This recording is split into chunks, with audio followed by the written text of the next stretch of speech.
Chapter 1. What? I fell into a brief stupor.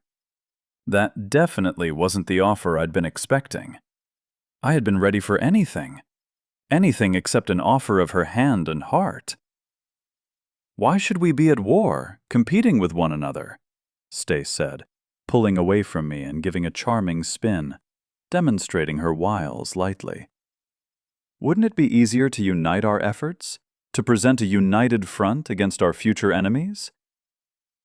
Yeah, that really would be a maze. Right. I had to stop this.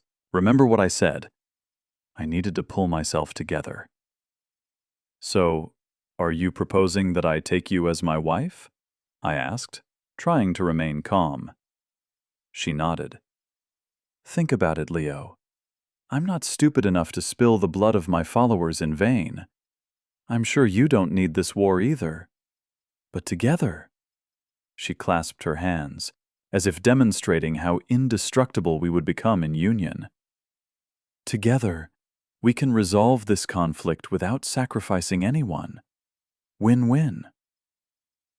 "And are you prepared to become my wife?" I blurted against my own will, almost betraying my excitement. Whether I wanted it or not, the mere prospect sent a shiver through me. It wasn't at all clear whether that shiver came from my heart doing excited somersaults, or a chill gripping my spine. "The Lord and the Grand Priestess sounds very good to me. You have the talents of an organizer and a warrior." Stace's voice flowed like honey. "I can see how much you've managed to achieve. That really pleases me. I'm not someone who likes cute little faces. I can see the power in you, and it's attractive." "And what about your goddess of light?" I asked. "Is that true, or what? Is it just pretty words?" "You'll see." Stace winked. "I'm sure you won't be disappointed." "I have to think about it," I said, gathering all my strength into my fist. "You are, of course, very beautiful and all, but this is a political decision. I must discuss it with my people.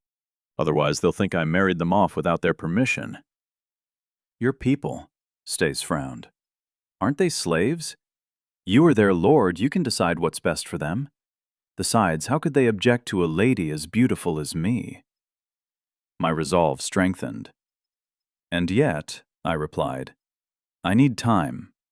It's not just a marriage, it's a union. It should be meaningful and beneficial to both parties."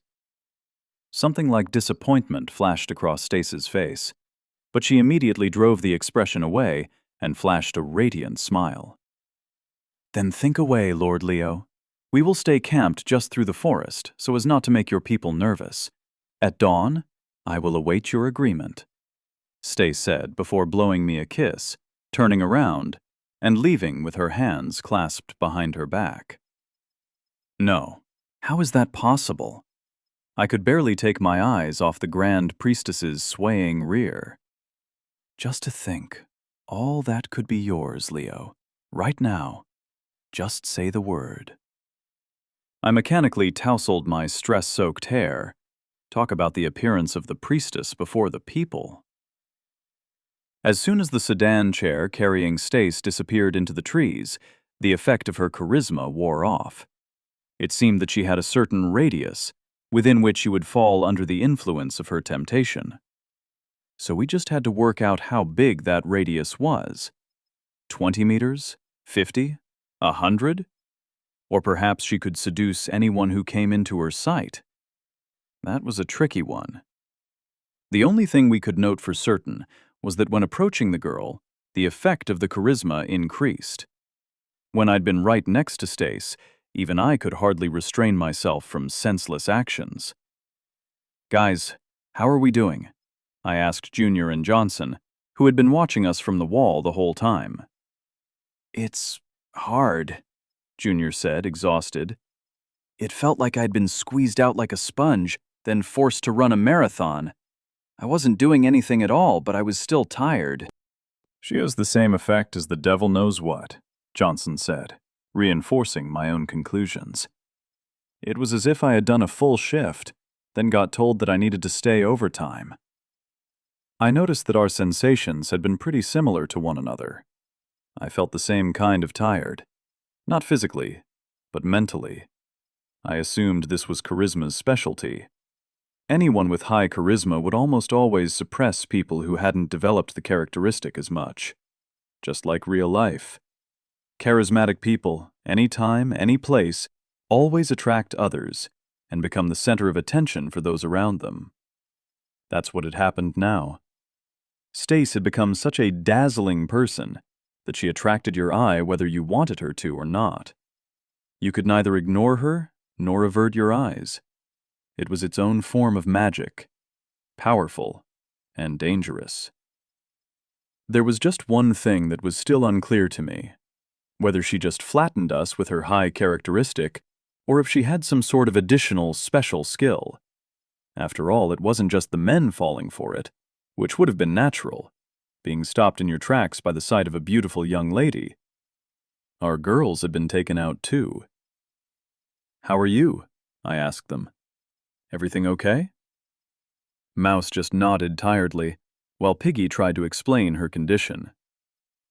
"I just couldn't stop staring," she muttered. "I don't even know how to describe it. I wasn't interested at all, but it was like I'd lost control of my own body. It was scary." "Same here. Maybe it's some kind of magic?" Mouse frowned. I had also thought that the first blow from the priestess's appearance had been the strongest. I had been the only one who managed to snap out of the trance. The others were just stuck to Stace. A novelty effect? Or some clever witchcraft? What was it she had said about her goddess? Was that all rubbish, just to brainwash her slaves? Or had she really found a connection to some entity? Nothing in this world was so simple. I had already realized that back when we came across the devil knows what. He helped us to train, so what did the goddess help her do? What abilities did she level up? "So, what did she want in those negotiations?" Piggy said, crossing her arms threateningly. "Bet she demanded you surrender, that bitch. You did right to send her away, Leo. We'll roll them out like pancakes, and then Mouse will fry them." If only.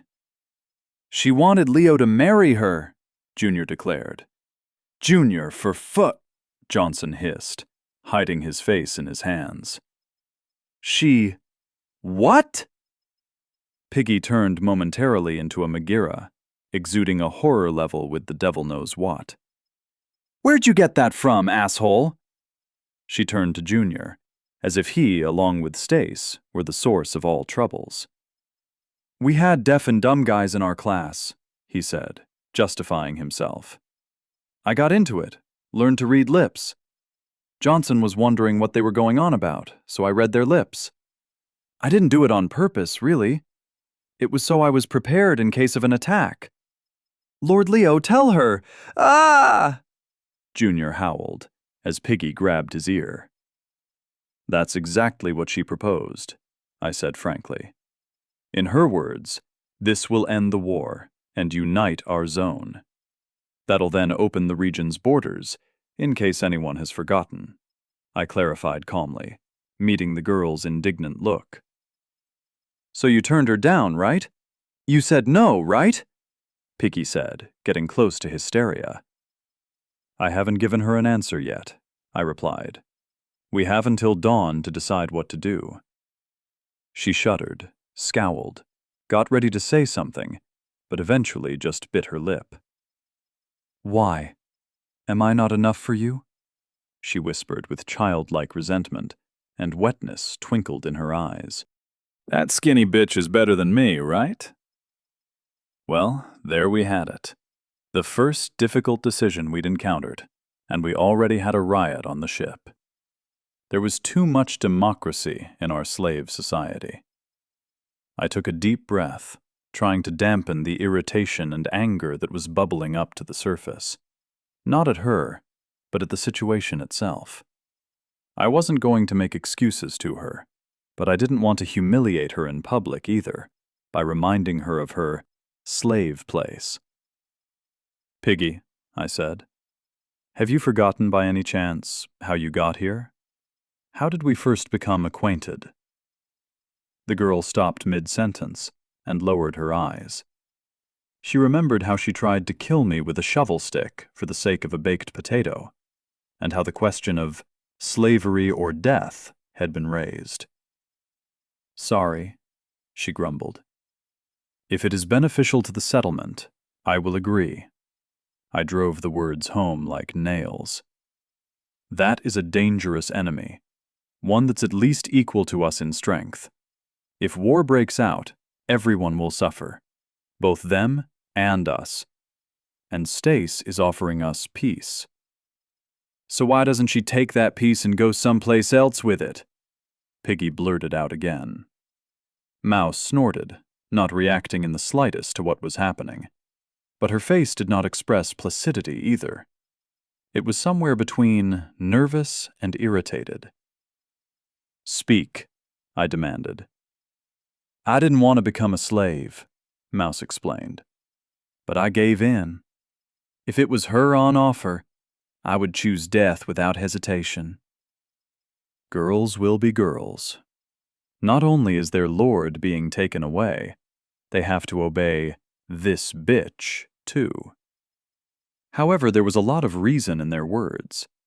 I didn't trust Stace either, and the further away from her I was, the less influence her charm had on me. "We've bought ourselves time," I told them all. "We have until tomorrow morning at least. If a fight does come of this, it will be in the morning, and we will have time to prepare. Junior, get over to the wall. You'll be on duty, and I don't want a single hair to slip past you. Piggy, Mouse, grab hold of stones, spears, shields, and other consumables. Drag anything over to the walls that might come in handy. Johnson, do you think you can pour boar fat into the wineskins?" "What are you trying to make? A firebomb or something?" he said, scratching his mustache. I shook my head. "No, something more like boiling oil. If they try and climb the wall, you can pour it off the top, and then Mouse can throw a fireball." "Nasty." The worker shook his head. "Will you make them or not?" I asked. "If this war breaks out, it will be a war of complete destruction." "What choice do I have? If it's what has to be done, then I'll do it to the best of my abilities." He grinned and rose to his feet. "Let's go. I'll show you what it should look like." Darkness was piling rapidly over the forest and the open space before it. In the uneven light of the moon and stars, everything looked flat and monochrome, like an old photo. We're all so accustomed to electric light in modern life. Something somewhere is always flashing, shining, flickering in the distance. It made the total darkness of this world seem particularly bleak. Meanwhile, people were clinging to the fire, hoping to get at least some mythical protection from the flame. I stood there, leaning on the palisade, and thought about what I would do. I'd come over here deliberately, taking Junior's shift, so that I could think things through in peace. There was no sleep in sight. It must have been about 3 in the morning already. I couldn't estimate any more precisely than that. We had already grown accustomed to living by the sun, no clocks. In a couple of hours, dawn would start. But for now, the sky was especially dark. I could see glimpses from here of the fire that Stace's subordinates had made in the forest. Somewhere out there, she was awaiting my decision. I shook my head and massaged my sore temples. The million-dollar question: to marry or not to marry? Except that previously it was just my future that depended on the answer to that question. Now my decision would affect the whole of Sparta.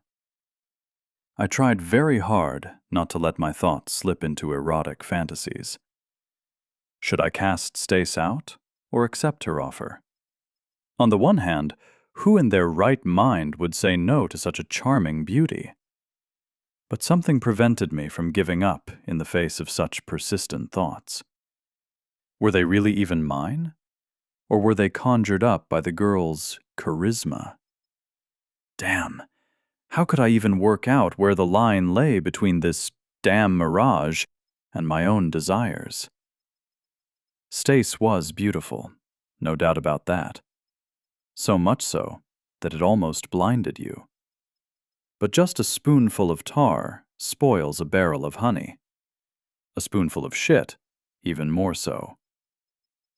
Everything seemed so simple. Get married and achieve happiness. Sparta would immediately receive more than 10 people and would be able to leap to the next step. In an instant, too, without any particular effort or losses on our part. If Stace's abilities could subdue people to such an extent that even the gopniks and desk jockey became obedient followers, was that such a bad thing? We would have dedicated slaves for the plantations and fearless warriors. Right now, we were playing in a little sandbox, but out there, beyond our zone, you needed power, not moral reasoning. What could I say? Everyone in my friendly company had tried to kill me at least once. They all owed me their lives. Could I really now, without looking back at them, conquer? Stace's hips floated before my eyes again, swaying as she walked back into the forest. Her people obeyed their priestess without so much as a murmur. But who would they listen to? Me or her? Who would be at the helm? Me or Stace? Couldn't this all turn into a trap? Instead of peace, we were simply being offered a bloodless surrender. At some point, Stace would just push me away from the position of lord and seat herself on the throne, and there would be nothing I could do to stop it. Would I be able to resist her charisma at all if she just became my wife? Would I not just turn into another servant or slave? My unhappy thoughts were broken by a rustle somewhere below. Crouching just over the edge of the palisade, I peeked out carefully. I noticed someone sneaking in our direction. Was that Top Dog? The very same guy from the 3 Gopniks? The one who got a screwdriver as his starting bonus? What was he doing here? Had the negotiations turned out to be a bluff? Had Stace now decided to sabotage? Scoping out the area, I couldn't see any of her other subordinates. The light from the fire was still visible in the forest, and if you listened, you could distinguish the distant echo of voices. Something was wrong here. Top Dog, meanwhile, pulled a rope from behind his back, the end of which was tied like a noose. He proceeded to throw it onto the palisade. The loop only caught on one of the logs after the 3rd attempt, and the guy began to slowly climb up. I crawled over to the log with the loop on it. I took out my bronze knife, which I now always kept with me, and got ready to cut the rope. But then I stopped. Something wasn't right here. The guy, breathing heavily, would climb up the palisade and be immediately captured. It wouldn't be difficult for me to grab him by the scruff of his neck and knock him to the ground. My strength was much better than his, and the Major had shown me a couple of tricks, too, when he'd been bragging in front of Mouse. I'd made sure to commit them to memory. Pressing my knee into his chest, I put the knife to the unfortunate saboteur's throat. What are we forgetting here? Did Stace send you here to stab us while we prepared for the wedding? I whispered. He was sent into a panic. He was twitching in fear, but when he felt the pain in his broken arm, he immediately calmed down. "No one sent me. I came by myself," Top Dog said, dumbfounding me. But only for a moment. Would Stace let someone run away deliberately? It had to be a lie. Over there, they all walked in formation and breathed on command. "Come up with something better," I said, "and be quick before I start cutting you." I came to warn you, he blurted out, worried. Stace is not the priestess of the light goddess. What surprising news, I chuckled. I already know that there's no such goddess. The goddess is real, Top Dog panted. But she's no goddess of light. Chapter 2. What do you mean, no goddess of light? I asked. What is she then? Hell if I know, Top Dog replied. But she's definitely not white and fluffy. I wasn't going to take his word for it, just as I wasn't going to let him go that easily. Why didn't she frown at you then? I asked. The guy was saying interesting things. You couldn't get away from that. I managed to keep my sanity. If you don't believe me, check my back pocket, Top Dog said excitedly. It's my bonus item. It was the only thing that helped me escape that witch. And indeed, I noticed the screwdriver's handle sticking out of the pocket of his ragged tracksuit bottoms, which were miraculously still intact. Don't try any funny stuff, I warned my prisoner, then yanked out the screwdriver and read its description. Name: Workaholic Screwdriver. Rank: Legendary. Description: An indispensable assistant in all endeavors. It'll fix your grandpa's furniture, open a bottle of beer, and stick a squealer in the side all at once. A 10 out of 10 accessory, according to experts from not-too-distant places. Characteristics: Will +10 plus 10% to growth in all productive professions. New skill: Undivided attention. A bonus item that also gave a skill to its owner? It's the first time I could remember seeing anything like that. Skill: Undivided attention. Duration: 30 minutes. Description: You won't be able to calculate an integral in your mind, of course, but this handily facilitates all crafting work by increasing your immersion in the work. Characteristics: plus 20% protection against mental attacks, plus 10% XP gained for successful manufacture of any item. All in all, this screwdriver was the perfect tool for any craftsman. In some ways, it was like Johnson's multi-tool, but there were also clear differences. While Johnson's bonus was aimed at the quality of the product, Top Dog's screwdriver helped the growth of the craftsman himself. It was hard to say which was better. The multi-tool was as simple as a stick.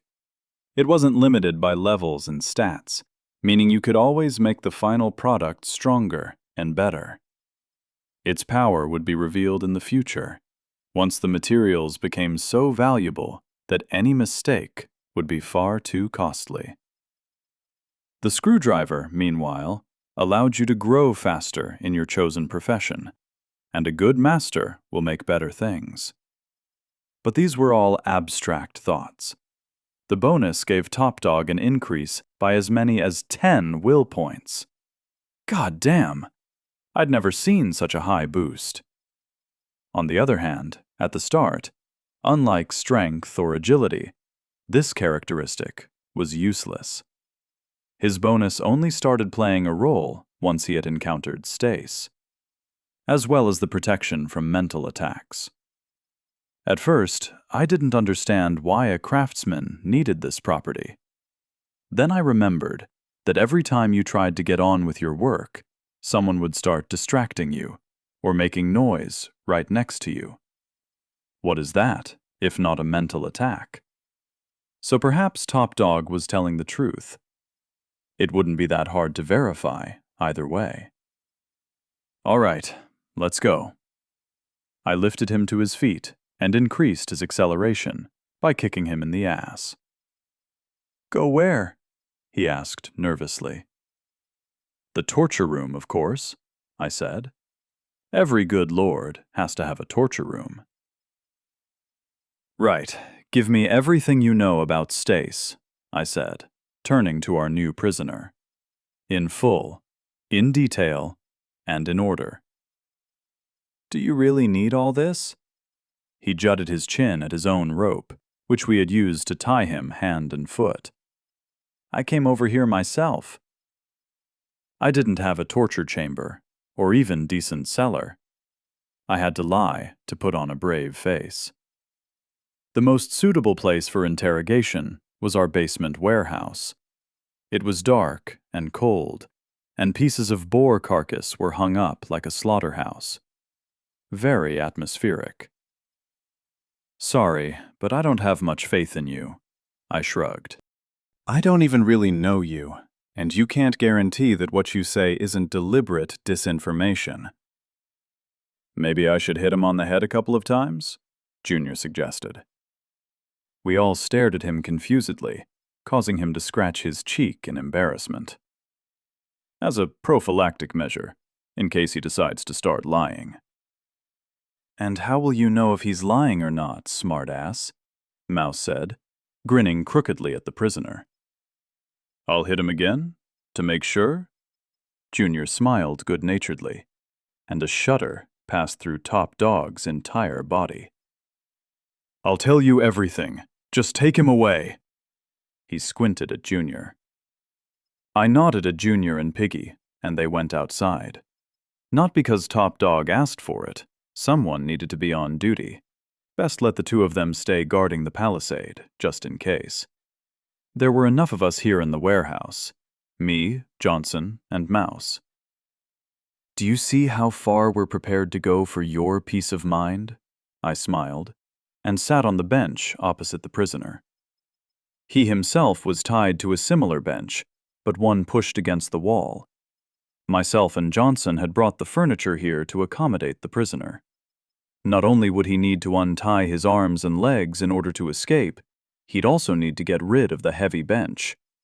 He wouldn't be going anywhere otherwise. An extra piece of insurance. A favored tactic of mine at the moment. I hope that you will also be reasonable and only tell me the truth. Otherwise, if I suspect at any point that you're lying to me, or not telling me. Without finishing the sentence, I watched as Mouse approached the guy and created a fireball in front of his face. Top Dog shuddered, jerking in every possible direction to distance himself from its heat. An interesting reaction. It seemed that his last meeting with the mage had left a much stronger impression on the guy than we could have imagined. Mouse, enough, I commanded. Reluctantly, she moved away from Top Dog, allowing him to breathe a sigh of relief. Have we reached an understanding? I said to him, and he eagerly shook his head. Then I'm listening. Stace doesn't want peace with you, he began. That much we already suspected, I said. That what she'd said about the marriage was just a trick. No, you don't understand. He shook his head. The wedding is being planned as we speak. What do you mean? Now I was dumbfounded. Why? Because she needs to become the Lord's wife and gain control of the settlement, Top Dog said. And then she plans to wipe it out. Those who submit to her power will be left, but whoever makes a wrong move will get the knife. How do you even know that? I frowned suspiciously. I would understand if Top Dog was the right-hand man, or Stace's main servant, but it didn't seem like that was the case. Or at least that's how things seemed to me. Perhaps there was something I didn't know? That's just how she got desk jockey, he said. Except he didn't take too long to think it over. The wedding was held in the evening, and by morning he came out of the tent with glassy eyes. As for this settlement, she's already been boasting to her slaves that she would get her hands on it the same way. I nodded thoughtfully. It was much easier to believe in that version of Stace than in her grand priestess persona. This story also fit what the Major had said, with some new pages added for sure. Okay, but if I don't agree, then how can she hurt us? How is she going to attack us? In case you hadn't noticed, we have a palisade, and I haven't seen her carrying siege engines or anything like that. We can fry her bare-assed army as they approach. Because she doesn't need them, Top Dog exhaled sharply. She's a priestess. And? I figured that was just some title. Not even a profession. Not quite like a class. She had come up with it herself, and now she was fooling the people around her. I could call myself a king too, if I wanted. She can contact her goddess and perform a ritual, the guy explained. The priestess does it from time to time to keep the slaves in check. When she does it, I hide with my undivided attention skill, so she doesn't turn me into a complete idiot. Then I have to pretend. There's nowhere to run anyway. The word ritual seemed like something mystical. It also seemed like complete nonsense. But what if it was some kind of active skill? Something that amplified her impact on those around her? That really would remove any need for her to fight. The keys to the city would come out on a golden platter. Damn, we didn't even have any keys. Shameful. What kind of ritual? Johnson asked. One to brainwash you all, Top Dog said excitedly. And believe me, if she does it, no one will be able to resist. All of you will do whatever she wants, like obedient dogs. What's the outcome? If I accepted her offer, at least I'd get to enjoy one night. She'd come inside our wall legally, and then, once she got near, she would subdue everyone. And if not, she had a plan B. She was already there and could feel safe until morning. Then she would come and take what was hers. You listen to me, said Mouse, who had not liked what the guy had to say. I'm not your dog, you understand? Sparks danced across her fingers again. The warehouse still had a distinct lack of flame-grilled prisoner. Mouse, enough. You may go. And while you're out there, check on the others, I said, pointing at the door. She gave me a painfully sharp look. Best to let her breathe and get some fresh air. But she tried to argue, before giving in to my stern gaze. As you wish, Lord Leo, she snorted, with a special emphasis on my title, but nothing more. After that, she obediently left the warehouse. I'd definitely have to deal with her temper later. Perhaps a spanking would keep her from sinning. Or perhaps I should pass the same instruction on to Piggy. She'd be thrilled, and Mouse would learn a lesson, as she hadn't yet learned to keep her mouth shut. But all that was for later. For now, I had to solve this matter with the prisoner. After all, I had just one chance to make sure I understood. So why did you run away? If our defeat is a foregone conclusion, why would you change sides and betray Stace? I just don't want to be her slave! Top Dog flared up suddenly. She doesn't care who you are, what level you are, what your skills are. To Stace, we're all just her servants and slaves. She plays with us like dolls. We take turns getting her food, fanning her, then dragging her through the forest in that sedan chair. She doesn't want to develop, invent anything, build anything. She has enough handouts from the system. I saw your settlement and I thought, here it is. This is where I want to live. I don't want to serve that spoiled idiot until the end of my days. He spoke firmly and was now whimpering heavily as he awaited my answer. Glad to be of service, sick of serving. The Major's words flashed in my mind. Kuriboidov quotes really are for all ages. The Russian classics sure did make you proud. All right, let's say you're not lying. Let's say you really want Stace to lose, I said. If that's true, when does she plan to perform the ritual? With the first rays of the sun, Top Dog replied. I'm telling you, it's pretty soon. A little longer, and you're going to miss the chance to get ahead of her. Hell, we really didn't have much time. It was basically already dawn. But without information, it would also be stupid to break out and attack the enemy. How do you get ahead of someone who can make you drool with a single look? I asked. She's still human. She needs to sleep, eat, and drink, and rituals require a lot of strength, both moral and physical.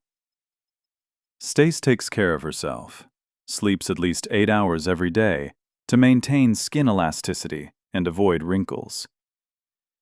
So you're saying we can catch her by surprise, I concluded. That's something at least. I've told you everything I know. Can you release me now? Top Dog asked, looking hopefully at me and Johnson. One step at a time on that one, I replied, shaking my head. Sit here for an hour or two, and we'll decide what to do with you. We need to hurry, Top Dog began to argue, but I stopped him. That's our problem, I said.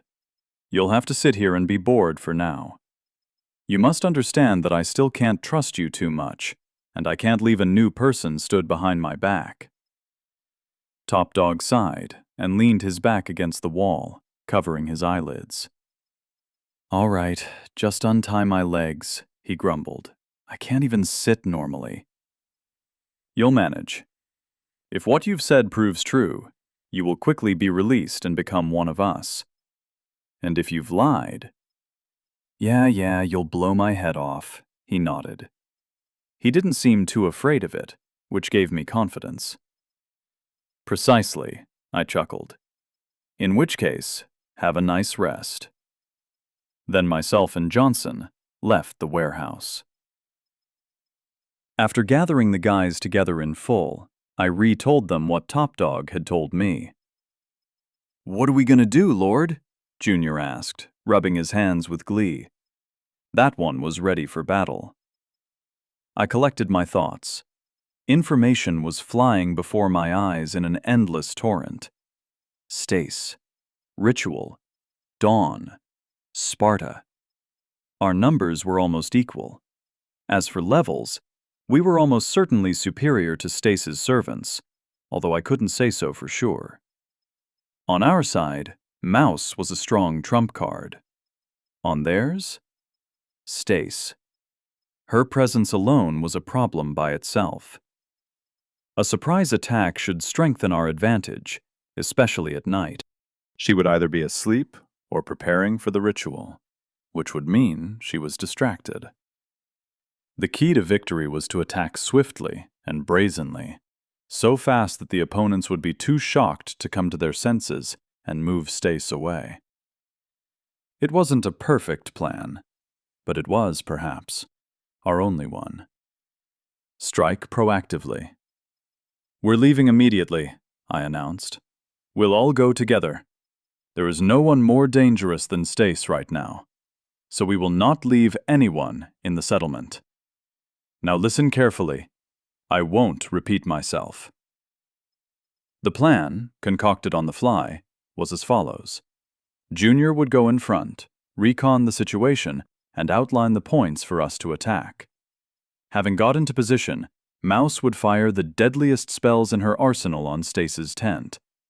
A lightning strike would be quite capable of killing the priestess on the spot, but even if she survived, she would be stunned and unable to resist. Then they would retreat with Piggy, distracting the guards, and the three of us would control the tent, either finishing Stace off or making sure she was dead. I wasn't going to leave this creature alive. Capturing her alive would be like taming a poisonous snake. Defeating the rest of them would be a technicality. Without the priestess and her charisma, I wasn't afraid of the rest of them. Everyone nodded in agreement. Taking our equipment, we climbed down the wall, then hid the ladder near the stream. There was no one there to drag it back up. We all wore our leather cloaks for additional protection. Shields and spears were in hands. Only the mage's hand stayed free, so that she could launch a lightning bolt or a fireball at any moment. Leaving the settlement orphaned was, of course, a risk, but the enemy team was already one stronger than us, and I didn't trust Top Dog enough to immediately give him a weapon and send him into battle on our side. Everything would be resolved in one battle. Right here, right now. Either we would be able to defeat the forces of the priestess and save Sparta from her threat, or we would be defeated, and the settlement would pass into the hands of the enemy. Victory or death. No third option. Moving through the forest, none of us made any unnecessary sounds. I was more pleased than ever that I made everyone get their Pathfinder to at least level 1. Otherwise, our whole plan might have failed before we'd even approached Stace's camp. Our enemy's campfire was getting nearer. I started to feel anxious. Junior had not come back or given any signals. As we came right up to the camp, I commanded them to stop. We had to wait for Junior. His absence was putting me on edge. Had they prepared an ambush for us? Almost out of nowhere, a figure in a cloak appeared before us. I couldn't make the face out from under the hood, but I knew it had to be Junior. No one else was able to move that quietly and imperceptibly. He showed me a thumb, indicating that everything was okay. Top Dog's intel proved to be true. All that was left was the hard part: attacking the enemy camp. Mentally wishing the guys good luck, I walked around the right side of the camp. The men followed behind me. The girls were already in the opposite position. Even through the bushes, I could see the bright fire in the clearing, crackling away vividly in the dawn light. There was a spacious hut nearby, covered with fabric and pelts from the sedan chair. This gave it the appearance of a very luxurious tent. Even out here, Stace refused to deny herself any small pleasures. By the tent, I noticed a blonde guy with Hunchback's hammer. Desk Jockey was snoring loudly by the fire, and TJ was sat there, throwing firewood into the night's only source of light and heat. I couldn't see any other people, Stace herself included. Was she sleeping, like Talk Dog had told us? And where was the fourth one? Hiding in the bushes, or warming the priestess's bed? Foolish thoughts came to mind. What depraved behavior! And to think she had offered herself up for marriage. Or perhaps she was having a bachelorette party before the wedding. The minutes passed by slowly. Mouse would have to move first. She needed time. The air over the clearing thickened, beginning to flicker and hum slightly. The blonde and TJ raised their heads in surprise. Even Desk Jockey interrupted his snoring mid-note. Bang! The sky split, and lightning plunged right into the tent. It crumpled, falling on its side into a pile of branches, and immediately flashed up into a big torch. It would be impossible to survive that. The blonde was flung aside by the burning logs, and now writhed on the ground, screaming in pain. TJ and Desk Jockey turned and, seeing something in the bushes, rushed at it. I threw myself forward, shield and spear at the ready. Johnson and Junior broke out left and right. I could hear Mouse launching fireballs. A series of explosions rumbled from the other side. The light of the flames destroyed the night's dim twilight.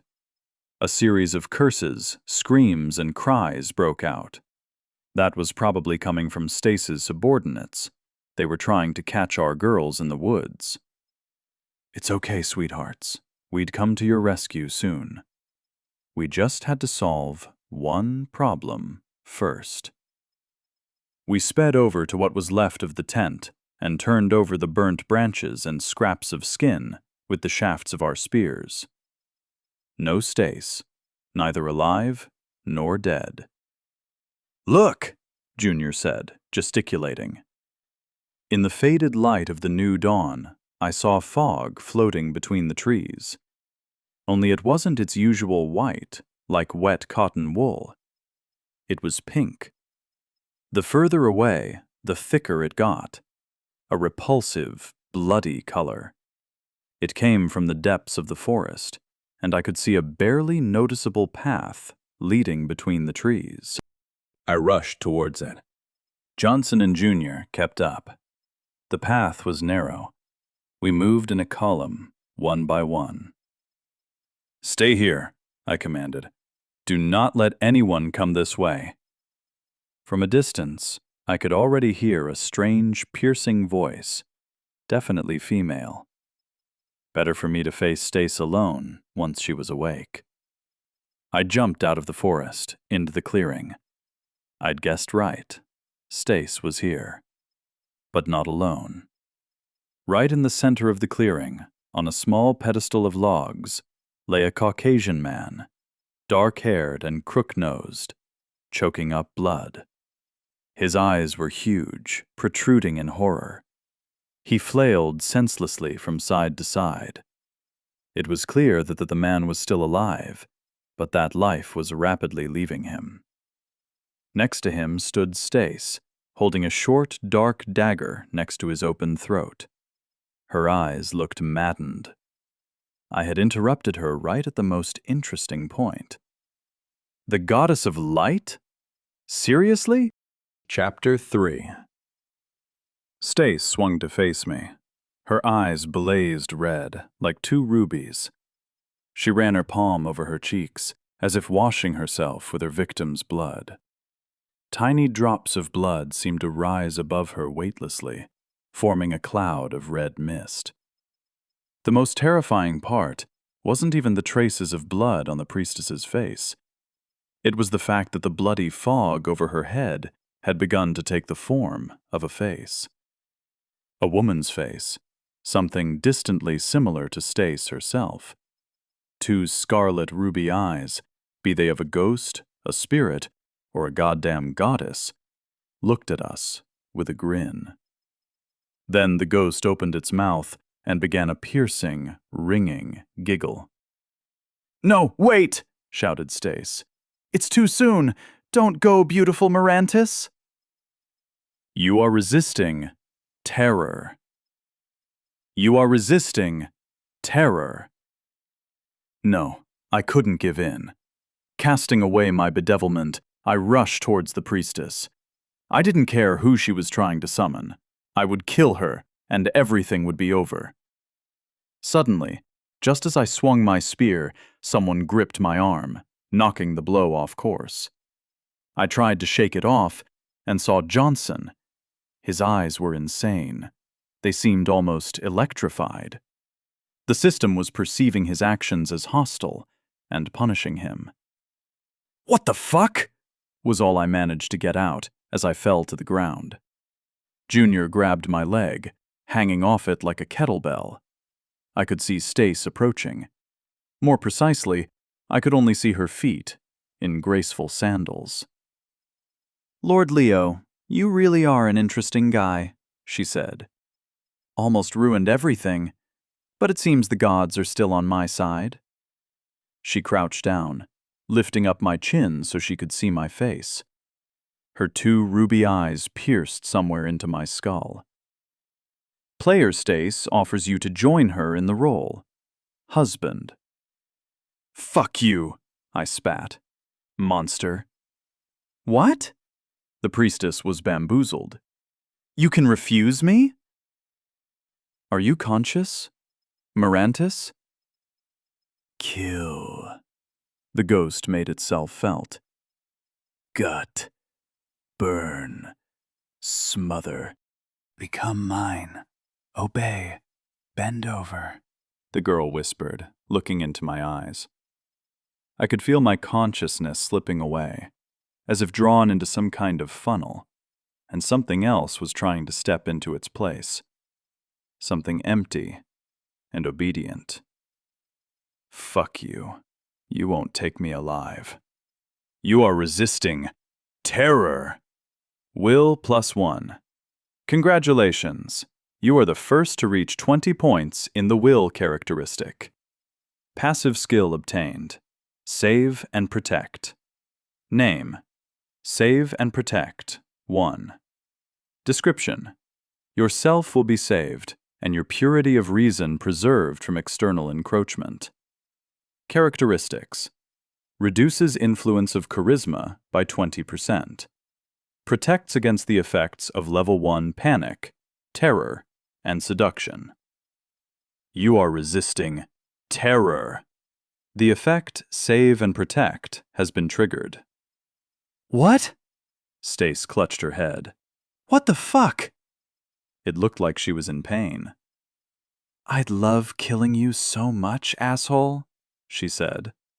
But that would be too easy for you. I'll take everything you've got, your people and your home. Only then will you die. Ruined my ritual, asshole. Wasted my material for no reason. She turned squeamishly to the dead Caucasian, who had not turned into dust. But it's okay. Your slaves won't be able to resist me anyway. And I'll cook up something special for you. She took a weighty tree branch from the ground and directed it straight at my head. Clap! Darkness. I came to my senses on the road to the settlement. TJ and the Frenchman were dragging me on their shoulders, my hands and feet both tied. Their Majesty the Priestess was walking by herself. We'd burned her sedan chair. Stace had managed to take control of everyone but me. Johnson, Jr., Piggy, and Mouse were walking with the rest of them, except their movements looked mechanical, and their faces were devoid of emotion. They were all following her orders. I was thrown into the cellar in which we had previously kept Top Dog. For you to think about your behavior, said Stace. It was more spacious in here than before. The enemy had carted out a decent chunk of our food supplies and arranged a glorious feast for themselves. Of course, who could doubt it? It's worth noting separately that without his screwdriver, Top Dog had immediately fallen back under her control. Which is sad when you consider how the guy had fled that fate. You really let me down, buddy. Really, really let me down. I'll have to punish you for that. But later, you'll be dessert. After all, I already have the main dish, Stace told him, squinting at me. But still, where was that screwdriver? All this time it had been hidden in my bootstraps. I'd kept the item for myself in case of unforeseen situations. And that's just what had happened. It was still with me. The search they did of me had been lackluster, let's say. Whether that was down to carelessness on the part of Desk Jockey, who the priestess had given the task, or another failure of blind obedience, I couldn't say for sure. So I was still conscious, and I had time to think. At first, I turned over, step by step, the attack on Stace's camp. What could I have done differently? How could I have achieved victory? I came to the conclusion that I'd had no other option. Should I have gone alone? That would have been stupid. What could I have done on a solo mission when the priestess was surrounded by 4 strong men? Well, and Desk Jockey to boot. Not only would I not have reached the tent, but it's not a fact that I would have got her before her servants broke in after me. Then even if I had, I'd have died a heroic death, 1 on 5. That wasn't an option. Not going at all would have meant allowing the ritual to be performed. Stace had expected that after that, I would no longer have been able to resist her. So we'd thwarted her plans. Maybe not completely, but we had ruined them. I was alive. I was conscious. And that put us in a stalemate. She wanted my settlement, but she was afraid that it would cease to exist upon my death. She was doing the right thing. I thought the same. The condition for defeat in the Boer attack was the death of the Lord. As long as the Lord lives, the city lives, no matter how pathetic it sounded. So, she has to become my wife. Then she can kill me, safe in the knowledge that she has the right of inheritance. Judging by everything, that was exactly what she'd planned. The first victim may be TJ, who she had to publicly punish. Then they would send me to the altar, once I had agreed to become Stace's husband. After the double sacrifice, Stace's influence over the slaves would become even greater. Until then, it wouldn't be possible to take control of me. One man in a field does not a soldier make. Even if I broke out of the basement now, or jumped up during the ritual, how much would I conquer? Now, if I could pass the screwdriver on to someone else, then two of us could do things. Just slip it to Junior or Johnson during the ceremony, for example. Or Mouse, whose lethal force could outweigh those two put together. Would they let me? What if my hands were tied? How unfair it all was. Stace could direct her charisma at other people, but I couldn't do the same with my will. Or could I? The plan, raw and last-ditch, was born on the fly. I just had to wait. Stace shouldn't have written me off. This arrogance would destroy her. I had an entire screwdriver and plenty of time left alone with my own thoughts. I hadn't even noticed that almost 24 hours had passed. My arms and legs had gone a little numb from the ropes, but the increased characteristics, as it turned out, seriously reduced the discomfort in my limbs. And here came the moment of truth. The doors of the warehouse opened, and the Frenchman entered. Without saying a word, he untied the ropes on my feet and lifted me from the floor. "The priestess told me to bring you," he said indifferently. "What for?" I asked, stretching my back. It crunched pleasantly after resting like that for almost a whole day. "You will be granted the honor of being a victim," he replied. Well, that made sense.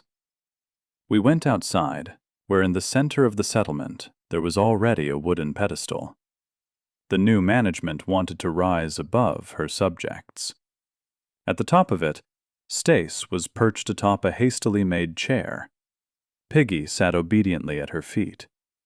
I noticed that she was rubbing the priestess's feet with some kind of stone, suspiciously similar to a pumice stone.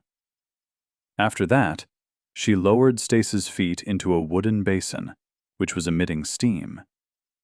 Mouse was on duty, with a boiling pot nearby. Now that I could understand. She'd got comfortable. "Bring me some more water, old lady," Stace commanded the mage, who dutifully retreated towards the lake. Immediately past Stace, I could see an altar made of logs, on which, presumably, I was due to be stabbed, like that Caucasian.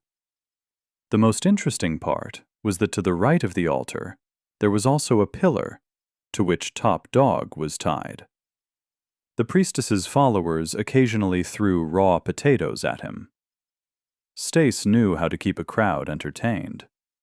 Even in another world, she'd managed to build a semblance of a spa for herself and full-fledged games, where two of her servants, Desk Jockey and TJ, competed in throwing fruits at the target. How sweet. Meanwhile, Johnson and Junior were in full uniform, but unarmed, pretending to be honor guards. The Frenchman pushed me in the back, hinting that I should move faster. I showed no dissatisfaction whatsoever, just kept walking, with my head held high. "And here is this evening's main character," Stace chuckled, kicking Piggy with her snow-white leg.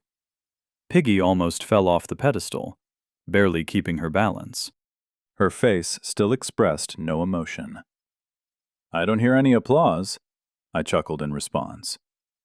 Stace frowned, clearly expecting a different reaction. "Still feeling brave?" she said. "Or is this just stupidity? It's stupid to behave like this, after I defeated you and took the settlement." "Temporary hiccups, nothing more. Sparta won't fall that easily." I shrugged. "Certainly not for you." "Sparta? Really? What kind of idiotic name is that?" The girl scoffed arrogantly. "I'd rather call it Milan. Sounds much prettier." "Well, to name a settlement, you first need to become its lord. Or worst case, a lord's wife. And after all these feints, I'm definitely not going to marry you. I shook my head. You're far too fucking precious. I won't be able to feed you. I was stalling. My plan needed time. At least a little. At least a few minutes. I delved into the interface while continuing to lead Stace on. You bastard. I'd managed to hit her where it hurt. You think I would take someone like you as a husband? No way. I was never even going to. It's not good to lie, sweetheart. I know you're crazy about me. You even prepared a whole altar for us to tie the knot at, I said, shaking my head while Stace blushed and grimaced with anger. I appreciate the sign of affection, but I could have done without it. You won't live as my husband for more than a minute, Stace hissed. You idiot. You missed your chance. All this, she pointed at herself, could have been yours, at least for a few days. But now you're going to die without even having the pleasure. French, bring him over here, she shouted. I received a shove and walked leisurely over to the altar. All the while, I was monitoring my guy's situation. Johnson and Junior were standing on the right-hand side of the pedestal. Opposite them were TJ and Desk Jockey. Behind my back was the Frenchman. Mouse was returning from the lake with a pot in her hands. She handed the water to Piggy and brought her palm over it, dispensing some magic. The pot began to bubble and steam almost immediately.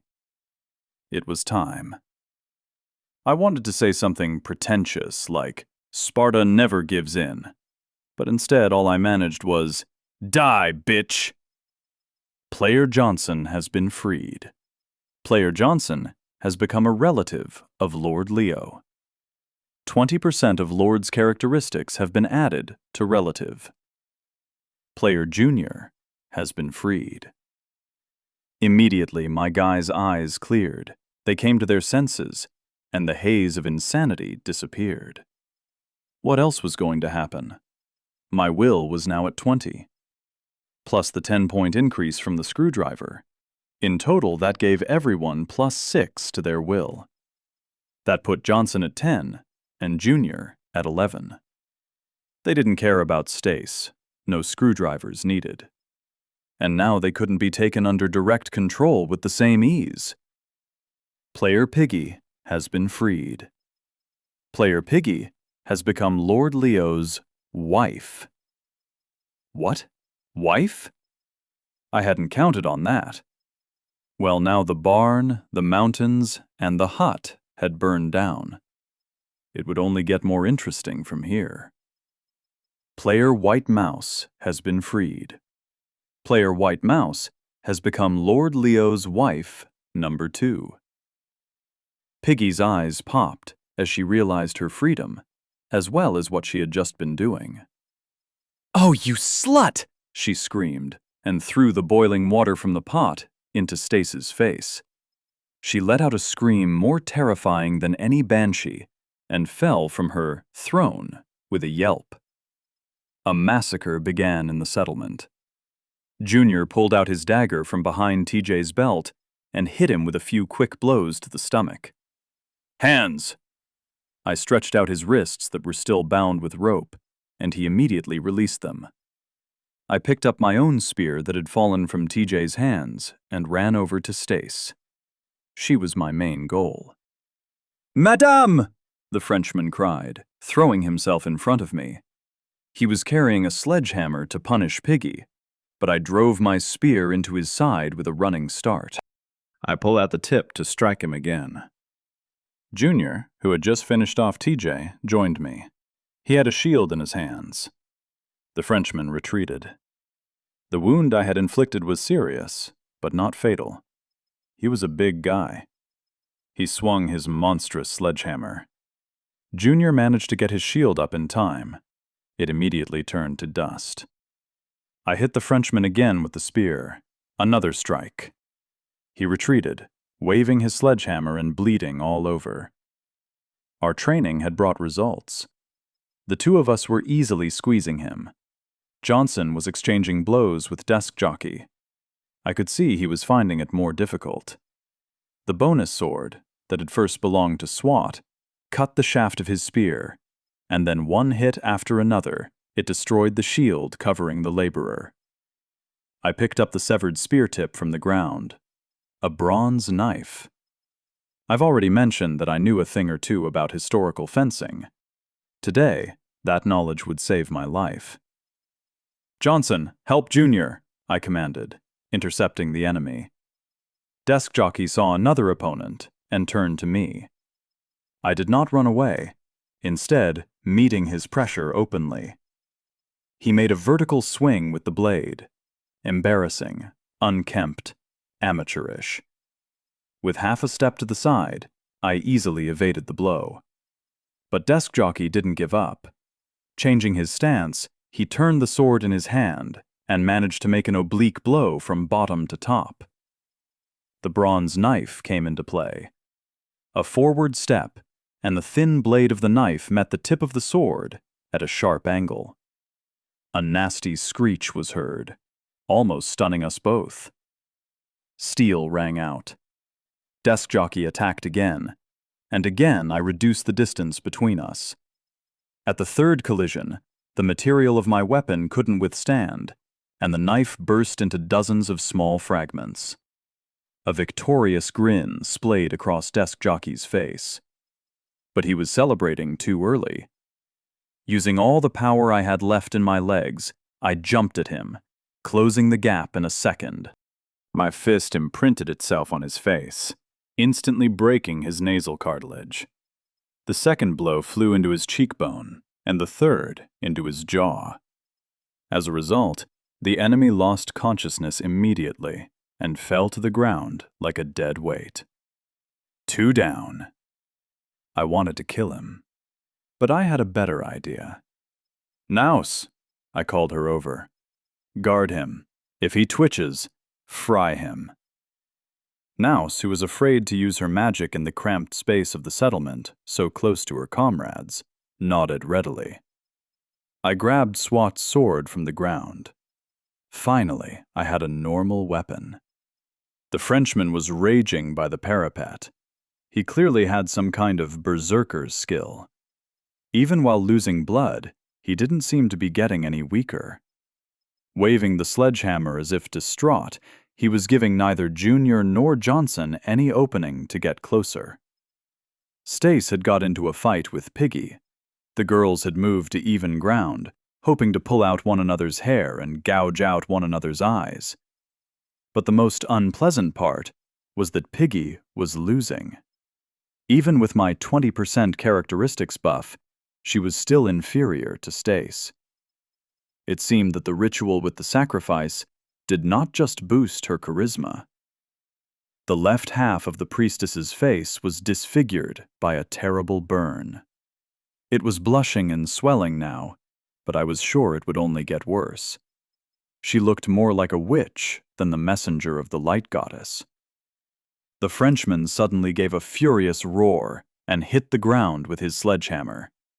That same second, a blast wave swept past Johnson and Junior, knocking them off their feet. Yet another skill of some kind? God damn it! He didn't waste time, throwing himself at the fighting girls. He was going to kill Piggy. I had to stop him. I ran over to them. The Frenchman, afraid of hurting his lady, first dragged Piggy by the hair, and then brought his sledgehammer over her. Not on my watch. Tearing forwards with an unbelievably long jump, I found myself next to them and blocked the sledgehammer with my sword. Bam! The two bonus weapons collided against each other with a terrifying clang. Stace pushed Piggy away and tried to make a break for it. Bitch. Junior, grab her. Run, mistress. I'll cover you. Idiot. Obedient, dangerous idiot. He stood alone against the three of us, towering almost a head over us. The sledgehammer was a crappy weapon for fencing. He rushed to keep everyone near him, but I dodged his blow and made a horizontal swipe. A deep cut immediately appeared on the Frenchman's hip. "Johnson, look for the spear," I said. "Let's bring down this boar." To rush after the priestess now would be to put a huge target on your back, in the eyes of the berserker. The Frenchman took all my attacks on the sledgehammer's shaft with the stubbornness of a rhinoceros. Then he left his side open, in the path of an oncoming blow. I took advantage of it, leaving the man with yet another wound. Too bad it was too light. Time was running out fast, but the opponent simply didn't want to die that easily. He was fighting for every minute he could win from us, losing more and more blood all the while. It seemed like his forces were coming to an end. Johnson and I simply moved in different directions, and when the Frenchman was distracted by the laborer once more, I drove the sword into his belly. Deeply, with both hands, making sure to twist it in the wound as well. He fell to his knees. "I won't let you down," he choked, coughing up blood. A stupid but preordained death. Pulling out my sword, I ran to the palisade. From a height, you could see the light, elegant female figure rushing towards the forest. Then a male figure was catching up to her. "She's gone, Snake," Johnson spat. I shook my head. She's not escaping, Junior. Chapter 4. We'd won, and despite Stace's escape, I considered our victory to be complete and final. Her servants were all dead or taken prisoner. There wasn't a single person killed or seriously wounded among my subordinates. The settlement was undamaged and practically intact. The stocks, of course, had been devoured by the invaders. How had they fit that much roast boar in them? But it wouldn't be difficult to restore all of that. The 2 prisoners were now being dragged out to me. Johnson was being helped in that respect by Top Dog, who had not yet taken an official oath, but immediately after his release rushed to help us with everything. "So, are you ready to become a part of Sparta now?" I asked the former Gopnik. A Gopnik intellectual with a screwdriver. Of the 3 of them, only he had survived. The rest died, it had to be said, ingloriously.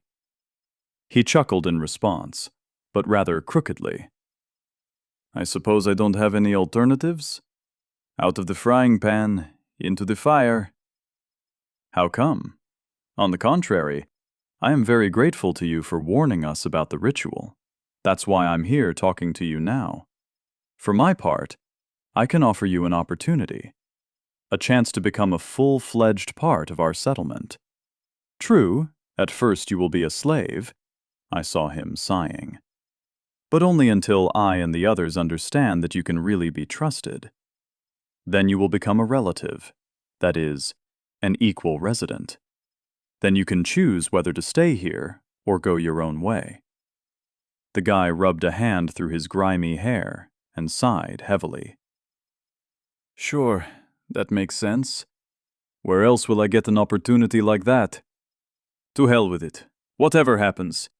They didn't kill me. That's good enough." He shook my hand, after which the usual system window was displayed. Player: Top Dog has joined the settlement, Sparta. In the role: slave. One of the prisoners was another of the Caucasians that Junior had told us about. Desk Jockey's henchmen, the ones who had made Junior leave. Both of them had proven unlucky. One was slaughtered like a lamb by Stace during the ritual. The second one was fried by Mouse during the night attack on the settlement. That meant he hadn't taken part in the preparations for the second ritual. His comrades in arms had thrown the barely alive Caucasian into the hut, according to the principle, if he survives, good, but if he dies, no great pity.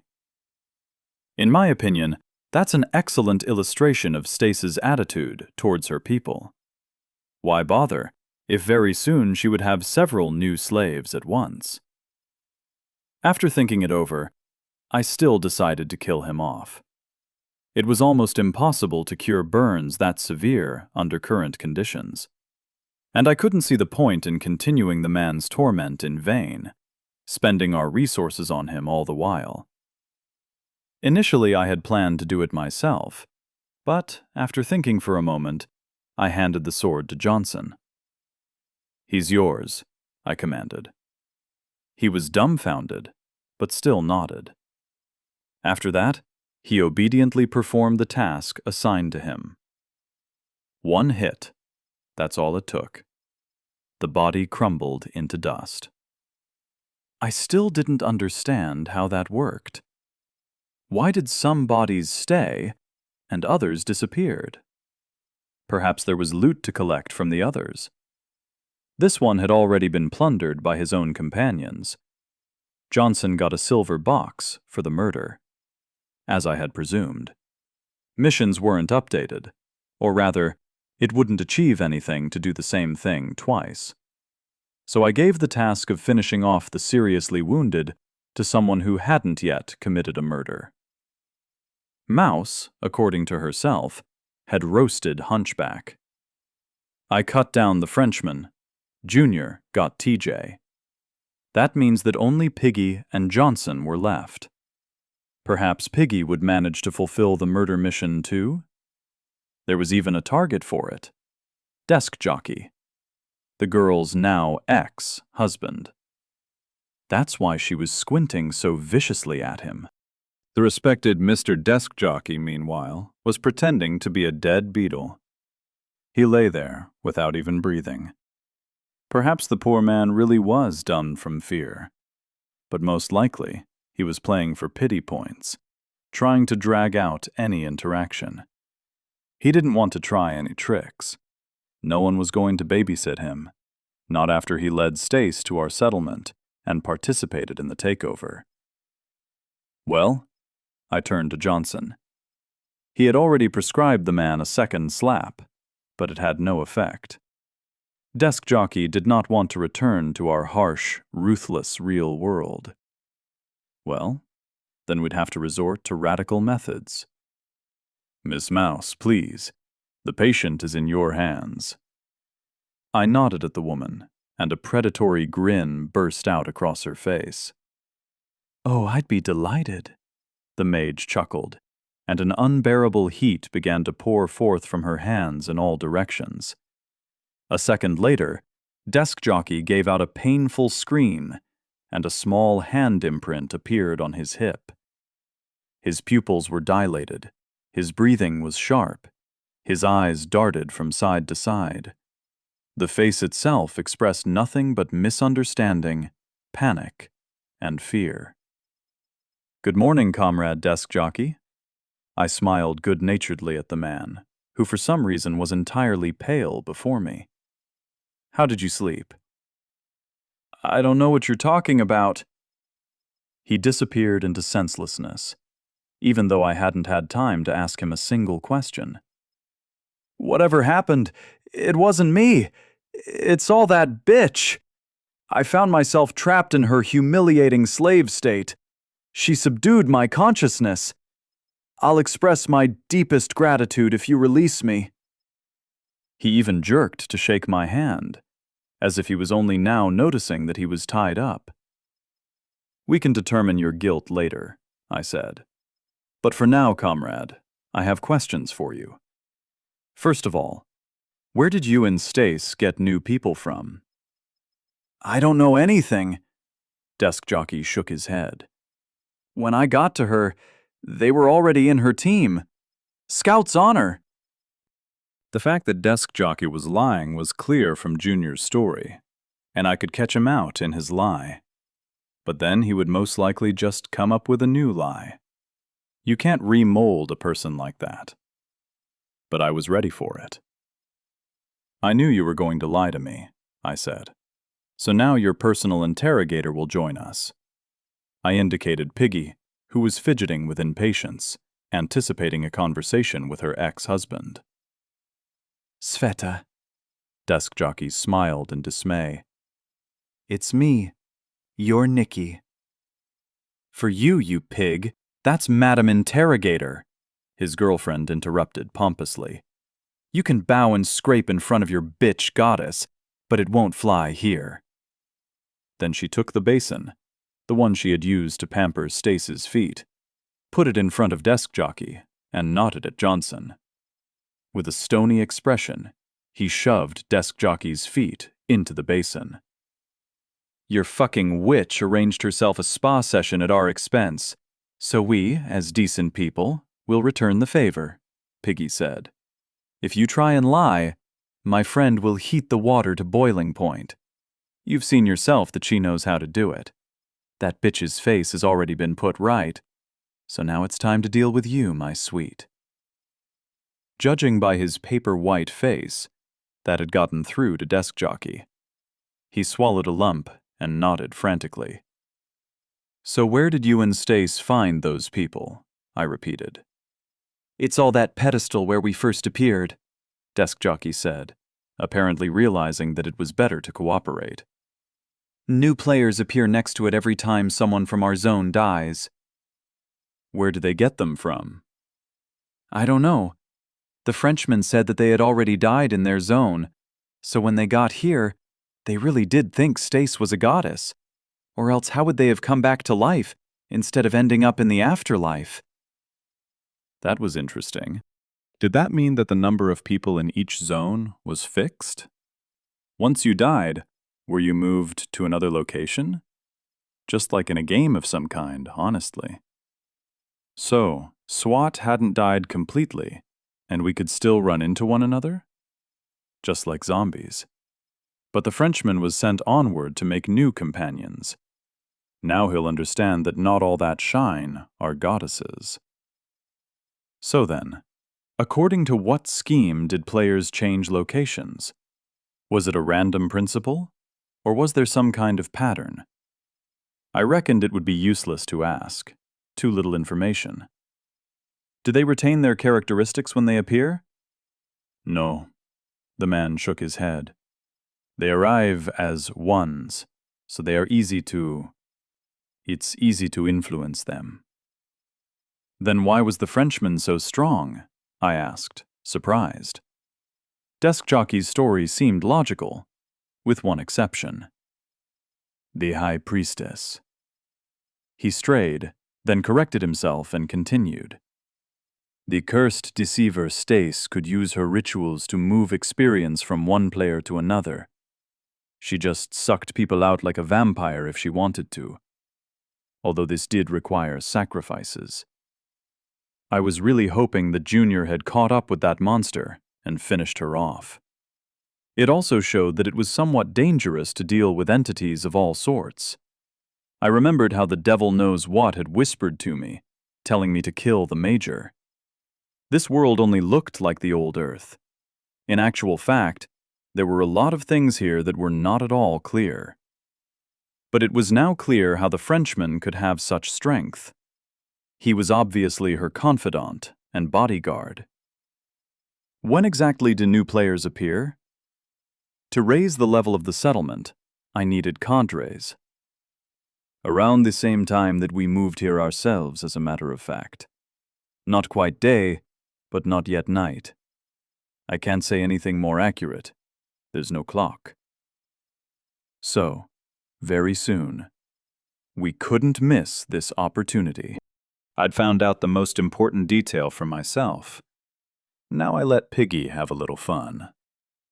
Now, Nikki, tell me, how did you end up under Stace's feet? And not on the bottom rung of the ladder, either. She was looming over the prisoner, making him cringe visibly. That I can't tell you, the prisoner said, and unexpectedly fell silent, looking embarrassedly to the side. Uh-oh, he shouldn't have tried that. I warned you. The girl shrugged her shoulders and took 2 steps back. Mouse immediately came into play. The water in the basin began bubbling.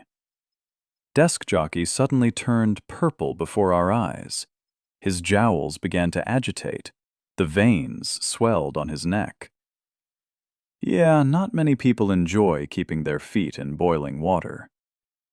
Oh, staying silent, are we, scumbag? Perhaps we should organize a fish pedicure for you too. Or maybe, even better, we could decorate your toenails?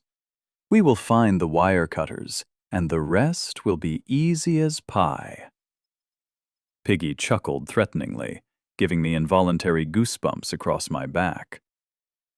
I just saw some piranhas in the lake too. Can you imagine? Mouse said, taking part in the game. Oh, really? The girl put her palms to her cheeks in amazement.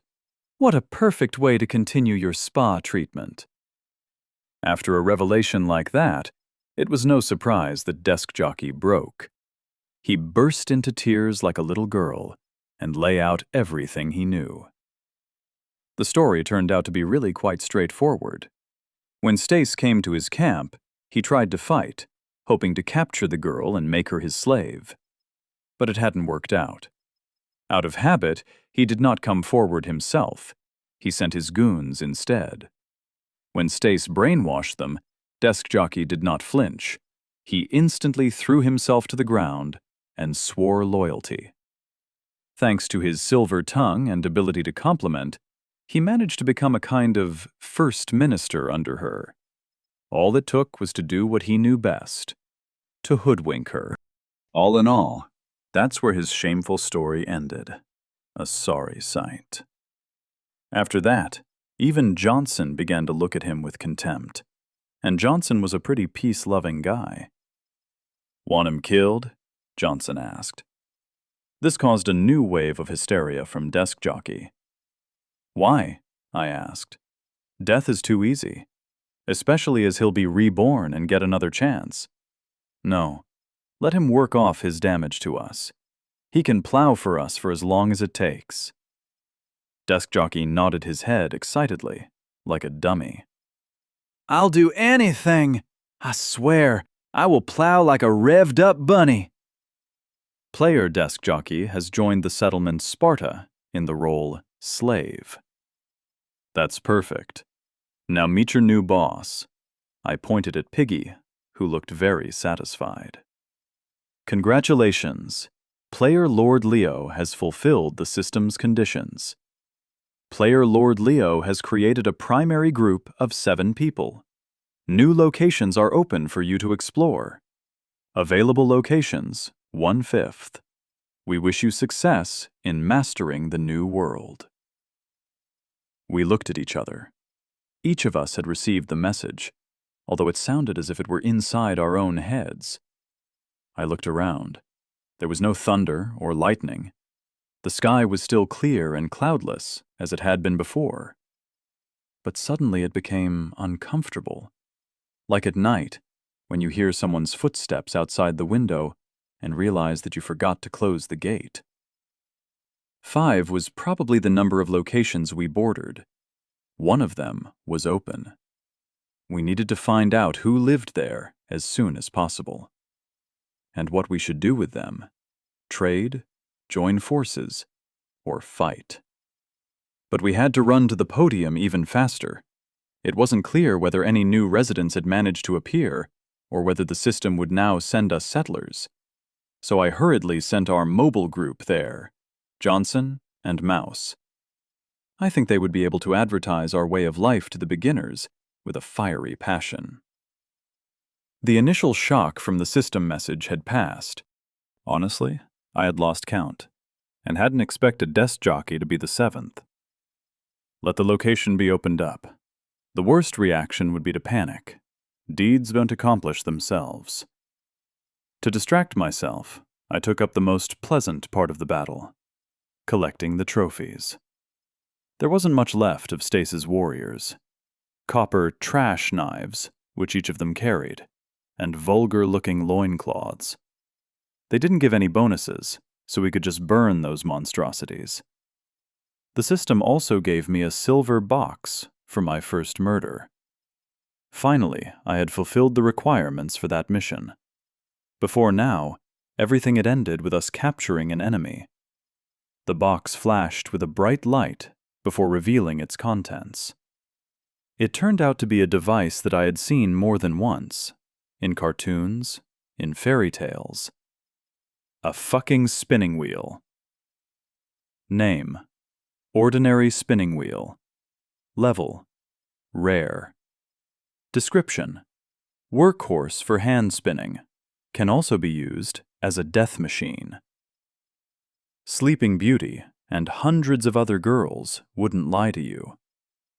Characteristics: requires profession, seamstress, 1.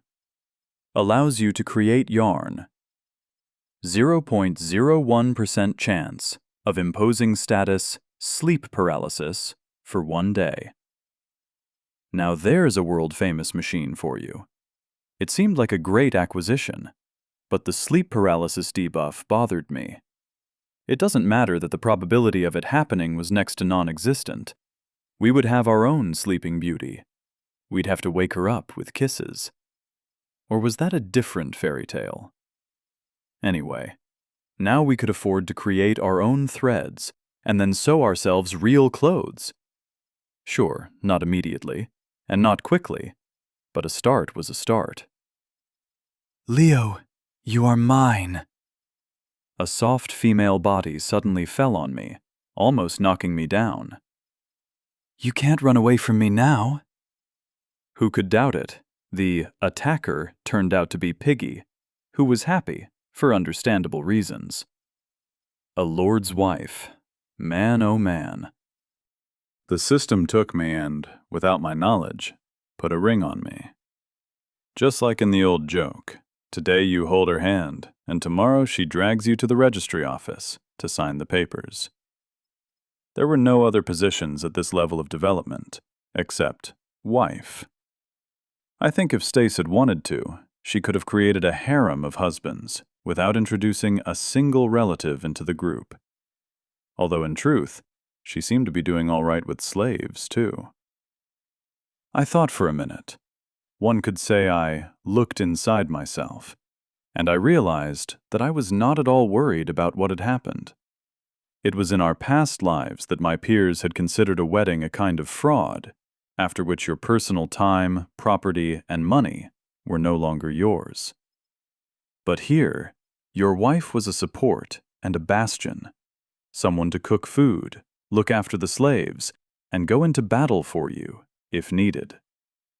So Piggy was suitable for this role. The other thing was that one could have several wives here. The system had shown us that much. I wasn't going to discuss that slippery matter with Piggy just yet. We weren't ready. I wasn't planning on it. But the honeymoon would have to come later. Now, to business.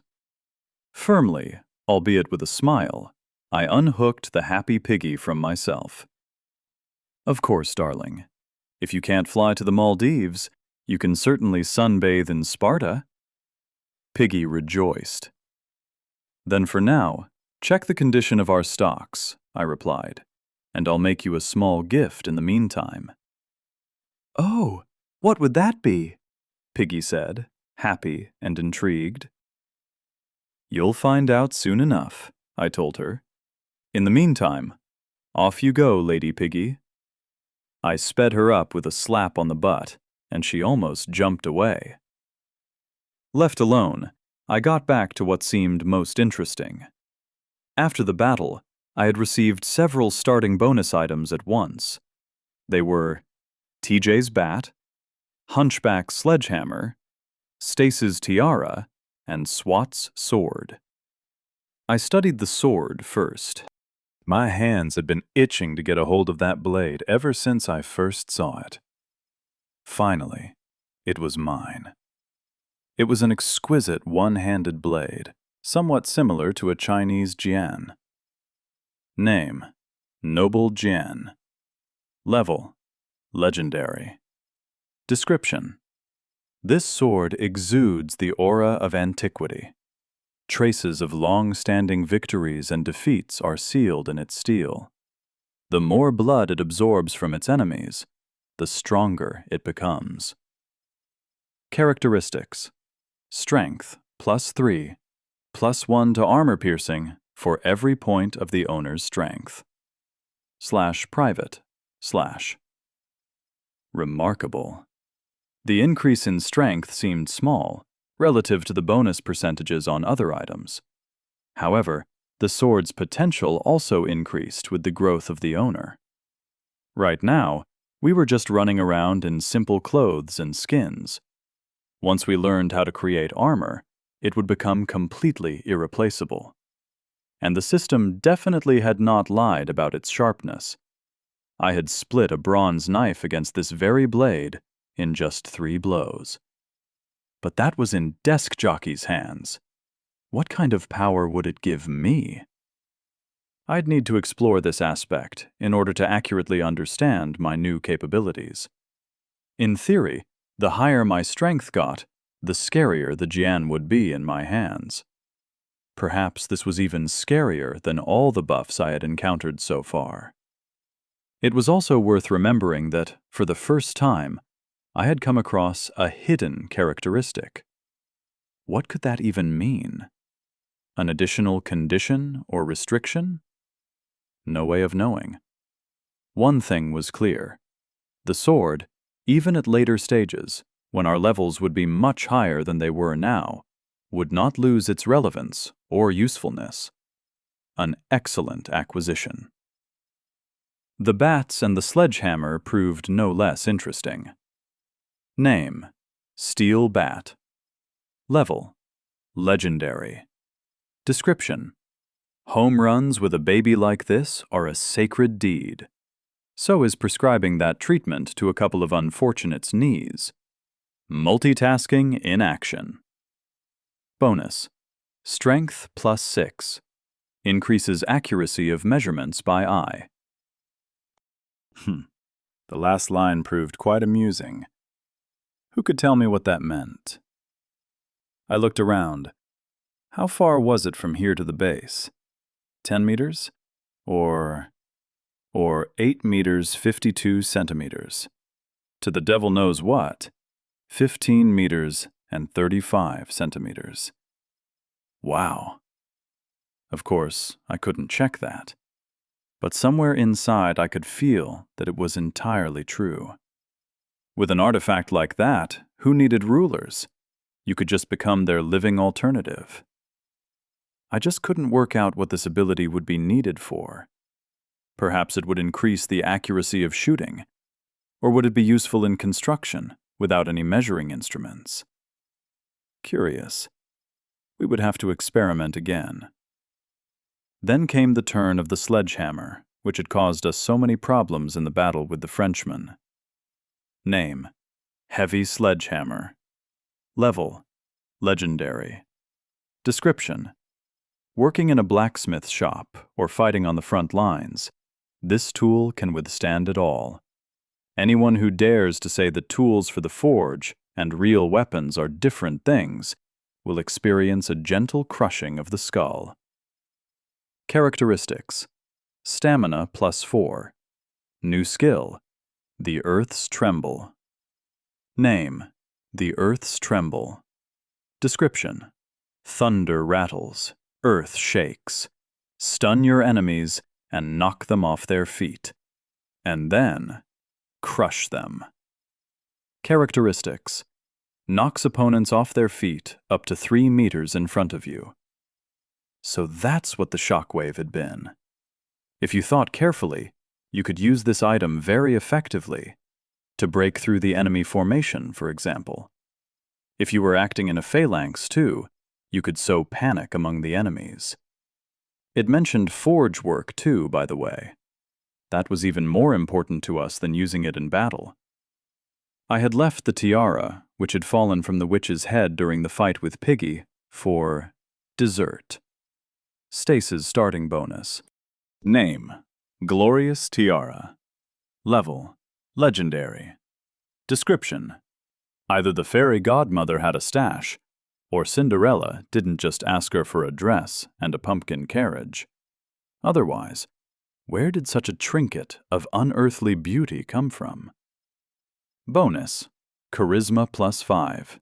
Increases mental impact by 20%. It was like everything and nothing was clear at the same time. What did mental impact mean? Seduction? Horror? Suggestion? Submission?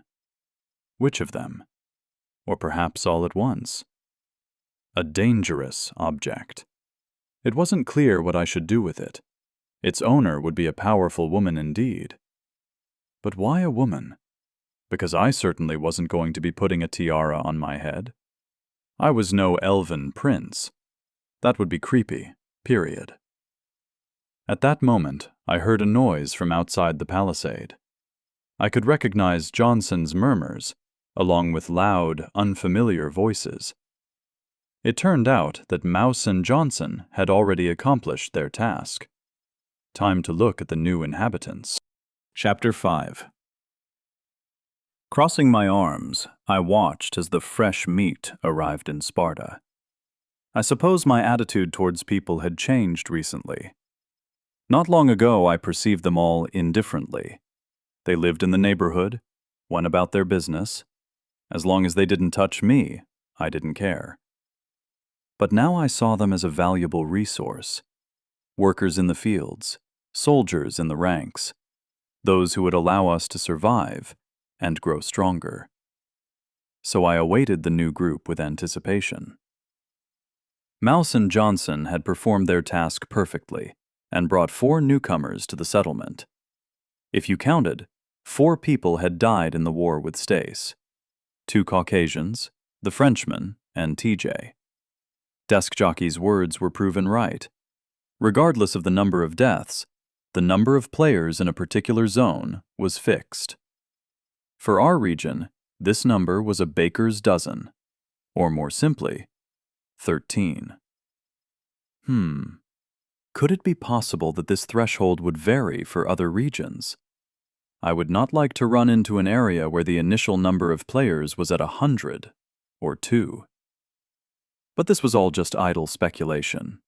We couldn't say anything for sure until we saw for ourselves. From what I had noticed so far, the system sought to equalize our opportunities. Strangely, even perversely, but it did. It gave everyone the opportunity to grow stronger. In our case, for example, I had initially considered Stace and Mouse to be the weakest players in our group. Both seemed completely unadapted to this life. But by now they had become the most dangerous opponents. While the Gopniks, who seemed to be the real predators, all fell. The Major, who had specialist knowledge, also wandered alone, turning into our contractor. I no longer felt a threat from him. Our new recruits distracted me from my thinking. 4 people. 3 men of European, maybe even Slavic appearance, and an Asian girl. Jenny, botanist, Third, and Patrick. Crazy nicknames, of course. All 4 were curiously turning their heads and whispering. During the trip, they had already got to know one another and felt like a single team. I couldn't notice any fear in them. Johnson, who was now smiling into his mustache, seemed to have been feeding them stories all the way here about how humane and wonderful we were. The newbies looked as if they had arrived at a humanitarian mission, where they would be fed, treated, and offered free classes with a psychologist. I'd have to disappoint them a little. All right, welcome to a new level, I addressed the audience, smiling. They looked at me in bewilderment. That's fine. They'd find everything out in due course. First of all, I would like to congratulate you on your first, or perhaps not your first, death. What do you mean, death? Didn't we just move to another zone? The girl said, stuttering and batting her eyelashes. Above her head shone the label, Jenny. Name or nickname? I reckoned I had heard that name from my classmates more than a few times. Something to do with Korean pop stars or something. Judging by my observations, the system had decided not to divide everyone by peoples and nations, and instead gave everyone a single language. so I didn't even know what language I was speaking now. Russian? English? Maybe even some special, systemic language? We could all understand each other perfectly, without any translators. That was convenient. No, you weren't moved anywhere, I said, shaking my head. You were killed in your last location, and reborn here at level 1, with all characteristics put to 0. A fresh start, so to speak. My words caused another round of whispers amongst the new arrivals. They were discussing whether I was lying or telling the truth. But how? The girl said, looking embarrassed. I just went to bed. I wonder if she really didn't remember anything, or if she was faking it. According to Top Dog, the Caucasians remembered their previous location, and the Frenchman had even died several times over. He was too hot-tempered. So it was worth remembering that these guys had a past. They had already become someone's victims, or perhaps someone's unsuccessful predators. But the girl was young. I would say altogether too young. I doubt the system would tell us that there are minors on other servers, although perhaps it depended on her appearance, and she was deliberately taking on the schoolgirl look. Jenny had smooth black hair, trimmed into a bob, and dark eyes. Her face was pretty and modest at the same time. She acted shy, her arms clasped over her chest and her hands tightly gripping her elbows. They cut you up, obviously, said a skinny man with thick glasses on his nose. How did they end up with him after he died anyway? At just the moment you were unable to resist, someone came and took advantage of the opportunity. It's obvious. If he just held his nose a little higher, he would correspond entirely with the image of a real botanist. No wonder where he got the nickname from. Who could have acted so meanly? Jenny tried to take offense, but did so somewhat sluggishly. Any player who was being careful, no? Glasses here is right, the dark-haired guy said, stuffing his hands in the pockets of his torn jeans. Young, not athletic, but not flabby either. Not handsome like his blonde neighbor, but by no means ugly. Such people are usually referred to as those who blend into a crowd. The most ordinary man on the street, a man whose appearance is simply unmemorable. But his nickname was amusing. Third. What could that even mean? Was he part of a group? Or a gang? Maybe he took part in some competition or something with that number, so he got attached to it? A confusing comrade. I would suggest that you... Botanist said indignantly, adjusting his glasses on the bridge of his nose. Third only chuckled in response, no longer provoking his interlocutor. That was curious too. If he was some kind of punk, he would have fanned the flames. But no. He just slunk off into the shadows. There are a lot of intolerant and businesslike people in this world, you know, baby, Patrick declared patronizingly, attracting Jenny's attention. So, it's not all that surprising that you've been subjected to such disgusting aggression. A tall blonde with curly hair. Some strange sort of surfer or hipster or something. He was wearing surprisingly intact shorts and a Hawaiian shirt that was open over his muscular chest. Unlike the others, this one was confident, as if he'd arrived at a resort where he had already booked an all-inclusive room. He looked around with interest, holding a studious gaze at Piggy and Mouse. Baby? Jenny sunk her head into her neck. Did I say something wrong? Patrick smiled impudently.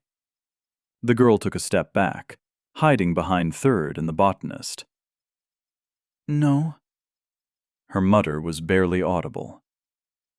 Okay. I'd given them time to settle in and accept the news of their death. Time to get down to business. So, gentlemen and lady, I said, nodding at Jenny separately. You were brought here so that you could make a decisive choice. Join our growing settlement, or give up that honor? A little grandiose, I thought. But why not? It's not every day that you get the chance to hone your public speaking skills. Do you have a caramel latte with organic milk? Patrick laughed, looking around at the others proudly, as if to say, look how I showed him. Sure, if you find coffee beans and all the other components, then maybe that can happen. I shrugged my shoulders indifferently. At least some chia seed porridge, Patrick continued. Everything is in your hands. Free Wi-Fi? We have a devil knows what, and just for you, he can show you a caramel latte being spilled on a MacBook keyboard if you're looking for thrills, I said. Ah. But before he had time to make another wisecrack, I put a stop to it. Johnson and Mouse were already beginning to wheeze as they tried to stop themselves from breaking out in laughter. We have food, protection, and a guarantee that you will not be stabbed in your sleep, I interrupt him. Of course, you will have to work for it and learn to fight.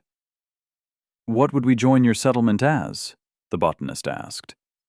Despite looking like the biggest wet blanket of the four, he came across as the most practically minded. A realist, it seemed. Perhaps there was more than one death hiding behind behavior like that. You will start as slaves, I told them openly, and I could see all four faces turning noticeably pale. Apparently, moments like this weren't explained to them in their past groups.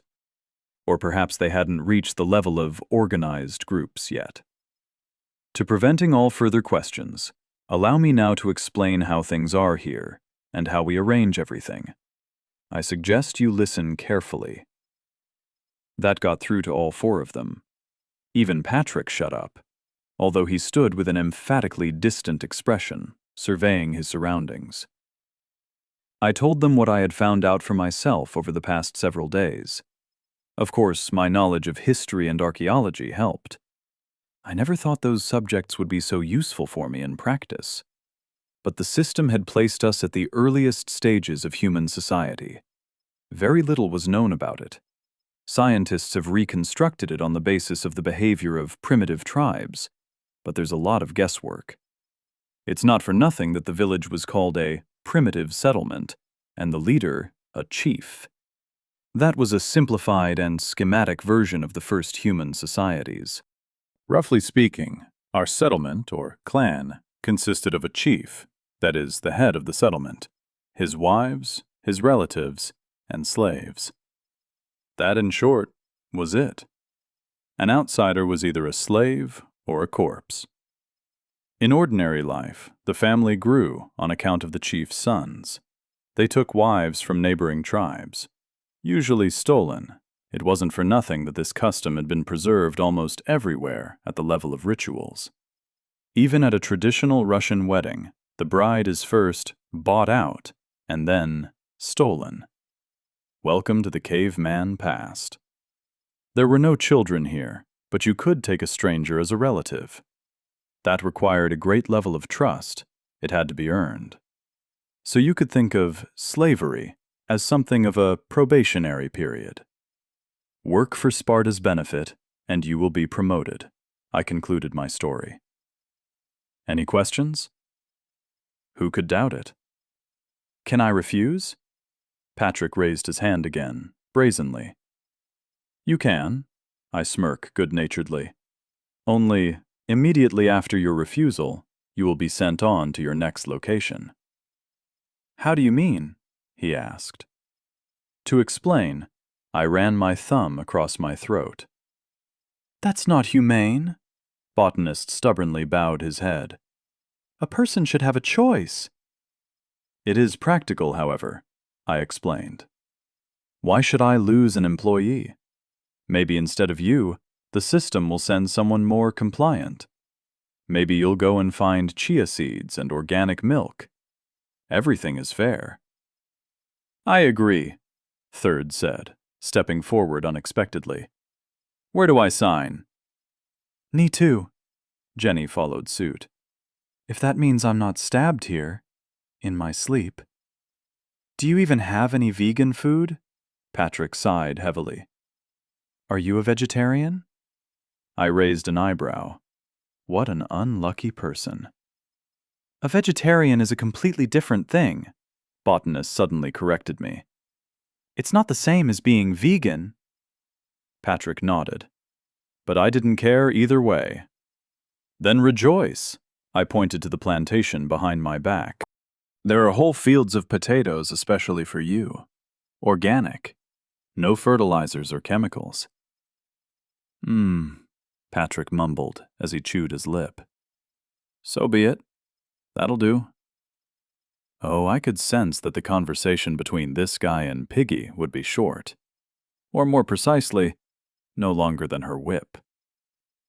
"I hope you like your second life better than the first," I said, concluding the conversation. Player Jenny joins the settlement Sparta in role Slave. Player Botanist. Player Third. Player Patrick. "Johnson, you and Mouse show the guys round Sparta. Let them see how we live. Then hand them all over to Piggy. I'm sure Comrade Desk Jockey will be happy to see the new company." Nodding, Johnson called the excited quartet and, like a duck mother with her ducklings, took them all on an excursion. Mouse followed them all, controlling them with a formidable scowl, so that no one messed anything up. You could immediately tell an experienced teacher. Watching and controlling from the side, we would need those abilities of hers too. A little scary, admittedly. She'd cook you for forgetting your homework.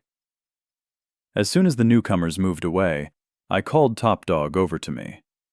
I wanted to talk to him right away, but I'd been distracted by our replenishment.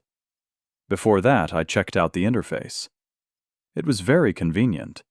You didn't even need to keep a dossier on a person. Just a thought away, and there it all was in the palm of your hand. The managers of the old world were crying with envy. Name: Desk Jockey, 4. Class: None. Professions: Merchant, 2. Cook, 1. Masseur, 1. Strength, 4. Agility, 4. Stamina, 8. Intelligence, 3. Wisdom, 1. Charisma, 7. Will, 3. What diverse talents our representative of the authorities had. Merchant, of course. In the absence of money and turnover, this profession was mainly responsible for diplomacy. But how exactly had he managed to get Masseur? Now for Top Dog, our Gupnik intellectual. Name: Top Dog, 3. Class: None. Professions: Tracker, 1. Craftsman, 2. Hunter, 1. Strength, 3. Agility, 4. Stamina, 3. Intelligence, 5. Wisdom, 2. Charisma, 2. Will, 5. Top Dog here. I handed in his screwdriver, which he gratefully accepted. "Thank you. I didn't expect that. I thought that you had requisitioned it for your own purposes," he said, squirming to avoid being unkind. "But it's still very dear to me." A screwdriver? I wondered. When this very screwdriver was the only thing keeping me conscious, instead of becoming a thoughtless slave? Yes. He sighed. "I saw too much of a number of things, so I had to play the idiot so as not to be suspected." "I'm sure you're aware that bonus items are given for a reason," I said, getting to the point. "Since you were given a screwdriver, it must mean that you can deal with technology or mechanics. I'll tell you right away, this is a good chance for you not to get stuck in the fields under the whip of Aunt Piggy." Prove yourself in something more interesting instead. I studied geodesy, Top Dog said. But I was also a member of a geology study group. I dreamed of going on an expedition, finding a deposit and making money. The million-dollar question. Can you find us some ores? Copper? Iron? Johnson and Jr. tried to find iron, or anything else, but nothing had worked. We didn't have the necessary skills or knowledge, and the system took it into account. We could have been holding the right stone in our hand and not understood a thing. I can't say for sure right now, Top Dog said, puzzled. If the deposits are exogenous, of course, then the chance of finding them on the surface is very high. But if they're at a depth, then unfortunately I'd be useless. He shrugged. Let's hope the system takes our level into account, I said. It can't have abandoned us entirely without resources. We don't even have clay. You should look downstream for clay, Top Dog said. Here the bottom is stony, but further along the ravine I saw sandy areas. That should mean clay. And even further downstream, where there's a swamp, you could look for iron. Places like that, the ore's not great, but it does exist. For you, this is now your main job, I said. Explore the entire valley, climb the mountains, go downstream. Just find me everything that's here.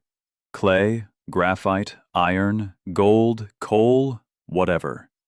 We have to know whether we'll be able to start doing something better in the near future than tents, spears, and wicker shields. Have you heard that the border with the neighboring region has opened?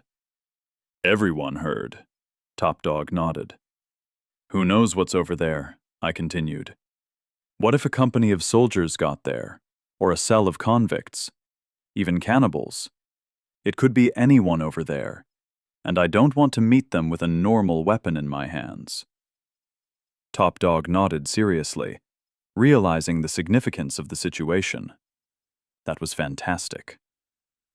But can you delegate someone to me? He asked. An assistant? Well, something like that. He scratched his head. I'll have to go beyond the fence, just in case. What if in the mountains there's suddenly snakes or other monsters? He was a cautious guy. Others would consider that cowardice, but I'd call it realism after the time we'd spent in the new world. I could only approve. All right. As soon as Junior returns, I will delegate him to you as a comrade, I agreed. Iron, or bronze at least, was important to us. We wouldn't be able to exist for long without them, let alone any talk about development of any kind. We could already feel a clay shortage.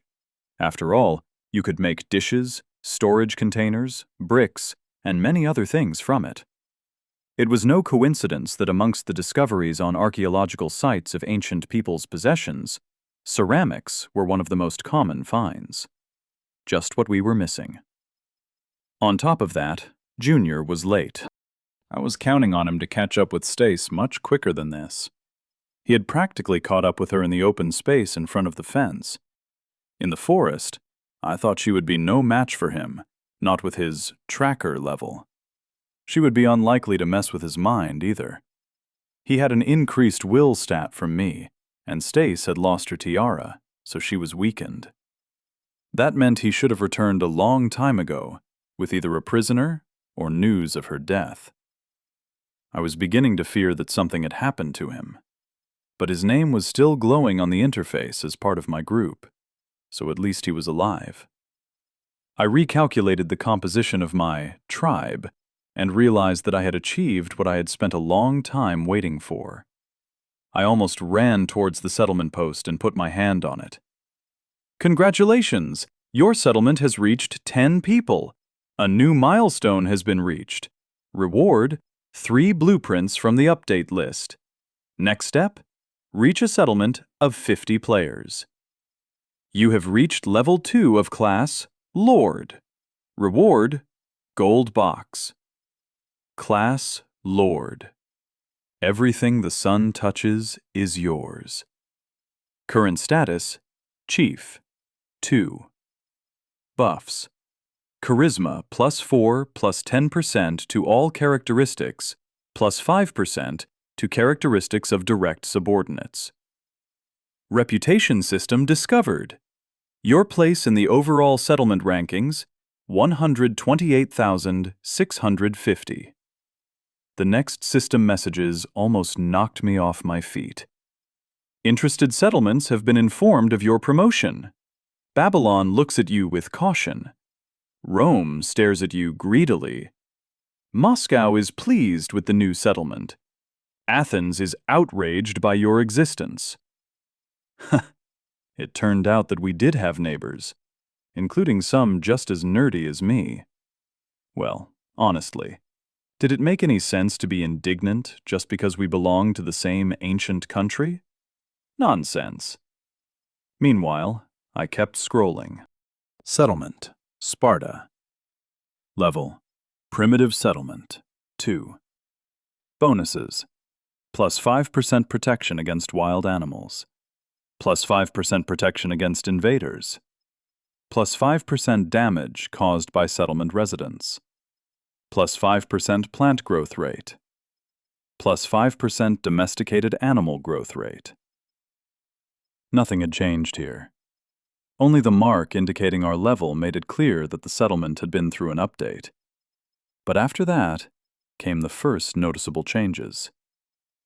Population: 1 lord, 2 lords' wives, 2 relatives, 6 slaves. Indexes: Economy, 2 100ths. Policy, 2 100ths. Culture, 1 100th. Army, 3 100ths. Reputation, 0. It was interesting that all indices, except for culture, had grown since the last check, especially the army. I took all the credit for that, as a result of training with the devil knows what, and the fact that almost every man in Sparta was, more or less, a soldier, not including the newcomers. The economy had grown as we had new products. Hares and their hides, for example. Culture was clear enough. We hadn't done anything in that field. For the 1, they clearly counted my Olympic Games. As for politics, I suppose this was influenced by my increase in status, as well as the acquisition of 2 wives at once? It'd take a long time to break all this down. I'd have to work out whether these indices affected anything, or just reflected the current situation. The reputation system had also opened up, but I couldn't get any more information on it. A sign stuck itself in my face brazenly with the inscription, "For more detailed information, give out a new mission." But I could only give them to the damn major, who was still wandering who knows where. Okay, that could wait for now. Next, I found a list of constructions. As it turned out, for the next promotion to the stage Village, I would need at least 5 buildings from the attached list. And what wasn't on that list: cheese factory, forge, weaving workshop, smokehouse, barn, watchtower, palisade, lord's estate, barracks, tanner's workshop, witch doctor's house. Well, the list was truly voluminous and very impressive. The most interesting part was that I could choose 3 items from this list and instantly receive their blueprints. That was the reward for the new level. Judging by our experience with the construction of the hut and the warehouse, the existence of the blueprints themselves greatly facilitated the construction of the necessary buildings. All you needed was resources and people to build the structure. Simple and straightforward, but in our case, completely irreplaceable. Who among us would be able to take up and build a forge with their bare hands? But with a blueprint, it would be done in a few days. Ho ho ho! It felt like Christmas. Except it was me giving myself presents, not Santa. Yep, this really was a Christmas for adults. No intrigues or surprises. Having greedily pored over them, I chose the first, and probably one of the most important, buildings. Chapter 6. I scrolled through all the estates, workshops, and fortifications without looking at them, and chose. Name: Bog. Outdoor toilet blueprint. Description: the world will once more hear the immortal words, "Somebody once told me." Allows you to build a wooden toilet cubicle for nature's call. Prevents the spread of any unpleasant odors and sounds. Product of natural activity will be processed by the system into fertilizer that accelerates plant growth. Time: 24 hours. Someone could well declare that I'd gone crazy, because over and against so many other great options, I selected and chose a fucking toilet. However, that someone had not taken into account that this was a pretty modern fucking toilet. When we'd lived in civilization, it had been very easy to get used to a certain level of comfort. Clean water, food available at a nearby store, public transportation, or even a private car. Clothing, hygiene products, countless sources of entertainment. When you're surrounded by so many luxuries, you imperceptibly begin to experience them as something ordinary, something that you're entitled to by right. As soon as the current horror began, the cost of destroying all those comforts, removing all those opportunities and benefits, became so much greater. How could you live without toilet paper, fresh pastries from the store, access to the internet, TV shows, games? That's where we were now. The system had ripped us all out of the modern world, dunked our heads into the wild, and burst into laughter. When there had only been 4 of us, running to the bushes still made some sense. But with a crowd like this in a closed valley, when you had to climb the ladder over the palisade? Well, for me personally, even a simple wooden bog was a part of a world long since past. Something of the old decency and self-respect. Sure, it wasn't the classic porcelain throne, but since we hadn't exactly been living pretty up until now, it made sense to make a start, right?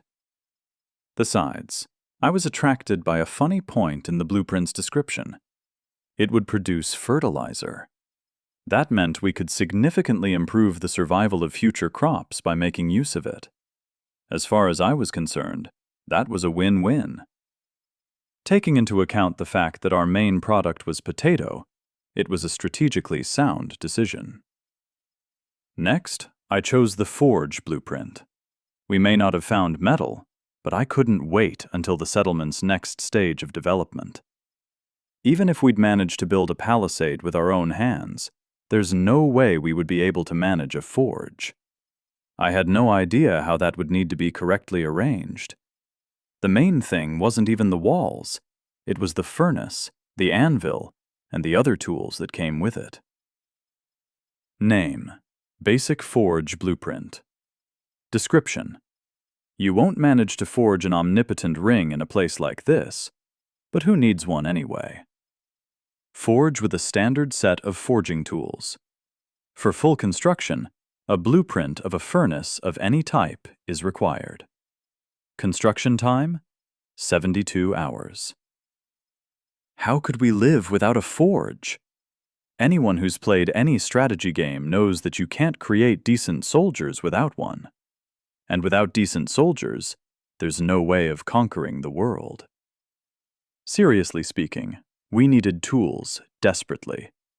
Not axes and saws made out of stones and fastened with a rope, but full-fledged metal tools.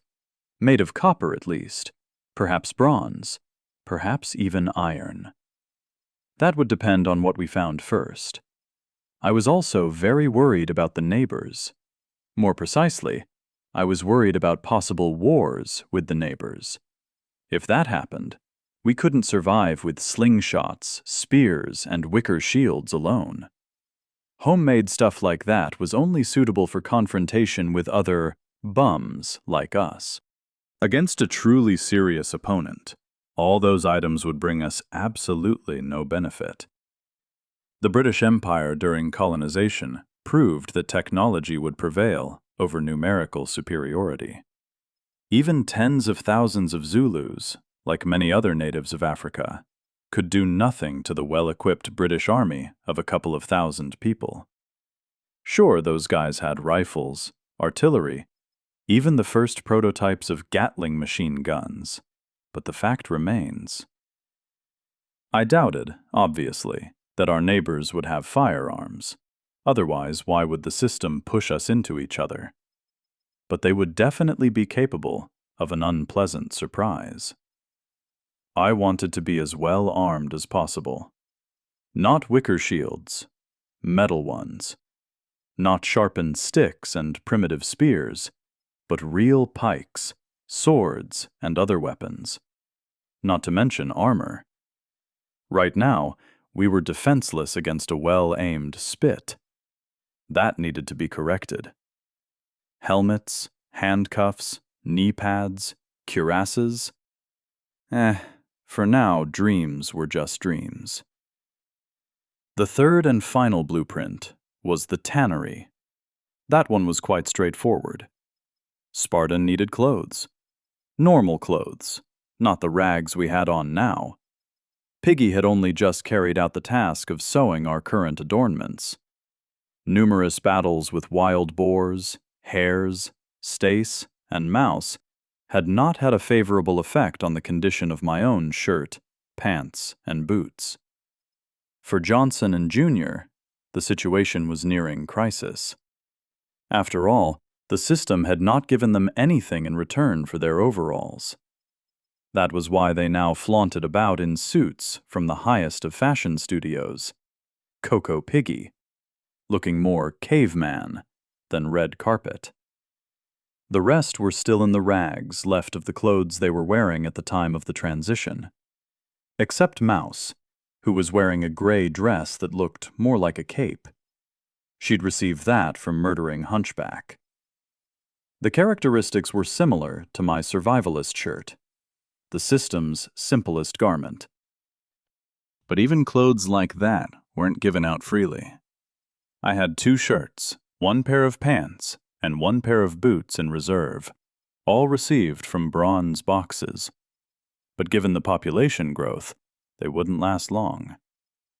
In short, it was obvious that without new sets of clothes, we would very soon begin to look like a nudist settlement. Or something like that. I'd been hesitant about choosing between a tannery and a weaving shop for a while.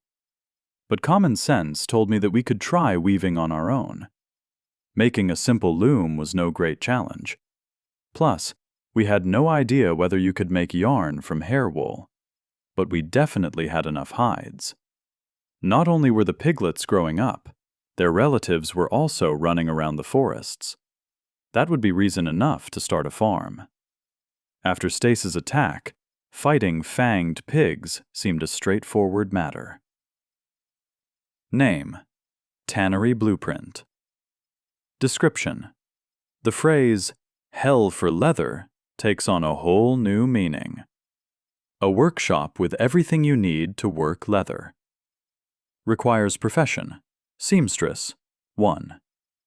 Construction time: 72 hours. Thus concluded the selection. The list stopped teasing me with lots of important and interesting things that I wouldn't gain access to in the near future. After a moment's thought, I decided to immediately open the golden box that I'd received for my class upgrade. Shining all over with bright light, out of the box fell a blueprint? Are you serious?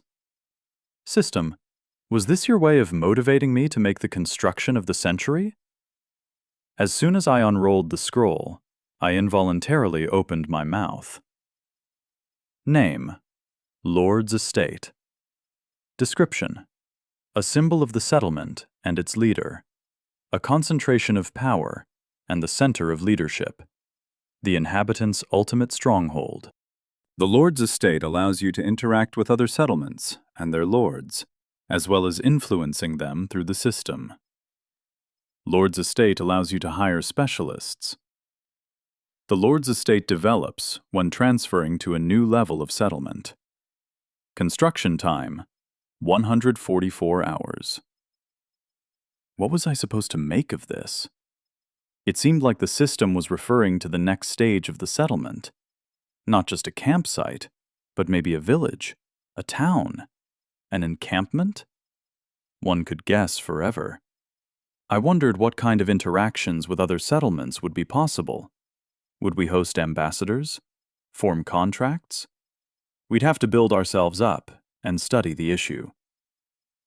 I noticed that Mouse and Johnson were returning from their excursion and called the man over to me. "What is it, Elder?" he asked. "Here, I've got a short-term work plan for you." I gave him the 4 blueprints, which he carefully, busily examined.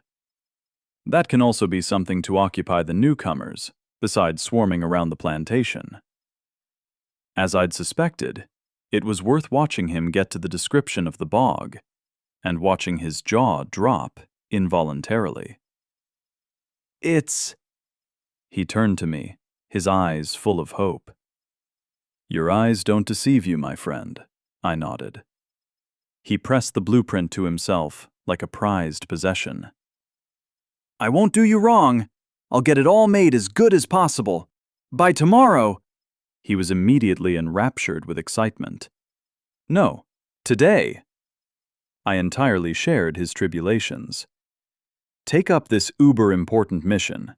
I put my hand on his shoulder, blessing him with all seriousness. "All of Sparta looks at you with hope. Take everyone you can, and take up the building." Johnson frantically swallowed a lump in his throat and, nodding, almost ran back to the newcomers, where Mouse was still keeping a watchful eye over them. "Attention, comrades! Alcoholics, hooligans, parasites! Who wants work?" That was the last line I heard from afar. The next morning, the excitement at the appearance of a new toilet was already taking suitable form. Just yesterday, they'd all been standing in a line while someone inside shouted, "Occupied!" just for fun. The design was a classic wooden box, like something from a cartoon about a green-skinned single sociopath who lives in a swamp. A slightly crooked roof, thick, poorly sanded planks for walls, and a window on the door, which for some reason was in the shape of a heart. The only difference was the sign, which appeared on the door by itself. "Abandon all hope, ye who enter here."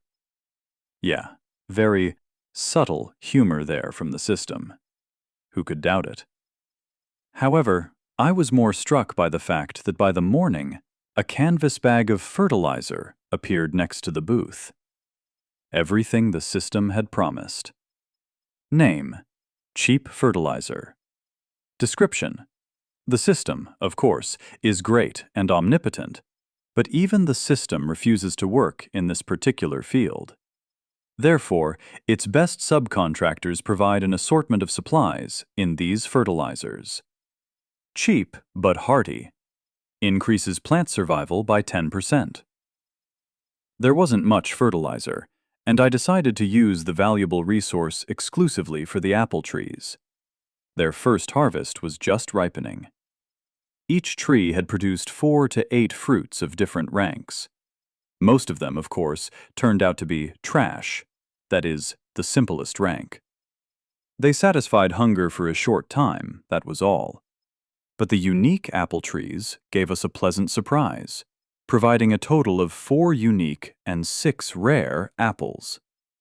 All the simple ones went into our diet and into our stocks, but those that were higher in rank were replanted. The effect of the fertilizer immediately made itself felt, too. Of 10 fruits, 5 apple trees took root, 2 unique and 3 rare. Exactly half. That seemed to be a great result. Not to mention some serious help in cultivating new species of plants. All that was left was to find some of those species. A trifle, surely.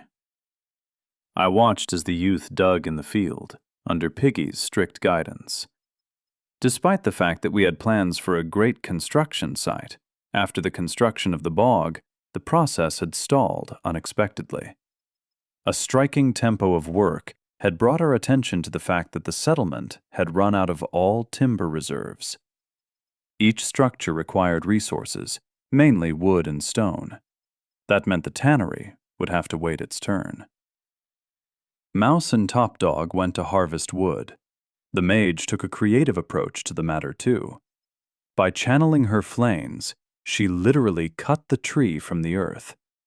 Top Dog just had to chop off the branches, and the trunk was ready for transportation to Sparta. The newcomers would also start doing this, once the enlarged plantation had been sown with potatoes. From that day on, we decided to plant 40 bushes at a time. This allowed us to stock up on more than 100 tubers every day. We had to replace everything Stace had stolen from the vaults. Plus, somewhere deep down, I was hoping that the first neighbors we met would be peaceful, and I would be able to start trading with them. But more generally, it was time to get started on delegating authority. Amongst our ranks, 2 middle managers stood out quite clearly. Johnson took everything to do with construction and resources upon himself. Without hesitation, I had given him the blueprints and manpower, and he could cope with the rest. Piggy was in charge of the homestead in the broadest sense of the word. She supervised the work on plant beds and animals, made hair hides and sewed clothes from them, ensured that food was always ready and no one was left hungry. She worked without needing to apply the whip. I had already noticed that there was a competition between these two for labor. They walked around the camp with covetous thoughts. Who can I steal? There was a third direction as well, military affairs, which I took under my charge. That would require manpower and time, too. So I put together a plan for morning meetings, where we could plan the day and divide up our depleted human resources to meet all of our needs. In the meantime, I observed the progress of our youngest generation's labor education. Desk jockey slouched and muttered under his breath like an old grandfather. As a result, he received a whip crack from a contented Piggy. Jenny and the gardener were working calmly and diligently, without provoking the girl into additional motivation. The same couldn't be said about Patrick. "This is employee maltreatment!" he shouted, raising his fist to the sky. "Physical punishment is prohibited in most civilized countries. I want to raise a complaint. Where can I enroll in the trade union?" Oh, the idiot. Firstly, this is purely for motivation, Piggy, or rather, Madam Supervisor said, crossing her arms. And secondly, there are no trade unions. That's a bunch of reptiloid nonsense. Then the blonde got a fresh whip blow. But how could it stifle his righteous anger? Not in the slightest. "This is an outrage. Vigilantism. Voluntarism. I will complain to the Lord. I refuse to work under such conditions." He continued to demand justice, even as he was getting his ass kicked and running around the field. "They didn't specify my salary, my bonuses. They didn't even take overtime into account. Outrageous." This brought Piggy into a white-hot rage. "Then here's a bonus for you." Once again, a well-aimed blow to the long-haired hippie's rear end. "Help! These hooligans will blind me!" Patrick, unable to withstand the shame, ran away. But his embossed muscles from his past life meant nothing in the world of the system. Piggy caught up with her victim, and then almost drove him into the ground with a scolding look, for the fact that, because of him, she had got wet and ruined her hair. Howling, Patrick begged for mercy, admitted his wrongdoing, and went back to the fields to suffer without vacation or overtime. An exhausted Piggy sat down next to me. I handed her a water bottle. She instantly drained it, like a traveler who had spent a week in the Sahara Desert. "It's already exhausting," she complained. "At first it was funny, but my hands are not designed to crack a whip all day." "Has it got that difficult?" I asked. "Not with all of them," Piggy sighed. "But these two are wearing me down." I knew exactly who she was talking about. Patrick and Desk Jockey. There could be no other candidates. "What do you reckon about the others? How do you like them?" I asked her, taking the wineskin. It needed refilling. We could do with a container, or some kind of reserve. But alas, there had been no extra blueprint. Johnson still had another box, mind you. I should have checked if he'd opened it. It had completely slipped my mind. "Well, how to put it? They're normal. Jenny and the gardener are diligent and don't protest much," she shrugged. "Give them a task, they do it, without being stupid about it." And what about Third? I was surprised she hadn't included him. She tapped her index finger against her lips indecisively. "I don't know. He's kind of strange," Piggy admitted. "What do you mean?" "Just that. He doesn't grumble, doesn't resist, doesn't resent. He does everything without complaining, as if it wasn't the first time he'd gone through this," she said, thinking aloud. "No emotions. He's like a robot. If Jenny and the gardener slacked off at first, then they had to be whipped into shape. But Third—" "What, was he outraged?" "You know, on the contrary," Piggy said, surprised. "First he asked me why I was beating them with a whip." I explained it to him honestly, showed him the item description. Then he just asked me to whip him each time the cooldown ran out. Once a minute, that is. So that he worked better. Then if the others distracted me, he even reminded me about it. "Maybe he's, I suggested, snapping my fingers. "I immediately thought the same," said Piggy. "I even asked him. But he just grunted, said no, and kept working, as if nothing had happened." Strange. This third guy was very strange. By which I mean he was absolutely ordinary by appearance. Industrious, didn't go looking for trouble, didn't start any conflicts. People who are that correct and unnoticeable don't exist. We'd have to make a note to keep a close eye on him. While I thought, Piggy had found herself a victim. "Hey, and just what do you think you're doing, wandering around idly? Go and fetch some water for the hares, and feed the piglets." Mouse, who was passing by on some or other mousy business, froze in surprise. "Why are you handing out orders like that?" she replied. "Go feed them yourself. What are you sitting around for?" "Who are you talking to like that, old lady?" Piggy had touched a precise nerve, even though her and Mouse now looked almost identical in age. "Why, I'll send you off to do an eternity of fertilizer spreading. I'll make you a pig farmer and a shepherd all in one." "I'm talking," Mouse replied sharply, "to a fat-assed peasant. Go spread your own fertilizer." "I'm no peasant. I'm a lord's wife." Piggy put her hands on her hips, standing in Mouse's way. "Bow to me, you witch." "I'm no witch. I'm the Lord's second wife," Mouse declared in return. "Did you think you were special, dumb bitch?" "Leo," Piggy turned to me. "We need to talk." When I transferred everyone out of slave status, the system automatically determined you, I began explaining in as peaceful a tone as I could manage, given the explosive atmosphere. "It seems like it won't allow women as relatives. Just slaves or wives. No third option. For the moment, at least." "Oh, so how does that work then?" As is customary for women, Piggy heard selectively. "It's automatic, is it?" "By the way, I didn't really want it," Mouse snorted. Both women, who had just almost been clutching at each other's hair, stood shoulder to shoulder, facing me. "Elder, Lord Leo." I saw Johnson waving at me from the fence. "Hurry!" "All right, ladies," I said to them both. "Why don't we all agree that I accept your gratitude for freeing you from slavery? If anyone wants to go back to it, just say. I can transfer you any time. Let's continue our conversation later. Business calls." I walked away in silence and could feel 2 contemplative looks on my back.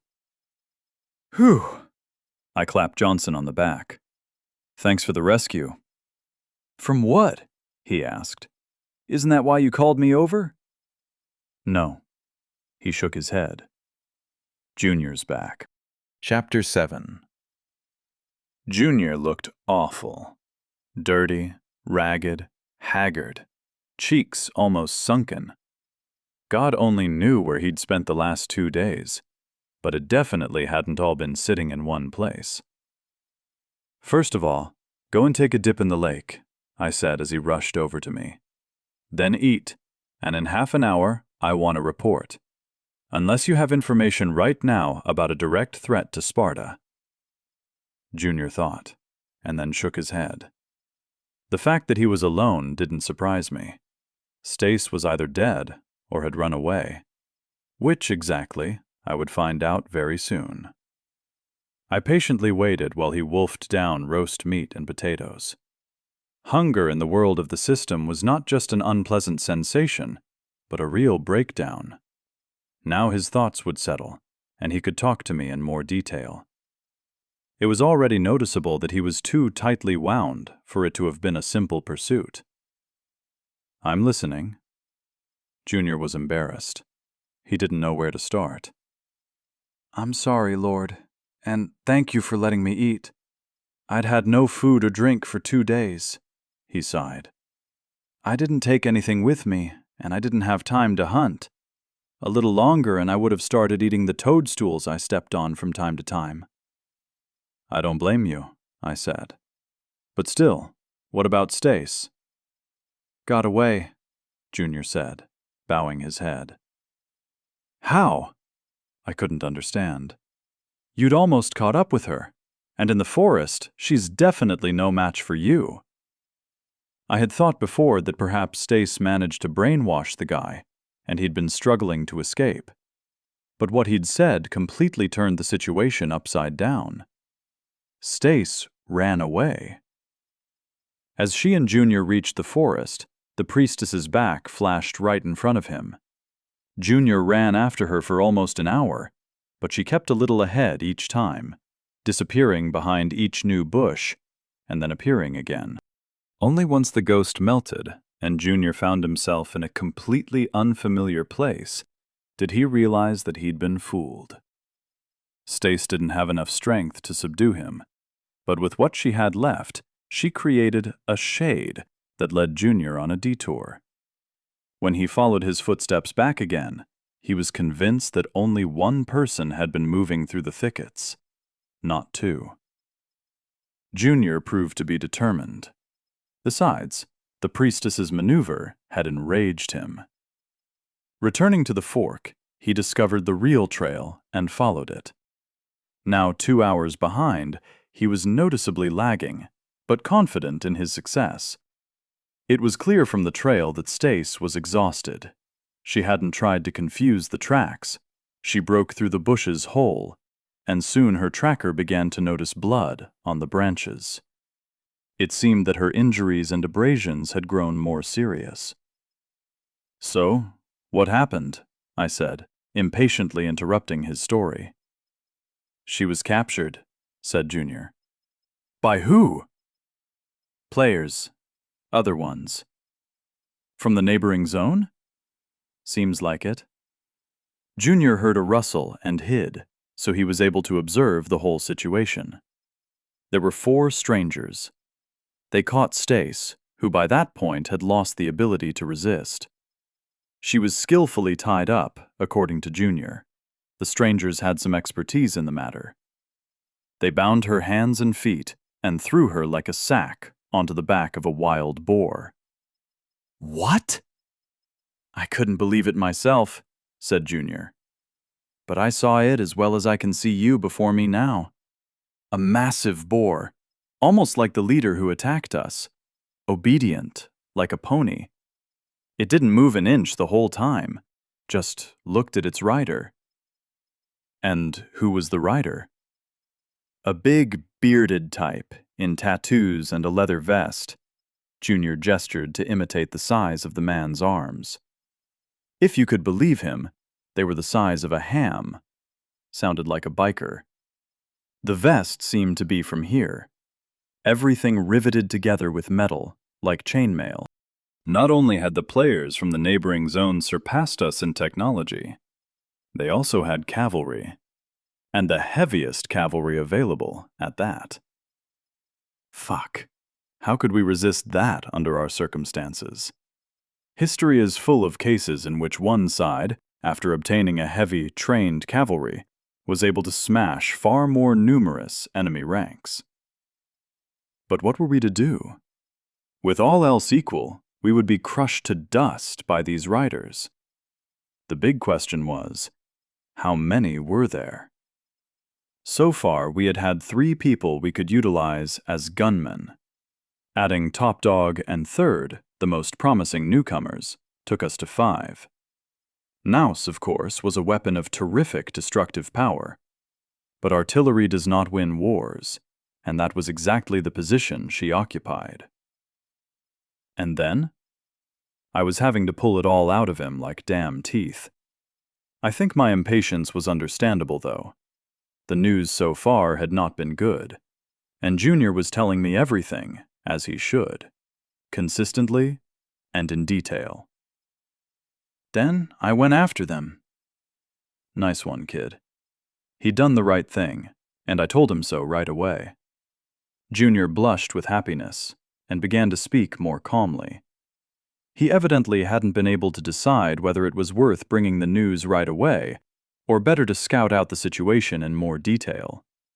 The Boar Riders, as I had designated our neighbors in my mind, dragged Stace to their campsite. A settlement, like ours? I asked.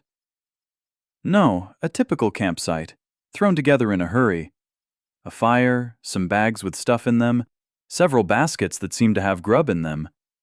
All in all, I counted 8 people, he said, squeezing his eyes shut. 3 of them had wild boars, the rest were infantry, armed with wooden shields and thick leather jackets, spears with iron tips on their backs. The riders had sturdier weapons. There was a set made up of a couple of long spears, for the cavalry, I guess, then helmets, cleavers, and something aerial, like slings. Serious weapons, I concluded, weighing up the list. According to Junior's description, the suits of the riders resembled brigantines, leather armor with sewn metal plates. Compared to us, that was a technological step up. It looked like the process whereby a medieval city develops itself, and then a bam, into the bay sails a warship, threatening your swords and spears with long-range artillery. This happened in real history too, in Japan, for example. That's another thing. They have real horns on them, Junior said excitedly, which they use to communicate with other groups. That was even worse than a well-dressed cavalry.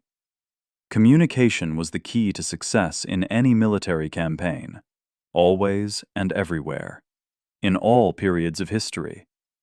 And the fact that the newly discovered group had at least a semblance of that communication gave us cause to think. Were they on our backs now? Did they give a signal? I asked. As soon as that trio dragged Stace in, judging by the responses, there might be a bunch of units like that, Junior suggested. We were in shit. Real shit. What did we have as a result of that story? The residents of the neighboring location had a clear advantage in equipping their soldiers. There were almost certainly more of them than there were of us, and a group that readily exceeded Sparta's military potential was now near our borders. There were also several such groups, And on top of that, they were in contact with each other. Not perfect connection, but I suppose they wouldn't be acting separately.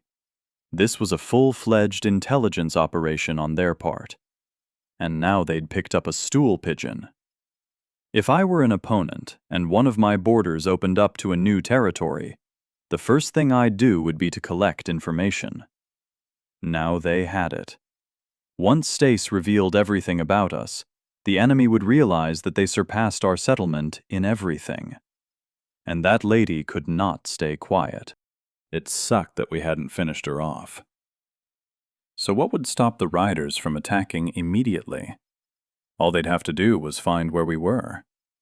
Yes, while we were on the defensive, we had every chance of seriously thinning out the infantry of unknown players. Perhaps we could even cause some problems for the riders. But we would live just as long as the palisade lasted. Would it be able to withstand the blow of a battle boar? A tamed one, too, which perhaps gave it additional characteristics? What was most important? Not to panic. The time I'd spent in the system had made me strangely fatalistic. Was I willing to surrender, give up everything I had to an unknown enemy, and become a slave to survive? No. I'd rather die than that. That meant we needed to think about how to fight, and how to win. Okay, you can rest for now, Junior. Tomorrow, I want to ask you to help Top Dog in a very important matter. Of course, he nodded without further questions. My people were getting used to discipline. I continued pondering on my own. An open fight between either side seemed a terrible idea. The Boers would sweep us away, and their infantry would finish off the survivors. Fighting in an open field would be a no as well. No army-on-army combat. There were more of them, and they were better armed. All that remained was to look for weaknesses. Thanks to Junior, we had a small advantage. We'd seen them. They hadn't yet seen us. Learn more about them, and strike their weak spot. Clearly, Stace carried an element of uncertainty. But would she be able to find her way back to the valley? That was a big question. Desk Jockey had stated that it was him who had shown the way, while the priestess rested in a sedan chair, not paying attention to the road. There was still a chance, and it wasn't as small as I had originally thought. We had a forgery blueprint, and as soon as we acquired some metal, we would be able to catch up with them in terms of armament. That was now our strategic task. All our hopes lay with Top Dog. If he found iron, or any other ore, the probability of our victory would increase significantly. They had riders, right? Well, a phalanx with spikes, would have to be an unpleasant surprise, even for such a heavy cavalry. But the main thing was intel, and I knew who to delegate that to. Major, where were you hiding? The next morning began with a full-fledged planning session. The situation had developed in such a way that, due to the growing number of tasks and modest number of people, I was forced to constantly maneuver. First of all, we had to calculate the exact number of workers necessary for the stable operation of our plantation. By now, plantation meant all of our food production in general. Those were the potato field, the growing apple orchard, the hare and piglet enclosures, as well as a number of smaller plantings of food wares, such as mustard, parsley, and other green plants, which had been found in the valley and transplanted. The latest seedlings belonged entirely to the trash rank, so they have no bonuses and were being grown purely to diversify our menu. The second block of activities was production. This was to become a priority direction for us in the coming period. How long could we run around in skins, armed with spiky sticks? All of our old guard of free residents, except for Junior, gathered around the planner. He had already left with Top Dog that morning in search of clay and ores. The news has already spread through word of mouth, so repeating the information about our neighbors on boars would be pointless. "So, comrades," I said, for some reason copying the tone of an old Soviet film director. "First of all, I want to congratulate our colleagues on their new appointments. I appoint Piggy as my deputy for economics, and Johnson as deputy for long-term development. In short, Piggy is now our chief farmer, and Johnson our foreman. Let's give it up, comrades." Only Mouse and I clapped. Johnson bowed down and glowed like a freshly minted coin, while Piggy sat with her lips pursed shut, sulking. Everyone was performing their necessary duties, both workers and spouses, but they were showing frustration. "Before anything else, I'm announcing that due to the threat of invasion, our priorities have shifted to construction," I continued. "All workers are hereby transferred to Johnson in the construction site. The plantation will have to do with just the minimum necessary for survival." "But how?" Piggy exclaimed. "We have just increased the number of bushes to 40 plants. If we remove that many people now, we might just not have enough time to keep track of all the potatoes. I need at least 3 people. I thoughtfully sipped some boiling water with herbs out of a mug and considered her words. By the way, Johnson's box had brought us a samovar. The simplest possible, trash rank, but a samovar. So as soon as we found tea, we would be able to enjoy tea parties with all our might. For now, we had to be content with herbal concoctions. They tasted disgusting, but funnily enough, with the right mix of certain types of plants, they gave +1 to intelligence. Our botanist, it turned out, was full of surprises, as he was able to find stuff through instinct, and even knew how to cook the slop properly. "All right, I'll give you 2 people," I said. "Jenny and desk jockey." "I need 3. "The 3rd can be you," I said, gesturing that it would be better for her to stay quiet. "It's too soon to pretend to be a queen. I'll also be going to the construction site, carrying the logs for the record. If we slowed down now, we would end up kicking ourselves.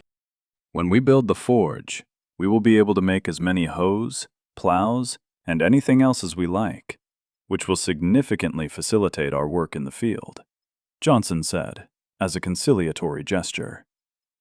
She lowered her head, but nodded slightly. She understood herself that potatoes were potatoes, and we wouldn't be able to defend ourselves with our bare hands.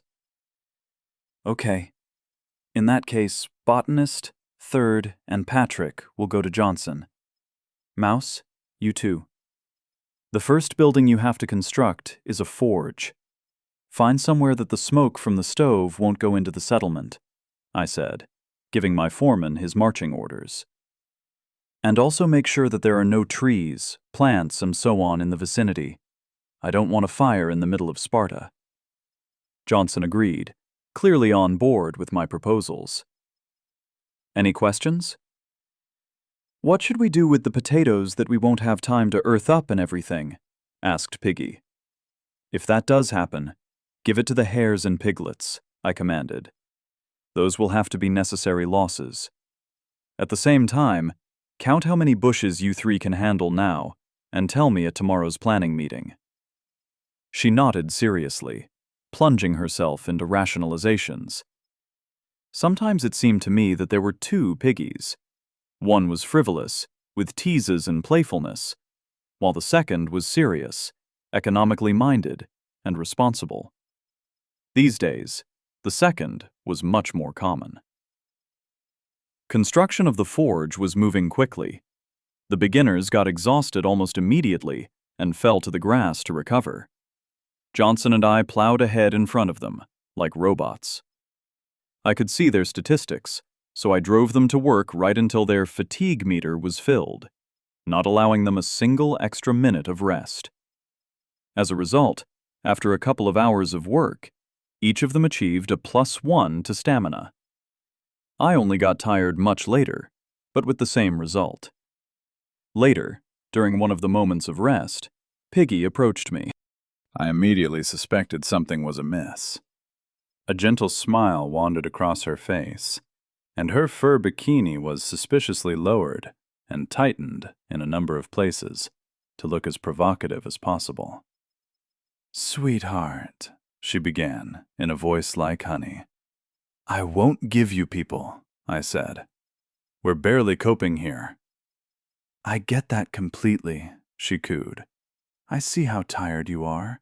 The whole settlement relies on you. All the plans, all the thoughts on the future of our people, my lord. And yet you carry logs as well. You must be tired. Why don't I rub your back?" "Piggy, what do you want?" I asked. I knew my new wife and head farmer too well. If you relaxed too easily into her outstretched paws, you'd never claw your way back out. "We still have Stace's tiara, and it's just lying there, idle. Give it to me." "Why?" I wondered. "My workers will obey me better," she said. "And just in general, Johnson is a man. He bangs his fist on the table, and everyone runs to carry out his orders. But I'm a girl. I need evidence of my power. Plus, anyway, who's your beloved wife? It feels like you're embarrassed of me." "Piggy," I said, "let's postpone this conversation. I'm not sure yet who would benefit more from the tiara, but right now, I have to work." "Fine," the girl declared sadly and retired, shaking her hips playfully. On the one hand, it wasn't such a bad idea.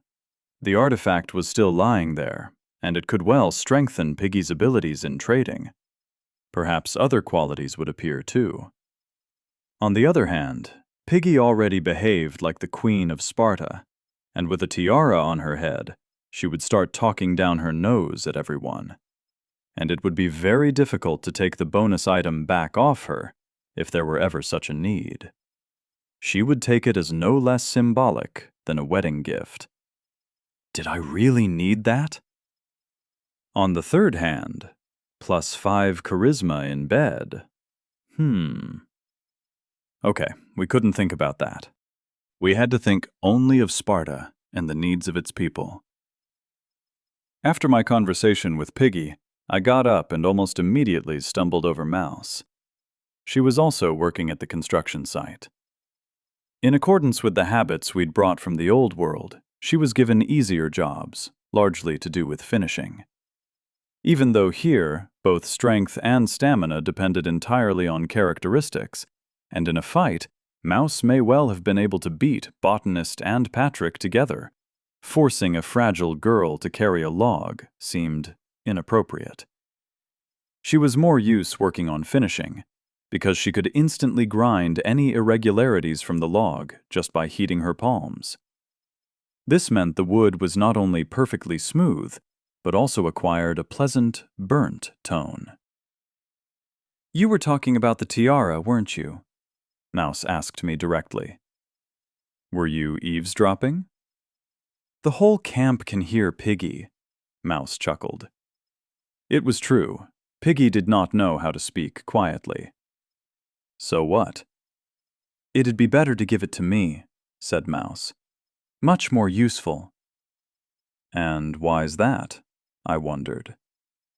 Mouse began to tell me about the connection between charisma and the size of her magical abilities, and that it wasn't for nothing that apples, which enhanced magical abilities, also buffed charisma. I could neither verify her claims nor refute them, but I could feel the guile in them.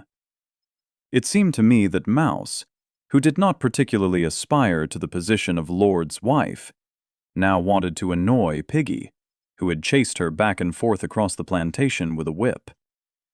But I didn't manage an answer. "Oh, look who's gone all quiet." Piggy suddenly appeared next to us. "Is it me who's talking too loudly after all? Don't worry, I can hear perfectly well. Why are you talking my husband's ear off?"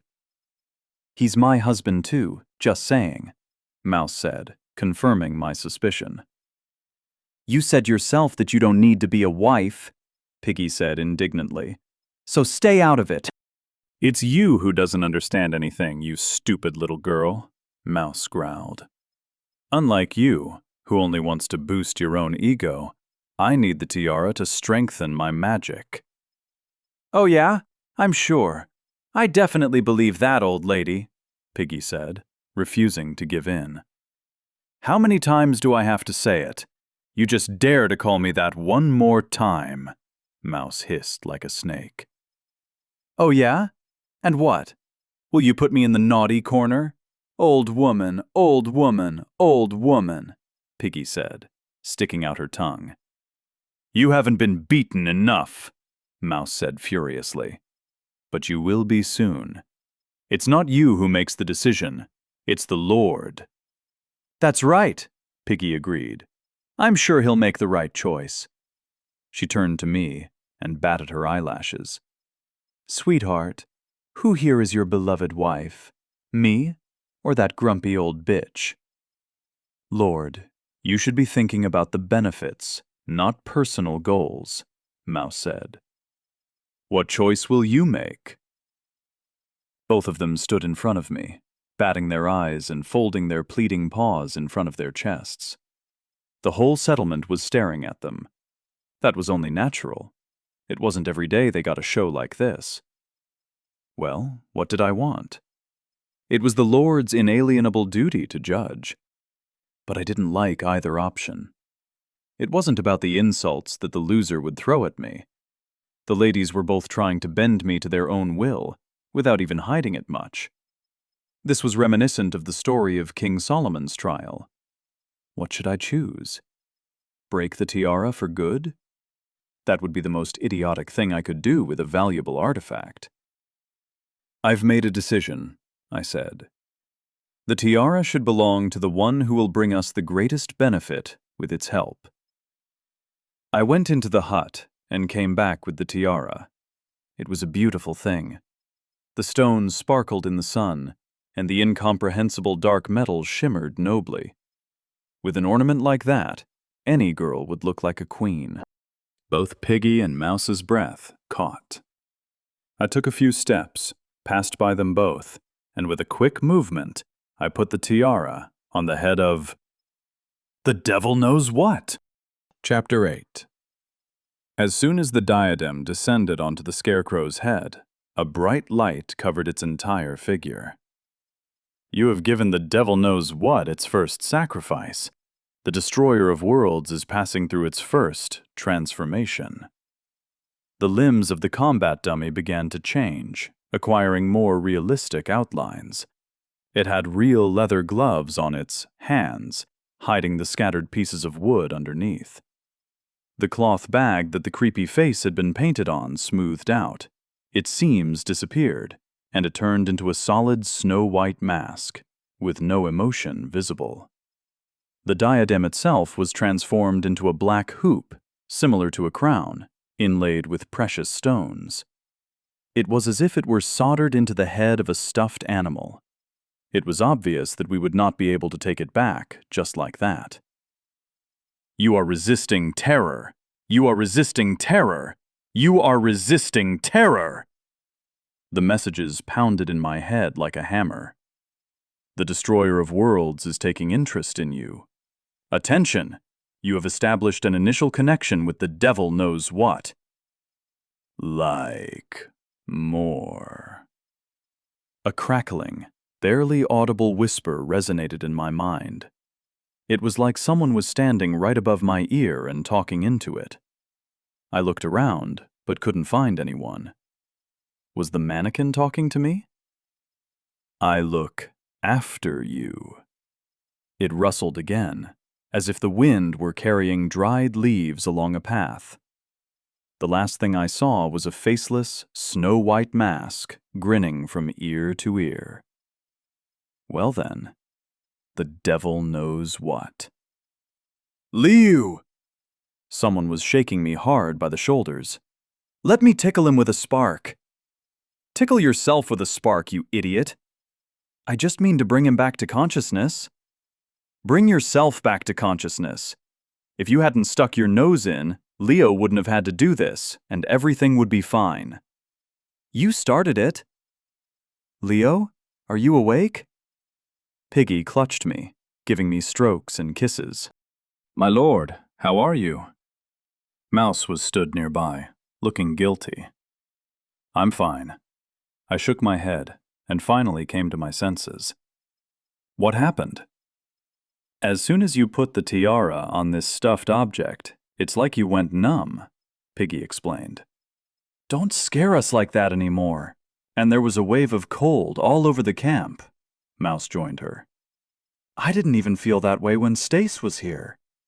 If her magic was like an unpleasant chill, this was like being naked in the middle of Siberia during a snowstorm. But the tiara is in place, and no one is offended, I said. Right, girls? They both squinted at the devil knows what and nodded uncertainly. I could swear that the scarecrow was winking at me. But after a moment, its mask became impenetrable again. I couldn't wait to test the dummy's new abilities. If it gained more levels and could even speak, then the training should become more effective. In the absence of battles with an enemy or a grind, this was our main source of skill leveling. But that would have to be postponed. Top Dog and Junior had returned to the settlement. Upon meeting me, Top Dog gave a grin baring all his teeth and declared, "Found it." You found it? We found it, he repeated. And what did you find? I said, my expression unchanged.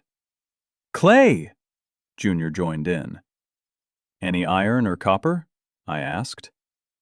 They both immediately lost heart. Okay, I said. You're already doing great. Go have dinner, then grab Johnson and bring him to me. Clay was wonderful news. Without it, we'd been standing in place for a very long time. It was time to instruct Johnson and start digging. We had reeds. We could make adobe bricks. I wondered if the system would take alternative materials into account for buildings or not. We could finally make normal dishes out of clay. If we got to manufacturing the stove, then all in all, this would be a huge step forward. But we would have to send the guys straight back out to scavenge tomorrow. Without metal, we would definitely lose. I couldn't believe that the system would abandon us without giving us the opportunity to develop. It wasn't for nothing that it divided us into small groups, protecting us from each other and giving the divided teams an opportunity to gain strength and get a chance against those that were initially more united and organized. How many times had this same scenario played out in post-apocalyptic books and films? Power gets taken by the military or the police or by criminals. Those who had the initial ability to organize and apply force. I remembered our first skirmish with Desk Jockey's group, when Junior and I poked each other with our weapons, not daring to inflict fatal wounds. Fighting like children in a sandbox with plastic scoops. Whereas now, Junior finished off TJ, and I, the Frenchman, without the slightest moral hesitation. Previously, any group of soldiers or gang would have simply turned us all into slaves. But now, having learned to defend and attack, I was able to resist them. This meant that natural resources should be scattered relatively evenly, or so it seemed to me. The world around us only seemed real. The system called it a server and designed it to meet its needs. Where was I going with this? To this. There must be metals somewhere nearby, even if only in minimal quantities. So, we needed to find them.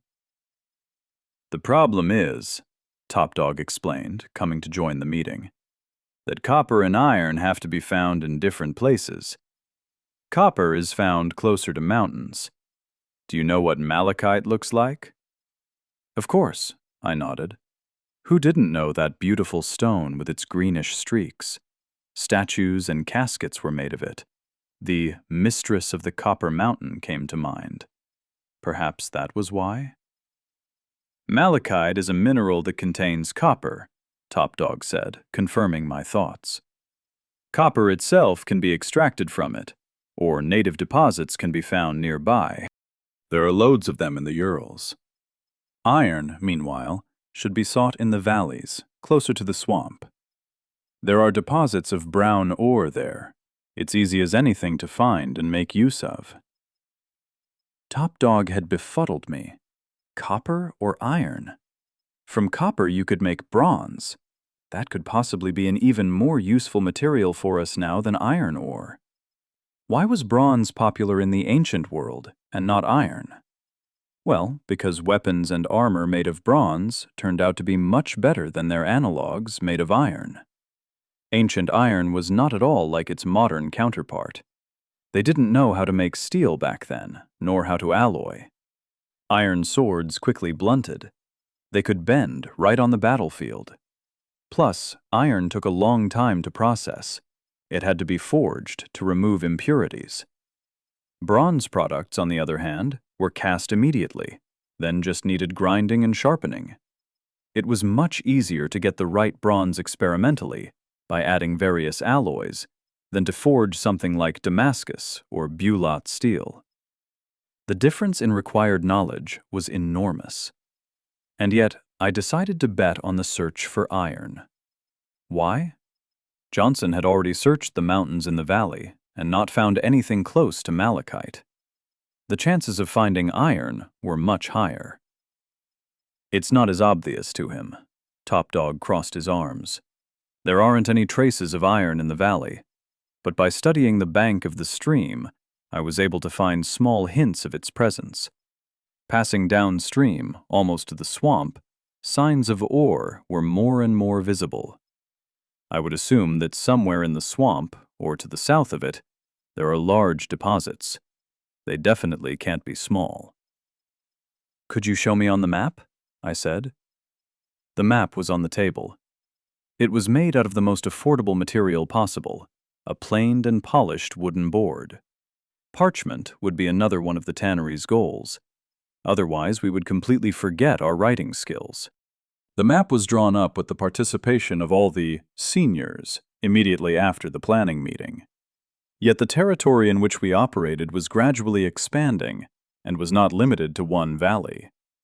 That meant it was necessary to have an idea of what was located where. So far, the map had a decent number of blank spots, but over time that shortcoming would definitely be corrected. In the center of the zone was the terminal, where we were thrown out at the time of our death in the old world. A little to the north of it was the valley that contained Sparta. To the south of our hexagon there were vast swamps, which I personally hadn't yet seen, but all of Top Dog, Johnson, and Junior had described the same thing to me. In essence, it was a huge area made of moss, small lakes, and occasional small trees. To the east, northeast, west, and northwest, there was dense forest, the end or edge of which we were entirely unaware. And to the north, presumably, began a real plain, bordering the forest belt. Given the fact that the riders had been seen within the eastern forest, I made the assumption that it was the eastern border that had opened. Top Dog, after approaching the map and carefully examining it, indicated the approximate location of the future clay quarry. The clay, as I had assumed, was still found downstream. I reckoned a couple of kilometers from Sparta, about half an hour's walk. Not too close, but quite available for acquisition. The possible territory for iron was located in the south, at the very borders of the sector. It was good that it wasn't in the east. At least in this direction, the threat of running into the riders was low. "Guys," I said, "rest today, but tomorrow morning I want you back out there. Walk down the stream as far south as you can. We must find iron. It's a matter of survival, you understand?" "It will be done." Top Dog raised his arm in a foolish greeting. He left with a happy smile on his face. So, there was our real explorer-traveler. He was happy as he could be, throwing himself into some hole to study it. Junior smirked, shaking his head. "Don't let him hurt himself, Junior," I warned. "And pay more attention yourself. Enemies might be hanging around somewhere nearby." Don't push it. Be careful." He grinned crookedly. "What choice do I have?" he said, and he left as well. I'm only a couple of years older than both of them, I thought. Why the hell was I talking to them like they were my kids? Was it the leadership?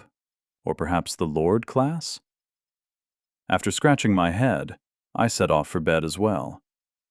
As I passed it, I noticed without much worry that the silly knows what was winking at me. Sometimes I thought he understood me better than anyone. The next morning, Junior and Top Dog left again in search of iron, or wild-style adventure. Their outlook would affect their chances.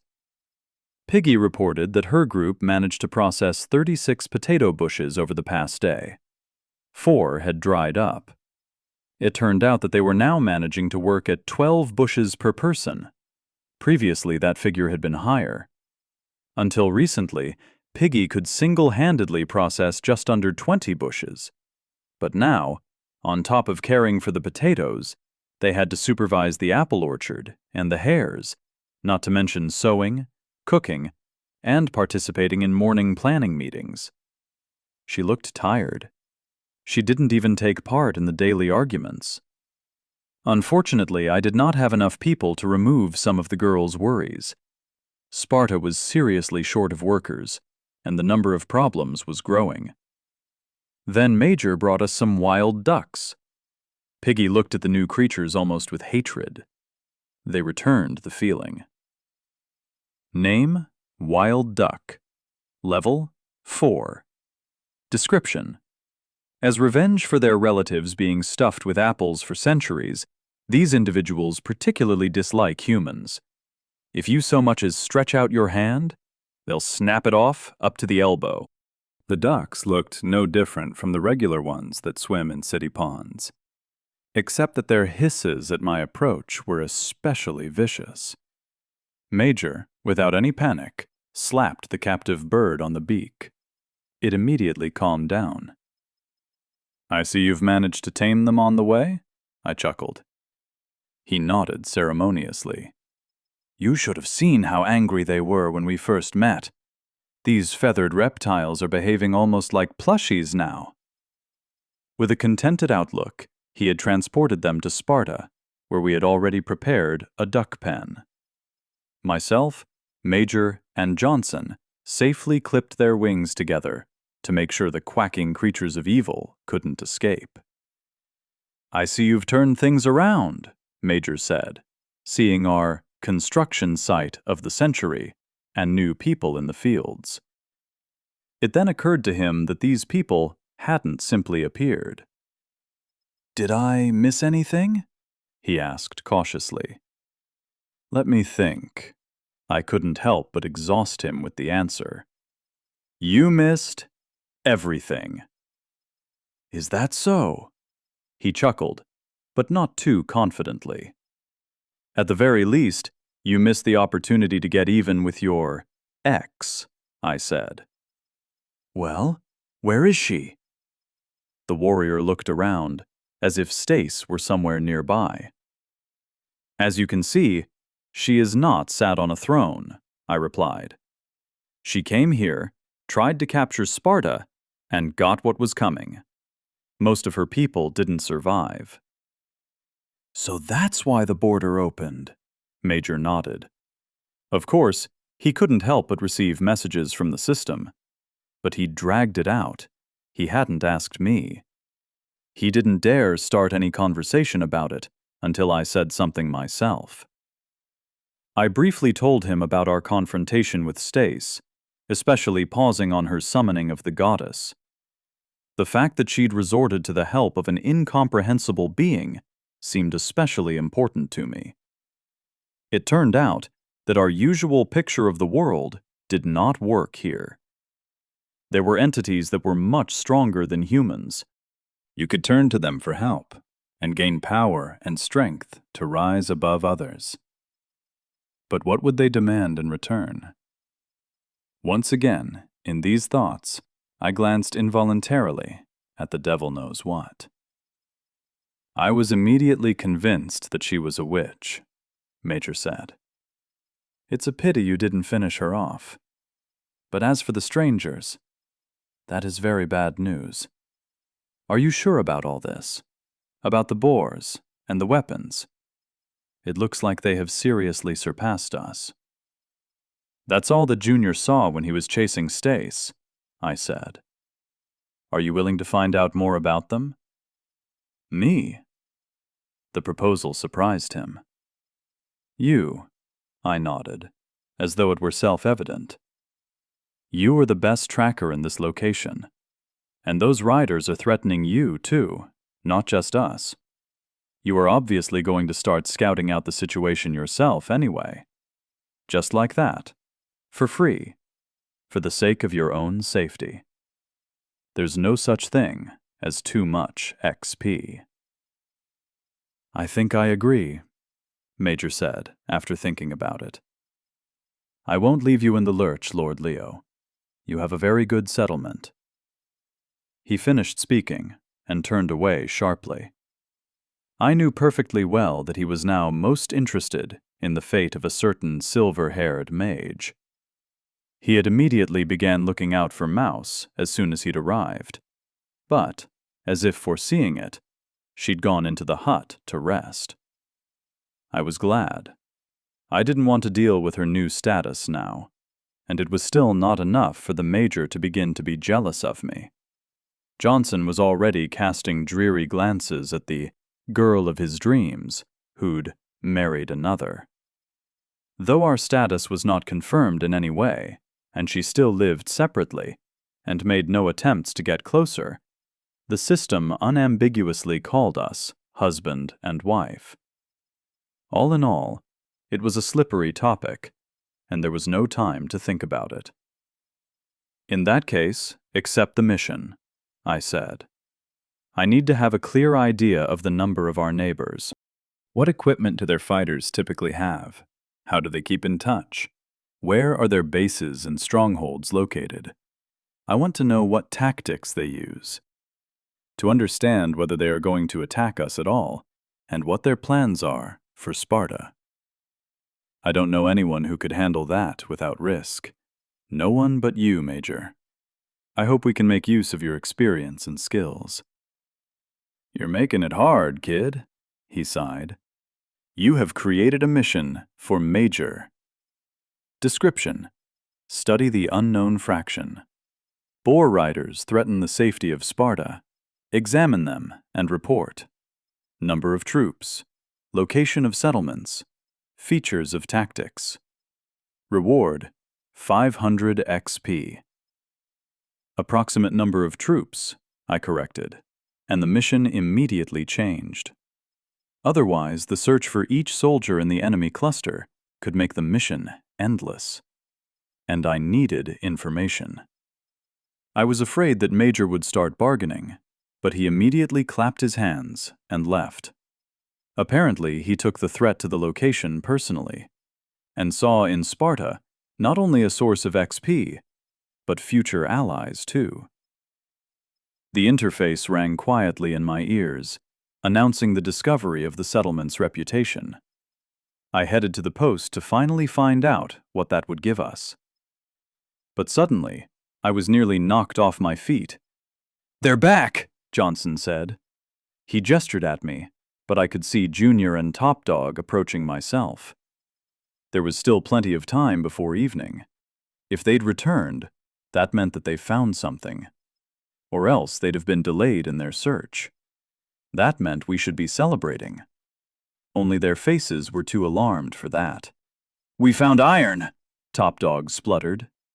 "Well then, great," I suggested. "Well, not quite." "It's not a deposit, it's a whole mine," Junior interrupted him. "Someone is already mining our iron." Chapter 9. Hearing that news was like thinking you've caught a carp and then pulling up a shark. First, there was anger, because we had missed out on the resource we desperately needed for the war. If it had fallen into the hands of the enemy, then that was extremely shitty. "Junior, Go call Johnson, I instructed. While he was gone, I collected my thoughts. In this condition, the situation turned around entirely. What do you think, Elder? Johnson asked. Get everyone ready for battle and wait for the attack? Wait, I said. Are you sure it's iron? Top Dog nodded resolutely. There's a spot a little higher than the rest of the swamps, he explained.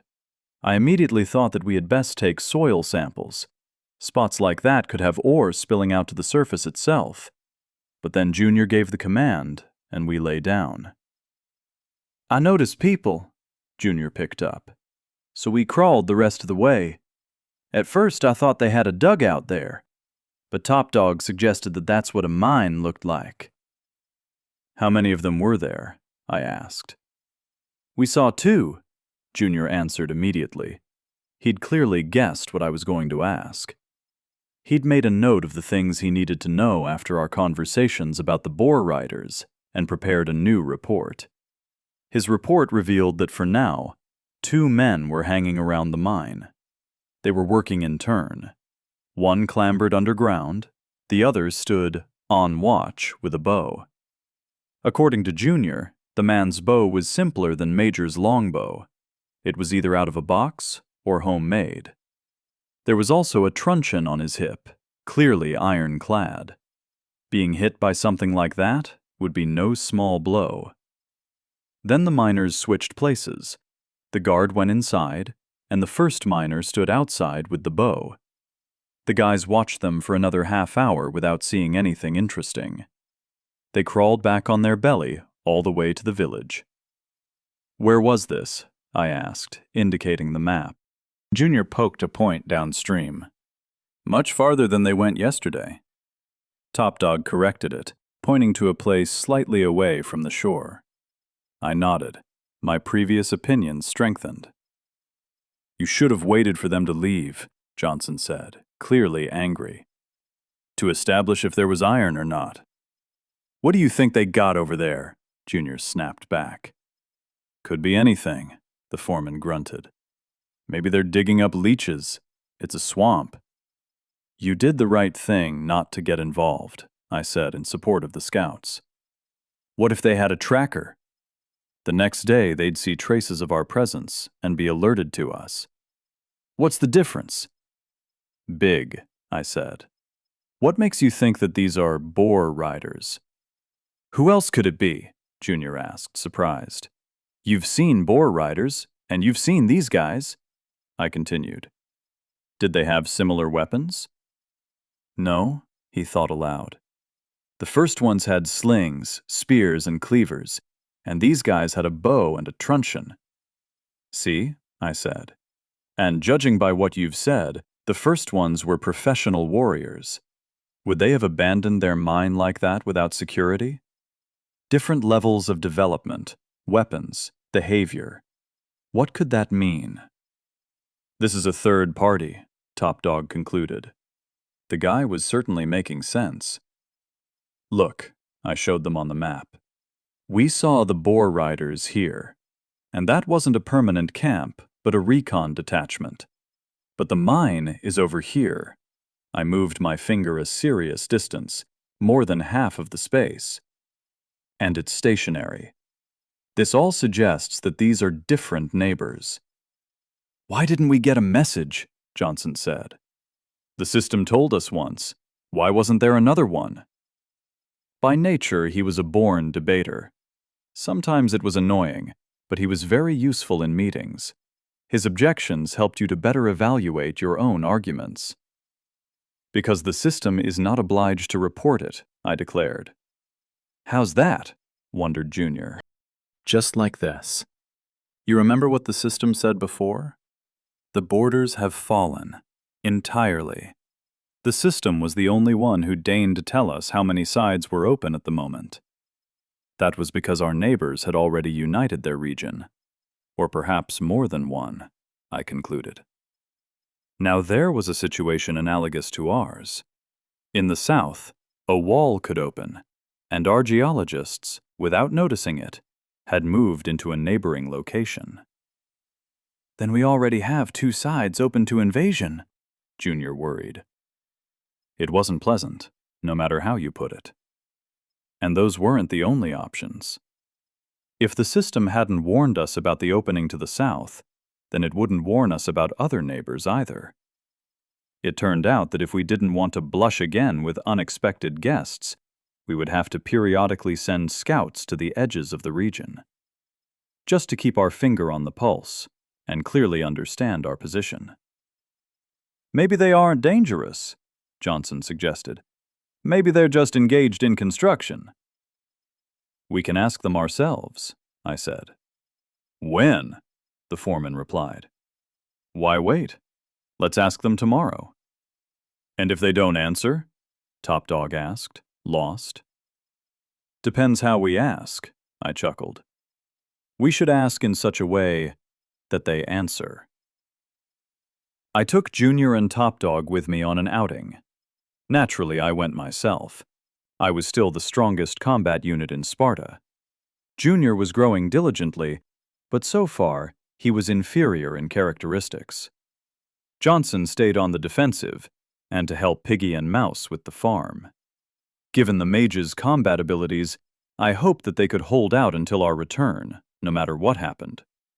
3 against 2 didn't strike me as such a certain winning ratio, so I wanted to take one of the newcomers. Give someone a trial run in combat conditions, too. When else would we get that opportunity? To select one of the 4, I led all the recruits in a test with the devil knows what, to see how they'd show themselves in a duel with our combat dummy. I didn't expect much from them, but I wanted to draw conclusions on each person's behavior under difficult conditions. Botanist went first. He looked focused and intent on winning. He had no training, but the right attitude. He leaned forward stubbornly while swinging from side to side, as if dodging jerks or attacks. You could see that he was trying his best, especially judging by the droplets of sweat and the frown that appeared on his face. With about 5 steps to go, Botanist fell to the ground, much to my disappointment. Next, I commanded. Jenny's turn. We made no exceptions for the girls. Characteristics were the same for everyone, as were responsibilities to protect the settlement. Jenny held on for even less time than Botanist. She just fell over, covering her eyes. Yeah, you couldn't call her a natural-born fighter. However, we all had to start somewhere. Piggy wouldn't let her just lie around. Although after the trial was over, the girl quite deftly jumped to her feet, unlike Botanist, who was still rolling around. It seemed like we had a trickster here. Next up, at the devil knows what, was Patrick. Junior handed him a spear, but he didn't accept it, stubbornly crossing his hands across his chest. I won't fight. Our miracle puffed indignantly. And I won't take up arms. Oh, and why's that? I smiled at him. I'm a pacifist, he cried. This is a mannequin, I said, not a person. Think of it as a sporting exercise. It's inhumane, he shook his head. This is an imitation of a person, albeit a bad one. Did you hear what he called you? I turned to the effigy. Your attitude shows intolerance to our devil knows what. That is the height of ignorance. I didn't say anything like that, Patrick stuttered, trying to justify himself. But you meant it, didn't you? I laughed. No! I'm a pacifist! I can't fight anyone, including a mannequin. It's thoughtless. Ah! The man suddenly broke down in a squeal. While he writhed in front of me, I gave Junior a signal. He quietly moved the dummy to Patrick so that he fell into the 10-meter range. Patrick now rushed from side to side around the dummy with a deafening cry.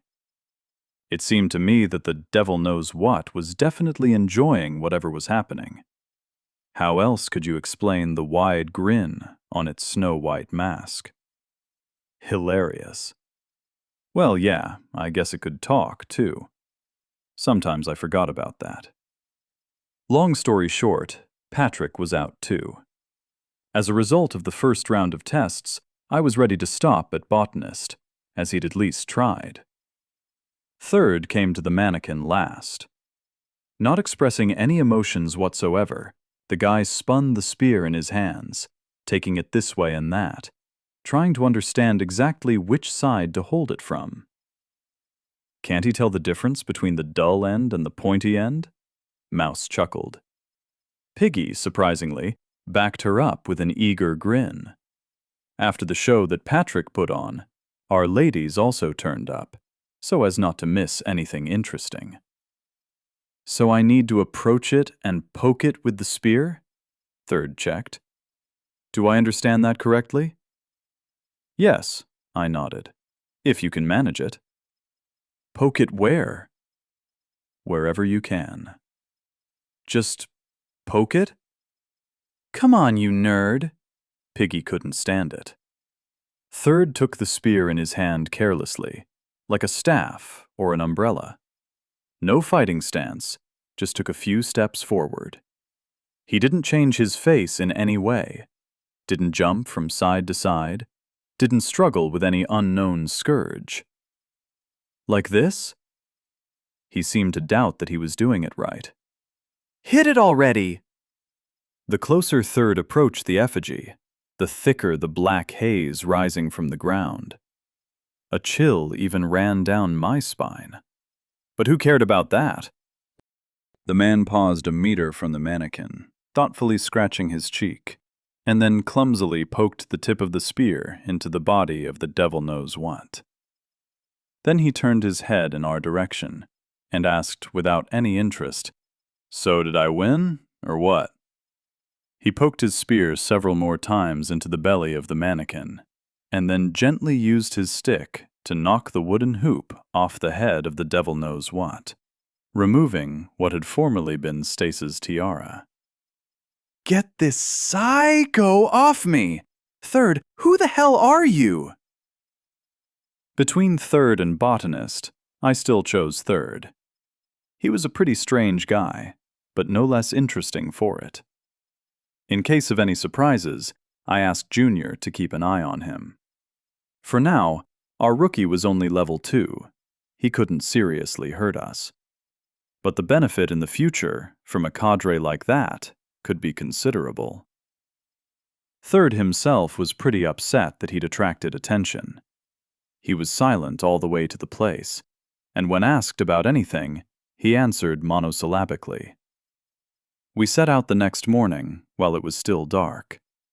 I wanted to get to the mine before the workers got there, so we could look around the terrain in advance, perhaps intercepting the strangers on the way.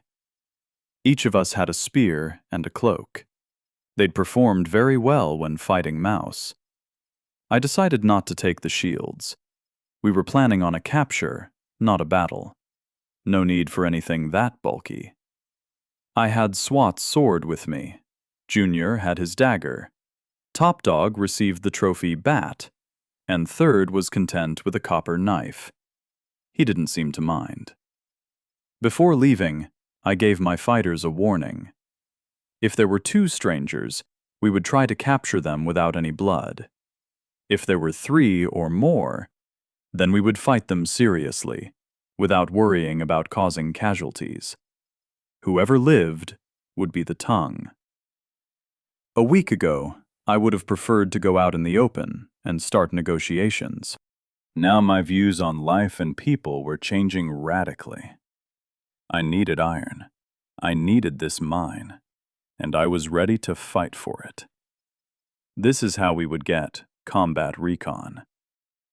The journey to the swamp passed calmly, but the first difficulties arose after that.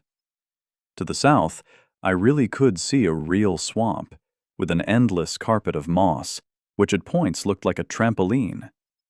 It contained windows of brown standing water, with bubbles rising from them that smelled like rotten eggs. It looked like there was a whole overgrown lake underneath us. We'd need to try hard not to fall into it. You wouldn't get back out again. One of the reasons we'd taken spears with us. It would be possible to pull each other out in case anything happened. However, my fears proved to be in vain. Junior, already experienced at navigating the terrain, led us through a narrow path of small islands of tranquility, directly to the hill. Tracker Level 2 at work again. The next quest I'd give to Major would be to train Junior and pull him up to the next level. We absolutely needed our own scout. The mine looked like the most ordinary hole in the ground, partially covered by a row of logs. Under the logs, you could see a deep manhole. "That's where they work," Junior said. "Is it completely underground?" asked Third. "Yes," Junior nodded. "Why?" "Nothing, just—" Third turned away with an indifferent look. "Just wondering." "If you have something to say it," I instructed. "Share your ideas if you have any." "Breaks, why don't we finish before lunch today?" Kolka whined, walking along the path. "I have to get back early." "We'll finish when we finish," the squat, thorough man declared decisively. Breaks could adjust the brake systems best of anyone on their service station, but he was also a fundamentally unhurried person. So nobody knew which thing exactly gave rise to the nickname. Call it a 2-in-1. Konka was an intern who had not even graduated as a technician, so he did not deserve his own nickname yet. He just walked around like a loser, with a regular name. "Why do you need to finish early?" Breaks asked, curiosity getting the better of him. "Lola promised to take me for a walk today," Kolka boasted. "She promises that to everyone," Breaks said, deciding to tease the kid. "Really?" He seemed instantly doused.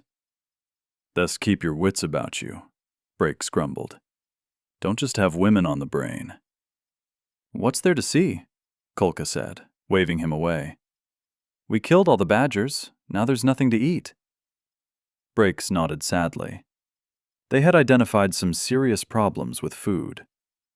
During the first few days, they had so seriously and decisively destroyed all living things that they were now faced with a complete lack of prey. And yet Crab kept at it with his ideas. "While we sleep, the enemy swings. Mess up the mobs. Get out there and farm." The mobs were killed, but no new ones appeared in their place. A couple more days, and they'd run completely dry. "I watched this movie," the restless Kolka broke the silence once more, "where these guys' plane crashed, and they ate each other, by drawing lots." "Then your Lola would definitely get eaten first," Break snapped. "She brings us nothing but harm." "You'd be more likely," Kolka shot back. "You have more meat." They reached the mine, still teasing one another. They'd found iron a long time ago.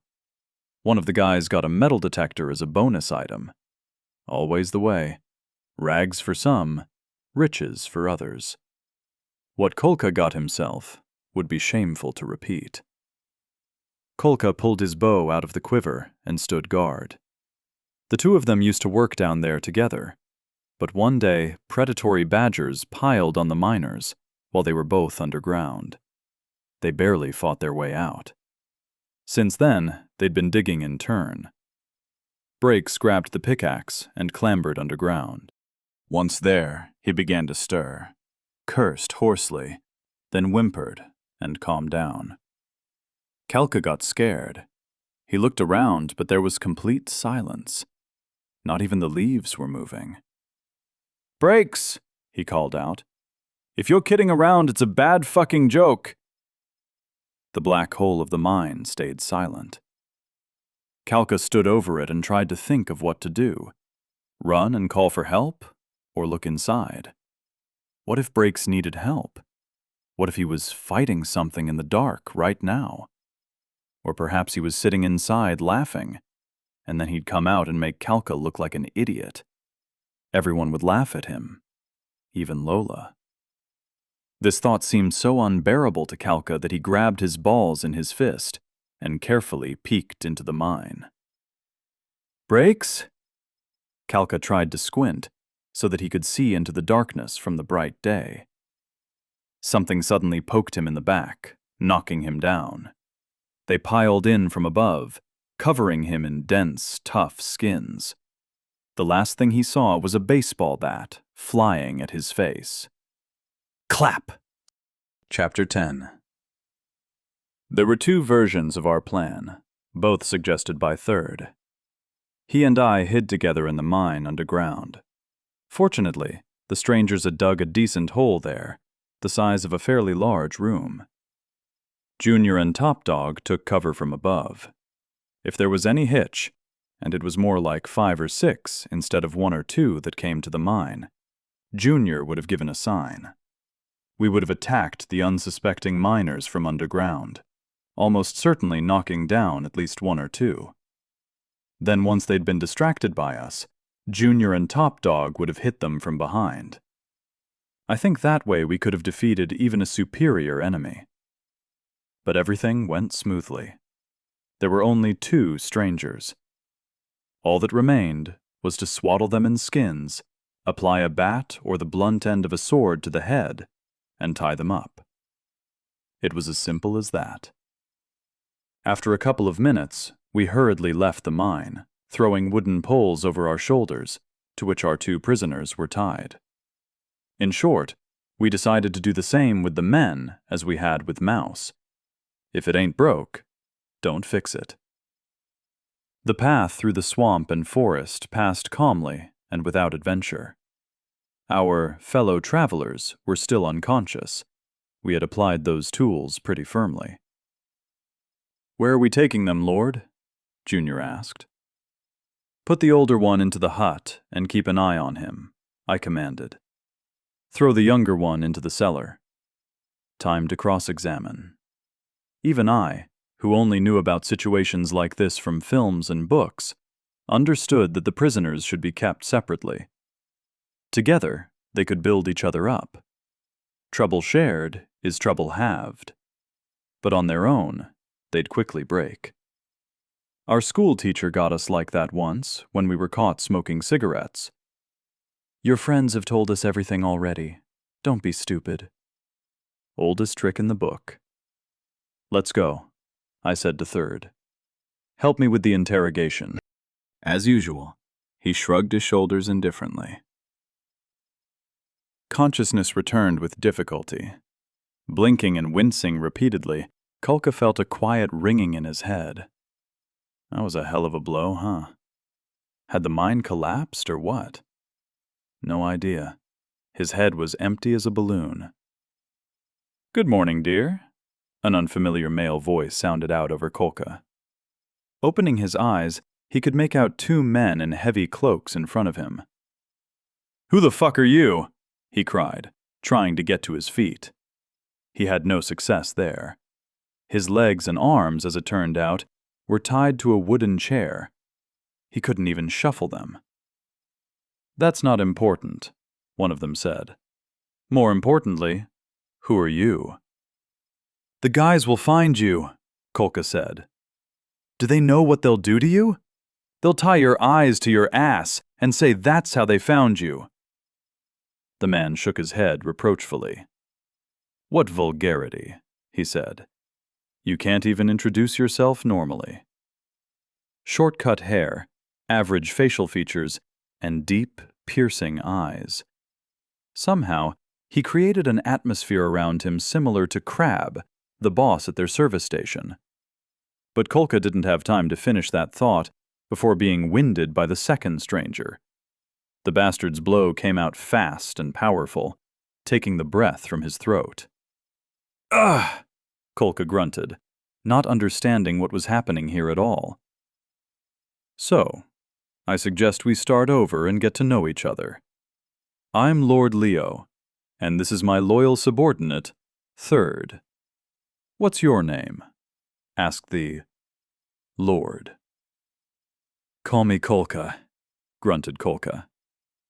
An original nickname. Can't fault that, Leo nodded. Just the one I was given, Kolka muttered. And rightly so, Leo nodded with a slight smile. So, Kolka, tell us about these guys of yours. We'd really love to get to know them. Kolka was frightened by the sullen look of his interrogators and the ease with which they had tied up the two miners. He decided to hold on till the last and avoid bringing strangers to his native settlement at all cost. I won't give up my own, Kolka said, shaking his head. No, of course not, the Lord agreed, unexpectedly easily. Why don't I go and get to know your buddy for a while? He got up from the bench and climbed out of the cellar. Kolka caught his breath, relieved. In vain, it turned out. Third leaned in, so that his still dead pupils were directly facing him. I'll cut you into ribbons right now, bitch, he said, without any embellishment. Your cronies took my sister away. I can't live without her. I'm going to skin you to the bone for her right now, sharpen you like a pencil. What cronies? Kolka sobbed. That's not us. The ones that ride boars, said the psycho named Third. Don't yell. I know you're one of them. I'll run all you schmucks through with a knife. What boars? Kolka screamed. We have no such thing. What do you have then, bitch? Third seethed. Tell me, and make it believable. Kolka started speaking so quickly that he choked on his words. He spilled everything. About his men, about Chief Crab, even about the red-haired featherbrain Lola for some reason. When he stopped, he could feel a hot, damp spot underneath him. Kolka had pissed himself. Third left the cellar and opened his mouth to speak, but could see the happy smile on my face. It's not a bunker, I said. I can hear everything perfectly from outside, especially if I stand by the ventilator. The interrogation had been very fruitful. You could say that I was acting inhumanely, but how else could I do it? We were no longer limited by the morality and laws of the 21st century. All previous regulatory bodies had already sunk into oblivion, leaving, perhaps, an internal moral compass, and nothing more. Although, as I could already ascertain, even that was no longer entirely decisive. Stace sacrificed people for the sake of her goals, and was willing to keep doing so. The Gopniks weren't against raping Piggy. Desk Jockey and Junior were going to kill me. The world had changed, but people had not. Of course, we were still trying to adapt to new conditions, but we all do that at different speeds. Some may take a matter of hours or a day, while some take weeks, months, maybe even more. Me and my guys, thank all the gods and the devil knows what in particular, belong to the first group. Sure, perhaps I may not have been able to get used to the system and its conventions in a split second, but now I could confidently say that I had accepted this new world in which we lived.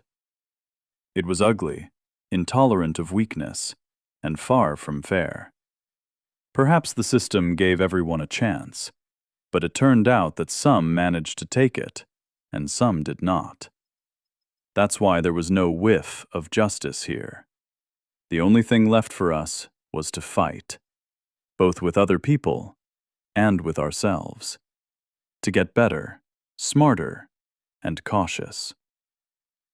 So, if I were asked the question, is it cruel to torture and interrogate these two?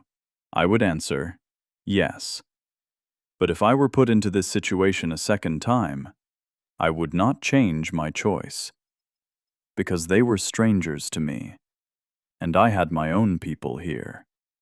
People who trusted me, and whose lives and interests I protected.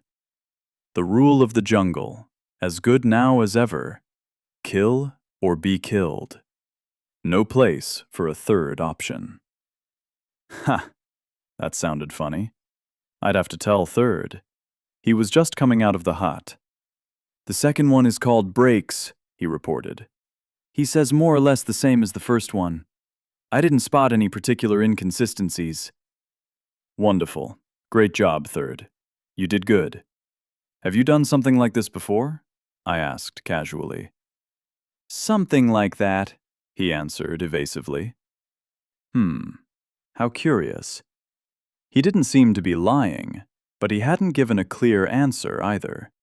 Without thinking twice, I turned back to the man and looked at his face. He stood as monotonously and indifferently as ever, except that he was tilting his head slightly to the side, as if asking a silent question. Is something wrong? The seconds flowed slowly, too slowly even. Gently, but noticeably placing my palm on the hilt of the sword on my belt, I turned to Third. Who are you, Third? I'm your slave, Lord Leo, aren't I? That's not what I asked. I shook my head. What answer do you want to hear? He raised his eyebrows. There was the first evidence of at least some emotion on his part. An honest one? Are you going to kill me? Should I? The last man I told everything killed me, said Third. What kind of secret was that? I took a deep breath, then made a decision.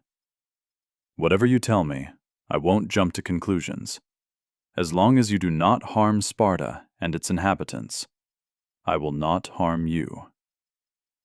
The man nodded, slowly covering his eyelids. I'm a soldier. Covert ops. A killer. A bomber, he said, looking past me. Don't ask where I served. You don't know anything about places like that anyway, and I am not allowed to speak of them. I know you'll say that old oaths are worth nothing here, but I'm so used to it. So what's there to kill you over? I asked. They were probably afraid, he shrugged. People have been afraid of me all my life, since I was in the orphanage. You can see for yourself that I am far from the life and soul of the party. Civilians consider me a monster and an unfeeling savage. I don't know any other life besides the army. I have no need of being a citizen, so to speak, but you can see how it turned out. What about your emotions? I asked. Is that because of the service? No, since childhood, Third responded. My parents were working in a diplomatic mission somewhere on the Black Continent when a coup took place there. When our special forces stormed the embassy, only I was found alive. I got stuck in a ventilator. I was small, puny. Maybe it's because of that. I just don't really remember much of it. The orphanage, I assumed, also gave the guy a profile, and that was more than enough motivation to go on to serve. He seemed right, though. It's not every day that you got the pleasure of meeting face-to-face with a full-fledged sociopath who didn't understand concepts like compassion, pity, or empathy whatsoever. As if this weren't enough, Third was also a professional device specialist who, perhaps, had been trained for a suitable fate since childhood. It felt like next to me stood not a thin and inconspicuous guy, but a dangerous silent shadow, or a package without a pin. My first thought was to disable or get rid of him as soon as possible, before he disabled me. Simply because the very existence of Third did not fit into the usual picture of the world. My thoughts were disturbed by the man's question. So, are you going to stop me? Should I? I repeated my question for a second time. No idea. You are my current commander, he said. I could even complete a task and stop myself. An order is an order. He reminded me somehow of a samurai. He'd taken an oath, and he followed it. So now I became his commander, and so far, he had not let me down. On the contrary, he clearly provided support to the best of his abilities. There is no goal, there is only the path. The master's order is sacred. There is nothing more honorable than service to the master. And that master, for him, was me. One does not refuse gifts of fate like that. Third, tell me honestly, will you hurt Sparta or the people around you? Will you order me to? Not a chance. Then I won't do anything like it, Third nodded. If you gave me the go-ahead, I would ruin everything here and disable it. If you order me to defend it, I will lay down my life. Just give the order. In that case, listen to my first order. Third stretched straight, like a conscript in front of a sergeant. From now on, Sparta and all its inhabitants are your home. Protect it with all your might. Protect its inhabitants. Accept Sparta as your new home. And don't you dare waste your life. It would be an unnecessary waste of resources. Received! Good. Then in the meantime, tell Junior and Top Dog to take this Breaks guy to his colleague in the warehouse, I ordered Third. Then call Johnson and Piggy into the hut. Time to consult. Come yourself, too. You have very specific knowledge. Yes, sir. He nodded more calmly, and immediately went to execute the order. That's how I got an orderly for assignments. What else was he to be? That's what I had to figure out. So what did we have as a result after cross-examining our two prisoners? The history of the southern region was fraught with ups and downs. To begin with, there were also 13 of them. The most interesting thing was that everyone who found themselves at their terminal knew one another, mostly at least, if not entirely. Two competing firms located literally across the street from each other had entered the neighboring sector. The car workshop Pit Stop and the Gazelkin service station. They were small firms that had been waging a trade war among themselves for over a year. It had included sarcastic slogans on advertising billboards and nagging customers, saying, "Don't go there, they'll leave you dirty, not refurbished," and much, much more. It was these two teams that had found themselves in the same region, which instantly split the hitmen into two irreconcilable camps. On shift at Pit Stop on that ill-fated day, there were 3 employees and their boss, a total of 4, while Gazelkin had 1 more employee in. Total, 9 laborers, plus 4 girls. As it turned out, just before the end of the world, a yellow Hummer had broken down with 4 young lady students inside, and they'd stopped by Pit Stop to get patched up in a hurry. You would assume that the car mechanics would form a powerful group, forgetting about their hostilities, and, relying on common interests, would go hand in hand towards a bright future. Yeah, good luck with that. It was exactly the opposite. Just like in some bad joke. The men split into 2 factions, still despising their competitors and refusing even to talk to them, while the girls, those hussies found their own way of benefiting from such a split, regularly running from one group to another and back again. After all, what did they really have? There were a lot of men.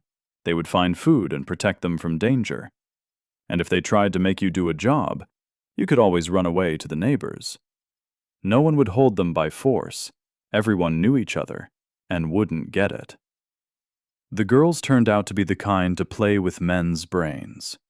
It wasn't for no reason, or so it seemed, that the Hummer had got all worked up. The neighbors had no system of slavery. The former bosses accepted their employees as relatives, and the girls were in no hurry to marry or become slaves. This bizarre social construction has proven to be surprisingly resilient. Until recently, these two islands of tranquility lived quietly and peacefully, developing technology and hoping to reassemble the car with the help of the system. Otherwise, what hope did they have?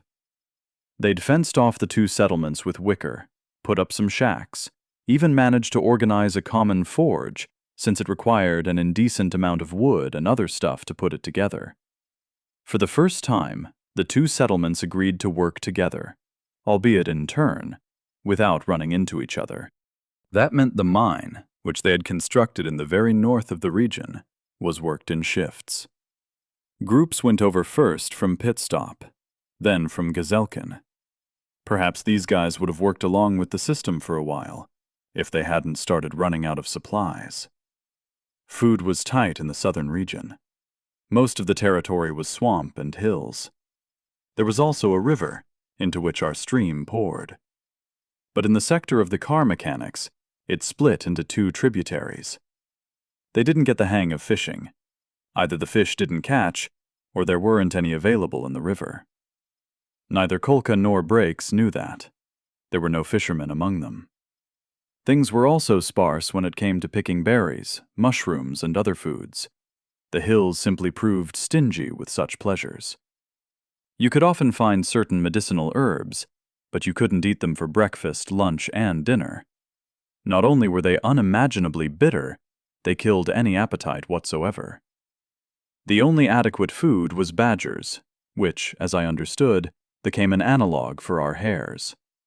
Bold, arrogant, they could make a break for you at night and chew off anything that wasn't nailed down.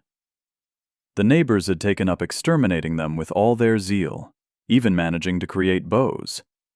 When I asked how they did it, the couple said in sync that it was all thanks to Crab, their boss. The man had a planer as a bonus, which allowed him to work near miracles with wood. He could build a bow, make a wheelbarrow with wheels, and Lord knows what else. Surreal, but it was certainly in the system's spirit.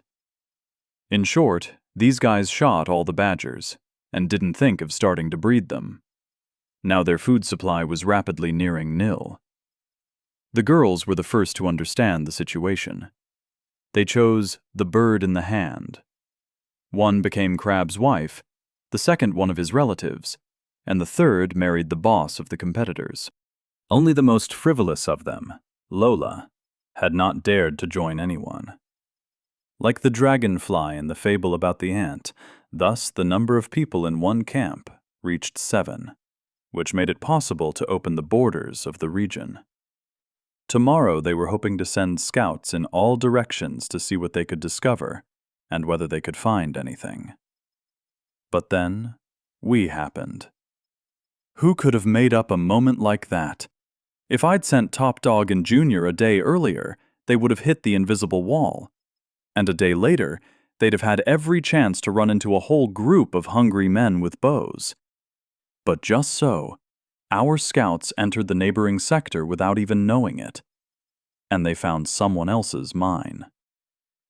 Although by now the urge to stop calling it someone else's was pretty strong. "We need to take it," Johnson smirked. "We must have iron." I hadn't expected such militancy from him. Usually our foreman was cautious. But here his eyes were burning, the mustache bristled. I had called only my deputies, well, and third, as a military specialist, to the military council. I did not want information about the neighbors to spread too quickly, but once 2 people knew, everybody would. "And if they don't give it up?" I asked. "Who's going to ask them?" Piggy said in support of Johnson. "If these 2 aren't lying, and they still live separately there, then we can safely nail them. Let them just try to say a word to us." "Got that out of your system yet, warriors?" I asked. "Have you forgotten about the riders? And the fact that the mine is in the middle of nowhere? And to protect it, we'd need to put a whole fortress there? Not to mention the fact that losses in a war are inevitable, and now every person counts? They have bows and iron weapons, and they'll have plenty of defensive advantage available. I hope you've not forgotten what we have. Mouse, my sword and slingshots made of panties. And the sledgehammer, Johnson suggested, but seeing my look, he backed out. Meanwhile, my words caused astonished glances among the subordinates. They hadn't looked at things like that. You still need iron, Piggy said quietly. Of course, I nodded. Therefore, I propose the following. Chapter 11. We won't be fighting the Southerners, I declared. Then what? Johnson asked. We'll open trade with them, I said, hitting the palm of my hand with my fist. Why spend resources on a confrontation when we are already threatened by the enemy to the east? Developing the mine will cost us dearly, both in human resources and in time. Have I missed something? Piggy blinked in bewilderment. Are we just going to give up? Tell me, I asked our head farmer, which do you think is easier, planting a couple dozen more potato bushes to grow under the protection of the fence near the house, or hammering ore in the neighboring region? The first, of course, Piggy snorted. But what's the connection? Simple, Johnson guessed. We'll just give the mine to our neighbors. The wording was a bit inaccurate. Our neighbors had already owned the mine. Moreover, they still considered it theirs. Johnson had already managed to include the iron deposit amongst our property. Or rather, we will win without a single shot fired or spear thrown, I continued. Our prisoners have already told us about the main weakness of the Southerners. They have horrendously little food, and none of their players was lucky enough to start out with any legendary seeds. Or if they were that lucky, then they missed their chance. Johnson smoothed his mustache happily, already seeing the golden mountains that we could fish out of our neighbors. So you want to outsource the mine? Piggy piped up. You could say that. Let them mine ore for us themselves, when all we need to do is sell them some food in return, I chuckled, and both Johnson and Piggy joined in. With such powerful leverage over their settlement, we're risking practically nothing. The Southerners have no idea that to grow a few kilograms of potatoes for us is just a matter of a couple of days. And they should have no way of finding out, Piggy snapped. If anyone blabs, I'll rip their heads off. Then we'll need to disguise our attack, Johnson suggested. Otherwise, there's no point in talking of any trade. It's worth thinking about what else we can get from them, too. Potatoes are good, of course, but perhaps we can manage to tie the Southerners to us somehow. Piggy had suddenly discovered her mercantile side. Without a doubt, I was happy to see that. That's what you two are going to do. Determine the list of goods that we can provide to the Southerners, I ordered. Just don't go crazy. We shouldn't go hungry ourselves either. But the main idea is bargaining for as much iron as possible, Johnson clarified. Yes, enough to keep some in reserve even, I said. It's a strategic raw material, and its value will only grow. By the way, how is the construction of the forge going? Just finished today, he reported. Top Dog and Junior made a clay oven this morning. We'll be able to make our first cast.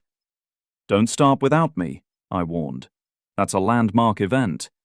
I want to evaluate the results with my own eyes. Walking through Sparta, I noticed Mouse, followed by Brakes and Kolka. They had already been given a rinse in the lake, and now they were being taken on a tour. A little away from them, Third strolled around bored. Both guests of the city were trying diligently not to look in his direction. And here you can see the wicker fence. It was this fence that served as the first line of defense to ward off the terrifying herd of huge wild boars. The fence, and dozens of spiked pits. The mage spoke in an even, well-put tone. To get a sense of the dimensions of this animal, look at how much of one went into making our protective cloaks. No more than half each. Now can you imagine their full size? Mouse described the further battle in great color and detail, so well that even I stopped to listen. She was embellishing a little, of course, but it was more or less reliable. But the way she was describing it. By far the most curious part was that she wasn't even in Sparta at that time. Not to mention that she was then captured in those very same skins. A miracle. Shaking my head, I paid mental tribute to the woman. Her teaching experience was really making itself felt. Even our guests were impressed, their mouths ajar. I had, of course, given Mouse the task of conducting agitation and propaganda, as well as showing Sparta from its most advantageous side. But she had exceeded my wildest expectations. Mouse was the only one of the free ones who never found a permanent occupation. The construction site was supervised by Johnson. The farm was monitored by Piggy. Junior wouldn't get out of reconnaissance, sometimes swinging towards law enforcement. But Mouse, still our most powerful combat unit, and with labor education under her belt, was now mostly idle. Fortunately, we didn't have daily wars. What was needed for her development as a mage, I still didn't really know. Mouse insisted that it was meditation, but that looked like she was just sitting in a clearing, admiring the clouds. Sometimes she even snored. I didn't know if that was normal for meditation. But what if I was to entrust Mouse with propaganda? It sounded ridiculous, but we weren't going to conquer, kill, and enslave everyone we met. We would need specialists. We would need loyal residents who would consider Sparta their home. It wasn't for nothing that culture had been included in the settlement's indices. What if that was the attraction of a village or city for new residents? An indicator of the fact that they would want to live here. Culture was by far our least developed index. And who, if not teachers, would care about the matter of culture? For children, they are mentors, the first navigators who help them determine their own future. Here, we were all like children. We had zero life experience. We had to learn everything on the fly. Moreover, Mouse could play a role in the adaptation of newcomers to Sparta. More than once, I'd noticed how Jenny or Botanist had approached her for advice. Even if the Mouse didn't know the answer, she always found a way to direct the guys in the right direction, sending them to the right person, or suggesting a direction in which to dig. Maybe that's why Jenny had started hanging around Piggy more often. It seemed that she had expressed a desire to learn sewing skills. While I still had to resolve the issue with our southern neighbors, I would definitely talk with Mouse. A camp for testing and training beginners. A place where you could get basic professions and then systematically grind them, while deciding on your choice of future specialty. This was career guidance. From there, they could be assigned to the industrial department with Johnson, or the farming department with Piggy. All daydreams for now, but the idea was interesting. Perhaps I'd think about how to present it in a more appropriate way, and how to attract Mouse to it, so that she had the opportunity to reveal her skills to the fullest. I involuntarily approached the plantation while thinking about what we could trade with the Southerners. The bulk of it was made up of beds of potatoes. A little further away, the ever-growing apple orchard was turning green. But if I was ready to send potatoes for sale, then all the unique apples would have to be sent back to be replanted. We could only sell the trash fruit, the stuff that had no buffs. If our neighbors were hungry, they'd still be happy about it. No attempts to relocate other cultivated plants to the plantation had been successful. Wild onions, wild garlic, mustard, as well as medicinal chamomile and plantain, all grew beautifully in the valley. But when moved to a new location, just a few yards from the original one, they dried up instantly. Some in a day, others in a couple of hours. Nothing would transplant. I could see Botanist looking at a raspberry bush. There was a huge raspberry tree right at the edge of the forest, and from time to time we made trips out to collect berries. This bush was clearly transplanted from there. Botanist was entirely living up to his nickname. As well as lots of theoretical knowledge about everything in the world, he loved tinkering with plants.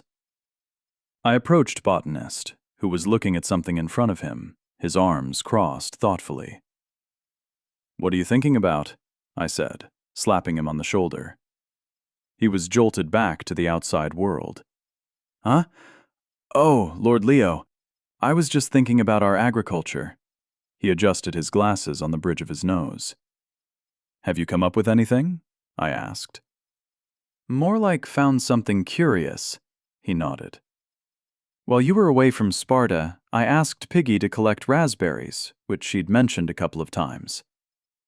"Have you decided to diversify your diet?" I chuckled. "Well, no. The current assortment suits me quite well. I was more interested in the question of why nothing really grows in our settlement except potatoes and apples," he said. "Keep going." "Well, I tried to dig up some raspberry bushes and then transplanted them closer to the settlement. Unsuccessful, it's worth noting. Then I asked Johnson for a bag of fertilizer for improved survival and told him about my research." Botanist sighed. "So what was the result?" "Similar. Nothing took. Even when I asked Comrade Desk Jockey to help, whose farmer level is higher than mine, nothing changed. As if something was nullifying all the usual work." He scratched his chin thoughtfully. "We came to a similar opinion when we planted the apple orchard," I told him. "We agreed that the higher the rank of a plant, the easier it is for it to take root." "So that means the opposite is also true," Botanist concluded. "Interesting. It turns out that in order to grow simple crops again, as on Earth, we would need high-level farmers?" "I suppose so," I nodded. "A very interesting theory. After all, if it turns out to be true, then our potatoes would become even more valuable in the eyes of others," he said. "What do you mean?" I asked, though I could guess what he was leading to. I myself had come to similar conclusions today. It seemed nice that someone else had coincided with me in opinion. And damn it, the coming situation could be very dangerous. "I mean that any cluster may well become our mortal enemy, so its inhabitants will want to learn the secret to our survival," Botanist said. "There are not enough berries in this forest for everyone. When their stomachs start rumbling, no one will think about the chances of winning or losing. Just about food." Hordes of hungry zombies appeared in my head, muttering "potato," rushing at our fence and crawling up it like ants. I remembered what Piggy was like when she tried to stab me with an ordinary stick. In a world where the system had brought farming back to square one, sooner or later the question would arise: how can we feed all these people? After all, even after death, you would simply find yourself in another region. And what then? Those who had a constant source of provisions would rise above those who were deprived of them. After all, leveling was leveling, but you always needed to eat. Some of the region would succumb to a neighbor, who would be able to ply it with provisions, but it was also true that some would try to plunder a resource that precious. This meant a cluster like ours would have only one way out: to withstand the terrible pressure, wait out the storm, and rise above the ashes of the losers. The future of Sparta differed in no way at all from that hypothetical. If information about the legendary potato leaked, I was sure that the riders and the Southerners would all come to us together and try to take away our goods. Botanist was right to note it. Potatoes were our most important resource, and a secret that we must protect with all our might. I decided I would have to raise this issue on the agenda again. Do not disclose information about potatoes and their growth rate. Do not allow anyone from outside Sparta to get potatoes suitable for planting. I didn't want to repeat the fate of the original Spartans, who stood against the Persian armada to defend their home. And I didn't want to lose everything because of such a stupid mistake. Interesting conclusions. I clapped Botanist on the back. If you have any more interesting thoughts, Botanist, come speak to me. I will definitely listen. He smiled shyly. It's nice to find an understanding conversationalist, he said quietly, causing me to smile. In that case, I said, why don't you join us? Your brains will definitely find some sustenance. Maybe you'll suggest something clever. The stove did not look impressive. The oblique clay structure was about 1/2 meter high. Its shape was like a child sculpting sandcastles by flipping over a bucket. Such was our first forge. Layers of burnt charcoal and ore were packed inside. A flame raged from below. Top Dog said it was better to blow it with bellows, but we did not have bellows. More precisely, we did, but in the forge itself, and you can't remove them and drag them someplace else. Stupid system limitations. Most likely the next progression in our furnace models would be one with bellows. Finally, some progress. I was called over once a hot stream began to flow from the tray at the bottom of the furnace. Iron?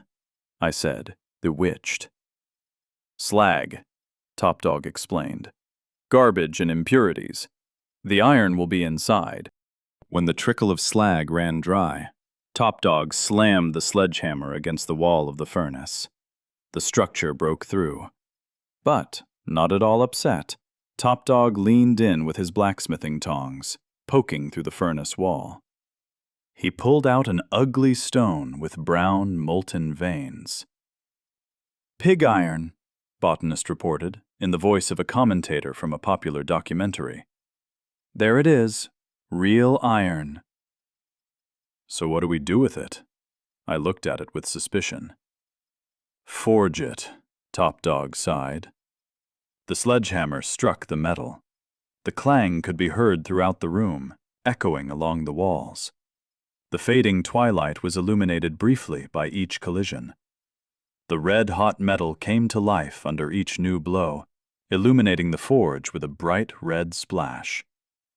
A second later, the metal was sunk into a vat of water, stunning the room with a hiss of boiling liquid. So what's the result? I called out. Top Dog picked up the iron strip that he had been forging and effortlessly bent it in his hands. It sucks, Botanist sighed. Third exhaled tiredly, but refrained from commenting. Yeah, 4 men, thinking they'd seen enough movies and read enough books, immediately tried to make a real sword from scratch. What did you expect? Top Dog grumbled. A 2-handed flamberge? A boulat dagger? I warned you, iron is like that. He seemed to be the only one who was happy with the result. Is it possible to strengthen it somehow? I asked. Forging it, said our blacksmith. Forging it many times over. Beat the impurities out of it, quite literally. Then it will become stronger. My dreams of armored warriors were shattered by the harsh reality. System, could you not make it any simpler? Why couldn't we throw the ore into the oven and pull out a sword? That's what happened in all the games. I'd seen it myself. That gave me steelworker and blacksmith, Top Dog reported. I think if you grind them, the quality of the products will increase. But, not right away. The temperature in this primitive furnace won't be enough to completely clean the impurities from the ore, Botanist sighed. Nor to get carbon from coal. Then we could get steel. Is that the only problem? I inquired. That's the main one, Top Dog confirmed. But I took a look at these two's weapons. They're better, but not by much. It's our current level of development. It's unlikely that something good would come out of iron like that, Botanist whined. Now if we had a blast furnace, We'd sooner land on the moon, Top Dog boiled over. We need tools, we need armor. It's metal, and improving it is just a matter of time. How long would it take to fine-tune a strip like the one you're holding? I asked. 5 or 6 hours, Top Dog estimated. He was holding enough metal for 1 short sword, 2 knives, a couple of hoes, or 1 plate of Lorica segmentata armor. Even if we installed 2 or 3 stoves and poured the metal continuously, it would take us several weeks to arm our warriors and provide everything we needed for the farm. Not to mention the result may be questionable.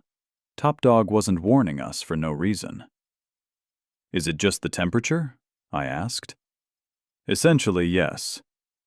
What would happen if it were increased? I'd had an idea. Would the result change? If the temperature were higher, then the iron would be saturated with carbon, said Top Dog. It would be steel, Damascus, Bulat, you can call it all sorts of things. I remembered those names too. In the Middle Ages, such steel was more valuable than gold. Do we have anything to load into the oven? I asked. Is there any ore left? A little, Botanist nodded. But you could melt this metal again too. It wouldn't get any worse. Have you thought of something, Lord?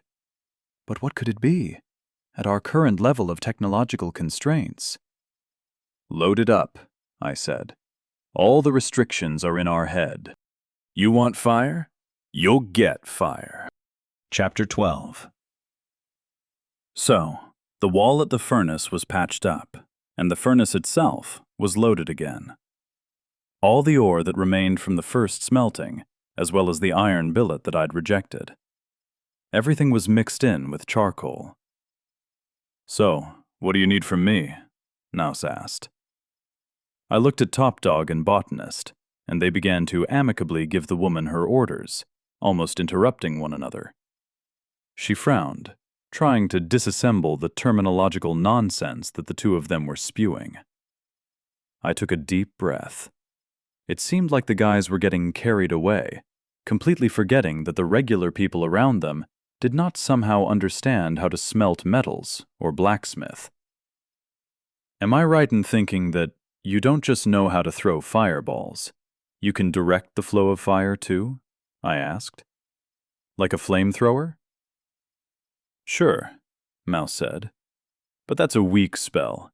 It consumes a lot of energy, and its range is small. Could you kindle a flame in the furnace? We need to maintain a uniform temperature for as long as possible. Otherwise, all the work will be wasted, and the result will be much worse than we'd hoped for. Oh, well, you should have said. She jutted her chin irritably at the two in the corner. They looked at each other in embarrassment and scratched the back of their heads. Meanwhile, the fire flared up, heating the coal inside to an ever-increasing temperature. Top Dog covered his eyes and brought his palm closer to the furnace. A Catalan furnace. The steelworker profession probably allowed him to feel the processes taking place inside the furnace. Now! The man exhaled sharply, and Mouse instantly put her hands in front of her. A fierce flame broke loose from the palms, which seemed to be drawn right into the furnace. The clay of the furnace wall grew hot. I was afraid it wouldn't hold up, but the system's design turned out to be solid. The smoke rising from the furnace's opening grew clearer. It felt like a wave of heat was distorting the air, rising rapidly. The temperature near the furnace began to rise at a tremendous rate. First 1 degree, then 2, 3, and after a while, it seemed as though you were sitting in a sauna with a thermometer mark just under 100. Top Dog seemed to have lost all touch with reality, leaving his head behind in the process. He was standing so close that I got scared. What if the heat made the hair on his head flare up? Time flowed steadily. The hum of power the mage was issuing forth did not slow for a moment. but that wasn't without its consequences. Mouse started breathing more rapidly. Large droplets of sweat flowed down her forehead and temples. The color of her face paled rapidly. Magical exhaustion. Naturally, I had questioned her about the magic and what using it looked like. In addition to her exhaustion scale, which everyone had, Mouse had a mana indicator. But its emptying didn't just mean she couldn't do witchcraft anymore. The less mana left in her body, the weaker she felt. In fact, this process was similar to regular stamina and the energy we expend on a daily basis. It's just that where a regular person expends their physical capacity, a mage expends their mental one. Mouse was holding out, but for how long? "The slag has started coming out," Botanist noted. I could also see the glowing hot stream flowing down the tray at the bottom of the stove. "Look how fast that was!" Top Dog exclaimed, watching the process almost without blinking. "Amazing! Just a little more." "I'm already nearing my limit." Mouse bit her lower lip from the tension. "You just need to hold out a little more," Top Dog worried. "I can't take it anymore," Mouse said, her lip already bitten through, a trickle of blood running down her chin. "If you stop now, everything will go to waste," he said indignantly. You could understand his point. Our nerves were stretched to the limit. But it was clear that the mage was holding on with the last of her strength. If she passed out, it would all be in vain. How would we replenish the stock? How did she replenish it before? "Botanist, get to the warehouse and bring us a couple of apples. They have to be unique ones." "You said everything had been planted," Mouse seethed. "I thought those didn't exist." "They don't exist," I said. "Consider it magic." "Just a little more," Top Dog muttered impatiently. "I'll gnaw his face off right now," Mouse responded.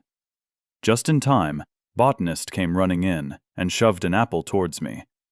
I instantly passed it to Mouse, or rather, brought it directly to her mouth. Without a moment's pause, she bit down on it. The effect was instant. The flame, which had already started sputtering into an intermittent flow, restored its course. Mouse's face also turned slightly pinker, acquiring a more natural shade. "Come on, now! Give it everything!" Top Dog shouted. "I'll crush that bastard!" Bang! A box, what looked to be silver, appeared next to Top Dog. He pushed it aside with concentration. I could sesh that my XP was rising too. Apparently, someone nearby had raised their profession or fulfilled a serious mission, or both at the same time. "There, stop, that's enough," Top Dog shouted. Mouse didn't need to hear him a second time. She instantly sagged onto me, resting her head on my shoulder. "I'll whip the idiot," she said, at which point she fell asleep. "What's the matter?" I asked Top Dog, who was rushing from one corner of the forge to the other. "Don't you see? The color of the slag has changed," Top Dog roared enthusiastically. "No, I don't see anything. It looks the same. What does that mean, anyway?" I asked, placing Mouse carefully on the bench in the corner of the forge, where the heat was less extreme. After all, even though I'd studied history, I'd never been all that interested in forging or ancient metallurgy. I was more into general history, the stages of social formations, civilization, and that kind of thing. Botanist, standing nearby with the look of a connoisseur, declared, "I assume that this not-quite-smithy means that the metal itself has begun to melt along with the slag." He corrected his glasses, which had fallen off during his running. "But this is only possible in a blast furnace or an open hearth process." "How could you even have noticed this?" I asked Top Dog. "I got steelworker level 2, Top Dog said excitedly. Was that so? For one smelt? Was it just me, or should it not have worked like that? I opened the interface and got up Top Dog's characteristics. You have made unprecedented progress in smelting metals. Steelworker has reached level 2. Name: Steelworker 2. Description: as an ancient man once said, upon forging the first metal sword, horror magic. Allows you to see smelting processes that are invisible to the common eye. Increases the speed of metal processing by 5%. The smelting process was now coming to a close. There was almost nothing left of the coals, not even ashes. Mouse had managed to smash them into atoms, too. Top Dog grabbed the sledgehammer of his former comrade and broke through the furnace again. The process no longer surprised me the second time. It was still barbarism, of course, but that was the age we lived in. Our steelworker reached inside the furnace with the tongs and took out the contents as carefully as if it were a giant diamond. Unlike last time, when the bar was dark gray and ugly, this time it was almost smooth, light gray, with dark curls across it, like waves. The system kindly prompted. Name: System Bulot. Description: legal cheating spawned one of the finest steels in the ancient world. Be proud and prostrate yourself before technology, you piece of meat. We've made goddamn Bulot, Top Dog said. I nodded, perplexed. It can't be, Botanist argued. Bulot can't be smelted. Everyone knows that it's obtained by forging together a sandwich of soft and hard steels. You do that so many times, the metal becomes homogeneous. Why do you think so? I asked him. That's what scientists say, he shrugged. That means your scientists are lying, Top Dog laughed. Now we didn't just have iron. This was steel, which would provide us with a technological breakthrough. Now I understood that there was no way we could come back without iron. And if they didn't sell it to me, then I would simply kill them all. I really wasn't sure if I was joking or not. What shall we make from it, Lord? Top Dog distracted me. Well, what can we do? I asked. Can it be anything? Or does the forge impose restrictions? There are limitations, Top Dog sighs. I can make something else at my own risk, of course, but I can't be sure of the result. It would either be trash or possibly even spoiled. But if we made something from the available list, then it'd definitely work, no matter what. Give me more detail. You can forge all kinds of things, Top Dog began. These are fishing hooks, needles, tips for arrows and spears, larger products, agricultural tools, staples, horseshoes, knives and daggers. All in all, I'd say about 20 items. The most advanced weapon would be a battle axe or a short sword, like an Ascension. Wow, it's all so complicated, I said, a little taken aback. And if you want to make a sword? Nothing's stopping you, he explained. But that's probably a waste of time. Either you'd need a separate recipe, or you need to develop the level of the forge, and professions too, perhaps. I'll give all options a go. What about defensive items? I asked. Among the available products there's a shield boss, he recalled. That would mean you could make wooden bases and strengthen them with metal. As for armor, no dice. They don't let us forge plates. What about chainmail? Botanist butted in. That's a separate direction. They're made of wire. We don't have the technology to make that wire yet, Top Dog shook his head. Besides, the wire needs to be pulled first, then weaved. It'd take us about 2 months for a single piece of chainmail. Then perhaps lamellar armor, I suggested. Or perhaps laminar, which would be more era-appropriate. Top Dog thought. Plates and scales are easier to forge than whole armor sets. In principle, it would be very difficult to spoil anything. Lamellar armor is a type of protection consisting of small scales. The plates were fastened with leather threads or any other material using a thick needle, and after that they were pulled together, forming all-round protection. The convenience was that it was easy to assemble. Even a child could do it, if given the necessary instructions. You could happily sit down and string scales on a thread, and then form rows of those sets. Armor like that would protect you from arrows, spreading the impact throughout the area, and did not restrict movement.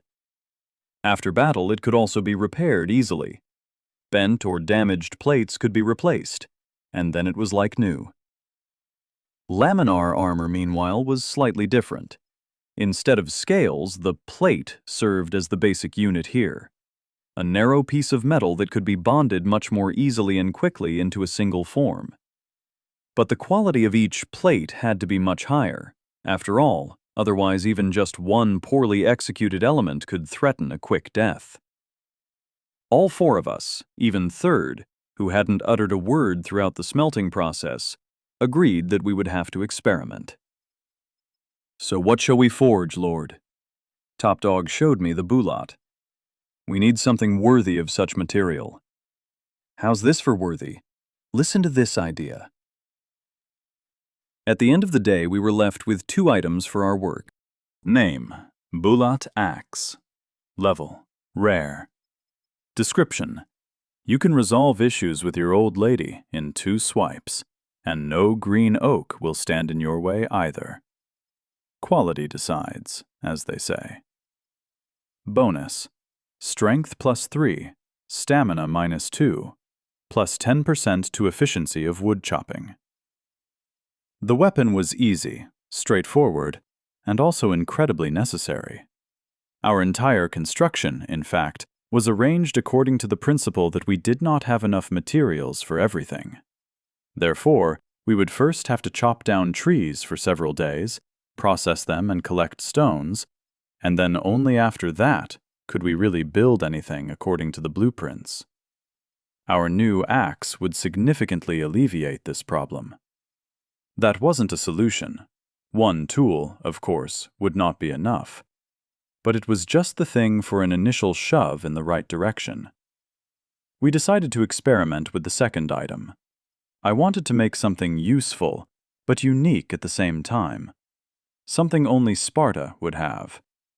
The system was kind to us this time. Name: Sapper Spade. Level: Unique. Description: according to some polls, it is considered the most terrifying melee weapon in the history of mankind.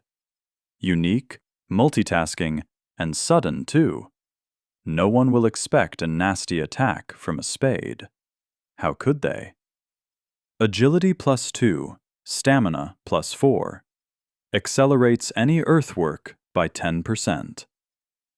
There it was, the famous weapon of the Soviet Union. Now this symbol had been revived in a new world. While looking at the new product, I got lost in thought.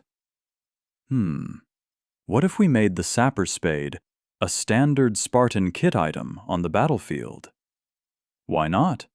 Sounds like a pretty cool idea. The phalanx would be protected at long distance by spikes and spears, and at the near distance, shields and sapper blades would come into play. And if needed, it would always be possible to strengthen yourself by creating some kind of earthen rampart, or taking refuge by building a system of trenches or dugouts. Trenches against the boar riders.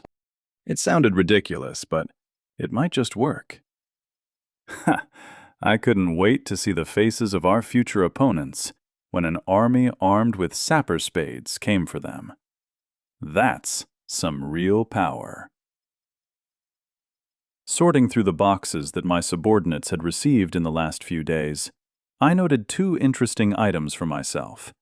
The rest fell into the category of cheap loot, namely a sewing set, like Piggy's, all the survivalist clothes, spare boots, and an hourglass. Why the fuck we'd been given them was, of course, a rhetorical question. The system would never reveal the secrets of its subtle and refined humor. But back to the fun stuff. I looked with great interest over the novelties which we'd been gifted with perfect timing. Name: Potter's Circle. Level: Rare. Description: on an instrument like this, you can not only live out your fantasy by putting your artistic vision in clay, you can also recreate your favorite scene from Ghost. Bonus: allows you to work with clay. Increases the strength of the final product by 5%. Name: Sharpener. Level: Trash. Description: sparks fly, metal screens, all to be expected in the life of a master grinder. Bonus: allows you to sharpen tools. The latter item may not have been impressive, but it was still a real sharpener. Initially, all items from the system were sharpened to a razor's edge, which was just as well, but they were susceptible to dulling over time. Sooner or later, that would play a cruel joke on us. So although those objects may not have seemed much at first glance, their presence may just save us in time of need. Going hunting or going to war with a blunt weapon was an idea that would put you in first place in an IQ test. First from the bottom, of course. I saw Johnson passing by the hut, busy preparing for our departure, and attracted his attention. "Johnson, come over here. You're definitely going to like this." The next morning, I notified the guests of our intentions to visit their settlement. Brakes and Kolka made faces, but they had no choice. Was I extremely persistent in my arguments, or was it Mouse with a fireball behind my back having that effect? On the way, we loaded up our wicker baskets and the shopaholic bag. We selected baked potatoes as the main product for bargaining, but on top of that, we added some smaller things: hare hides, salt, simple apples, and medicinal herbs. Immediately before leaving, exclusively for our people, I announced the first law of Sparta. No raw potato should leave the settlement's walls. The penalty for stealing a potato, or attempting to sell or transfer one to someone else, would be death. This was the beginning of our Codex of Laws, which we had not particularly needed before. From the village came Third as my orderly, Piggy as chief sales representative, and a beauty who can fool anyone and rip them off for 3 skins, as well as Mouse and Botanist. The mage, naturally, would be able to make the right first impression and discourage them from any rash actions. Botanist I was bringing with me as a personal Wikipedia. He'd once again shown that he contained an unthinkable amount of knowledge in his skull. He wouldn't be superfluous. Thus, at dawn our group set off, with 2 conductors in the form of Brakes and Kolka. The second time round, we crossed the swamp even faster than the first. Approaching the mine, I sent Kolka ahead, while leaving Third to look after Brakes. The hills switched places with each other. Around us were thick trees that barely covered us from the sun, with numerous roots sticking out of the ground. The sun was burning away mercilessly. The forest that surrounded Sparta disappeared, and now it was like being in a frying pan. I was now not at all surprised at the lack of food here. It must have been baked to hell.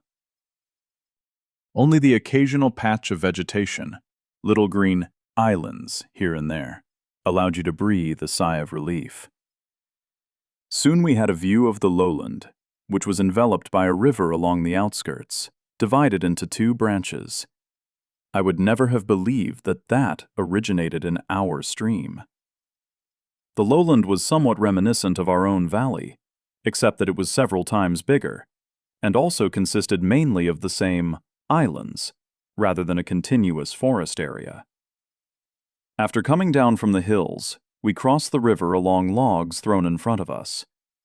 "Careful, it's shallow, but the water is cold," Kolka warned when I first got up on the makeshift crossing. One by one, our delegation made its way to the opposite shore. Botanist almost flew off a log, but Third, who went last, grabbed onto him. Then another road, this time no longer than half an hour. That brought us to a wicker-fenced settlement. "Welcome to Gazelkin," Kolka sighed with relief. Finally, he and his partner had returned home. I could see that the welcoming committee had already come to greet us. Chapter 13. The guys from the Gazelkin group froze before us, pointing their taut bows in our direction. The settlement's defenders looked formidable. The familiar ironclad truncheons hung from their belts. The bows in their hands were decent too, shorter than Major's, but if you got hit at point-blank range, you wouldn't be able to tell. "Stop!" one of the locals yelled. "All of you, drop your weapons at once, unless you want an arrow in the eye." We raised our shields. We hadn't come to fight, of course, but we didn't want to catch an arrow from anyone that was too nervous. Since they were 3 meters away, I could see the iron tips perfectly. I did not have the slightest desire to test their quality. Behind their backs, I could see 3 girls who were behaving like domestic rabbits. They'd noticed a danger and fled, right behind the broad, wiry backs of their husbands. Like in the fable, 3 girls by the window were spinning late one evening. There was the lighter one, a toned blonde who obviously spared no time in working out. Her figure seems to be carved out of marble, a statue of Aphrodite, only in sports leggings. The darker one was a stereotypical image of a secretary who'd just passed 30. She wore flat glasses with a thin frame and a braid, so neatly done up that it seemed as if each hair was separately laid in place. And the redhead, it was as if she'd come straight out of the pages of the saga of the yellow-eyed warlock. There was so much fire and magic in her gaze that it would not be surprising to learn that she had some special abilities. This one had more curiosity in her eyes than alertness. She was the real deal. One of our prisoners, Kolka, was so trapped in her gaze that he struggled to look away. The settlement itself made no great impression, neither in layout nor in appearance. There were just wooden hovels, more like tents than anything serious. Our hut looked like a real palace compared to this. I also draw your attention to the fact that the settlement was fenced with wicker, very similar to the one that Johnson and I had built, only stronger by the looks. Perhaps Crab's bonus from his planer played a role here. "Works wonders with wood," the captive said. That seemed more and more veritable. The entire population came out to meet us, if you could call them that. Both Brakes and Kolka unanimously said that they did not have a terminal and that they'd never heard of such a thing. After all, both Crab and the leader of the second group of auto mechanics were in fact missing the most important thing: a food source.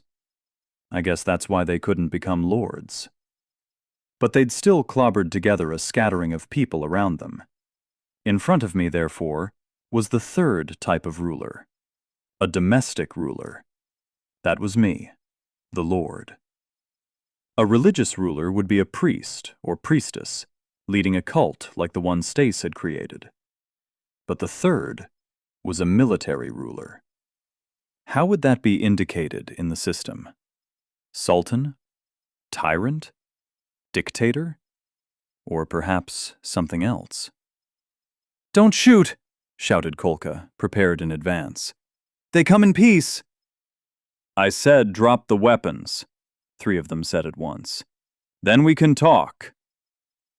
The situation seemed to be coming to a standstill. "Mouse, if you would be so kind," I said. She tilted her head questioningly. "Something a little more effective," I said. At that, Mouse grinned with anticipation and made several passes with her hands. The auto mechanics looked at her as if she were a patient in a mental hospital, but everything changed in a couple of seconds. Bang! A sudden lightning discharge split a tree in half a few meters from the enemy. The girls squealed shrilly, and one of the men fell on his ass in surprise.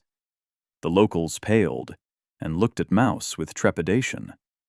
It even got Kolka and Brakes, who stood frozen with their mouths open. The tree burned down, crackling merrily. I grinned triumphantly. The positions of both sides had been indicated. Now, apparently, we could talk about important business. Who is in charge here? I appealed to the assembly of car mechanics. After a brief moment of fuss, a man with a beer belly, although he looked fairly strong, came to the fore. His distinct bald spot, his unkempt beard, and his wrinkled forehead immediately caught the eye. According to the information Kolka and Brakes had given me, it was clear that I was talking to Crab, which meant that those behind him were the remaining car mechanics from the Gazelkin team. The first was a touchy, short guy with big eyes. He was comparable in height to Jenny, a shorty.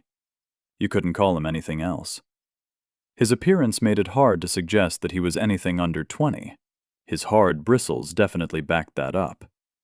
The second, meanwhile, looked like a hero, fresh out of the canvas. Broad-shouldered, muscular, arms the circumference of my hips. A man-mountain, almost 2 meters high. Almost certainly capable of lifting a car without a jack. A dangerous opponent, no matter what you said. I'm in charge here, Crab said dully, straightening his shoulders and raising his chin. His manners were clearly intended to demonstrate confidence, perhaps even instill fear in me. Similar to my former supervisor, he was also a specific kind of person, and emitted a similar aura. You would be Crab, I presume. That's right. To whom do I owe the pleasure? He nodded dryly. Your neighbor. I came by to personally report a certain mishap, I said, opening my hands out. He turned to look at Kolka and Brakes, who guiltily lowered their heads. I can work out what we're talking about, Crab remarked, not hiding his discontent. Nevertheless, let me explain. My subordinates accidentally crossed the boundary of the territory of your cluster during an excursion. The system doesn't warn us about the opening of borders after the first occasion, so they came across these two. I nodded at Kolka and Brakes, and reported the alleged invasion. And so you attacked them and captured them, Crab concluded. We mistook them for someone else, I carried on. Some very aggressive and dangerous neighbors, so they were captured for reasons of self-defense. No loss was incurred. When we realized that these were your people, I immediately took steps to bring them home and resolve any possible conflict. So we should just ignore the magic threat? Crab grunted, poking his finger at the cracked tree. Interestingly, it was no longer burning properly. Was it some kind of rare species? We just didn't want to let you make too many mistakes. I raised my palms in a conciliatory gesture. Well, let's just say that's so. Crab agreed with some reluctance. Then what? You inviting us to become your slaves? In no manner. We don't need a war. We haven't yet lost our sense of civilization. Entirely, I said, adding the last word with a slight hint, which did not escape his attention. I came here to return your people and make a small gift as a gesture of goodwill. At this point, Third lowered the heavy basket to the ground and opened the lid. Crab and his subordinates' eyes flashed like stars. We might as well have bought them a chest of pure gold. Except I had brought them something much more valuable. I'd brought them a basket of baked potatoes. Judging by their reaction, this was a top 10 hit. Their food situation was in the dumps. Well, almost. Crab coughed into his fist, unable to look away from the basket. We are very grateful to your side for taking a sensible approach to the misunderstanding. I will gladly accept your gift. Great. I smiled cunningly. So there will be no resentment between us? Once a gift's been accepted, enemies no more. They no longer had any formal reason to fight with us. Crab himself understood that perfectly, apparently accepting the idea that he had fallen into a trap. Gazelkin Auto Repair Shop is grateful for your visit. We would also be happy to accept your hospitality, and perhaps conclude a few mutually beneficial contracts, I suggested. Crab swallowed the bait. Absolutely. But first we need to conduct a general council. Yes, a general council. Won't be long. I hope that wouldn't offend? Not at all, I shook my head. Cunning devil, trying to hide how bad their situation was with provisions. I could see him glancing greedily at the potatoes. It was clear what kind of council he was going to arrange. But let him think that he'd hidden his intentions. The welcoming committee returned to the settlement. Brakes and Kolka carried the basket, and Crab was the last to look at us obliquely before disappearing behind the wicker. Lord, what should we do? Botanist asked. He clearly didn't understand the plan from here. Wait, I said. In 15 minutes, this council definitely won't have ended. Given that I can see a great clearing just over there, let's have a picnic. Hooray! Piggy said, stretching out on the grass. Finally, a day off! After about 40 minutes, the Southerners, led by Crab, returned to us. Apparently, the locals had already had time to confer to their heart's content and felt satiated with their spiritual food. It seemed to me that the locals did not believe in the danger of people on boars, even though I'd mentioned them in my conversation with Crab, and our former prisoners would have been able to tell their boss about what they'd been asked about. It seemed that Crab had decided that I invented these horsemen to justify my attack and scare the locals while I was at it. Well, I wouldn't impose myself. I'd given them fair warning. We decided to organize a neutral zone for negotiations, some distance from the walls of Gazelkin. I politely rejected Crab's offer to enter his settlement. After all, who knew what they could do if they were given the opportunity to divide us? Although I wasn't paranoid, nor was I overly gullible.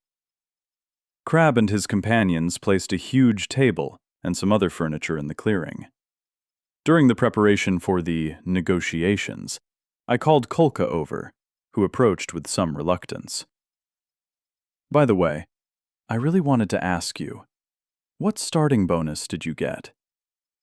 Brakes had already told us about his artifact, a silver brooch, which he'd managed to drop in the river. Bag of seeds, he said. And what did you do with them? What do you think? Ate them, obviously. What else should I do with them? Bury them in the ground? He laughed and left. I shook my head involuntarily. What a waste. After 5 minutes of waiting around, Crab and I sat on opposite sides of the table, as leaders of the two opposing factions. Third stood behind me, and the hero stood behind Crab. Piggy and Mouse took the two girls to one side and made conversation. Botanist started talking to Kolka, and I could only make out excerpts. BMW. Foreign rubbish. Volga. Homemade beauty. The auto mechanic immediately got stuck into a heated argument with my subordinate. There was no sign of Brakes or the puny one. Crab explained that they were watching the settlement. Squinting, I could indeed make out 2 figures in the distance. I wasn't worried about my guys. I had already issued instructions to Botanist to ensure my own safety and the safety of my comrades. Do not leave my field of view. Keep your distance, even during conversation, and always be ready to attack. Third was able to instruct anyone himself. I handed the Bulat shovel to Piggy in advance, which she was now boasting about in front of the interlocutors. In case anything happened, Piggy should buy time for Mouse, who would then eliminate most of the opponents. The local ladies didn't give the impression of being dangerous, but Piggy wouldn't spare anyone if it all went wrong. Meanwhile, I carefully examined the interior items they'd brought out. The furniture, to be honest, was amazing. A table made of dark wood, planed to perfect smoothness, decorated with a tablecloth, comfortable, durable chairs, and even a vase with flowers. It all wonderfully complemented the official atmosphere. My wife worked on it, Crab explained, noticing me looking at it. Elegantly done, no question. Did she make the furniture too? I asked. No, that was me, Crab replied, seemingly indifferently. Was he hiding his abilities, or just not flattering himself? Quality work, I approved. Can't do anything but, Crab smiled. So, what is the purpose of your coming to our region? I suspect that it is not just to make amends for your mistake. That's one of the reasons, of course, but I also want to propose opening trade relations between our settlements, I said. Trading, okay. I noticed a glint in the man's eyes. And what can you offer us? That depends on what you can give us in return. So you need something specific, the man nodded. As if you hadn't figured it out yourself, I chuckled. We need ore. Uh-huh. Crab rubbed his chin thoughtfully. What can you give in return for it? For the ore, I am ready to pay you with potatoes, the same ones you just received from us. My statement unwittingly dumbfounded the man. He clearly believed that I was going to exchange some kind of precious mineral for their ore. But food? He probably hadn't expected that. That's an interesting suggestion. In what ratio? He replied, trying to gauge prices. That you'll have to find out from my wife, I chuckled. I had a gut feeling that Piggy would find it much easier to barter a more interesting price from Crab. After all, why else have the merchant profession? All right, well, in that case... Suddenly, one of Crab's subordinates, the puny one, ran up to the clearing. Chief, there's... he shouted agitatedly. God damn it, this is not a good time, Crab growled, and, worried, looks at me. Excuse me. Don't mention it, I answered with a smile. Got a problem? Minor inconveniences, assured Crab. I'll take care of it. Oh, don't worry. I'll just stay right by you, I responded. I thought I already knew what his problem was. His annoying neighbors had just arrived, and this, I was sure, would be very useful. Crab, damn it, come over to the base for God's sake, came a loud cry from the fence of his settlement. Are you over there? The delegation, led by Crab, hurried back to the fence. I followed with my people. What happened? Piggy quietly whispered to me. Don't worry, everything is going according to plan, I answered just as quietly. After all, it wasn't for nothing that I had asked Mouse to arrange her spectacle. None of the neighbors could have missed an event like that. If they'd known that we had come to negotiate with Crab and his team, they wouldn't have been able to refrain from participating. If important investors come to your competitor, do you sit idly by? Of course not. You try to lure them to you with all your might, or at least prevent your neighbor from making a deal. Now everything was coming down to this. We approached the fence, where the dispute between the leaders of the two groups had already begun.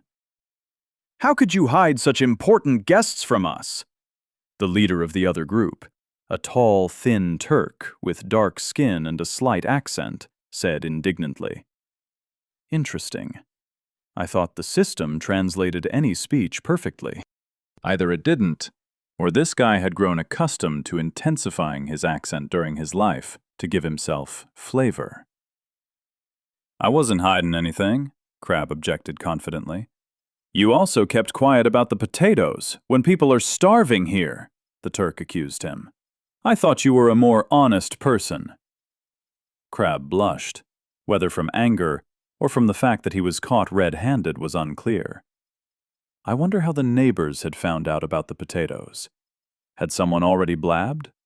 Or did they have their own ways of getting information? Hats off. It was quick.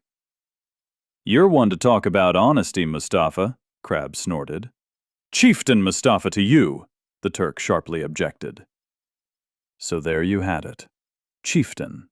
A suitable title for a military leader. "Don't make mountains out of molehills, you mangy dog," Crab remarked. "Mangy, you say? Have you looked in a mirror yourself for a while?" Mustafa retorted. "Gentlemen, let's not cause a spectacle here. I have not come to you for this," I intervened peacefully. "And you, friend, who might you be?" Mustafa asked, studying me closely. "Lord Leo," I answered. Mustafa looked at the disgruntled Crab. After all, he couldn't forbid me to communicate with a competitor. That would show him in an unfavorable light. Plus, the opportunity to trade potatoes was too attractive to miss. It's nice to have a monopoly. "Lord, you say? Want to trade?" He squinted. Smart dude. How had he found out so quickly? Did he have a spy at Crab's? "Of course," I nodded earnestly. "So, Lord Leo, whatever this swine offers you, I will give you more," he declared. Oh, I was definitely starting to like this guy. "Mustafa!" Crab exploded. "Mustafa what? That's business, idiot," the Turk laughed. Crab couldn't stand it. "Lord Leo, don't listen to that slug. Only my group can provide you with an uninterrupted supply of ore," he said indignantly. "But the contract must be exclusive. Only with me." Mustafa had evidently been waiting for just that. His eyes were clear, and he rubbed his chin intriguingly. "Ore, then," he said slowly. Crab realized what a mistake he'd made, and clapped himself on the forehead. "Don't trade with him," Mustafa advised. "Only trade with me. I'll give you better conditions. Listen here." This was an interesting situation. Gentlemen, I drew the attention to myself. You shouldn't quarrel over trifles and hurl insults like little children. We're all civilized people here. I snorted at my words, of course, but it was worth keeping up appearances. "Do I understand correctly," I said, "that each of you is ready to make a deal if I do not trade with your neighbor?" "Yeah," Crab muttered. "That's right, dear," Mustafa agreed. "God's own truth." "So why don't we arrange an auction?" I suggested, illuminating all those present with a cheerful grin. "You want my precious potatoes? Pay at a markup, comrades. May the strongest win." Chapter 14. Mustafa and Crab looked at each other in sync. I could feel the tension in the air between them growing. This prolonged competition would not be in vain for either of them. "Deal," the two group leaders answered in chorus. "Excellent. Now let's discuss the terms." At that point, I was interrupted by a deafening system notification. From the dumbfounded reactions of Mustafa and Crab, I realized that the system had sent them the message as well. "Attention! An auction has been declared between fractions Sparta, Gazelkin, and Pitstop. The system will guarantee the approved prices and provide penalties for their violation. Failure to comply with the conditions of the approved prices will be met with appropriate punishment. There goes any hope of a quick buck. I covered the lower part of my face so that they couldn't see my mocking grin. It seemed like even the system was on my side today. As Crab went to his camp, frowning, and Mustafa retreated to his with a smirk, Botanist approached. Piggy stomped behind him with a happy, mysterious look. "Here, look." He handed me primitive beads on a thread. "What is it?" "Me and Gail swapped stuff," Piggy boasted. "That's Crab's wife. We did it while you were negotiating with him over here. I gave away 2 hareskins." She bit her lip coquettishly, hoping for some praise for her economizing. "Beads are beads," I said, surveying the rough craftsmanship of the colored, poorly polished pebbles of different shapes, sizes, and colors. "Cute. What's so special about them?"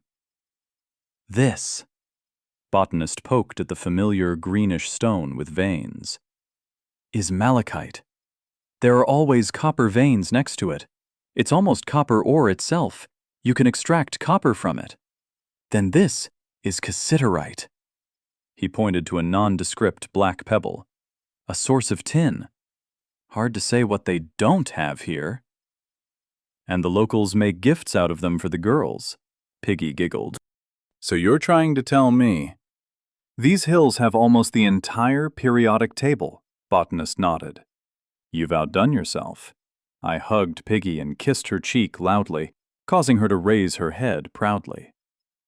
It turned out that the Southerners were sitting on wealth that they didn't even know about. They found the iron because it was in its native state. That meant we had even more reasons to take a closer look at our neighbors' lands. Botanist saw the predatory expression on my face and decided to interject. "Is this necessary?" he asked. "What exactly?" I specified. "All this." He waved at the locals, who were talking excitedly in preparation for the auction. "Wouldn't it be possible to arrange all this more humanely?" I suggested. "Exactly," he nodded. "These people are starving, and we have enough provisions to feed them. We could provide humanitarian aid, make sure that they get out of a difficult situation. After all, we all ended up in this world. Can't we all survive together somehow?" He was a smart guy, but hadn't one death taught him anything? "Then what comes after that?" "I don't know what you mean." "What happens when the Southerners get out of their difficult situation? What happens when they have enough food? What comes next?" I clarified. "What do you picture?" "Well, what could go wrong?" he wondered. "We'll be in our region, they'll be in theirs. Mutually beneficial cooperation, that's all. Plus, their help wouldn't hurt in the war with the Boer Riders," Botanist suggested. "What makes you think they would ally with us?" I saw that the others were watching our conversation, so I continued. "These guys can't agree with each other. I offered for them to trade together, but no, happiness is when a neighbor's cow is dead. We're complete strangers to them. And when we stop helping just like that, these guys will be the first to get offended and will want to take food by force. We will become villains and exploiters to them. Nothing corrupts like a handout." "I don't understand," Botanist sighed, rubbing his heavy eyelids. "You don't have to." I patted him on the shoulder. "But you understand stones and plants, and a bunch of other useful things. When it comes to Sparta flourishing, there's someone else to do the thinking." It sounded cruel, but by that point I was far from bragging. A small valley, a plantation, a forge, and a fence. The people who lived and worked there, all this had become not just mine, but a part of me. I perceived every small success as my own, every danger as a threat to myself personally. It was as if I had merged my mind and body with my land. I guess that's what it meant to be a lord. After the time allocated for discussing with subordinates and recalculating resources, We met again at the same place where the negotiations had taken place. I sat at the head of the table, as the main initiator and seller. Piggy sat next to me. I trusted her to run the auction. It wasn't for nothing that she had the merchant profession. Let her work her specialty. My fighters stood behind me. Third's attentive gaze followed the buyers. Botanist squeezed the handle of his spear with such excitement that his knuckles turned white, and every now and then he adjusted his glasses. Mouse stood a little further away, ready at any moment to bring heavenly punishments down upon our enemies if they tried anything treacherous. Potatoes, salt, hare meat, and skins were laid out on the table. Goods up front, so to speak. But all present were clear that this was not the whole lot. The main prize for which we were competing today was a contract for the supply of food in exchange for ore. One of the camps would get everything, the other would be left with nothing. Crab and Mustafa stood at a distance to my left and right. Their subordinates crowded behind their backs. No one wanted to miss a show like this. Even the redhead Lola came, obviously trying not to miss a moment and stick with the winner. I'd already heard about her breezy character from our former prisoners. This would be the first interfractional event approved by the system. A moment that was both surprising and exciting. "Okay, let's start our bidding," I said, realizing that everyone was ready, and there was no point in dragging it out any further. Sparta offers your region enough food supply to feed 13 people. By my calculations, that's 5 baked potatoes and half a kilogram of stew per day, per inhabitant. A total of 65 potatoes and 6.5 kilograms of meat. "The meat's the real deal, Chief," the hero from Crab's subordinates whispered to the whole clearing. "We have to get it." After him, both groups of buyers began whispering and nodding, obviously assessing the impressiveness of our lot. "Everything now presented on the table," I continued, waiting for silence, "will go to the winner as credit for future deliveries. Goods that are not related to food, such as salt, skins, and other products, are sold under a separate price and arrangement, but only to the winner of the auction. The contract lasts for a month. Are the conditions clear? Lord Leo's lot has been fixed by the system. In the event of the auction's completion, the payment of the lot to the buyer is mandatory." "Well then," Piggy rose above the table and looked around at the customers with a smile. "Place your bets, gentlemen." "I'm offering 1/3 of all the ore we mine," Crab said, looking down at Mustafa. The latter had no intention of staying silent. 40%, Mustafa retorted with a cheerful smile. The lot size appeared on the internal interface, and the bids blinked in front of it. The system saw all and affixed all. 45, Crab replied sternly. 50, Mustafa calmly. 60, Crab frowned even more. 70, the Turk announced, relaxed. 80, Crab began to raise his voice. Why not all 100? Mustafa announced, laughing in his face. You're going to give up all of your ore? Crab said indignantly. Precisely, Mustafa said. Are you out of your mind? What will happen to the forge? Crab exploded. I couldn't give half a bolt, Mustafa exploded in response, jumping up from his seat. My boys will soon be unable to do anything at all. You're acting like an idiot, Crab banged his fist on the table. You greedy swine, you don't get to condemn me. Remind me what part of Lord Leo's gifts my group received. No?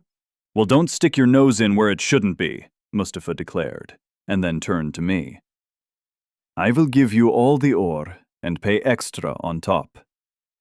What will you pay? I inquired. I have a master of bone carving. He can make a set of dishes, perhaps, or something else. I can give you him for a day, Mustafa suggested. I accept your offer, I agreed. The system didn't object to the wager. I started getting curious. The only bones we had were boar tusks, but perhaps they could make something handy. So that's how you're going to play, Crab hissed, as if ready to throw a lightning bolt at his opponent. Then I will wager all of the accumulated stockpile of ore. A serious bet. Let's see how Mustafa would respond to it. As expected, Crab, as expected. On top of the ore reserves, I will add a starting bonus, the Turk said with equanimity. Just then, an amazing object fell on the table. Was that a spyglass? Damn, now I understood how he'd guessed about our movements and what had been happening under Crab's nose. Until now, I'd been wondering why Mustafa's settlement sat in the shade of a huge tree. I'd assumed that it was only in order to hide from adverse weather conditions, bright sunlight or piercing wind. As it turned out, everything was much simpler. It was so that he could comfortably observe his competitors. A cunning sort, that one. Crab, unable to bear it, threw off his shirt. Then I'll give you my shirt, a unique item. I'm sure it's worth a lot, he growled. Oh, is that so? Mustafa had not yet given up, and started to untie the lace on his pants. You think I've got nothing to say to that? Get a bite of this, you greedy pig. Covering my face with my hand, I felt a slight breeze as Mustafa's pants landed on the table. God, what had I done to deserve this? Gently opening my eyes, I gave a relieved sigh. The Turk stood proudly in a tight loincloth. The worst was over. But for how long? Okay, that's great. Crab's jaded laughter rang out unexpectedly to everyone. In that case, I bid my wife. Everyone froze in bewilderment. What? I said, not believing my ears. What? Mustafa was taken aback. What? The dark-haired woman stood behind Crab was, understandably, the most surprised. Only the system was unsurprised. In the list of bids, a new label was added. Wife. 1 piece. Sure, it's a matter of principle, Crab said, returning his focus to Mustafa. What will you do now, you burrowing ferret? I have one more subordinate than you. Want to keep going? I'll stay here on my own. Wait, I interjected. We didn't agree to pay with our wives. Don't back out now, Crab shouted. She's a good wife. I chose her myself. Not beaten up, not made up. Why are you refusing her? Piggy unexpectedly jumped in to back him up. She's a good woman, and she sews perfectly. She used to work in an atelier. We'd have a tailor. We have to take her. As my wife? I made sure I'd heard her right. When there's already several wives, it doesn't matter if there's 2, 3, or more. The main thing is that I should be the main one, your favorite one. More wives would mean more respect. The Turk ground his teeth. His nails pinched his skin. There was a noticeably swollen vein on his temple. A little more, and Mustafa would finally explode, or trigger a nervous tic. He'd lost this round. There was no doubt about it. No, I have nothing to offer above his bid, he admitted, lowering his head. A mocking smile blossomed on Crab's face. You should have just accepted that straight away. Lord Leo, you heard everything. It will be my group to cooperate with you, he said excitedly. Yes, I'm glad to have such a generous trading partner.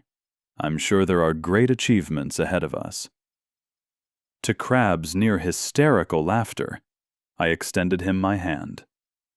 Congratulations! The Gazelkin fraction wins the auction. Bids have been marked and agreed. If you refuse to fulfill your obligations, you will be punished by the system. You have received a mission.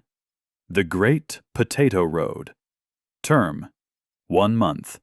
Reward if fulfilled: +100 reputation. Penalty in case of failure, -500 reputation. Judging by Crabbe's puzzled face, he had also received the message warning him of sanctions. I didn't know what the system was up to, but he seemed impressed. All the better, I thought. You shouldn't turn your back on a guy like Crabbe. Today he'd shown himself in all his glory. He'd do anything for the sake of victory. Along with the first batch of porters carrying over the ore reserves came a modest woman with dark hair braided into a long plait. "Good evening, Lord Leo. I'm Gale," she said worriedly. She had been put out without any belongings immediately after the auction's close. You could immediately see Crabbe's true attitude towards her. It definitely did not paint him as a good man or leader. Although you could theoretically justify it as for the benefit of his group and blah, blah, blah. I wasn't going to do that. So, was she really called Gale? Out of curiosity, I opened the interface, where the new addition had already been applied. I was unable to avoid a smirk. "My full nickname is Geländewagen," she said despondently.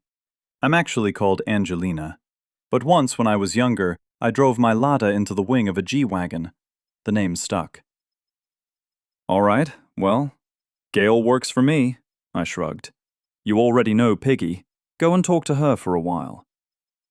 Piggy immediately came over to Gale and began to swaddle her in every possible way, saying how lucky she was, how much good awaited her, painting all the pros and advantages of Sparta out in color. She was making full use of the palette as we needed her to. She truly would grow into a real political leader. She could twist anyone she wanted into a pretzel and make them plow for the good of the party. We had the right person in charge. Crabbe didn't have extensive metal reserves, about 50 kilograms. He passed it over with an acerbic look. The system was obviously keeping count of everything, giving him no opportunity to hide any stock. Now Mustafa had the chance to establish internal trade with his neighbors. After all, no one was stopping the Turk from mining ore. And I gave more than enough reserve provisions to Gazelkin, enough for all 13 people. I had expected something like this, with them offering such a large bid. But now I could see that Crabbe would rather use stone tools himself, as long as he could see his competitors starve to death. So much for friendly relations with the southern neighbors. Untrustworthy. Rotten. We gave them all the provisions we'd brought to pay forward for future iron production, so as not to drag it all back. But we exchanged the salt and skins for masterfully made wooden dishes and women's beads. The auto mechanics probably thought we were crazy. For us, this was a great way to study the geology of the neighboring region. Finally, our column, sagging under the weight of the property we'd acquired, stood on the path between the hills. The endless day was approaching sunset, and I really wanted to get home before dark. Third went up ahead, followed by Botanist. All three girls, loaded with property like donkeys, weaved through the middle, while I brought up the rear of the column to repel possible pursuers. I ordered everyone to be vigilant. Somewhere deep down, I was afraid of Mustafa's reaction. The proud man had been struck to the core, and might now choose to try something desperate. We could well be the victims of that something desperate. Because people tend to blame anyone but themselves for their failures. As soon as we entered the forest, my worst suspicions seemed to be justified. I could hear someone cracking through the trees, and then Mustafa jumped out onto the path with a red face. "Battle positions," I commanded. "Shields up. Mouse, get ready." We shifted stances at a speed that even I found impressive. Third and Botanist closed their shields, standing on either side of me, and Piggy found herself behind our backs, ready to throw her spade at the enemy's face. She had a throwing weapon skill. From that distance, she could crush anyone's head.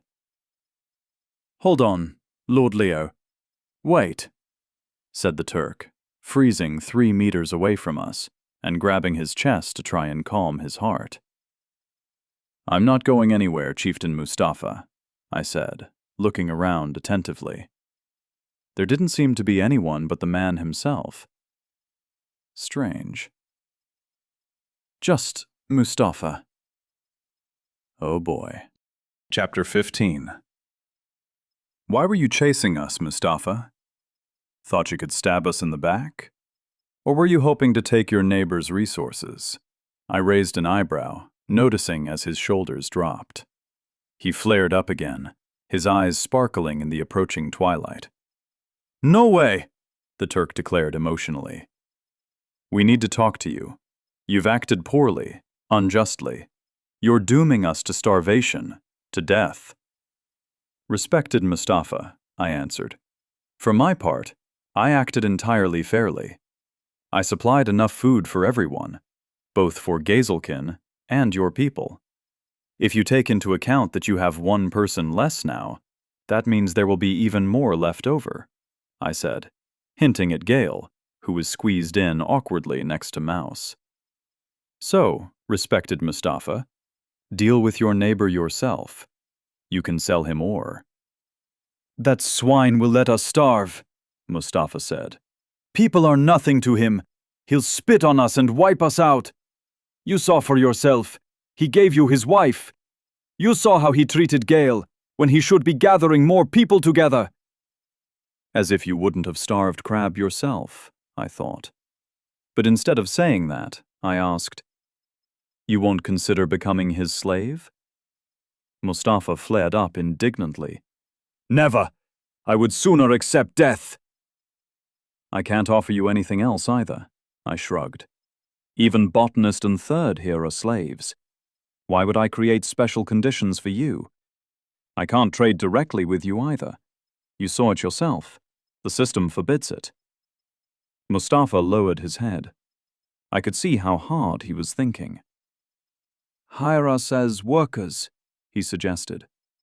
The system only cares about trading. It doesn't ban hiring. I can't stand being around Crab. He's a cunning beast.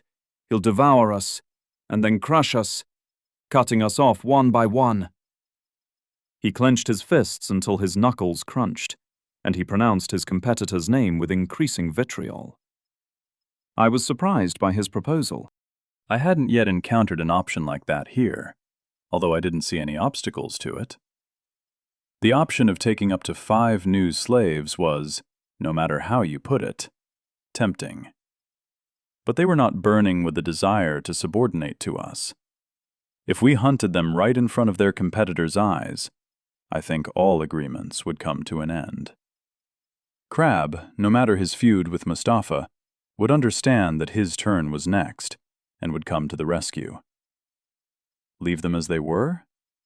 Then Mustafa's people would become rich soil for strengthening Gazelkin. They were proud now, but once the hunger set in, they would go over to Crab with a low bow. Or he would happily cut up his weakened neighbors and get himself newcomers at the terminal. One way or another, Crab would win. So we would have to take people on the terms that were available. Moreover, history had a great example of how you could organize everything. Okay, Mustafa, I've made my decision. I turned to the man, interrupting my deep thoughts. My strict tone caused him to straighten up. I'm listening, Lord Leo. I am ready to take you and your guys to our settlement, as helots. I noticed his puzzled look and explained. Or in language you understand, contractors. You will not be residents of Sparta and will keep to your own group. You will live separately, work for us, and receive food in return. In essence, this is the hired work you suggested. That sounds acceptable, Mustafa said discreetly. It's the best I can offer at the moment. Work for the good of Sparta, and I will provide you with everything you need: shelter, protection, food, and so on. In return, you will obey my orders and those of the other Spartans without objection. We will draw up a trial contract and then decide. Either you can become Spartans, or you are free to go as you please. Or perhaps you'll like the current state of affairs. He couldn't resist my charisma. Or rather, he couldn't resist the deal on the table. But let me amuse my insatiable ego a little. That works. So, what are we going to do? He said, awaiting further instruction. Conclusion of contract impossible. For the conclusion of this contract, you require a lord's estate. Is that so? It turned out that this structure was of great benefit, in which case, the first thing to do when we returned would be to throw all our forces at the construction site. In the meantime, we could agree verbally. Let Pitstop collect whatever you can carry. Meet me at the mine as soon as it gets dark. From there, we can travel to Sparta together, I explained. Thank you, darling. May the system protect you. You will not regret your decision, I swear by my mother. Mustafa grinned and shook my hand happily. We'll see. I reminded myself to stay alert. Things could still turn out very unfavorably. I didn't say that part out loud, though. Our new employees showed up once it was already dark out.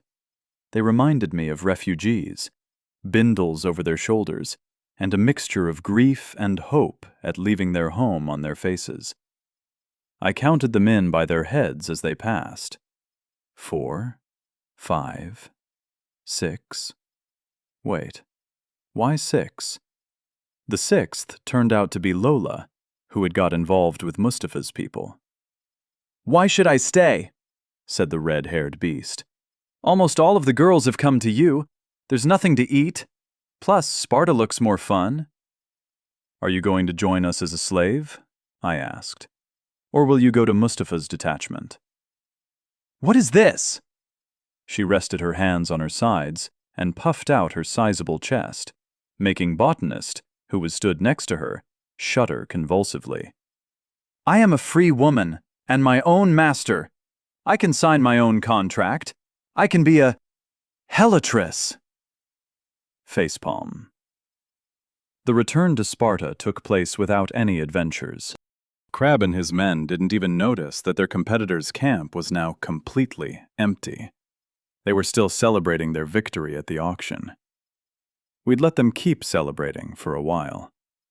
Mustafa and his people took all the ore, which was about 45 kilos, and various other trifles, badger skins, a small supply of local herbs and utensils. Keeping their group at a short distance from ours, I calmly accompanied this caravan to the palisade, where we separated. Mouse and Piggy led Gale inside, since she had already been declared my third wife by the system, and therefore was a part of Sparta. Listen, Mustafa, I called on the Turk to clarify the situation. No offense, but tonight you will stay outside the walls. Until we've concluded a contract, I can't let you in. You'll be given skins so you don't have to sleep on the ground. Then tomorrow we can help you accommodate properly.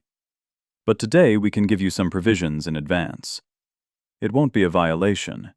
You aren't selling me anything. The Turk nodded calmly. He didn't seem indignant at my decision. I understand everything, he replied. Always got to look out for your own. I would do the same for my boys. So don't worry, Lord Leo. I am an understanding man. He laughed, clearly still pleased at the opportunity to get away from Crab. Then we're agreed. Sit by the fence for a while, and in an hour or two, we can feast, I promised Mustafa, and finally went into the camp. In Sparta, everything was just as we'd left it, calm and measured. Except that in the distance, at the very shore of the lake, you could see the massive foundations of the future structure. Johnson immediately ran over to me, proudly rubbing his mustache. My deputy for construction seemed to be bursting with impatience about the new arrivals, but he held back. "Tell me what happened here in my absence," I commanded. "Nothing's changed, Lord." "We collected materials for the leather workshop and the estate. Top Dog has got used to blacksmithing. He's made nails and other smaller items. I don't see any more problems ahead with construction. Our stone hammers are far from perfect, is the only thing," he said. I was pleased to hear that things were going well. "Excellent, Johnson. But now listen carefully. We now have to switch all our resources to the construction of the estate. Its completion would gain us 5 more workers. No, 6, I corrected myself, remembering the redhead. Therefore, this has to be our priority." "So they're not our people then?" he asked. How quickly had the world divided into us and them? "Contractors," I suggested, using the comparison that came to mind. "They'll work for food, and in order to conclude a contract with them, you need an estate. Without a contract, they are complete strangers, and it's dangerous to have that many strangers nearby." Johnson nodded, realizing the importance of my words, and left to arrange the redistribution of resources. "We can do it, Elder. If we throw everyone into it, then I think we can manage it in a day or 2, he promised as he left. He'd probably gone to tell the others. Why ask me if there were others willing to chat, right? Mouse, for example. Johnson just wanted a reason to talk to her. Damn. Gale still needed to be put up somewhere. I hoped Piggy would take care of it. I also hoped that somewhere would not mean in our attic. After all, it wasn't just one wife anymore. It was 3 at once. As if I were a sultan. What a wise song. They're nothing but hassle. I spied the lonely figure of a watchman at the wall. As soon as I'd arrived, I'd instructed Third to keep an eye on the new workers. They may smile to your face, but who knew what was in their mind? I stood next to him and looked out over the wall. Third simply gave me a small nod to show that he'd noticed me. An excellent interlocutor. You could stand calmly next to him and be silent. The pit stoppers were having a party. They'd gathered around a tall fire and were now having fun. It looked like their hunger had dropped so suddenly that they were now drunk on satisfaction alone. They were chattering amongst themselves and even singing. I remembered how me and Piggy had been in the first few days. We'd been just the same. Faina, faina, faina, faina, fe-na-na. The voices below synchronized and grew louder. The red-haired girl jumped out towards the fire and began to dance. The curvy blonde stood in front of her, and they danced as a pair. I love you, Faina, Faina, Mustafa roared. I'll get Junior to replace you, I told Third. Go and rest. He nodded again in silence. The Lord's estate was built in 2 days. To do this, we abandoned everything else. Even Desk Jockey and Patrick were taken to the construction site. Because of our exceptional skills, instead of 18 hours, we got it done in just over 20. Only the girls worked on the plantation, despite the fact that Piggy and Mouse were on duty on the wall in shifts. Gale turned out to be a great acquisition, calm and hard-working. An ideal wife by the standards of the Middle Ages. The future Helots didn't waste any time either. After preparing building materials, they built themselves 3 houses, slightly better than our old tents, but worse than our current huts. The estate turned out to be like a Viking longhouse. It contained a place for a hearth, 2 huge tables with benches, and something like a pedestal on which the leader could sit when receiving ambassadors. This was where I invited Mustafa. He came in with his wife, the chubby but pretty blonde, whose name was Nana. The Turk clearly had a soft spot for her, and gave in to the girl's insistent requests to see how people live. Skipping formalities, we got straight to the point. Would you like to conclude unity contract, workhand contract, slave contract? I barely had time to think before workhand changed to helot contract. The helots were either Spartan allies or serf peasants. They differed from the serfs in that they even fielded their own auxiliary troops, and their position was clearly subordinate to that of the allies. Since we were already Sparta, I decided not to deviate from historical traditions. This was in fact an agreement on the structure of a corvée, which their party would be obliged to work out. Moreover, the time of the contract was strictly limited, in contrast to the slave contract. I won't list all the points. The main ones were the following. Helot arrives at the Lord's disposal to perform work for 10 hours daily. Carries out in this period all orders of the Lord or his relatives. Cannot cause direct or indirect damage to the Lord, his people, or his property. Lord, obliged to provide the helots with food and protection. Cannot force the helot to work for a period exceeding the maximum. Can't take the life of a helot. Duration of contract, 1 month. Mustafa carefully reread the contract once, twice, and only on the third read did he accept he could not find any pitfalls and agreed to it. We shook hands. Congratulations! Sparta has acquired its first helot community. Reputation +10. Contract completion reward +50 reputation. Penalty for breaking contract -300 reputation. If it's no secret, I asked, what do you have as a fine? -20 charisma, Mustafa replied. We'd be terrifying. We'd be outcasts. Anyone who saw us would want to kill us. Well, the system knew how to find the right methods of influence. Settling the helots outside the palisade, I had killed several birds with one stone. First, I'd limit the presence of strangers in the village. Coming to work and living there for 24 hours a day were two different things. In addition, I'd declared the plantation a sacred territory, to which I allowed only my own people. And the potato beds, according to my instructions, were to be covered with an additional wicker. I didn't know how long we would keep our secret, but I was at least trying. For greater reliability, we placed the devil knows what by the wicker, which drove the newcomers into a wild terror. They went around it with a 20-meter radius, which made me certain that the scarecrow's abilities had grown. The second reason was cynical, but practical. In the event of a sudden attack on the settlement, our helots would be in the way of the enemies. They would make a commotion, and we would win time. Such was the fate of all outposts that settled around fortresses. In the future, I planned to build another wall, closer to the forest, but this is unlikely to happen soon. The participation of the contractors immediately yielded results. We built the tannery in a day.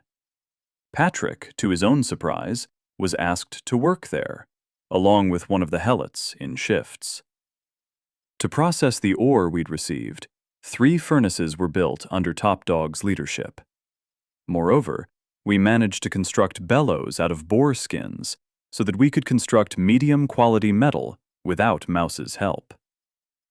The ore went into making tools for the plantation and tips for arrows and spears.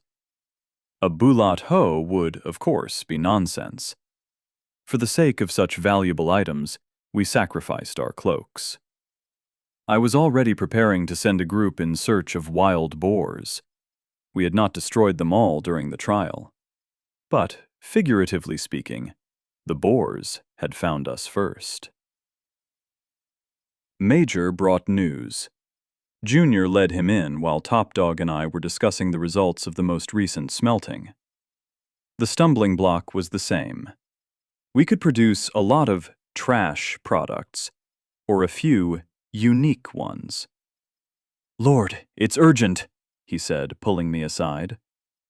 Major had worked hard, sparing no effort, but I wasn't happy about it in the slightest.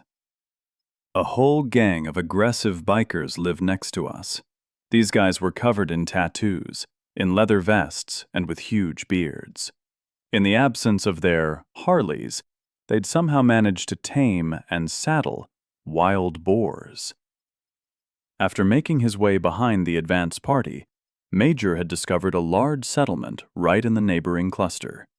In his opinion, that was their native location. It was here that the protected base of the Easterners was located, in a very convenient valley near a large lake, surrounded by 2 rows of walls. Inside that was the fortress of the bikers themselves, while their slaves were placed in the outer settlement. According to Major's calculations, at least 50 to 60 players were on our enemy's side. So, they had already crushed at least 4 locations, quite likely more. "You wouldn't believe the stuff I've seen there," Major said. "Their slaves are thin, dirty, dressed in terrible rags. Some of them are kept in cages at night, like dogs. One woman was killed in front of me for throwing 1 berry into her mouth while picking them. She was simply beaten with sticks as a lesson to the rest." The neighbor's army consisted of riders, so-called hog riders, and infantrymen. The latter were much more weakly armed. Major would have watched further, but noticed that a large group of horsemen with the support of infantry were moving out of the capital. Once they reached the very border of our location, they set up a camp. One unit went somewhere to the south, the second remained in place, and the third moved straight towards Sparta. "They're going slowly," Major said, "but they're coming right here, as if they were following a compass. I think they'll be here by evening." "How many?" I asked. 8. 3 riders and 5 infantrymen. Was that a lot or a little? Until recently, it would have been enough to crush us. Now it seemed quite a feasible task. I could put 5 people in the phalanx. Johnson and Junior. Everything with them was easy. Third had spent all his free time training, and his low level would be compensated for by his strong fighting spirit and real-life skills. Plus Piggy with her slingshot, and Mouse as a strategic artillery installation. Major wouldn't stand aside either, which he immediately confirmed. "If anything happens, I'm in," the soldier said, getting hot. "After what I saw, I will tear them apart with my teeth. Inhumans should not live." You have created a mission for Major. Title: Death to the Boars. Description: Assist Lord Leo in repelling the attack of the Hog Riders. Reward: plus 100 XP. Major pressed accept without looking. Something in that message hadn't sat right with me. Well, of course. Repelling the attack. That implied that we would sit behind the walls, waiting for the enemy. But besides the fact that the Boers would burn our outposts, who even said that they would attack? If they saw us, why wouldn't they turn around and get out of here? It was immediately clear that these were not the main forces, but some form of scouts or raiders. If they got cocky, they'd attack. If they saw a strong enemy, they'd retreat. Except neither option was good for us. We would attack first. Chapter 16. I took all the old guard, Mouse, Johnson, Piggy, and Junior, with me. Of the newbies, only Third joined us. It would be criminal not to use such talent. Before leaving, he asked me for a sapper shovel for a while. "Do you know how to use it?" "I got the hang of it," he replied evasively. By the way, Major, when faced with Third, could instantly smell something was up. "You served?" he asked him. "Yes," Third nodded. "Where?" The soldier drilled into Third with his eyes. "HQ," Third chuckled. As a scribe. Each of us 4 infantrymen, in addition to our spear and shield, had melee weapons. I had the Gen sword. Junior had his own dagger. Johnson got TJ's bat. Well, and Third with his shovel. We also had new spears and shields. Nothing like the wicker baskets and untipped spikes we'd had in the beginning. Name: leather shield. Level: trash. Description: lightweight, durable, grips to the hand as if it were infused.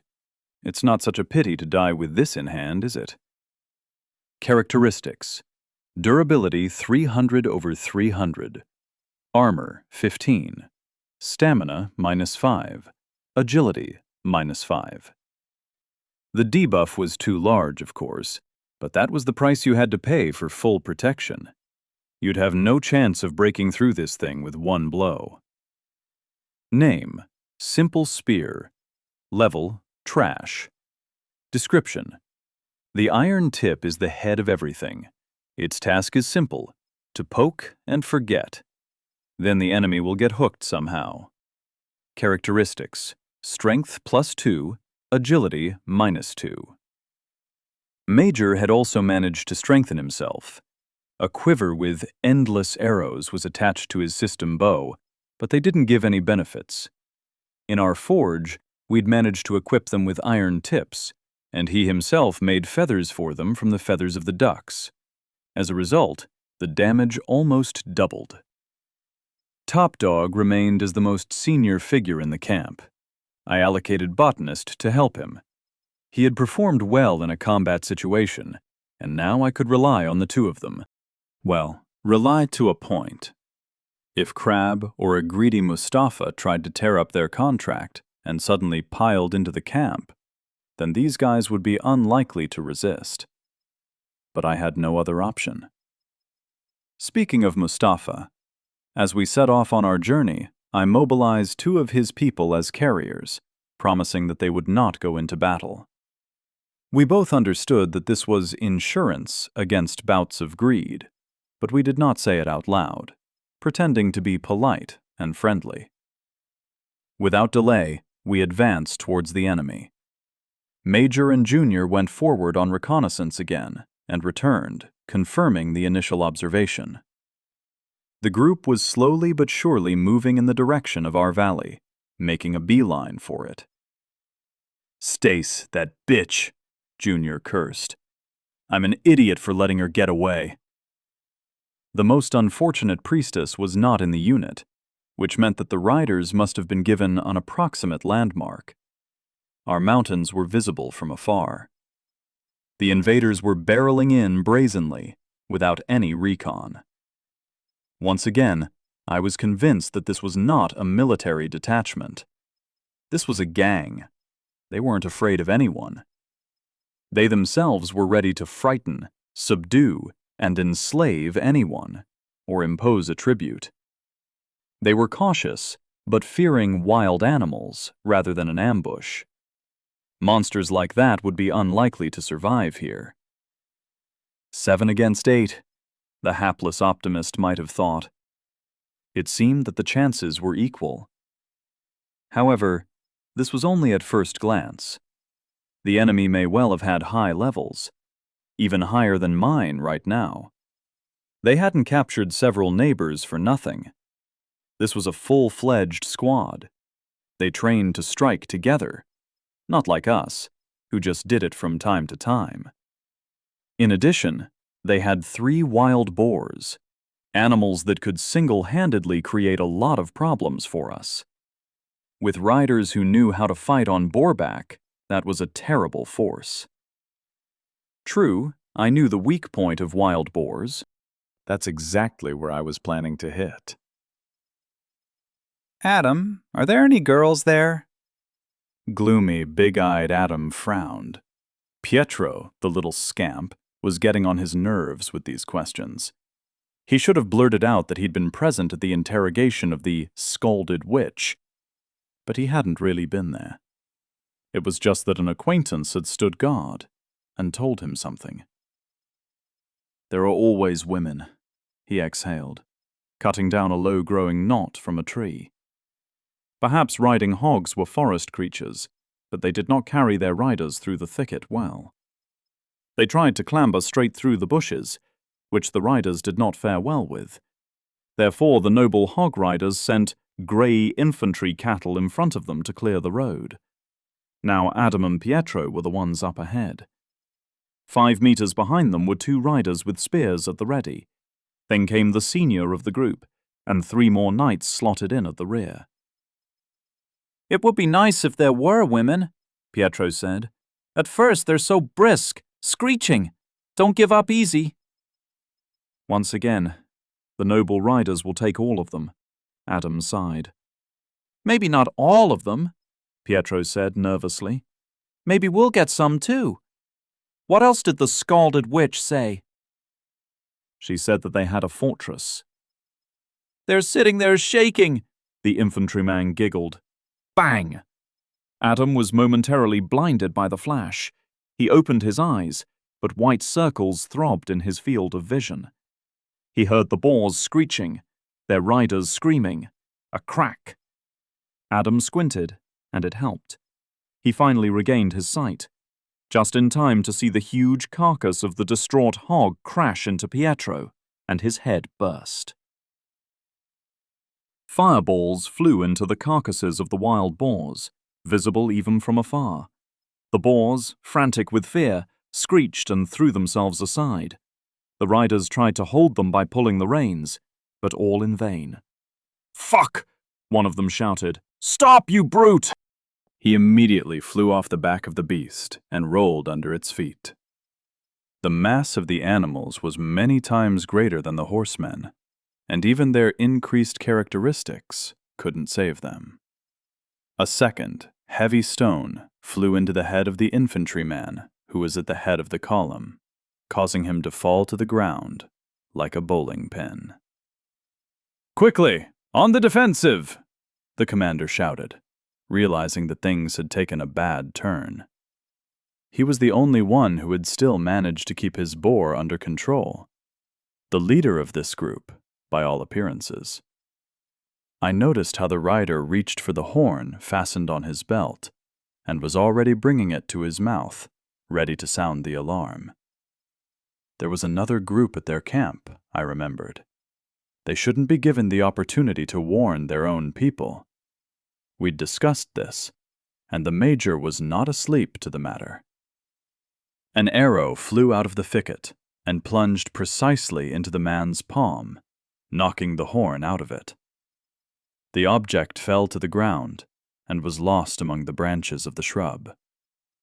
At that moment, pre-spilled boar fat flashed along the path. A solid wall of fire rose both in front and around the sides of the invaders. The fire bag slammed shut. There was only a narrow neck in the wall of fire, the way back. And that's just where we stood. Using the moment of confusion, we lined up, blocking the road. Me, Junior, Johnson, and Third. Our shields were raised, our spears poised. Mouse, Major, and Piggy operated out of the thickets, targeting whatever was convenient for them. The boars were raging on the path, crushing the infantry. Like driven rats, the infantrymen know that they had only one way out, to break through our formation. They stopped in front of us, putting up their shields and barely suppressing their shock, rushing to attack. That was no surprise. Behind them were 2 mighty boars, a wall of fire on all sides, and in front of them, just a detachment of 4 people. The choice was clear. At the last moment, I noticed a third fireball engulfing the last unaffected boar from behind the wall of flames. Its rider, however, managed to hold the edge of his shield out, protecting the animal.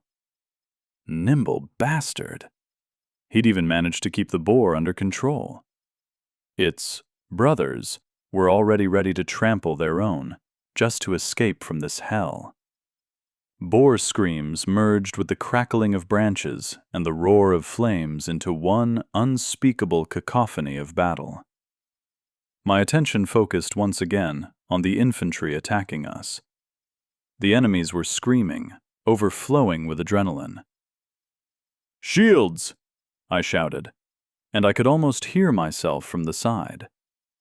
My guys followed the instruction immediately. The bonus from the shield wall was triggered in good time. Just then, their spears met our defenses, their hands trembling with tension. The steel rumbled deftly against the taut skin of our shields. Yeah, I was right. The blow that struck me felt like the blow of a 6-foot-tall baby, not a middle-aged man with the physique of the guy opposite me. "Break through their formation, at any cost!" The infantryman's commander roared loudly, standing behind them. Then there was a deafening crunch of bones, interrupting the roar of the fire for a second. Another rider, who had been trying to hold his beast by the reins, fell under its hooves. The man died instantly, without even having time to scream. The infantry descended on us like a tidal wave, their motivation redoubled. There were as many of them as there were of us, but it felt like if we showed even a hint of weakness, this flow would sweep our phalanx to shit. The first attack on our shields was followed by a second. Junior took half a step back. His stamina had run out. Third's whole body was trembling. Every attack was a monstrous load for him to bear. They were holding on for dear life. "I said hold!" I shouted, encouraging them, and I myself moved forward a little. Our line, previously solid and smooth, changed into a diamond, with me stood at the tip. Otherwise, we risked a complete collapse, which would have meant defeat. Now this was the fight we'd been preparing for. Shield to shield. Who would push through who? Who would stand strong? Who would have enough power and perseverance? You want a strength competition? You've got one. I was waiting for the right moment to counterattack, and it was approaching. The third strike of the infantrymen, incomparably more powerful, fell on our shields. The spear of the man opposite me plunged so deep into my shield that it almost pierced through it. Damn him! That was some serious strength. There was a lightning strike, and immediately following it, a snow-white flash rushed over us. It hit precisely in the middle of the back of the second rider, the one who had just pacified his boar. Apparently, he was not destined to return to the saddle. The infantryman in front of me instinctively turned his head to the sound of the blow. "Strike!" I shouted, and I was the first to attack. As if in slow motion, I saw him turning around at my scream, but my steel tip was already aimed at his chest. Just a little more this way, and... The idiot managed to turn at the last moment, and the metal of the tip only tore his brigantine. Basically no damage. He looked into my eyes with anger. I answered with a predatory grin. "You just got lucky, asshole. There will not be a second time." There was a cry of pain to my right. Junior, taking advantage of his agility, had hit his enemy's side. The enemy stumbled and took a few steps back in horror. Then I realized they were not an army. Far from it. The players in front of me were used to acting from a position of strength. They'd practically never met really tough resistance, and therefore could not act as coherently as we could. That meant we were keeping up with their infantry, even though in theory this should be impossible. Their levels were higher, they had better uniforms, and they had cavalry. But it wasn't going their way. The enemy, although not immediately, was falling into a panic. The infantry was strong, but they didn't know how to act together. That was it. They hadn't trained acting in formation. They'd never had to face a worthy opponent. All they needed was to send the riders in, and they could sweep away any enemy easily, especially if they were players from a newly opened cluster. They weren't warriors. They were scavengers. And today, I would prove it. "Shields," I commanded, and our formation united again. "Kill those bitches!" their leader yelled, then immediately covered himself with his shield against a flashing arrow. Major was alert and trying to target their commander. "Drah!" came the infantry battle cry, and the new onslaught almost broke shields, both ours and theirs. Splinters flew in all directions. The shafts of our spears shivered. But we held on. We didn't back down. We weren't giving up. "Step," I ordered. We took a step forward, pushing them away from us in a single movement. Their ranks were torn. One of the opponents fell on his ass. "Strike!" A single lunge of a wall of spears followed, and immediately brought its first harvest. The player who fell would never rise again. His torn throat would prevent him from doing so. "Adam!" My opponent was distracted again, and this time, for the last time. "I said there'd be no second chance," I grinned, pushing the corpse with my foot and pulling my weapon out of it. "To the side!" the last rider shouted, grabbing the cavalry spear and shuffling his boar to one side. The animal, still in panic, obeyed and rushes towards our formation. The remaining infantry instantly rushed out of his way, leaving us alone with the rider. What could we do? The adrenaline in my blood was boiling. If you let this scoundrel through, he would break out and run back to their camp, bringing news of the defeat. Then it would all be in vain. We had trained for days on end just for moments like this. I'd chosen the phalanx from the beginning to withstand such a powerful blow. I prepared the guys. In training with the devil knows what, they had sweated it out. "Step! On your knees! Stand by!" I commanded. The body of a wild boar barreling towards you as fast as it can is scary. Scary enough to make you go dumb. Scary enough to make your knees tremble. A cavalry spear aimed at you only enhanced the effect. But compared to the devil knows what, it was just a funny parody. Junior, Johnson, and Third obeyed without question, retreating and crouching on one knee. The edge of the shield rested against the ground, as did the spear. The tip faced the onrushing beast at a 45-degree angle. All or nothing. "Come on!" we growled as the boar flew precisely onto our 4 exposed points. Crack! The first spear pierced the skin and immediately broke with a crunch. The second one slid across the tusk and also punctured, closer to the middle. Crack! The third plunged into the mouth, getting stuck somewhere in the jaw. The boar shook its head, breaking the pole. One spear remained. My own. Victory or death? Greatness and glory, or nothingness and ignorance? The destroyer of worlds feels your determination. The destroyer of worlds gives you a grain of its power. Desperate. I like it.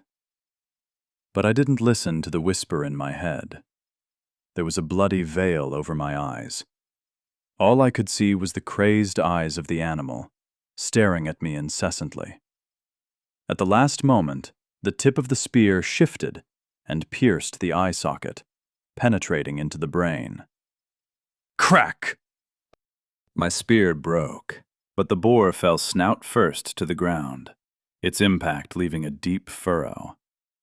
The rider, caught off guard, flew out of the saddle and rolled onto the ground. "Take care of the rest," I commanded the exhausted Johnson, Jr., and Third. They took out their other weapons, the shovel, dagger, and bat. The 2 dumbfounded infantrymen no longer posed a particular threat to them. I threw the broken shield to the side and exposed my blade. The rider rose to his feet with difficulty. He still had a cleaver hanging from his belt, which he took out. He was limping. The landing had evidently not gone so smoothly. But I knew all too well, since their infantrymen were higher than us in level, what would that make the higher officials? I doubted that they were on an equal footing. "I'll kill you, and then I'll take your little brats," the limping opponent snarled, ready to rush at me at any second. I took a deep breath. "I doubt that you'll succeed," I answered, blinding him with a cheeky grin. "What? You think you're better than me, do you, bitch?" he yelled, enraged. "No," I shook my head. "But it's not just me you're facing." "What the fuck are you?" Bang! Lightning to the back is a powerful thing. At point-blank range, it's twice as powerful. "Excellent shot," I remarked to Mouse, who had arrived and artfully blown smoke from her gun fingers. "What else would it have been?" She fixed her hair arrogantly. "Make sure you don't burst with pride."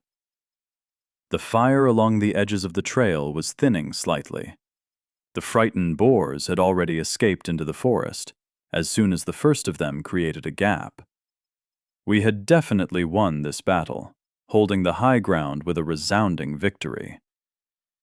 Yes, we won the battle, but not the war. That was only just beginning. "Hey guys," I shouted as I came to my senses. "Don't finish everyone off. Leave a tongue. I want to talk things through with him." Chapter 17. The first battle with the Boar Riders had ended in a crushing victory. Not a single death on our part, and as many as 7 corpses on the enemy's side. For me, that outcome was the true embodiment of success. Although, of course, I didn't admit it out loud, deep down I had been ready for a shock, and Sparta losing one of its own. That would have been terrible, of course, incredibly so. But as a leader, as a lord, I had to be ready for anything, even if events took an undesirable turn. However, I would return to these gloomy thoughts later. Now was a time of triumph. It was especially important for me that we hadn't just defeated the enemies, we'd destroyed them completely. Not a single person was allowed to escape. Above all else, that detachment gave us intel. Their disappearance would alert the enemy, but that would give us valuable time to prepare. It wouldn't be possible to hide the death itself. The system would give them back level 1 beginners instead of their murdered warriors. But the thought of what could kill trained and armed raiders would definitely stop their leadership from acting recklessly. Of course, with this one victory, we hadn't weakened the enemy too much. Even Major had said there were at least 3 such units. How many of them were in the fortress, and in other clusters, was unclear. But still, 3 trained horsemen and 5 infantrymen was a serious detachment within the framework of the new world. So their death would be a fair blow to the neighbors. There definitely wouldn't be peace with them, nor did I hope for it. But now the enemy would be enraged. After all, how could this be? Some lousy newcomers had decided to resist their slave fate? Unacceptable. Be that as it may, we were growing stronger by the day, and this round of the struggle had ended in our favor. We picked up the corpses of the dead completely, until they dissolved into snow-white dust. They were not only valuable resources, but also a source of information about our enemies. Their weapons, tactics, level of technology development. Our winnings proved impressive. My soldiers sifted through the battle territory as if with a small sieve, and brought me everything they collected. While the search was underway, I had time to consider the most curious finds. 5 leather helmets and 5 brigantines, of which 3 were quite noticeably damaged, and 1 thick jacket from the squad leader. Name: leather helmet. Level: trash. Description: it'll make sure your head doesn't get hit by the wind. Anything else? Less certain. Characteristics: durability 100/100. Armor 3. Stamina +2. Wisdom +1. Name: thick jacket. Level: rare. Description: sturdy, durable, moisture-resistant, ideal for both a village disco and a bashing behind the garages. Characteristics: durability 150/150. Armor 8. Agility +4. Stamina +2. Name: brigantine. Level: trash. Description: rough, shaped leather. And that's that. Won't be making it to any runways. Characteristics: durability 100/100. Armor 5. Agility +2. Stamina +1. 3 cavalry spears with iron tips, 1 cleaver, and 1 dirk.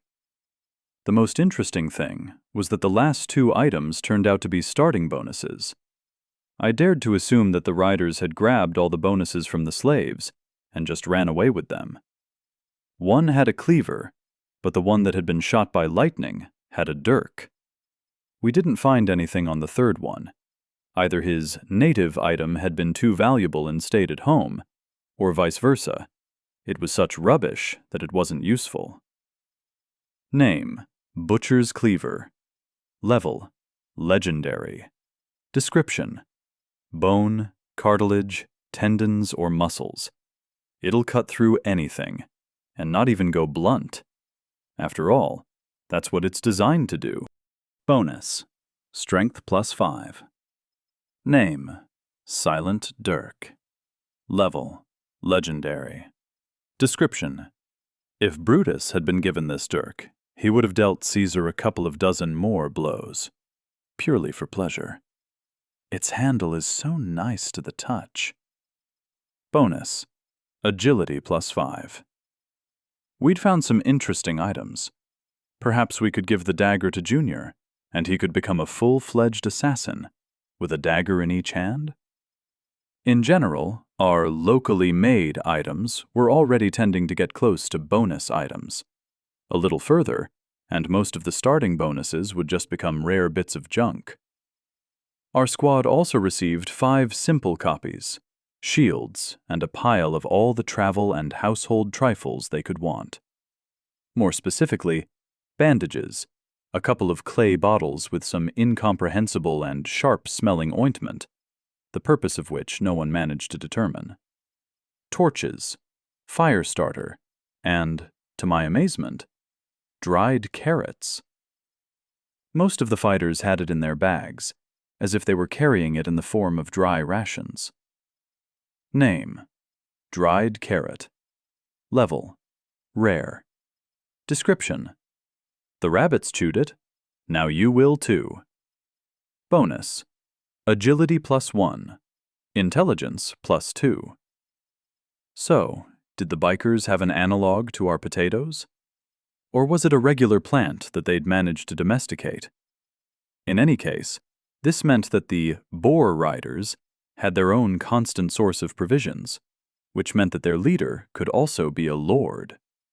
If we won, we would be able to expand our own assortment. But that would be counting our eggs, or rather, our carrots. The primitive wooden shields were almost all fatally broken, so you couldn't even read the characteristics on them. In appearance, they resembled wooden Viking shields with a metal boss, rectangular, not round. They seemed heavier than ours, but it was no certainty that they were stronger. I wanted to show the metal to Top Dog to determine its quality. He'd become a real specialist in the matter. The boar riders didn't really seem to be ahead of us in technology, but they had had products like this for a long enough time to rivet them onto several dozen infantrymen, whereas we'd just carried out our first smelting of metal. We just needed a little more time to get ready. We just needed to hold out a little longer. The most valuable trophy, in my opinion, was the prisoner. Third had given him a nice beating with the bat. We tied up the invader and took him back to Sparta, speeding him along with the point of a spear. At first we tried dragging him on our shoulders, but then decided, why carry him if he can walk himself? The prisoner took small steps, like a hobbled horse, so the return to Sparta was delayed. I was strongly hoping for some boars soon. But one of the animals had died from a lightning strike, and the second escaped, slipping through the wall of fire in horror. The third boar was injured in the leg and ran around the circle like a mechanical toy. It didn't allow anyone to approach it, obviously influencing the animals without their own riders didn't work. We'd had to slaughter the powerful animal for the sake of its skin and meat. We arrived in Sparta as victors. Now I understood the Roman generals who liked to ride chariots to the screams of the crowd after successful campaigns. Sure, there weren't massive crowds to greet us, but there was more than enough enthusiasm. Up ahead, the carriers from Mustafa's detachment, as well as Johnson and Jr., carried 2 boar carcasses. Then came the 5 of us, sagging under the weight of our trophies. Top Dog and Botanist screamed with delight, and Mustafa guided us in with an attentive look. I had shown not in words but in deeds that I was able to protect the village and its people. That evening, we arranged a grand barbecue with an entire boar carcass on a spit. Mustafa and his people were also invited. There was enough meat for everyone. The feeling of one's own victory is stronger than any alcohol. We were a force. We weren't afraid of anybody. Enemies would come to attack us and get a spear right in their pig's eyes. So we weren't hiding at all. Our bonfire burned to the skies. At the end of the evening we shouted, "They can't catch us!" as loudly as our voices could manage. They say that getting up early demoralizes a person more than insomnia. They execute people at dawn for a reason. The person doesn't even try to run away. They're ready to get into the noose out of sheer hopelessness. I wanted to say that we deliberately decided to marinate the prisoner so that he would talk. But in fact, we had just forgotten about him yesterday. So he'd stayed in the warehouse. By the way, perhaps we finally needed to build a separate room for the prison? Or else the prisoners would just keep sitting among frozen carcasses and medicinal herbs. A pot of icy cold water right down the gullet quickly brought the prisoner to his senses. "Where am I?" he screamed. "Who are you?" "We're the people you came to slaughter and enslave," I said. "Don't you recognize us?" The prisoner had dark hair, a nose with a bump, high, sharp cheekbones and stiff bristles. "Do you understand what you've done?" He exploded. "You've attacked the Hog Riders! Jojo will bring down all his cavalry on you!" Jojo? And who might that be? I chuckled, raising an eyebrow. "You really don't know? He's our boss, the leader of the settlement." He replied indignantly, shaking his head, as if sympathetic to our ignorance. "I'm not afraid of your Jojo," I grinned. "We're strong, too." "If you're not scared of him, you're crazy," he declared. "And how many subordinates does your Jojo have?" I wondered, my arms crossed. Behind me, Mouse puffed with impatience. She hadn't had to do anything. The prisoner himself was talking so much that you couldn't stop him. He was either really simple-minded or just liked to chat. In any case, it had played into our hands. Less blood, less dirt on our hands. Not that many, really. 15 if you include the boss. There are the knights, too, but they don't respect us very much. We independently made our way from the bottom and earned the right to fight together with the Hog Riders, he said proudly, not realizing that he was giving out classified information. A chatterbox is a real find for a spy. You're lying, I said categorically. There can't be that many people in one location. Honest truth, the prisoner said, staring at me. We've already taken over 5 clusters. They're all enslaved. They plow to equip and feed our mighty army. This interrogation was going to be very unusual. That much I could be sure of. Getting all the necessary information without shedding blood is an art. Our prisoner, with the straightforward nickname Wolf, turned out to be an extraordinary person. Although the word prisoner would no longer be appropriate. At the end of the conversation, I offered Wolf a choice: death or slavery. He immediately, without thinking, chose the second option. It was difficult to say whether his verbosity was by design or just an instinctive impulse. Was he trying to get into our ranks? Or did he perhaps not realize the significance of his actions? Our dialogue was more like a session with a psychotherapist, where Wolf, a perfect client, poured out his complaints and pretensions on me, and I just pushed him towards even greater revelations. Regarding the neighbors, they really were strong. They had 4 conquered clusters under their control. The bikers, or Hog Riders, as they'd been called. The joke came from some defeated slaves, but, surprisingly, it took root. It became especially funny when you imagined a picture of a muscly, leather-bound, bearded man on a boar with a hammer, followed by other bikers themselves in a similar getup. According to my estimates, the total number of all inhabitants of the eastern cluster was approaching 70. The good news was that many of them were not fighters. One cluster was girls from a shared dorm. Another was scientists. The third and the fourth were ordinary workers. Among the latter, by the way, the majority passed into the status of knights, light infantry. Jojo, according to Wolf, was paranoidly cautious. He tried not to leave the fortress and kept the bulk of his riders there. He never took a risk by sending 2 squads at the same time. I was also interested in his stories about a certain scalded priestess who had been questioned in detail about the state of affairs in our location. He didn't know anything about her fate after that. This simple-minded guy didn't know much at all, unfortunately. After finishing the interrogation, I concluded a contract with Major. After our successful joint attack, I wasn't going to lose such a valuable cadre. At the same time, however, pride stopped the soldier from subordinating to me, even as a relative. So I just hired him to train the fighters of Sparta. It was funny that the system designated Major's new position as Major. For 100 XP and 3 square meals per day, Major undertook to train fighters and participate in armed conflicts on Sparta's side. What he gained from that setup was unclear.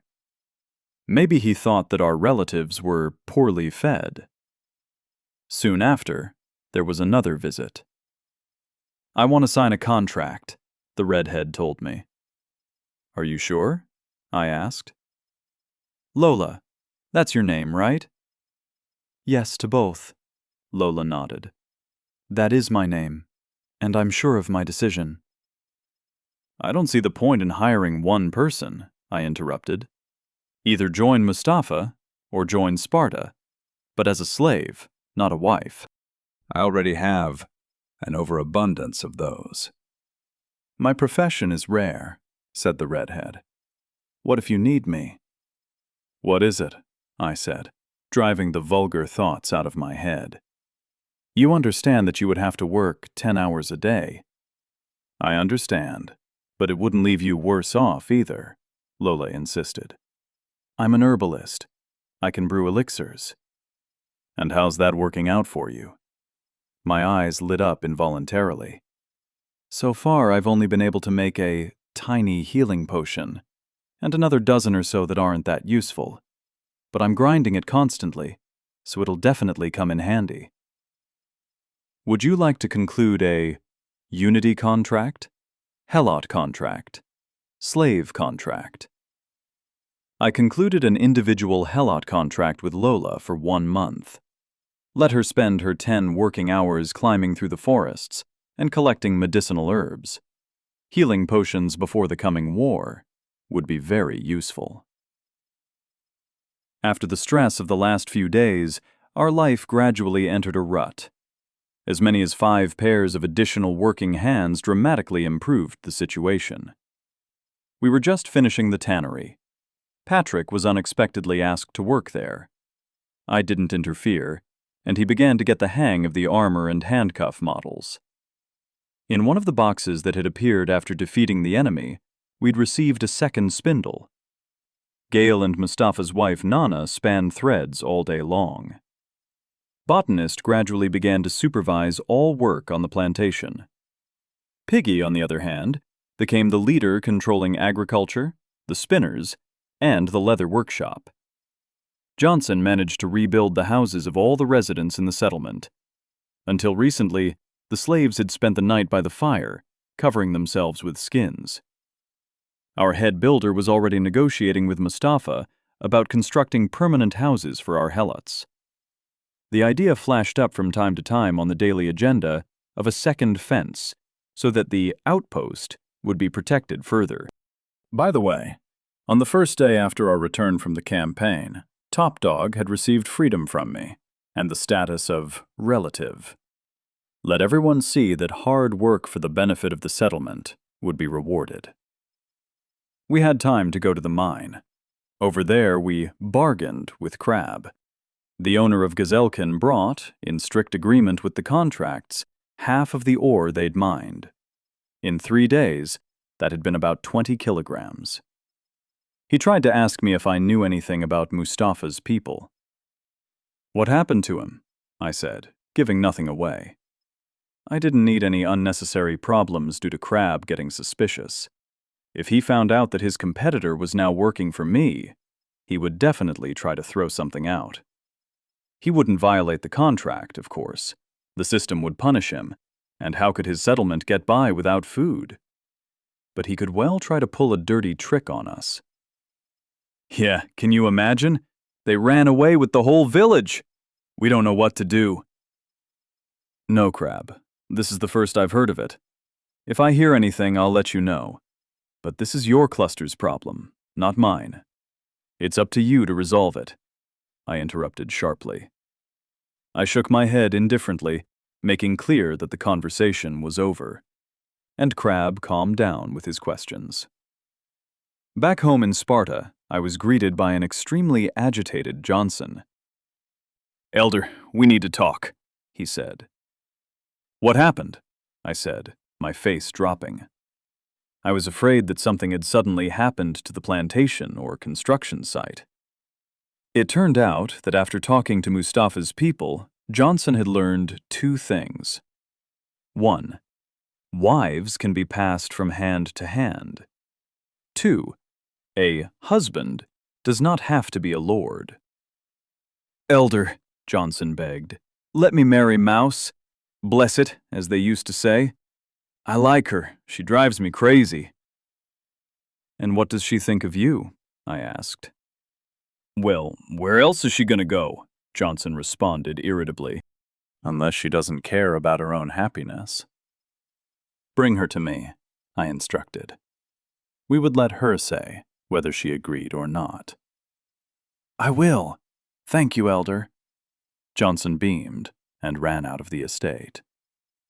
Next, almost immediately, Major appeared.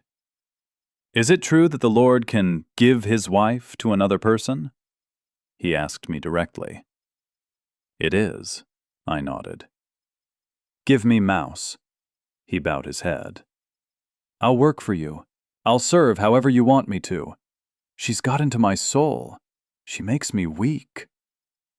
Okay, I said. A real fairy tale hero. Go and bring Mouse here. We'll decide it here and now. It seemed that they all needed to be brought together in order to sort out this whole situation. 10 minutes later, I had one gray-haired foreman, one drill instructor, and a very angry mage in my estate.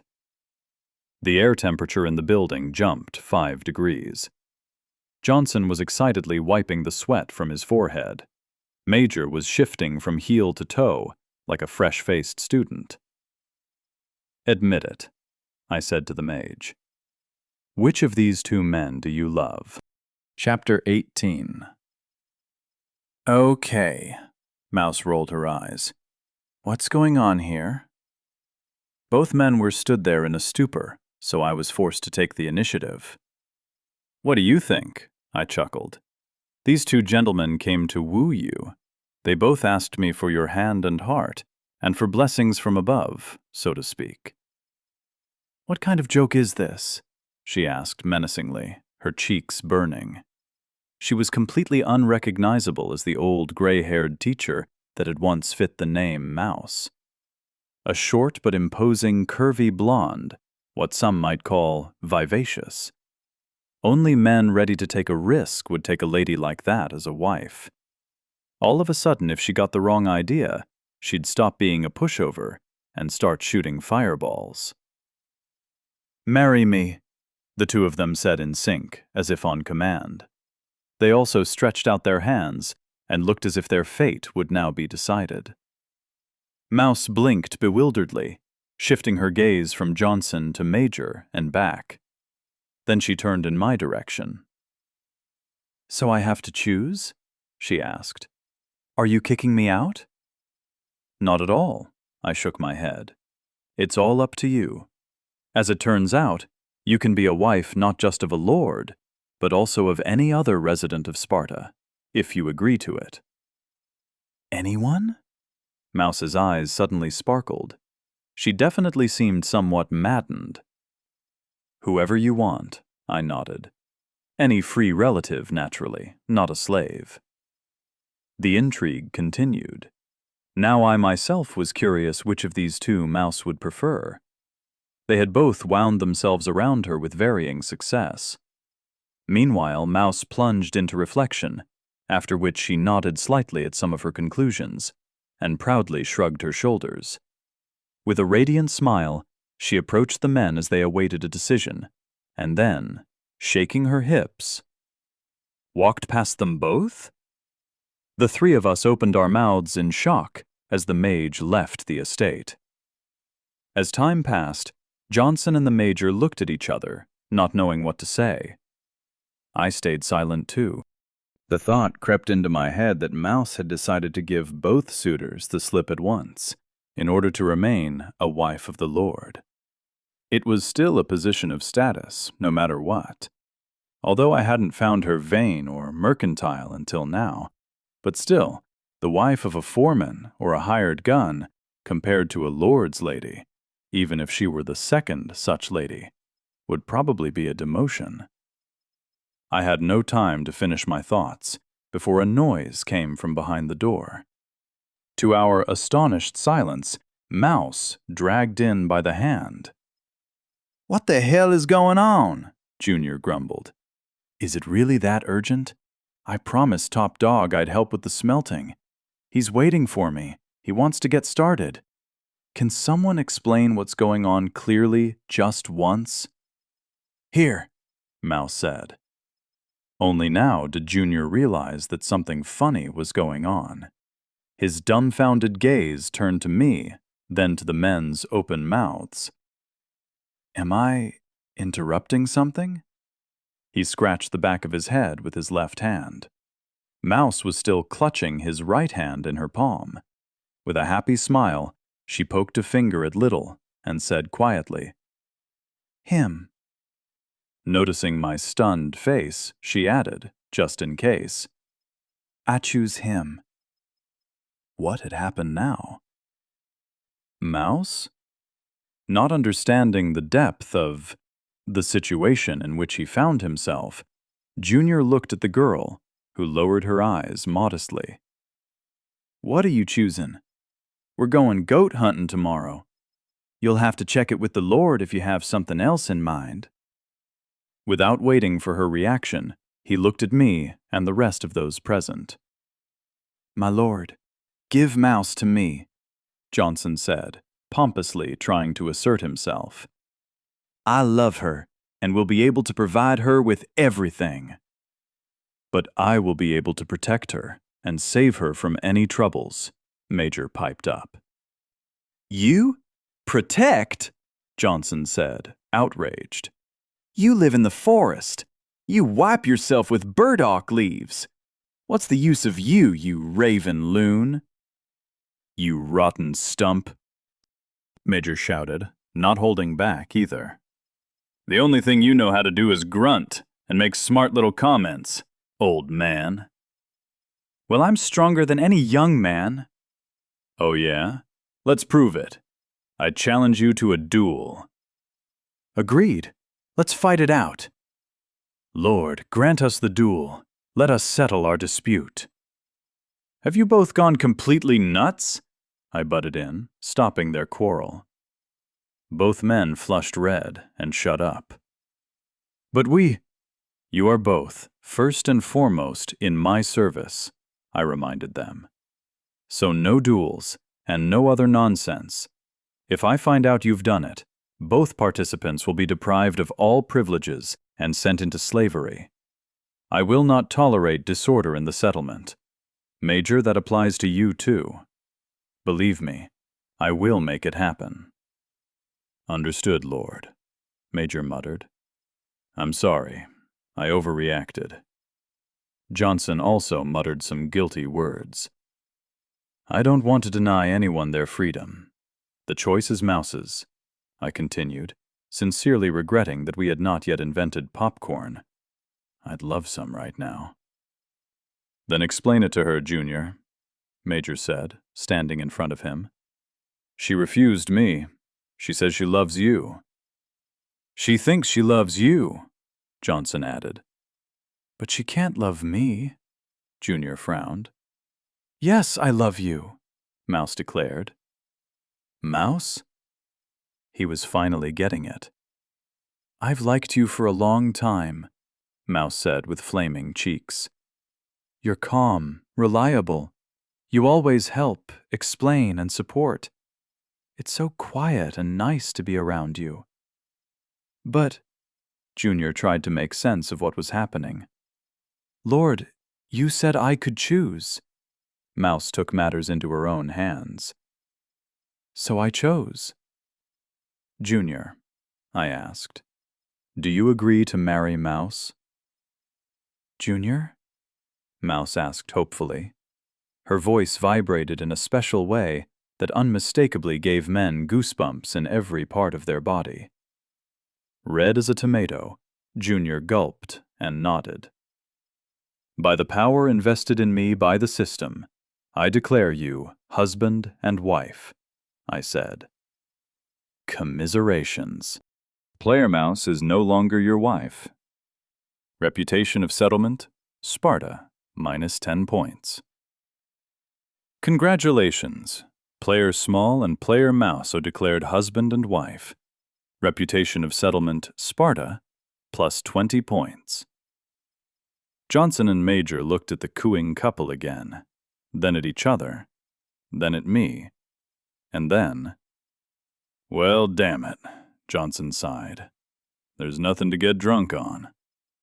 "Exactly," Major confirmed glumly. "Do as you please." And the two of them left the hut with broken hearts. Well, now Junior and Mouse, I supposed, would need a separate house, or else we'd not escape further incidents. When I said that I had finally moved everyone from wearing skins around the fire to houses, I forgot to mention that they looked more like barracks. The beginners had to huddle together somewhat. It was cramped, but nothing offensive, you know. Relatives, or the old guard, were put in a separate hut. But now Mouse and Junior would have to be relocated separately. I think that would be a good incentive for the formation of habitual social cells, also known as families. If you think about it, the creation of families would strengthen both my own power and Sparta's, in principle. Fighting for yourself and your life is, of course, important and necessary. But what could be a greater incentive than a loved one waiting for your return? If you win, you will achieve glory, honor, and the right to return to your beloved. If you lose, you won't see them again, and you'll have no way of knowing what your victor would do with them. Sure, there's no death, but it would throw you an unknown distance, without any skills or levels. It could be worse than death. These days, the prospects for women were, let's say, not encouraging, especially in settlements like those bikers had. In short, the formation of the first family in Sparta was wonderful news, and I was ready to spend a little time and resources as a way to express my blessing and approval to the couple. There were other motives, too. Mouse was a very valuable cadre, the only mage in the entire cluster, and perhaps the only for several surrounding districts. Keeping her in Sparta was an extremely important task. It would be simply criminal to lose a combat unit like that. Junior had really come to the rescue. The guy was simple, stubborn, and completely satisfied with the place he occupied. Moreover, he was ready to devote his life to Sparta. He would become the anchor holding Mouse down from a possible escape to better conditions or adventures. It wasn't just unique apples keeping her here. "Well, I missed everything," Piggy approached me. "You could have called for me for such an extraordinary event." "Is this a TV series to you?" I replied shortly. But Piggy didn't give over. Sensing that I was in a good mood, she sat next to me, inadvertently pressing her soft hip against me. "What's so bad about a TV series?" she said. "We don't have much entertainment here. Gossiping is our only pleasure." We both watched the newlyweds work on the construction of their own house. Junior was overseeing the laying of logs brought over by the Helots, while Mouse burned them with her palms, removing the remains of the boughs and bark. At the same time, she managed, without interrupting her work, to cuddle up to Junior and look at him like a cat that had found a cream-soaked crust. Wow. People aren't always what they seem. I'd thought Mouse was tempted by ambition. After all, she'd even bickered with Piggy because of her status. But she'd chosen personal happiness and a second youth, and didn't seem even slightly disappointed by it. "Amazing, isn't it?" I said out loud. "What's the big surprise here? It was obvious right from the start," Piggy sighed, and I looked at her dumbfoundedly. "You knew?" "I guessed and suspected. I didn't even worry about my competitor, because I'd noticed," she shrugged. Sooner or later she was going to go for Junior. "Next time, report your suspicions to me." I stared at her, after which I turned my gaze back to the laborers. "I will, darling," she said, and hugged me. Yeah, a small victory in Piggy's books. "Instead, why don't you explain to me why you didn't make Mustafa and his subordinates slaves?" Piggy asked, drawing patterns on my back with her finger that only she could see. "You could have crushed them yourself if you wanted to pull it off." "I take it you think that the more slaves we have, the richer and stronger we are?" I asked. "Well, yes," Piggy said. "Is that not true?" "Not quite." I liked that Piggy was interested in village management. Miraculously, the bad qualities that she'd shown at first, greed and grumpiness, had transformed into shrewd economics and meticulousness. If, for me, Sparta was a living organism that needed to be grown and strengthened, then for Piggy, it was a personal vegetable garden, where everything should provide harvest and bring benefits. The world of the system was not a computer game where you could capture an employee and they would immediately start digging the ground or building roads. Here, everyone had their own character and qualities. In the future, when we had a lot of people and we were much stronger, all these differences would be smoothed out. But at the very beginning, they can easily destroy a growing state. It's one thing when you turn newcomers or captives into slaves. They appear alone, they're fragmented, and forced to integrate into the new structure. But Mustafa was a leader long before that. He was used to commanding. Then I'd have made him a slave. He would lose his power, his freedom, his wife. Slaves don't get wives, and it would be wrong to privilege one slave over another. At the same time, there would be people next to Mustafa who'd known him for a long time and were used to obeying him. He would hold a grudge, demand his own special conditions, and could achieve a lot of things. Mustafa, Crab, and the like would be bad slaves, but good allies. It was important for them to feel their power, whether real or fake. Let them be proud that they had saved their people and preserved their independence. With weights chained to the leg, in the form of a permanent job in Sparta, they weren't our competitors. It removed a lot of problems for me, too. I didn't have to take care of his people. They all put their demands to Mustafa. I just give them food and received labor. A perfect exchange. At the same time, Mustafa himself felt equal to us, or close to it, I explained. He likes it. He's flattered. He's definitely not equal, though, Piggy chuckled. Right. He's getting used to Sparta, getting used to receiving benefits from us, literally eating out of our hands. For now, he's restrained from any funny business by the system and its fines. Then later, he'll just get used to the idea. But it'll get interesting later than that. How so? Piggy played along. When other groups like Mustafa appear, they'll compete with each other, I smiled. For food, for orders, for the opportunity to trade with us. They will direct their forces not against us, but against each other in order to gain our favor. Will they get it? Piggy squinted cunningly. No doubt about it. I have big plans for this world. Hoist! Top Dog's cry broke my thoughts. The slaves and helots were pulling on ropes to install a new palisade gate. I'd made the decision to remodel our wall. It wasn't advisable to constantly climb from the outpost and back up a ladder. Plus, sometimes it was very inconvenient, especially when you had to drag heavy boar carcasses or baskets of ore, and loads of other stuff.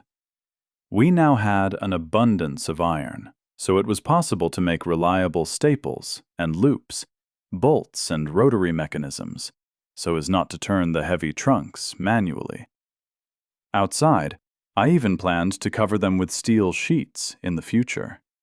Moreover, we would soon erect an observation tower over the gate.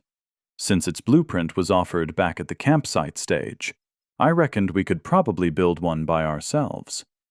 Besides, I now had a spyglass, which Mustafa had given me. Oh yeah, how'd he done that? He'd transferred it to me, for rent, of course, because we weren't allowed to trade. For that valuable item, we threw out a whole mountain of silvery hairskins, sorted by color, and a mirror that came from one of the silver boxes. Of course, all of this went to the beautiful Nana.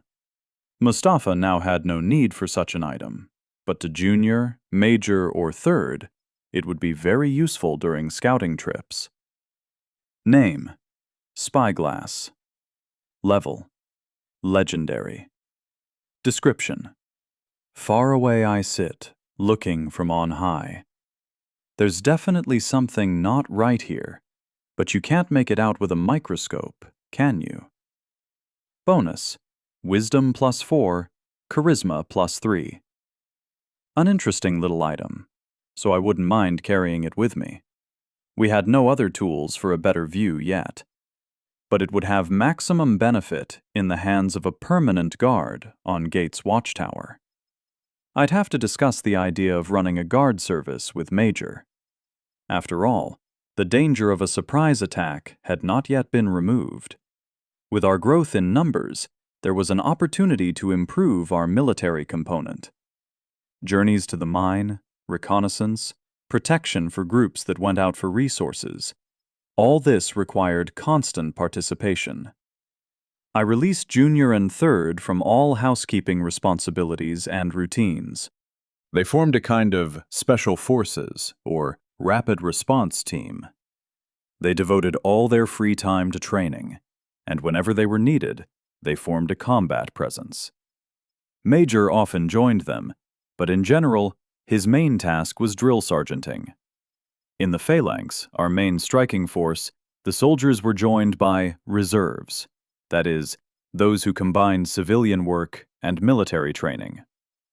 Altogether, we made 7 people: me, Johnson, Top Dog, Botanist, Junior, Third, and Major. Everyone had the same shield, covered with leather and a metal boss, and a spear with a long steel tip. We regularly trained to move in sync, and by now we could, without losing our footing, push the enemy with our shields, smothering their defenses. The fight with the bikers, in fact, showed that we didn't need to have a stunning advantage over our opponent in characteristics. A well-coordinated team would make our lives significantly easier. For training, we'd marked out a large square area in the depths of the valley, to which the devil knows what was moved when necessary. By the way, tonight I hadn't seen Major in his usual place. At around that time, he could usually be found drilling our special forces. Johnson had disappeared somewhere too, or else he, rather than Top Dog, would currently be arranging the gate's installation. Third, have you seen Johnson and Major? I asked. He approached me quickly and reported, I haven't seen them since lunch. What do you mean? I puzzled. Have they fallen through the ground? They were wandering around together, he said. They asked everyone something, and then they disappeared. All right, quickly, go find them, I ordered. It wasn't that the two of them had slouched off. If they'd really had decided to fight it out and broken each other's necks while doing it. Johnson's indicator was glowing on the interface, but his health bar wasn't showing. Third came back 15 minutes later. He was walking slowly, carrying 2 bodies. There was nothing else you could call them. They staggered, holding one another, their snouts both sparkling red.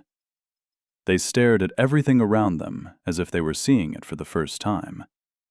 I gathered that Major and Johnson were definitely not in prime condition. But how had they achieved this miraculous state?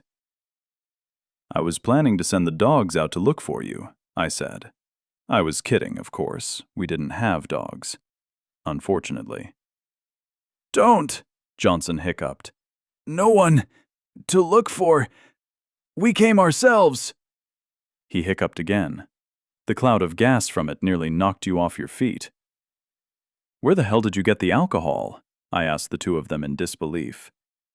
We're winners, Major giggled mysteriously as his pupils flocked to his nose. All hands on deck, Johnson added. He proudly handed me his bottle. I brought it to my nose and smelled fresh apple. Name, System Cider. Description, what could be better than juiciest apple? Why, an apple with alcohol in it, of course.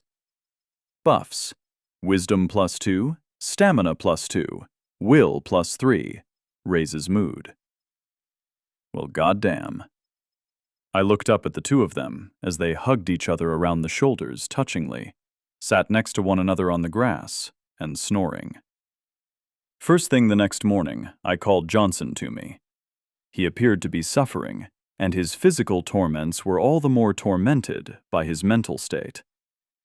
How did you make it? I asked. The question had haunted me all night.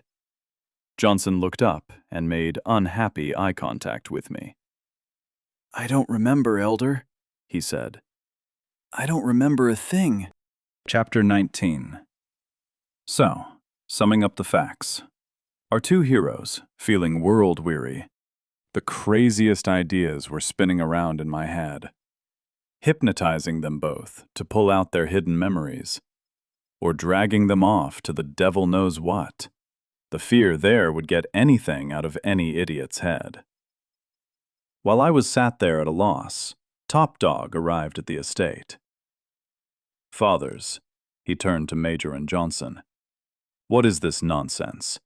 When are you going to bring me back the anvil?" "You promised you'd only take it for an hour yesterday. Today it's already time for lunch, and still no anvil." Both offenders threw up their hands and stared at the floor. "Wait!" I shouted, clutching at the only clue.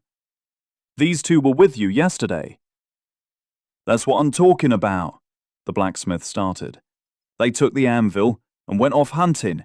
But I've got deadlines here. My metal is overheating." "Why did they take it? Did they not say?" I asked. "Nope." Top Dog shook his head. "They only said that it was a matter of extreme urgency and importance." "Did you see anything unusual?" I asked. Top Dog thought. "Now I think of it, they had a basket of apples with them. A big one, filled to the top." So, to determine at least the vector in which to move, I began my own investigation. Detective Leo was on the case, as they say. If it was apples, that meant the plantation.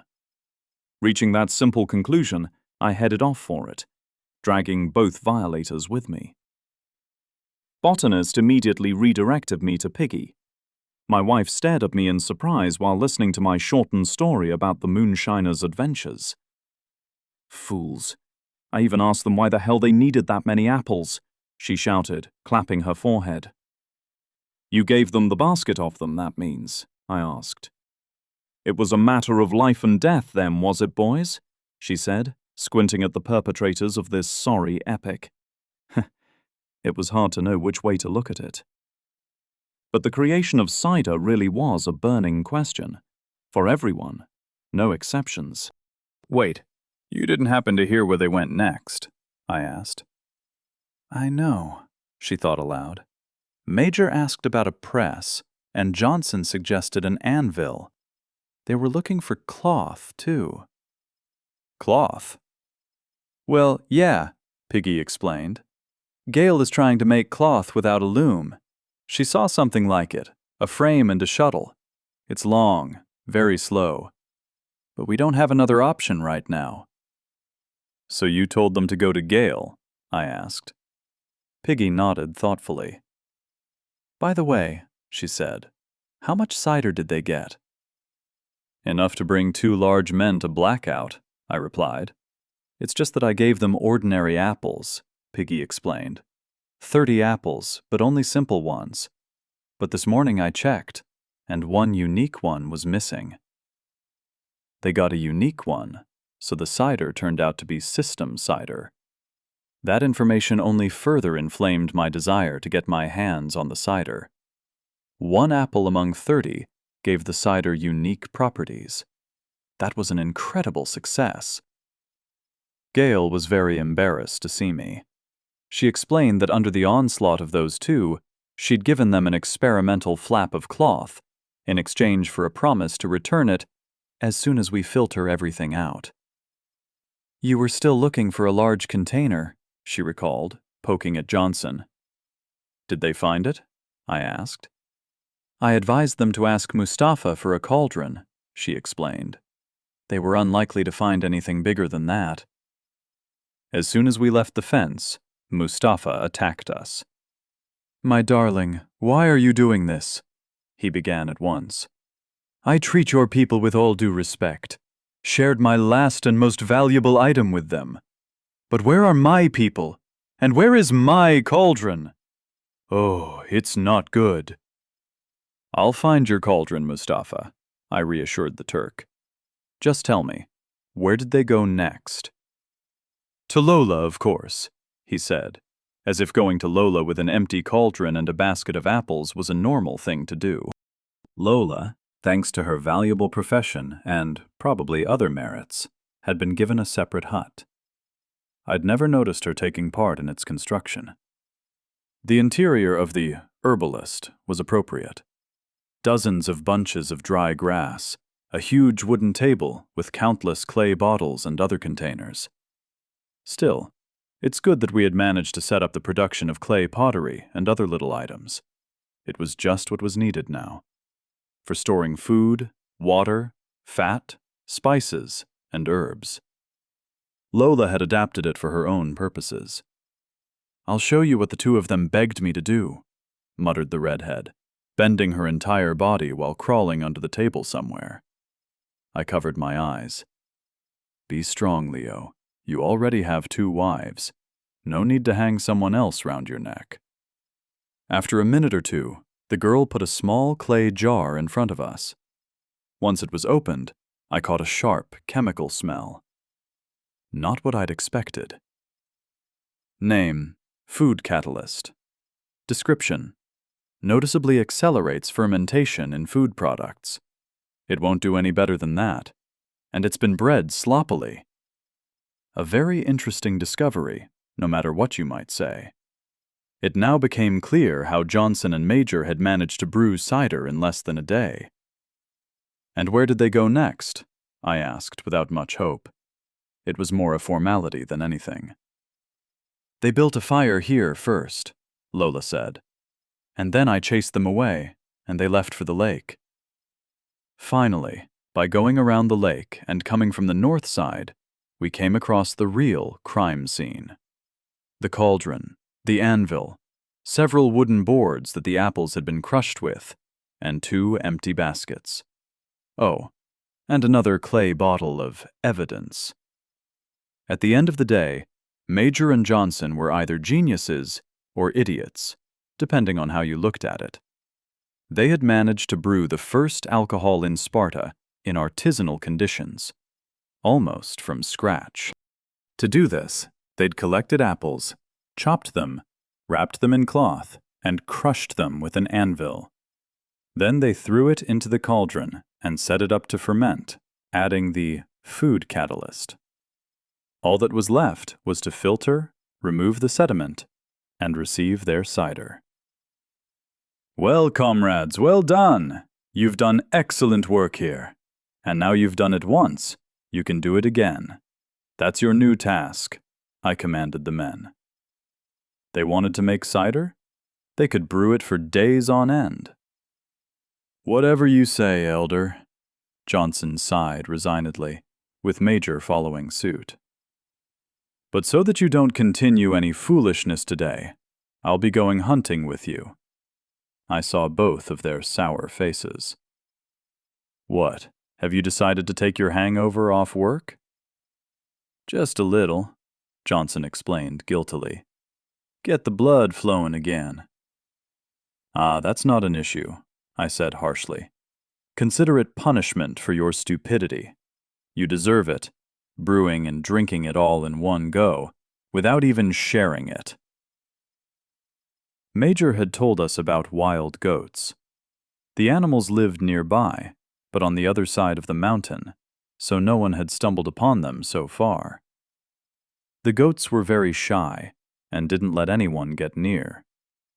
With his arrows, Major could have knocked down several of them, but then the cautious animals would stop letting a person within sight. What we needed most of all was some live goats. The pigs had taken root well. They ate potato tops, rotten apples, and any other vegetation we had, and they didn't care one bit. They were cared for, cherished, and we were just waiting for the number of critters to start increasing via natural methods. Only then would it be possible to think about getting their juicy, fatty meat. Before then, no chance.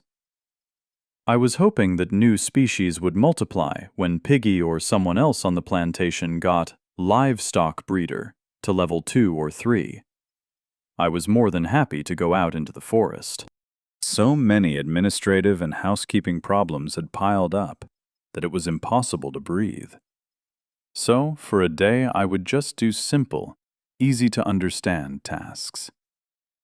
These goats, according to Major's estimates, had just run to somewhere north of our valley, forcing them to take a considerable detour, going up the entire valley from the east. The north of the cluster was not as dense a forest as there was in the east.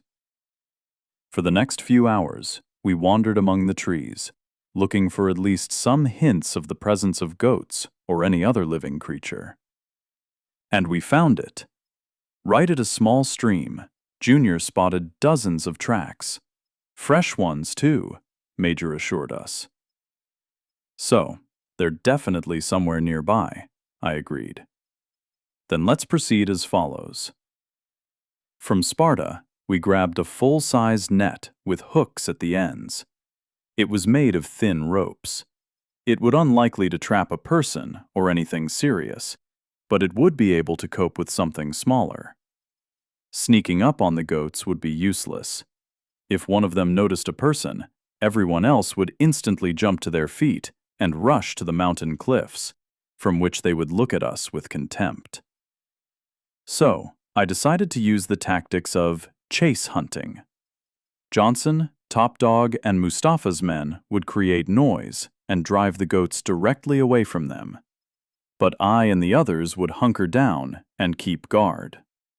As soon as the goats came to us, we would immediately cast the net over them. If we managed it, we would be able to do this procedure at least a couple of times. If not, fresh meat was never superfluous. It worked like a charm. Johnson and Top Dog, with their group, crept round the animals, then pounded on their shields and whacked their sticks on tree trunks to drive the herd towards us. We were ready. The spread net was laid out nearby. The goats jumped out into the open. You could see them squinting their shameless eyes and moving their ears restlessly. They could smell something was wrong. A little more, and they would be goners. But the chasers were getting closer, and the sound was getting more and more horrible. The largest goat, which could be seen by the size of its massive horns, tilted its head as if to step forward. It took a step, then a second. Suddenly, the herd abruptly leapt to the side, just perpendicular to us. We jumped up from our hiding places, thinking the beguiling animals had found us. When suddenly, from the right, wolves leapt out at the goats. 3 huge, muscular, gray wolves. The predators, seeing us instead of the goats, froze in amazement. Then they bared their fangs threateningly, warning us that this was their prey. Name: Grey Wolf. Level 9. Description: don't get caught napping, and the gray wolf won't be snapping. A dangerous beast, not averse to eating grandmothers, Red Riding Hoods, and pies. You've got to be kidding. 3 creatures at once? Almost the same level as the boar leader. In phalanx, now! I shouted, realizing how broken up we were. Me, Major, Third, and Junior stood in one formation. I saw Johnson and Top Dog jumping out of the thickets. They too lined up in a combat formation, together with the workers. And just in time. The animals rushed to attack, as if intending to pour all their indignation at an unsuccessful hunt on us. One rushed towards the second group, and the other 2 pounced on me and the guys. We met the first onslaught with a wall of shields, managing to poke our spears into the sides of the predators on the way. One growled, disgruntled. That was it? Damn. Moments like this really made me want to make something armor-piercing. Give me a musket, or a shotgun even, not this crap. For its second attempt, the wolf didn't run straight at us, but carefully tried to bypass us on the flanks and attack from behind. His companion acted in a similar way. Smart sons of bitches. They were developing their own strategy. No, that wouldn't do. I cast a glance at the nets lying underfoot. That idea instantly formed a whole plan. "Major, take cover!" I shouted, diving out of the formation for the abandoned nets. The wolves, taking advantage of the moment, tried to attack me, but the phalanx met them proudly, not letting them pass. I immediately returned to the formation and told them my idea as quickly as possible. No one disagreed. There was no time to. Now the wolf, suspecting a vulnerability and seizing the moment, dived under the wall of spears. Just what I, and the rest of them, had been waiting for. A split second later, the subordinates all rushed in different directions, while I put all my strength into throwing the net at the predator. Another split second, and its mouth got entangled in the trap, as did its paws. The beast fell to its side, unable to do anything for a short period. We took advantage, striking at once with a multitude of spears.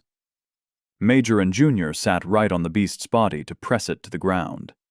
Third was facing the second beast, which watched what was happening cautiously and wasn't sure how to approach him at all. Clever beast. Junior took out his assassin's dagger and hit the predator's neck a number of times. Blood was finally being shed. I lifted my spear over me and stabbed the wolf's skull with both hands. The tip had difficulty breaking through the bone, but it managed. Even if my strength should have allowed me, the heat of battle and a round target made it much more difficult. Congratulations! You killed an enemy significantly higher than you in level, plus 500 XP. The relative of the deceased froze, looking at its defeated brother in astonishment. Then it immediately emitted a long howl. It was joined by the third wolf, which hadn't been able to do much damage to the second group. From somewhere out in the woods came an answer. A much more booming, sonorous, dangerous answer. Wolves are social beasts. They hunt in packs. Just like here. Shit. Were they calling for help? But despite my fears, the predators were retreating. After a brief moment, they hid among the bushes, leaving us alone and proud. What was I supposed to make of this? Do you guys also think that those wolves behaved too sensibly? Junior said, echoing my concerns. I thought that too, Major grumbled. Don't tell me that at some point in the future we would have to fight a whole pack of wolves with intelligence noticeably superior to ordinary animals. That sure would be fun. Shaking my head, I instructed them to pack up the wolf body. Sure, perhaps this hadn't been the catch we'd been counting on, but it wasn't so bad either. On the way back to the valley, we started a conversation about what had happened. A pack of wolves always meant problems. Even on Earth, villages and hamlets had to unite in the Middle Ages to repel an attack like that from the forests.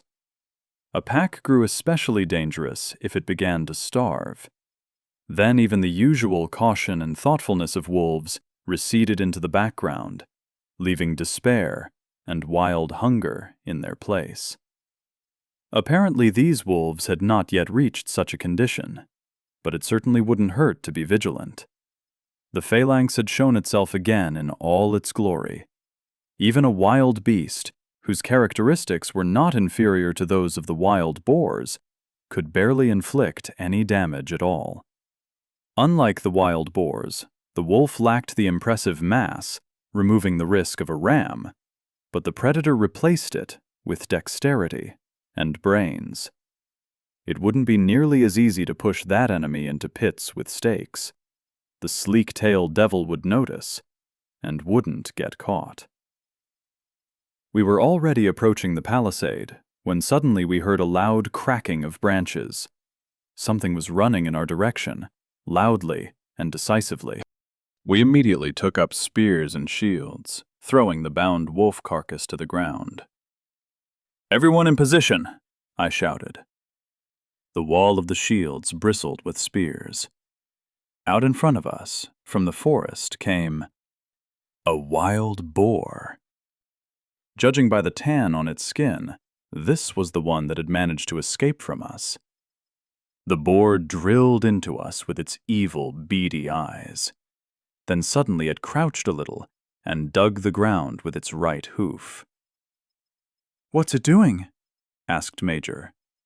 He'd not yet fought with the boars in open combat. "It's accelerating," Junior explained. "It'll prepare itself and BAM!" There it was, baring its teeth again. The boar really was opening its mouth and smacking its lips. It looked a little like... I immediately put my hand behind my head, grabbing a second spear. "Here, hold this, would you?" I said, finding baked potatoes in the shopaholic's bag. I threw it at the feet of the boar. It suspiciously sniffed the offering. The potato passed the test. The boar started eating with loud chomps. After collecting the last crumbs from the ground, it began to kick its hoof again. But now it didn't look as frightening. "Come here." I lowered the spear to the ground and held out half a potato in my palm. "Here, eat." The boar collected crumbs of baked potatoes from the palm of my hand and smacked its lips. So there we had it. The boar had got used to the fact that everyone provided for it, and now it was back for more. "Guys," I said, "it seems like we have a new recruit." "Cool," Junior marveled. "What do you name a boar?" After all, our first cloven-hooved combat unit was on the payroll. I thought for a while, without stopping stroking the huge beast's head. Of course. Gentlemen, let me introduce to you our new inhabitant, Pete the Piglet. I was met with a dry round of chuckles. Without daring to ride the boar, we loaded it with the wolf carcass. Near the entrance to the settlement, a system message interrupted me. "Attention! The trade agreement between factions Gazelkin and Sparta has been terminated. Reason: Player Crab is dead." Chapter 20. "Third," I called him over to me immediately. "Run to Sparta. I want everyone ready for battle." Third nodded silently and broke off into a run. "What happened?" Major immediately came over. "Did someone attack us?" "Not us, the neighbors," I answered. "I don't know the details, only that their leader is dead." We returned to the settlement in silence and in very quick step. Sparta greeted us with a closed gate and Mouse gazing menacingly from the wall. When we got inside, Botanist, Piggy, and Top Dog rushed to meet me. Both men were holding shields and spears. The first non-training combat alarm had been successful. They looked surprised at Peter the boar and the wolf carcass on his hump, but all of that receded into the background compared to the news. "Who do you think it is?" Piggy asked. I was surprised by her awareness. Then I immediately saw Mustafa nearby.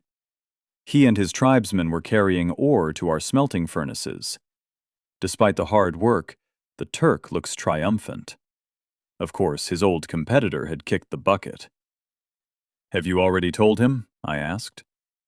"He received a message," Piggy nodded, "that our trade embargo was lifted.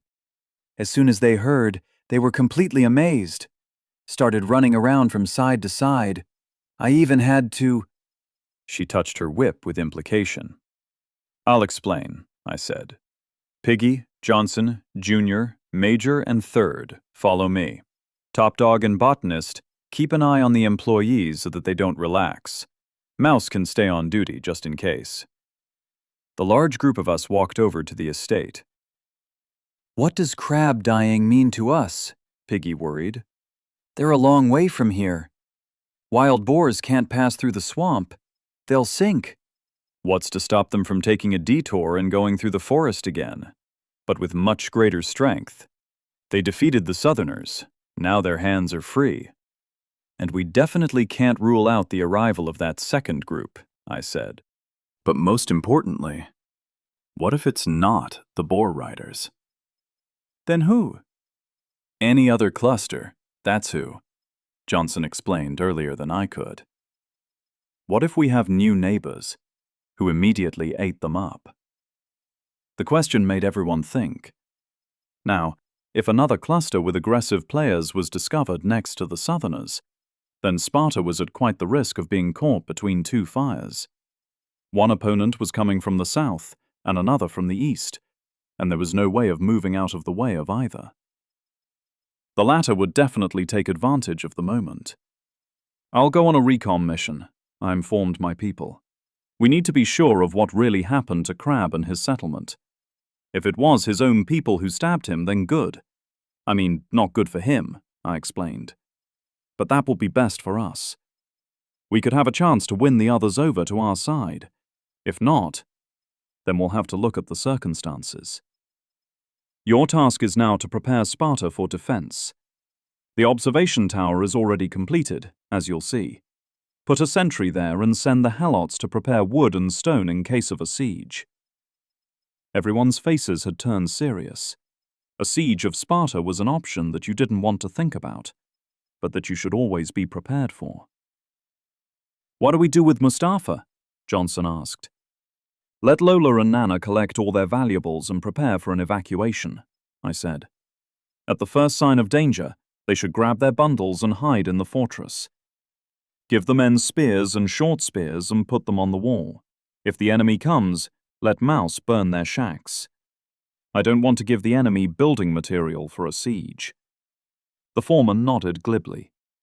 These decisions were hard, but necessary. I only took Major and Third with me. Major, in addition to combat experience, had a high tracker level.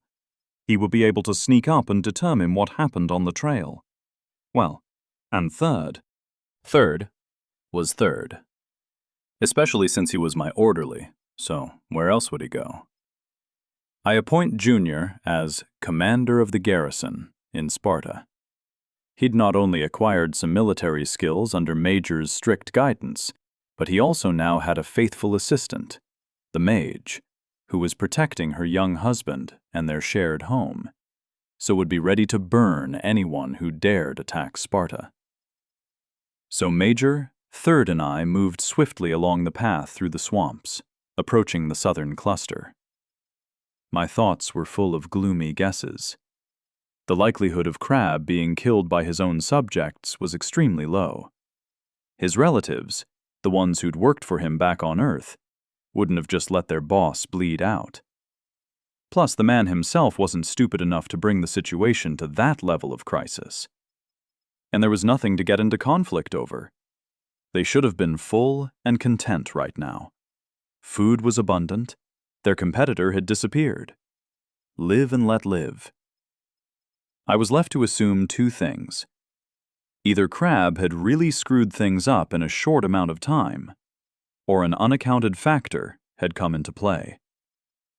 This unaccounted factor may have been the Boar Riders, the second group that Major had mentioned. Some had come to us and found their death. Others had gone for the car mechanics.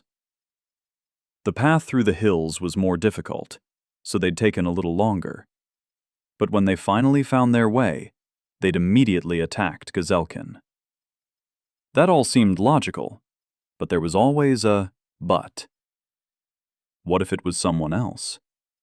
In that case, the situation would change dramatically, and it would be difficult to say whether it would lead to better or worse.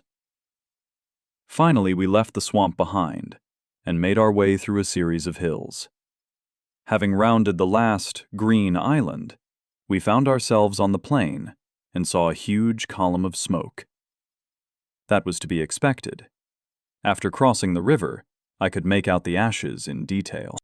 It was impossible to call what we saw anything other than ashes. The huts were destroyed and burned, and small pieces of treasure were scattered throughout the settlement. Obviously, someone had scoured it carefully, taking everything that could be carried away and burning what they couldn't steal. The fence, in which 3 huge gaps had clearly appeared, was yet another image of destruction. It seemed as if someone had rushed through it at full speed, throwing some of the logs tens of meters to the side. Like a wild boar at full speed, the Major frowned. You read my mind, I agreed. It really did look like that. Third, taking a closer look at the ground, added, if you look closely, you can make out the hoof prints. There are a lot, but no more than 10. The Major leant to the ground, studying the muddled prints. All the evidence suggested that it could be none other than our eastern neighbors. 3 riders, 3 boars, 3 breaks in the fence. It all fit together. Then we moved on to the site of Pit Stop, which looked much better against the backdrop of Gazelkin. There were no traces of fire or any particular destruction, but you could see that the huts and the fence had been systematically, slowly dismantled. That was probably the work of Crab, who, realizing that Mustafa had left completely, used his neighbor's goods to his favor. The Easterners, realizing that Crab had already plundered everything, did not even bother with arson. Crab, the stubborn leader, was clearly just killed. But what about the rest? Were they alive? Had they escaped or been captured? There were a lot of messy tracks, but Major, picking out several of them, claimed that prisoners had been taken and that there were several of them. Somewhere deep down, I felt relieved. This didn't make our old enemy any less dangerous, but they were at least known and understandable. We even knew how to beat them. If someone new had arrived, the situation could have got even worse. But there wasn't much good here either. We'd have to figure it out. The riders took 3 to 4 days to get to the southern cluster. They'd smashed it, but now they needed to move back. There's no doubt they'd have loaded both themselves and the boars to the brim. Otherwise, there wouldn't have been such a pogrom in Gazelkin.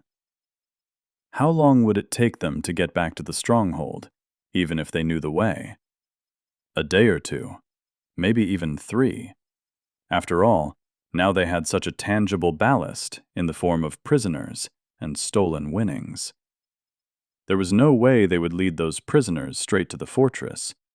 After all, they'd need to interrogate them to find out about the other half of the players, who had disappeared to Lord knows where. Nobody would believe that there were only 6 people dropped in a cluster, and slaves were a valuable resource in this world. At best, we had 4 to 5 days, and then they'd come after us. "Hey, witch!" someone shouted from behind. "Scalded witch! What's the matter? Are you deaf?" The voice was screeching and nasty. Women who ran market stalls shouted like that when critiquing other women's goods on the counter. Stace hated women and hated markets. She had been born for a different life, for adoration, for reverence, for power. "Yes, Madam Supervisor," she squeezed out. Thick and as blocky as a refrigerator, the auntie came over to Stace and kicked her, throwing her to the ground, leaving her ass poking up. "You won't make your quota today," she threatened. "I'll put you on guard for the night. We must support our valiant warriors. Stop sleeping. Move your rolls." A stinking swamp in which small red berries grew. They were sweet and boosted agility. Therefore, they had to be collected. Slaves collected them. Hog riders ate them. Stace heard about the berries' sweetness from the others. One slave girl decided to try them, and she was beaten to death as a warning to the rest. Sometimes, Stace thought that was the best way out. Death didn't exist here. You'd get reborn. But that meant losing your existing abilities. Losing yourself. So she gritted her teeth and waited. Waited to take revenge. First, on that bitch named Piggy.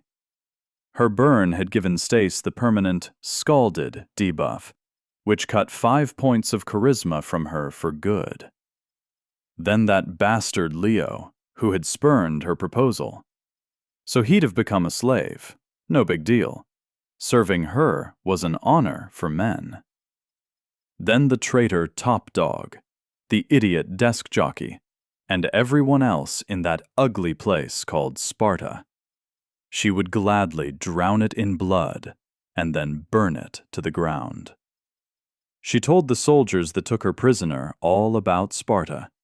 She'd surrendered willingly, demanding to be taken to the leader. There she had hoped to personally tell him about Leo's weaknesses and then lead the army against him. The soldiers laughed at her, and then put a bag over her head so that the captive didn't embarrass them with her disgusting face. Then Stace had been too busy to answer anything. There were a lot of men in the camp, and only one woman. Stace was interrogated only once by a frowning, serious man, and then she was sent to the rest of the slaves. Not even to join the concubines, which would have been disgusting, but at least comfortable. It was rumored that the main concubines, which belonged to Jojo himself, lived like queens. She hadn't even been sent to a brothel, where they were allowed to dress in bright fabrics and they got fed enough. She was sent to food gathering, to the swamps, like working cattle. Worst of all, the goddess stayed silent. Stace cried out desperately to her, day and night. After the unsuccessful ritual in Sparta, Mirantis never appeared again. Stace had used her last powers to create the mirage as she ran away from Junior. After that, she overstrained herself, dried up.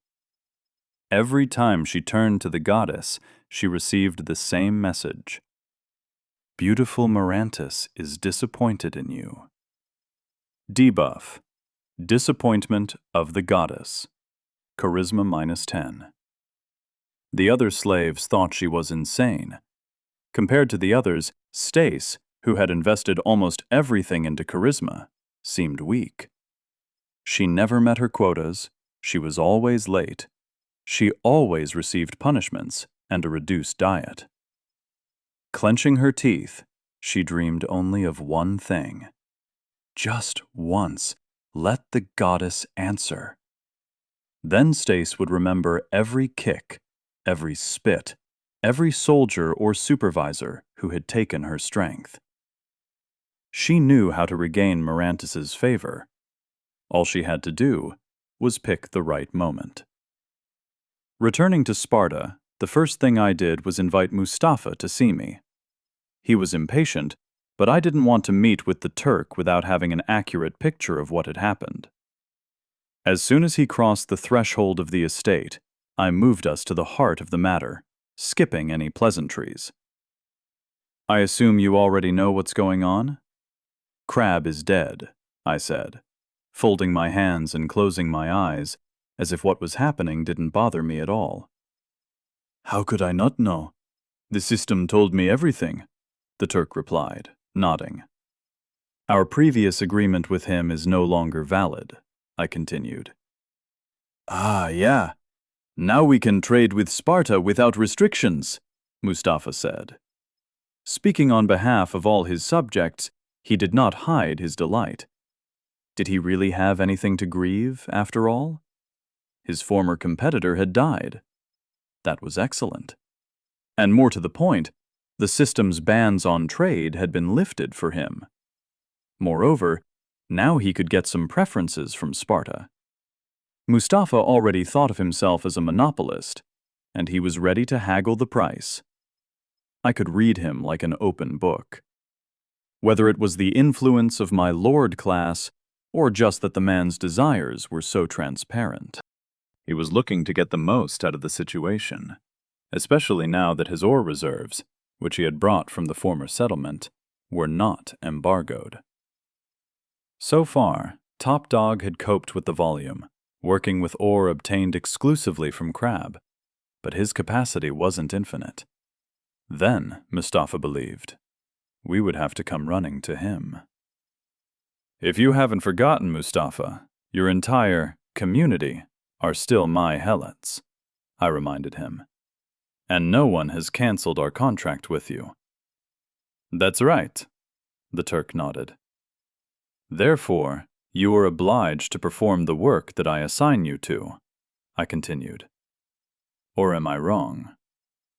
No, you're right, Lord Leo. Mustafa frowned, not understanding where I was going with this.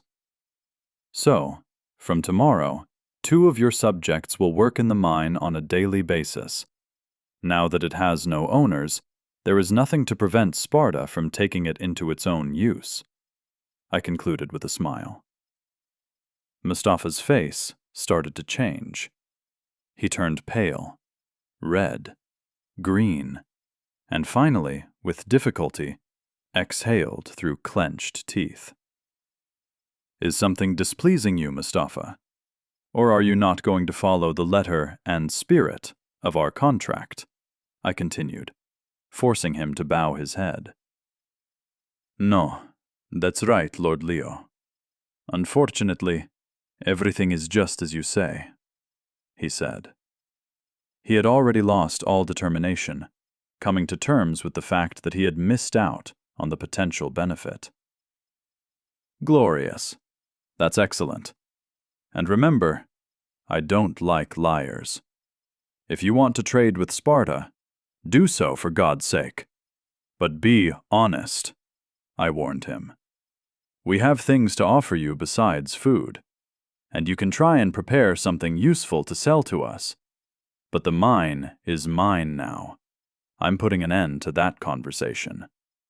You and your people will work in it for me. And if you want to break the contract, well, take that chance. Mustafa shook his head. He couldn't find anything to object to. He remembered the conditions perfectly well, the fine included. In fact, this was the first time he had so clearly been dealt a blow.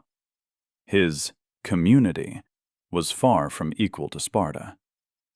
If he decided to somehow harm my settlement, then the outpost would simply cease to exist. Naus would need about 5 minutes to do this by force. Mustafa himself understood that perfectly well, so he put a smile on his face. Trade is better than war, Lord Leo. And work? Who cares where you work? If you say we work in the mine, we work in the mine. Then we're agreed, I nodded. Mustafa and I went outside. I saw Junior running towards me from the wall. Lord, he said, squinting at the stranger. Go up to the wall. Take a look. It's an emergency. Immediately forgetting about the Turk, I rushed to the palisade. In the dim dusk light, you could see a man running towards us from the side of the forest. Major, who was also stood next to me, raised his bow. Should I take him down? He asked. Shoot his leg, perhaps, so he doesn't run away? Wait, I stopped him, recognizing the shaggy head. Hey, Kolka, I shouted. Is that you? Don't shoot, the voice from below begged. It's me. Let me in. Chapter 21. Riders, Kolka shouted, choking on his words. They killed Crab and captured everyone else. Gazelkin was burned to the ground. He was looking so-so. His clothes were dirty, twigs and leaves tangled in his hair. His hands were shaking, and his eyes shifted uncertainly from side to side, as if he hadn't yet realized that he was safe, or simply didn't believe that he had reached us alive. Bring him a baked potato and some water, or he'll keel over, I commanded. After 15 minutes or so, Kolka was clean and fed, and stood in front of me. He'd almost stopped shaking, and he was now speaking coherently. I invited all of the relatives to hear him out, so that the game of telephone afterwards didn't distort his words. I'd already seen the destruction, and I assumed he would be able to tell it reasonably clearly, so I wanted the rest to get a hold on the seriousness of the situation. Today, Roos and I were supposed to work at the mine. After all, we had our trade agreement, and Crab sent us there for our turn. We were underground when suddenly we got a message from the system about an attack on the settlement. Which one's Roos? I said, trying to remember all of Crab's subordinates.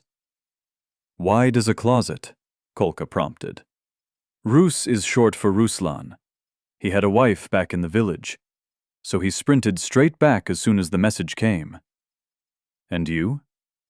What about me? I ran too, Kolka exploded, as if I had insulted him. I'm not the kind of guy who leaves his people behind. Don't destroy your nerves, I said, cutting him off sharply. What happened next? We came back and saw that Gazelkin was burning. Roos rushed forwards. I tried to stop him, said we needed to see what was happening from afar first. From shelter, he said, making a gesture imitating capturing something. But he broke out. He's a strong dude. Why didn't he stay? I asked. Roos is a hot-tempered guy. When he's on edge, he never stops to figure anything out. I immediately saw people we didn't know in the village, he explained. So I looked closer, and there was a robbery going on. Some guys on boars, and other strangers bustling around them. Our guys were put on their knees, and they were yelling at them that they would kill them if they tried to move. But Crab was nowhere to be seen. Apparently, he was the first one to try and fight back, and he was immediately killed. That meant the riders were smart enough not to carry out a massacre. Instead, they captured the slaves with the highest characteristics. We'd make a note of that. You didn't see Roos? I said. He saw his wife on her knees along with the others, so he went completely insane, Kolka said. He attacked the rider with them, just as he was, with his bare hands. He'd been a weightlifter before, in that life, and here he poured everything into strength, so he became a total machine. He grabbed the boar by the tusks and almost twisted its head. Did he really win? A fighter like that would definitely come in handy. Give him a spear and a shield, or some two-handed weapon, give him full-plated armor, and he'd become a death machine on the battlefield. But somehow, I lacked faith in Roos's victory.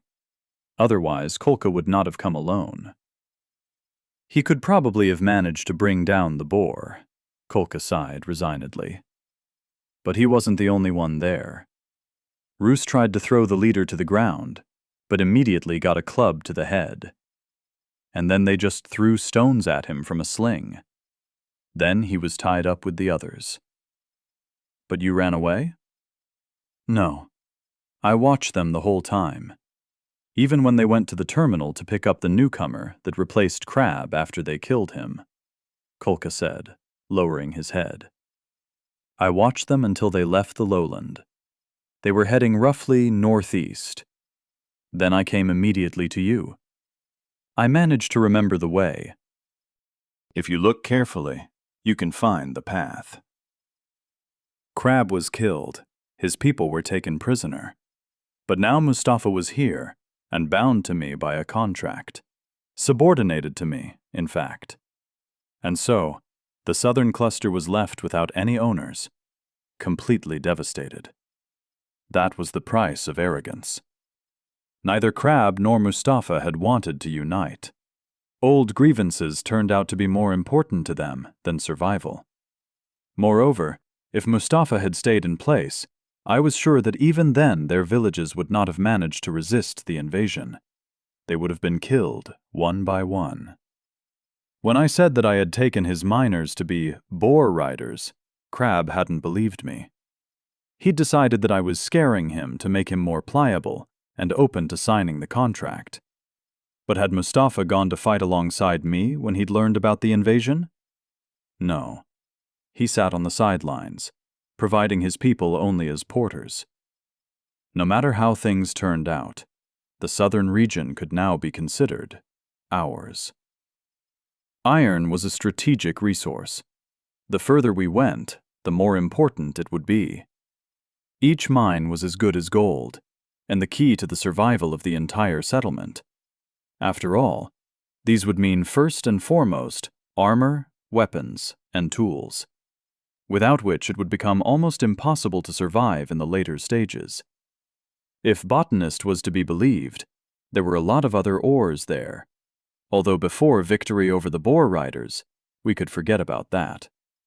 But the iron mine had to be fully developed, which, first of all, meant providing protection for the miners, in case the Riders suddenly decided to scout it again. We'd have to leave Johnson and Major with the matter of creating an outpost and ensuring its security. At the same time, it wouldn't hurt us to create communication similar to the Easterners. They had horns with them, allowing them to communicate through sound. We could use signaling fires, for example. Not as convenient, sure, but we were mainly on the defensive, not trying to attack constantly like the Riders. However, I hoped that the men would be able to offer an alternative if they had other views on the matter. For now, back to Kolka. While I had been immersed in my own thoughts, he had gone almost completely slack, nearly hiding his face in his hands. It was hard to even imagine what kind of mess was going on in his head right now. But you could understand the guy. All his comrades were captured by the enemy. The boss he had known for so long had died, and no one could give him the faintest idea of what to do next. Had he done the right thing? After all, as he himself said, Roos had rushed into a hopeless attack, while Kolka sat on the sidelines. He'd run away. Kolka, listen to me. The guy lifted his head a fraction and looked up at me unsurely. You did the right thing. You couldn't do anything alone. There were more riders. They were stronger than you and much better armed. You would just have disappeared without any benefit. But now, you've already managed to harm your enemy. How's that? Kolka said, untrustingly. You informed us about their plans, followed them, and brought the information to us, I explained. You survived, and, now united with us, you will be able to personally avenge Gazelkin. Are you going to fight them? Everyone turned to face me, not just Kolka. Of course we will, I said without any doubt. Sure, they're stronger, but we simply cannot lose. We have no other options, victory or death, I said, seeing all my relatives nodding approvingly. So join us. At the moment, I can only offer you the role of slave. You have to earn the right to be equal to the rest. But given that it is wartime, I will not send you to work. You will become the first of Sparta's battle slaves. That way, you can personally release your friends from captivity. You promise? He asked quietly. I promise we will win, I said. Whether your people will be saved, I don't know. We can only make that judgment once we've killed the riders. Kolka understood that too, and smiled crookedly. He understood that there was nowhere to go, that in all other clusters he would become an outsider, and, most likely, another victim. One man in a field is not a warrior. You're a crappy negotiator, he chuckled wryly. Does it really hurt to watch? I smiled back. It really does, Kolka said, shaking his head. We shook hands. Player Kolka has joined Settlement Sparta, in the role slave. After finishing my conversation with the guy, I asked Piggy to put him with the rest of the slaves. It was time to convene the first full-fledged war council. That included me, Major, Junior, Third, and Johnson. Only 5 people, but for the moment we represented the military sector of the settlement. Johnson was acting here both as the lead rearguard and as a full-fledged military man, who stood in the phalanx formation alongside the rest. Major and Third had tactical knowledge from the old world, but Junior was a quick learner. The guy definitely had talent and an incredible flair for military affairs. Major was the first to speak. I believe that they will take a short break. Why so sure? I asked. Several reasons. The first and most surefire, they hardly expected that one of their groups would simply not return. Maybe they'll spend a day or two waiting for their return, but after that they'll surely get that they were beaten, the soldier said, scratching his chin. Although there's a possibility that they were already aware of this. After all, if I understand correctly, newcomers would appear to replace the dead, and there were at least 3 of them from the home cluster of the Boar Riders. So news of the missing people would have come earlier from their homeland. Plus, their chief, Jojo, would definitely know about the death of his subordinates. The system would absolutely send him a message about that. So what's preventing them from attacking right now? Johnson asked. Junior answered for Major. I reckon it's the prisoners and the risk, he said.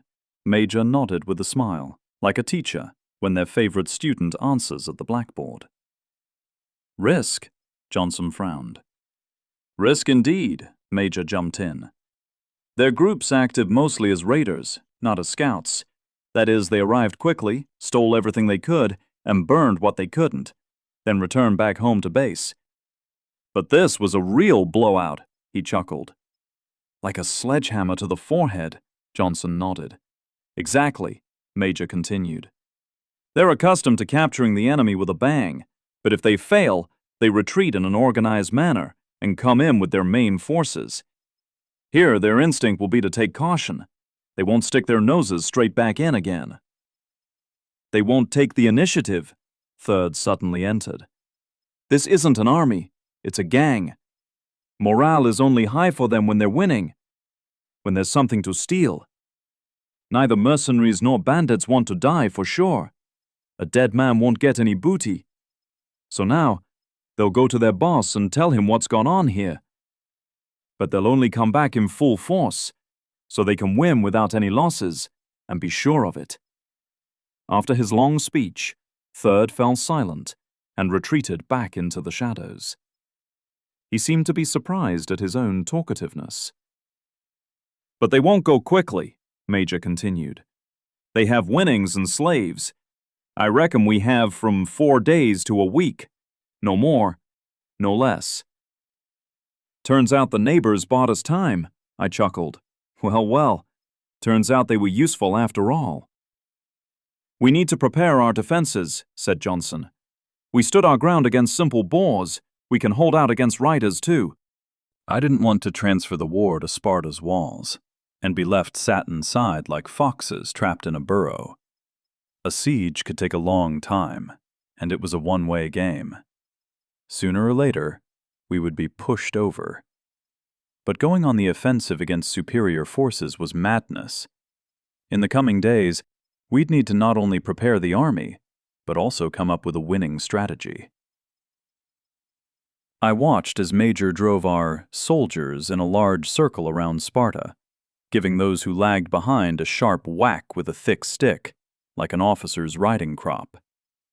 I offered Piggy's whip, but, looking at it, the soldier refused. The War Council had arrived at ambiguous conclusions. First, we didn't have many properly trained fighters.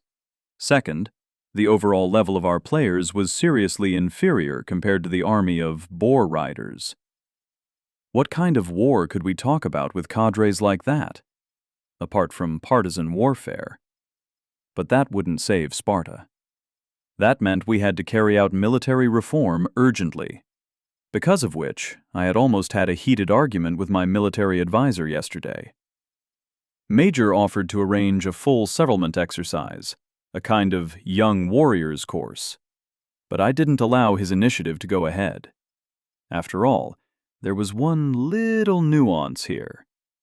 Our world was so similar to the real one that we sometimes forgot we were in a simulation. In the real world, you can't get stronger by eating potatoes or drinking cider. There, a level 5 weakling can't defeat a level 1 giant. There's no magic there either. Major was accustomed to teaching recruits drills, obstacle courses, and shooting. Here, the system also gave us points for that stuff, but very sparingly. It would be much more useful for the army to gain XP, acquire specialized skills, and grind stats for individual positions. Game tactics turned everything we knew about the world upside down. Our phalanx shouldn't be the main striking force, as it would have been in real history. They were tanks, and they had to be thick-skinned, armored, and able to withstand. That meant they needed to grind stamina and will. If there was an opportunity to collect aggro in the future, then that would definitely come in handy. For now, that was a wall between us and the enemy army. Junior and Third were our tricksters, or in regular English, saboteurs. Scouting out the enemy, killing their mage or healer, carrying out a rearguard massacre, that was their task.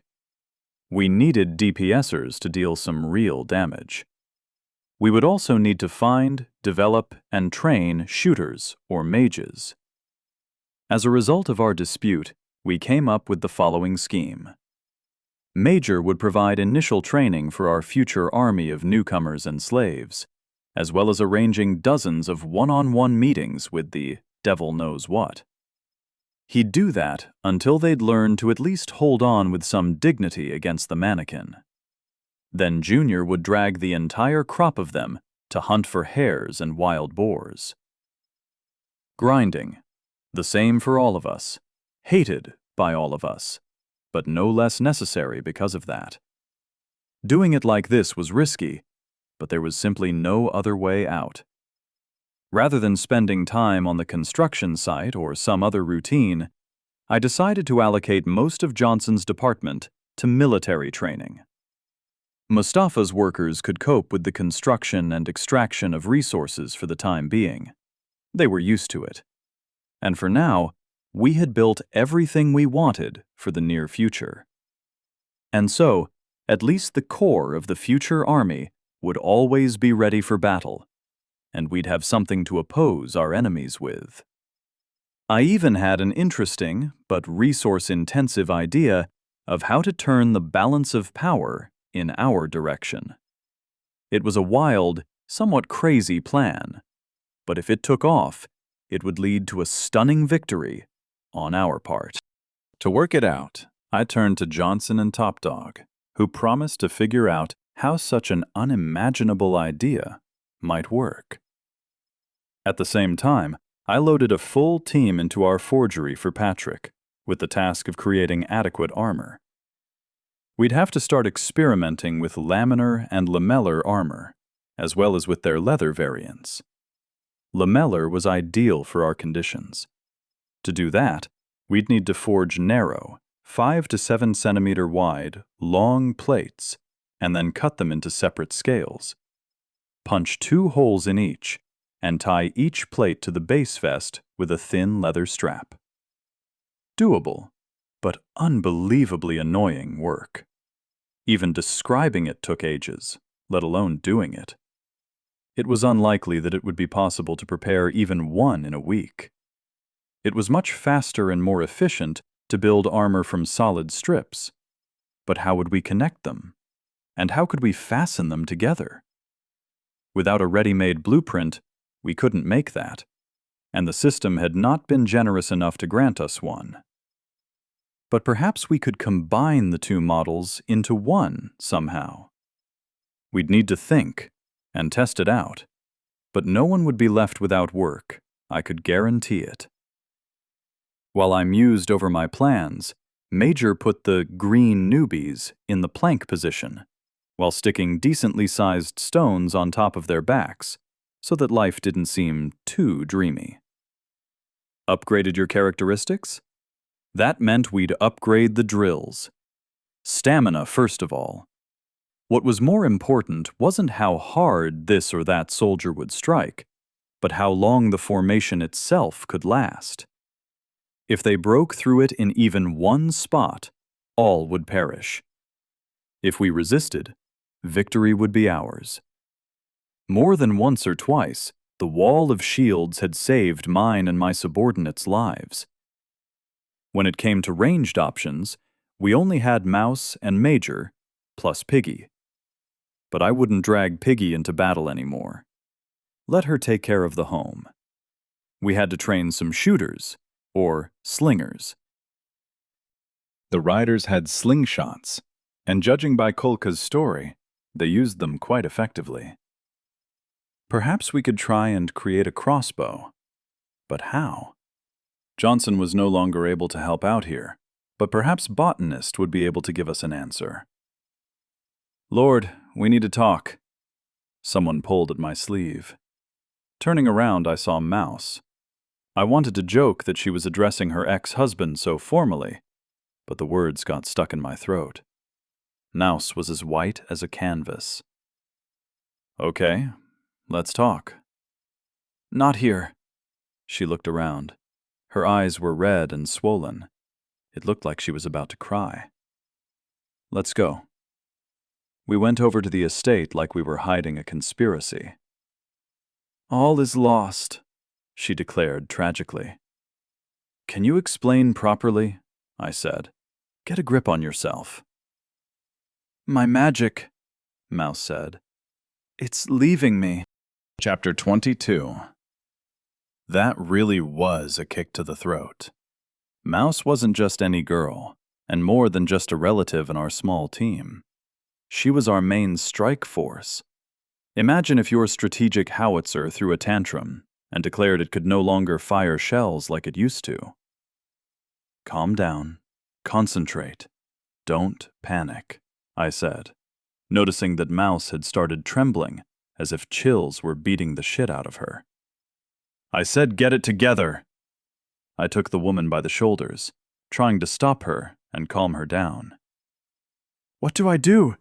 Without magic, What am I? Tears flowed from her eyes. Her lips trembled. Her face lost all color. I never knew how to deal with women's tantrums. I just pathologically can't stand them. Like any man, I suppose. But now it was impossible to ignore it. Not with Mouse. Not on this burning issue. It's all right, I said. Are you sure that your magic has disappeared? What makes you think that? Perhaps it's just a temporary fluctuation. Maybe you just didn't get enough sleep, or ate something wrong. It's grown weaker. Noticeably weaker. Look, Mouse said, stretching out her palm in front of me. I recognized that a fireball should have been appearing on it. All it managed was to squeeze out a few sparks, like fireworks, or even just a sparkler.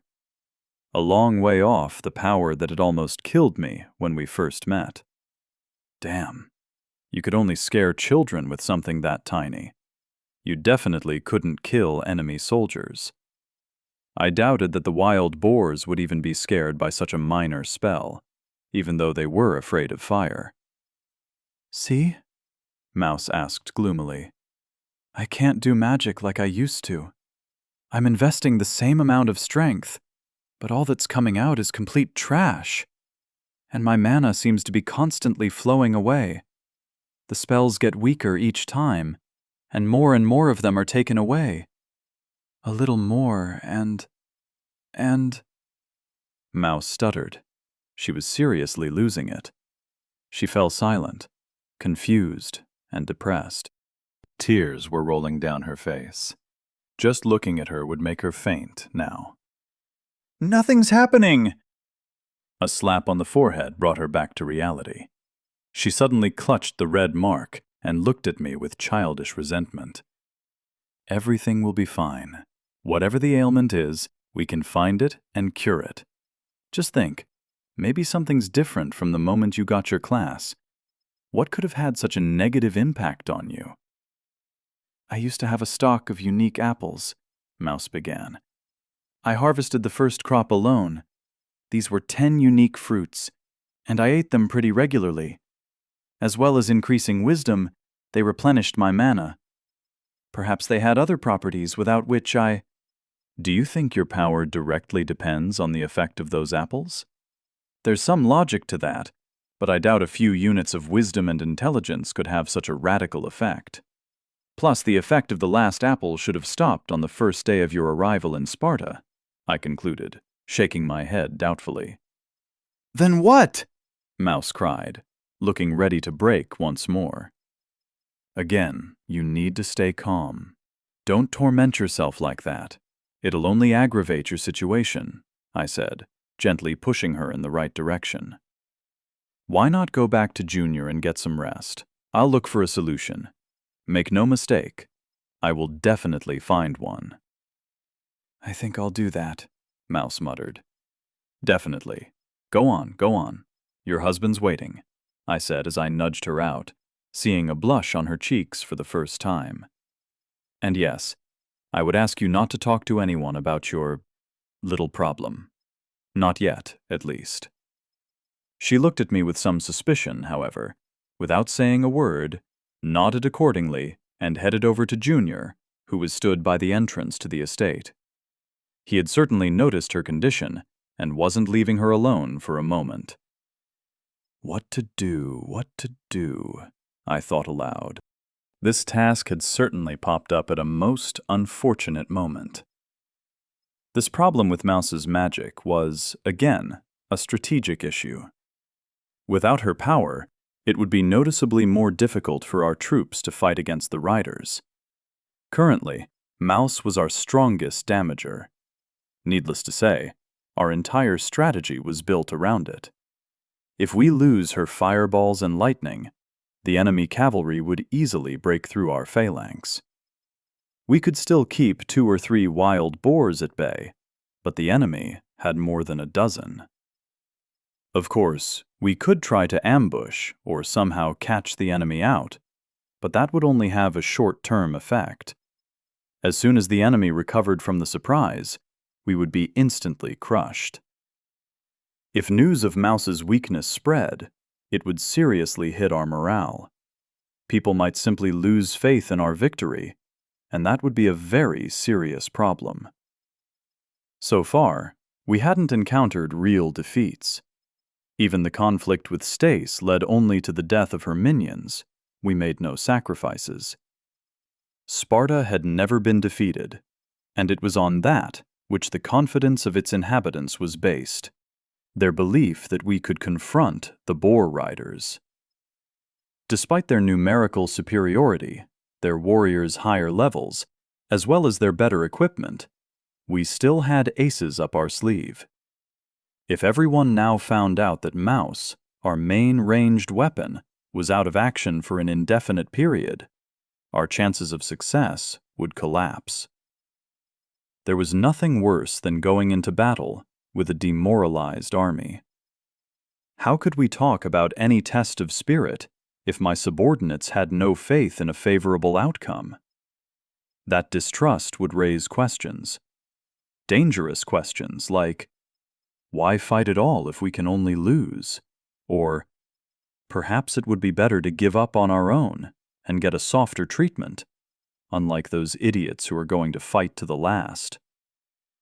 As soon as such thoughts seized the mind of a warrior, he would surrender, and our war would be lost. Therefore, the issue with Mouse needed to be resolved quietly, imperceptibly, and without losses. However, I couldn't do it alone. You can't hide a secret from everyone. So the next meeting I had was with Johnson and Major. After inviting them to my estate, I asked Third to make sure that no one bothered us. "Have you gathered us for urgent business, Lord?" Major growled tiredly. "Otherwise, I still need to train our newbies." They were still being chased in laps of Sparta. I completely understood him. Preparing future warriors for the phalanx was not a walk in the woods. It required full concentration and attention. You needed to keep an eye on each soldier, correcting, motivating, or penalizing them. It really is an urgent matter, I sighed heavily. Its importance might even outweigh the importance of training soldiers. What could be more important than preparing for the upcoming battle? Johnson asked. Mouse's magic is almost gone, I said. Major exhaled through clenched teeth. Johnson tugged at his mustache nervously. Yep, that's a lot scarier, the soldier agreed. What do you need from us, Lord? You wouldn't call us in with such a sensitive issue if you didn't have a solution. You think correctly, I answered. So far, the main theory is that Mouse has been weakened due to the fact that she's stopped eating unique apples, which, as you know, enhance her wisdom. That directly affects her magic power. It may be that the problem is her lack of them. Are you suggesting we feed her a few unique apples every day? Johnson frowned. We don't have enough, and without them, we can't keep planting unique apple trees. That would really be shooting ourselves in the foot. I understand that, but I can't ignore the problem either.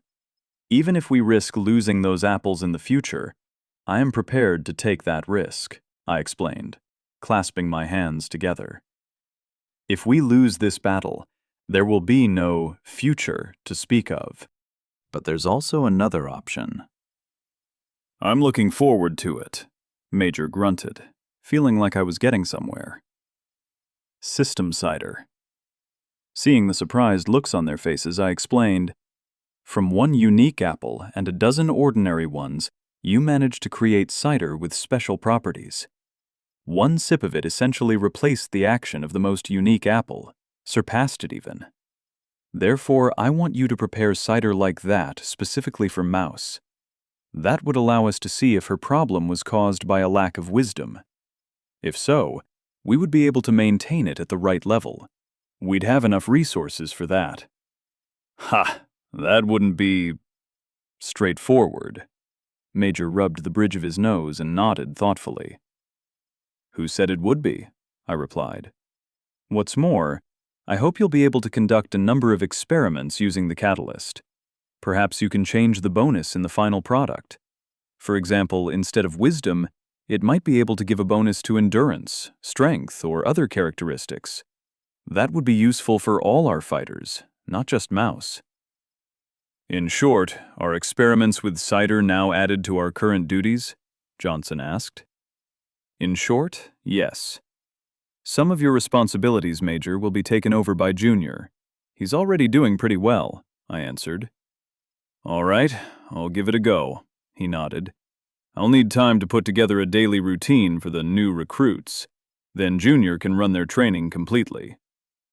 For you, Johnson, part of your tasks will be taken on by Piggy and Botanist. For a short period, this shouldn't cause any problems. We don't have any construction sites for now, I added. Then I will prepare a portion of cider for Mouse today. Once Major joins in, we can start experimenting, Johnson suggested. Excellent. We're running out of time, so take action. I will help Junior in the meantime, and make sure that everything runs smoothly, I concluded. I hoped that the problem would be resolved, and we could come out of this crisis even stronger. While everyone was busy with their own affairs, I approached Sparta's terminal post. I was greeted with another update of the interface, the reputation system. That's right. The system had reminded me of it, with capital letters. We'd discovered it when Major returned with the completed mission to scout the Boar Riders. Sparta had received reputation for that. A whole 10 points. As luck would have it, there had been no time to calmly deal with it. I went to the terminal and was attacked by a whole pack of messages from the system. Congratulations! You have discovered the reputation system. Current position on the list, 1,048,974. As a reward, you can get 3 positions in the shop or toolbox. Attention! Your choice is limited by your rating. A mountain of possibilities stretched out in front of me. What wasn't there? Blueprints for a heavy cuirass? Japanese naginatas? Morgensterns? Even a blueprint for a siege mortar. Did someone else already have full-fledged artillery? But wait, there's more. Had I ever hoped to get involved in witchcraft? Yes? No? I certainly had. Now I could do it, whenever I wanted. After all, I found a fucking elderflower stick for sale, which gave a buff of 300% to any magic used. And most interesting of all, it instantly gave its owner the profession Archmage. Oh, with this thing's help, I could scatter wild boars better than Mouse herself. But after selecting it, nothing happened. Your rating is not high enough. Well, god damn it. Thank you, obviously. My whole magic caster hero path's been ruined for me by this damned system, I muttered, continuing the inspection. Here indeed, you could buy everything you wanted, from the simplest to more complex resources, blueprints for products and buildings, artifacts with unique capabilities. However, the upper right corner of each cell reminded me that almost 99% of the goods were simply not available to me, thanks to my low rating. I had access to all the buildings we'd obtained at the opening of the settlement: wood, stone, several types of ore, blueprints for several types of armor and weapons, and several artifacts, such as Magnifier of Insight, which could fully analyze the status of a player and recommend the best route for development. System Kick, which raised any profession to the next level, and a dozen others. Funny how it works. The system itself is limiting the settlement's growth, I thought, looking closely at the interface. You could diversify your production or buy a useful artifact, but it could have no radical influence on what was happening. At least, not yet. Indeed, once you reached the rating, you could buy a blueprint for diamond armor for about $1 million. Mother of God, what a monster that would be. A player with virtually indestructible armor. As well as the store, I got access to the toolbox. That's what the system called a particular menu that allowed you to make changes. Nothing outside the rules of the surrounding world. Attention! At your stage, the system only allocates you part of its resources, and, therefore, not all opportunities are available to you for now. For the system to be updated for your settlement, reach the next stage of development. Now and in future, you can make minor changes to the operation of the system and the interface through the toolbox.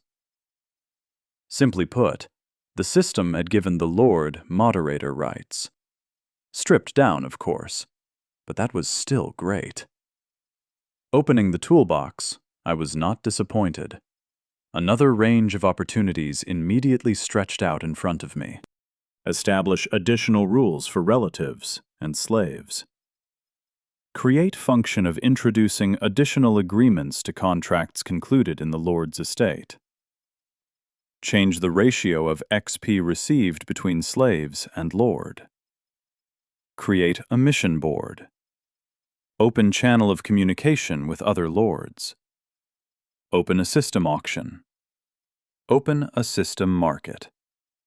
And many, many, many other options. But I had only three options available. Lord, it's time to go. Junior has already gathered everyone by the gate, Third said, distracting me. Yeah, I'm coming. Reluctantly, I tore myself away from the terminal. I had time. The last thing I wanted to do was make a rushed choice. As many as 3 picks. I wondered what I'd spend them on. Junior and I accompanied the newbies in their attack on the hare-infested region. We had never completely eradicated these small nuisances. What would be the point of it? After all, they were now absolutely harmless when Sparta was behind a palisade. Now we always had a source of skins and meat on hand. Grinding the critters passed by smoothly. I stood on the sidelines for the most part, watching Botanist, Top Dog, and Kolka chase the fluffy lumps around. Junior and I were ready to intervene if a wild boar or a wolf came out of the forest. But this time, everything worked out. We grinded until dark, and I was satisfied with the results. Half an hour after returning to the estate, Junior exploded with anger. "What did you say to my wife? Why has she started drinking like the last alcoholic on earth?" His voice trembled. "Sit down," I frowned. Junior hesitated, but I got up from the table and repeated myself. "Sit." He sat. After a short battle of looks, Junior gave in and lowered his head. "I'm sorry, Lord. I don't blame you for worrying about your wife. But I won't let you get away with making that mistake a second time. Do you understand me? I will send you to rot away working on the plantation without a second thought," I said sternly, which made his shoulders sag even more. "Yes," he answered humbly. "Come on, let's see what's wrong with your wife." I waved him to follow me and left the estate first. We went to the house of the newly minted family. Before we'd even made it in, I could hear a distinct chuckle. "Oh, here they are," the drunken mage greeted us. "They didn't turn to dust." Hiccuping, she created a small fire in her palm, stronger than the fireworks I'd seen that morning, but far from the balls of flame that she had been throwing before. Mouse put the clay bottle to her lips again and took a couple of large sips, then carefully examined her palm, as if checking whether the blow had increased. Then she threw a fireball at the wall. Bang! It exploded, throwing sparks everywhere, but unable to set anything on fire. "Not enough cider," Mouse said frustratedly, and let out a stupid giggle. "There, you see? You see?" Junior screamed in despair, no longer knowing what to do. A second passed. 2. 3. Taking a deep breath, I walked out of the hut. "Fuck it!" I shouted, and disappeared into the fog. "But, Lord!" Junior shouted, following me out. "Let Piggy deal with this. Third, call her over and let Gail join her. Maybe Lola, too. Perhaps she'll have something." I made a vague gesture with my hand. "Just in case." My orderly immediately stood up. I didn't think that any of the men would be able to handle this problem. We had a difficult night ahead of us. The 3 girls rushed inside like Special Forces operatives. They took with them a bowl of raspberries, 2 bundles of unknown herbs, and a clay flask. Junior and I settled on the porch. He shuddered nervously as he heard loud screeches from inside. About half an hour later, a crumpled Piggy emerged. "How did it go?" I asked. Next to me stood Junior, all tense, ready to rush inside his and Mouse's new home. "We got her down. She's calmer. We gave her a potion so she wouldn't feel so bad in the morning. Plus, we found out why she decided to drink cider all night," Piggy replied, smoothing down her dress. "And? What is it?" Junior asked nervously. "Mouse is worried that she's started losing her magic because of you," Piggy said, shaking her head slowly. Yeah, our mage losing her strength was becoming more open secret than secret. "Where did she get that idea from?" I frowned. "She says mages usually spend years, if not their whole lives, in remote towers and castles. You ever heard of a married witch?" Piggy lifted her finger admonishingly. "I don't think so, except for," I began. "The boy who lived and his universe don't count," Piggy shook her head. "So it's my fault she's weak?" Junior clenched his fists. "Perhaps. So she's asking you to keep your distance," Piggy shrugged. "But this is temporary," I clarified. "We should test the theory." "Well, if it helps her, I'll do as you ask," Junior said. Thank you, Junior. You're a good guy. My wife smiled slightly. Whatever, Junior said, waving her away. I'll go to the observation tower. Think it over. I watched him go carefully. Perhaps it was time to resort to extreme measures.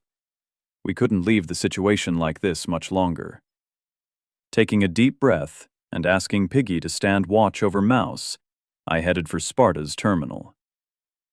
We'd tried some stupid methods. First, we got her stupid drunk. Now we were depriving her of her man. What would our mage turn into? What if she went completely off the rails? Or if the magic in her was just building up? Would a local Armageddon break out here, against the backdrop of failed family life? I thought I'd seen something useful that had stuck in my memory. After rereading the item description again, I immediately bought it. After that, despite all of Piggy's objections, I entered the hut where they had just got Mouse to lie down. She was sleeping quietly, covered in hides, just sniffling in her sleep. I came closer and used the artifact on her. Name: Magnifier of Insight. Level: Trash.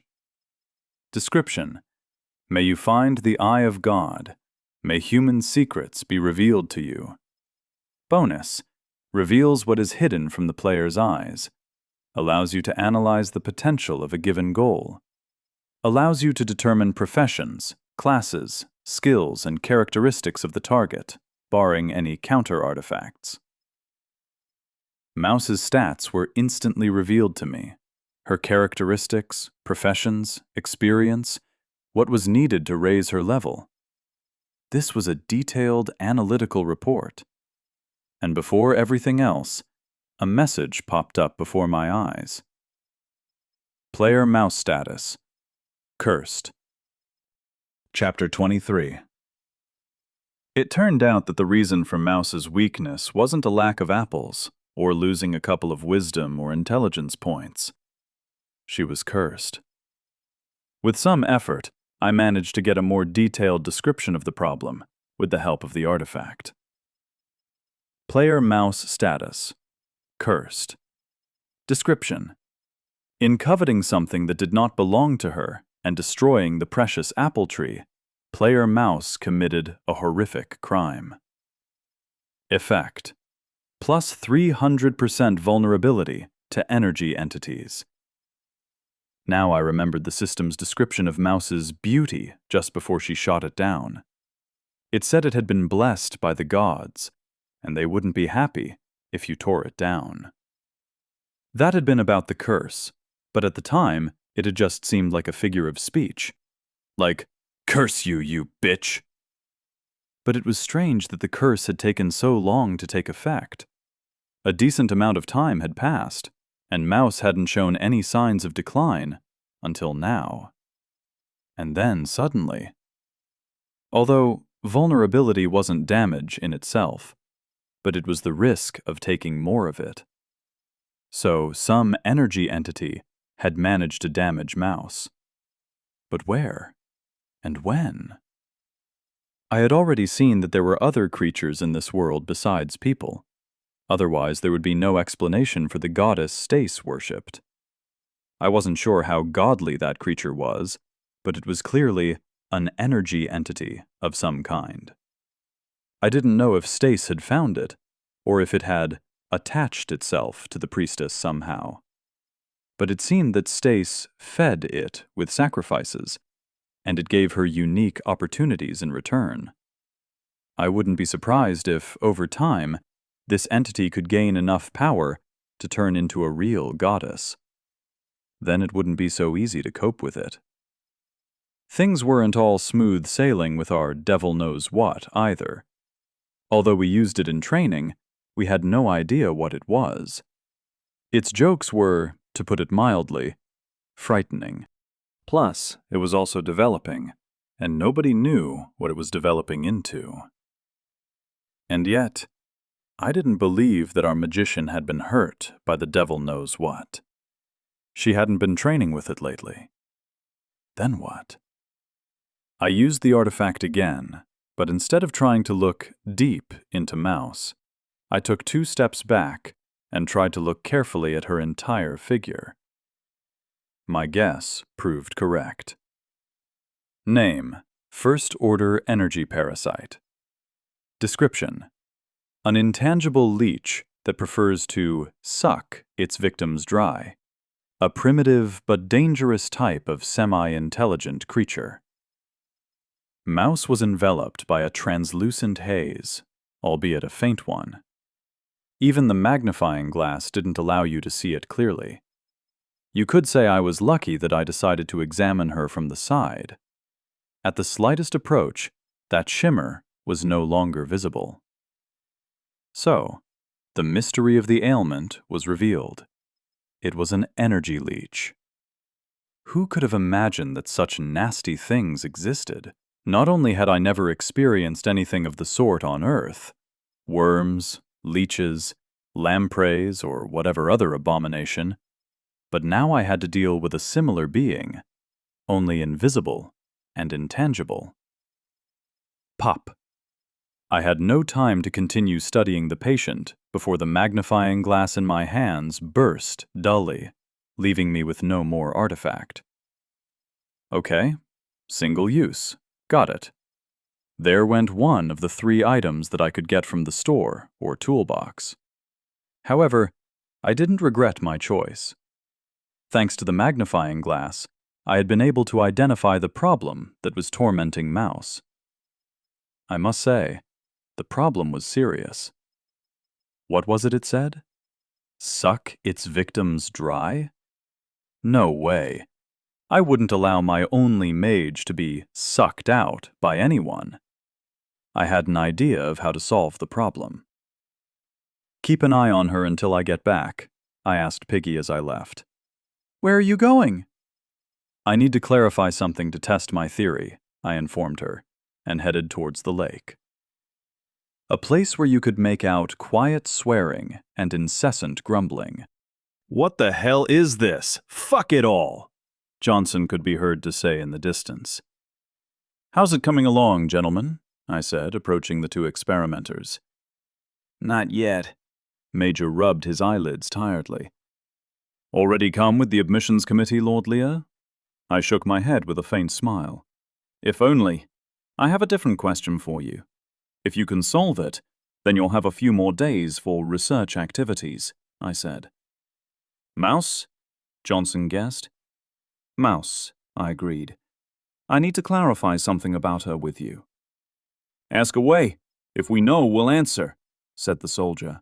His colleague nodded silently. Excellent. When was the last time you saw Mouse training with the devil knows what? I asked. The 2 men frowned thoughtfully. After a short silence, Major spoke first. If you think about it, she almost always sacked it off, he said, scratching thoughtfully at his bristles. I didn't think anything of it. Thought you had some kind of plan with it. She's a mage, not a frontline fighter, so I didn't insist on it much. She said something about the devil knows what frightening her so much her knees started trembling. I asked her why. She couldn't really answer. Just said, I just feel all kinds of things here, Johnson added. It looked like the puzzle was coming together. The apple tree's curse, a vulnerability to parasites, and now fear of the devil knows what. Okay, leave your laboratory for a while. I need help, I announced. Of course. What are we going to do? Asked Johnson. Burning rot with napalm. That's what. Junior, Major, Johnson, me, and Third were on the case. Quickly but quietly entering the hut, we swaddled Mouse in the skin she was covered with. Mouse opened her eyes, which made us freeze, but it passed, and the mage fell asleep again. This time, much more delicately, we picked her up, put her on our shoulders, and gently carried her out. It was already getting light. The first rays of the sun broke through the black and emerald crown of trees. In the uneven light, we were reminiscent of members of some dark sect, dragging their victim to a ritual. Carrying Mouse to the place of her exorcism, I looked her up and down. I immediately noticed a trace of what I had spotted earlier using the magnifying glass. In the bright, ruddy rays of sunlight, the woman was tightly enveloped in a black haze, which seemed to be agitated, sensing that something was wrong. And the piece of shit wasn't mistaken either. We moved towards the mannequin, and the smaller the distance came between us and the devil knows what, the more noticeable the haze became. "What the hell is this?" Johnson whispered as he noticed the change. "A cosmic leech. Is that not obvious?" "Come on, let's hurry up," I answered, and we increased the pace. There were only 50 meters left to the mannequin. 40. 30. 20. At that moment, the woman wrapped in the skin woke up and gave a long howl. "Oh, man!" Johnson cried, almost dropping the weight from his hands. "Hold her, guys! She's kicking!" Around Mouse's body, a dark, shapeless muck was already clearly visible, with one scarlet eye swiveling from side to side. "Come on, come on!" shouted the team. We entered the mannequin's field of action with a decisive thrust. It didn't want to miss out on taking part. You are experiencing terror. You are experiencing terror. You are experiencing terror. The figure of the dummy changed its appearance once more. Now it looked much more serious than it ever had previously. With a crunch, the mannequin's neck rotated on its axis. Subtle, fuzzy features appeared for the first time on its white mask. A straight, long nose, thin lips, and 2 slits for eyes, in which only all-consuming darkness sloshed around. The energy leech rushed, as if trying to get away and take Mouse's body with it. "Hold her! Don't let her escape!" I commanded, grabbing the mage's body, which was twitching like an epileptic. "Where did this strength come from, damn it?" Major said indignantly. Like the rest of us, he was only barely managing to hold on to Mouse. "Little monster," the devil knows what's voice grew clearer than ever in my head. Then something started chasing the black mist. Mouse's body was covered by a hand? A huge palm, devoid of all color, as if made of paper or white marble. With a single fingernail, the hand snatched the energy leech and pulled it out of the woman like an ant. A deafening screech struck our ears once more, but it wasn't Mouse that was screaming. There was nothing human about that sound. The creature vibrated, and at its cry, the palm crumbled into dust. The black blot's scarlet eye looked at me with anger and hatred, then at the mask, smirking from ear to ear. Then, with a belligerent scream, it rushed at the devil knows what. For a second, it was close to the mannequin, and immediately inflated itself to dozens of times its own size, ready to swallow its target. But nothing came out of it. "Arrogant scumbag!"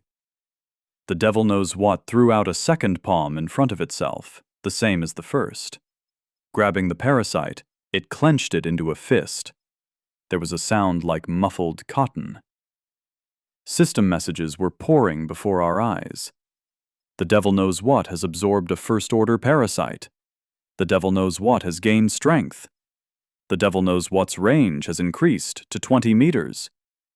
The devil knows what is offering you to appoint it as the spiritual protector of settlement Sparta. Attention! Consider your offer, as settlements may have only one spiritual protector. Agree/decline. What an interesting outcome. Looking at the mannequin, I noticed that all its recent metamorphoses had disappeared again, and in front of me was the same old idol with its porcelain mask. You could only see any differences if you looked closely.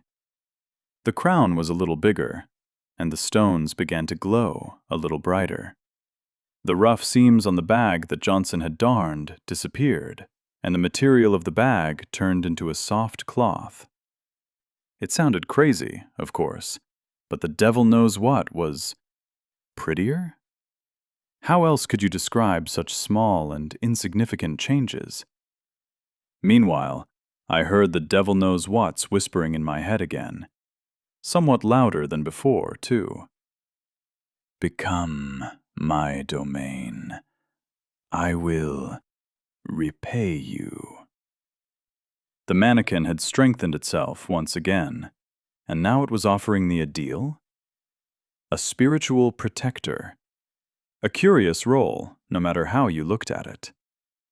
If the settlement had a protector earlier, maybe Stace wouldn't have been able to drag her nefarious cult here. But first we needed to clarify something. If I agree, then this shit won't happen to my subordinate anymore? I asked the mannequin directly.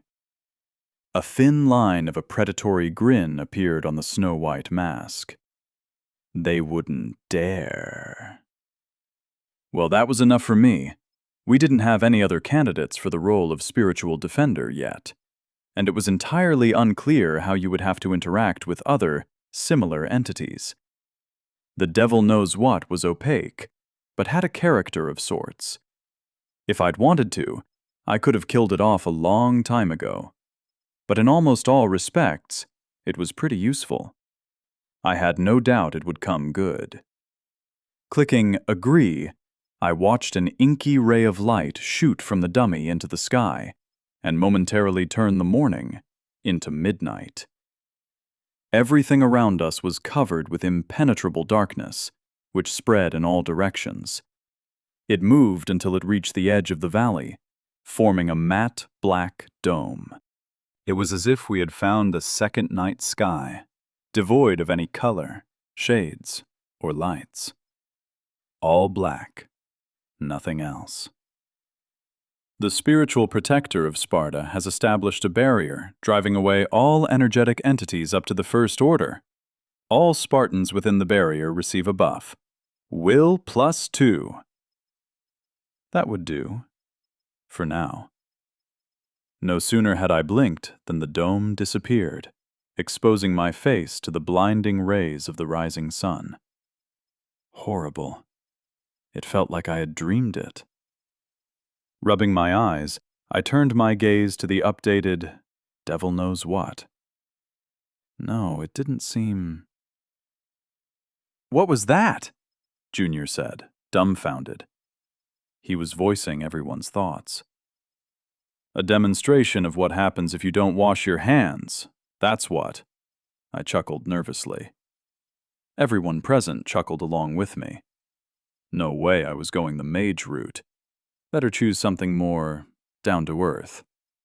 A paladin, perhaps. Or just a warrior. I wouldn't be any kind of wizard king. With bags under our eyes for lack of sleep, we gathered in the main hall of the estate. No time to waste before the next war council. What else could we do? The night had been full of adventures. On the other hand, we had at least solved the problem that had threatened us with death. But it wouldn't bring back any lost time. And preparations for the major battle with the boar riders were in full swing. Junior entered the hall during the ensuing discussion. "How is she?" I asked, raising my hand to stop the conversation. "Much better now. Piggy gave her some cider, 'cause, her hangover this morning is pretty rough," he said with a grin. "What about her magic?" I asked straight away. "It's coming back. As soon as Mouse had checked that and was convinced, she immediately passed out again. She's completely exhausted." He shook his head. "Well, let her rest for a day. She'll come back to herself. In her current state, she wouldn't bring much benefit to any work anyway." I sighed, and Junior gave me a thankful nod. "Thank you. He stuttered. "You saved her, and each of us has done everything in our power," I said calmly.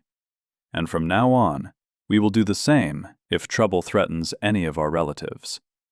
Sit down, Junior. The discussion is just getting started. With pleasure, he nodded thankfully. We were arguing about which tactic to go for in our fight with the boar riders. Any option had its own pluses, but as always, in any battle with a superior enemy, the minuses seemed bigger.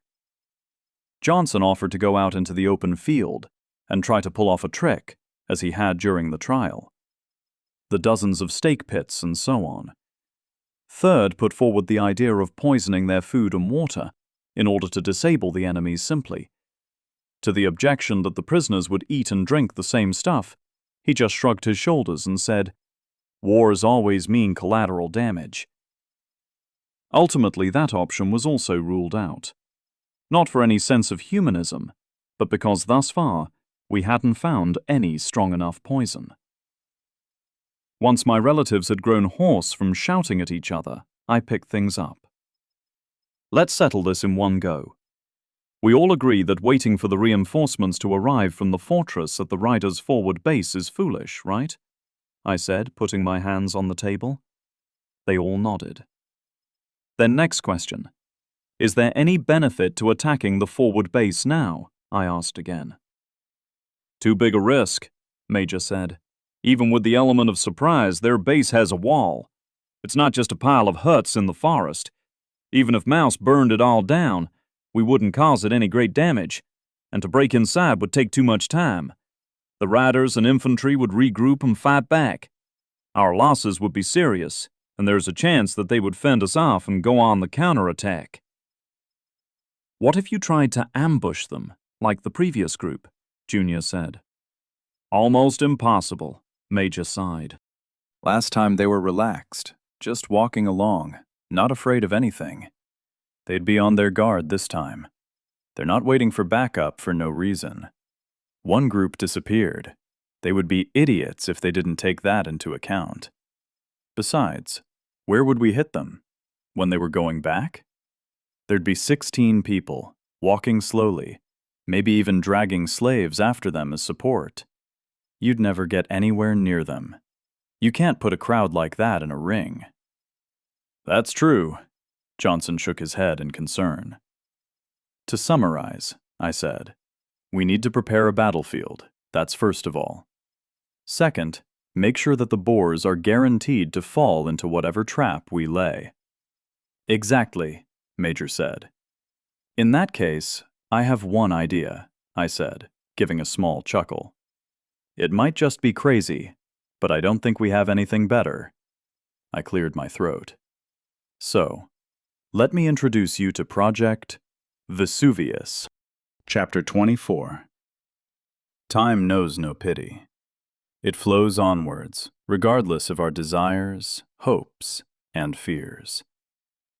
The last 3 days had passed like a movie on fast forward.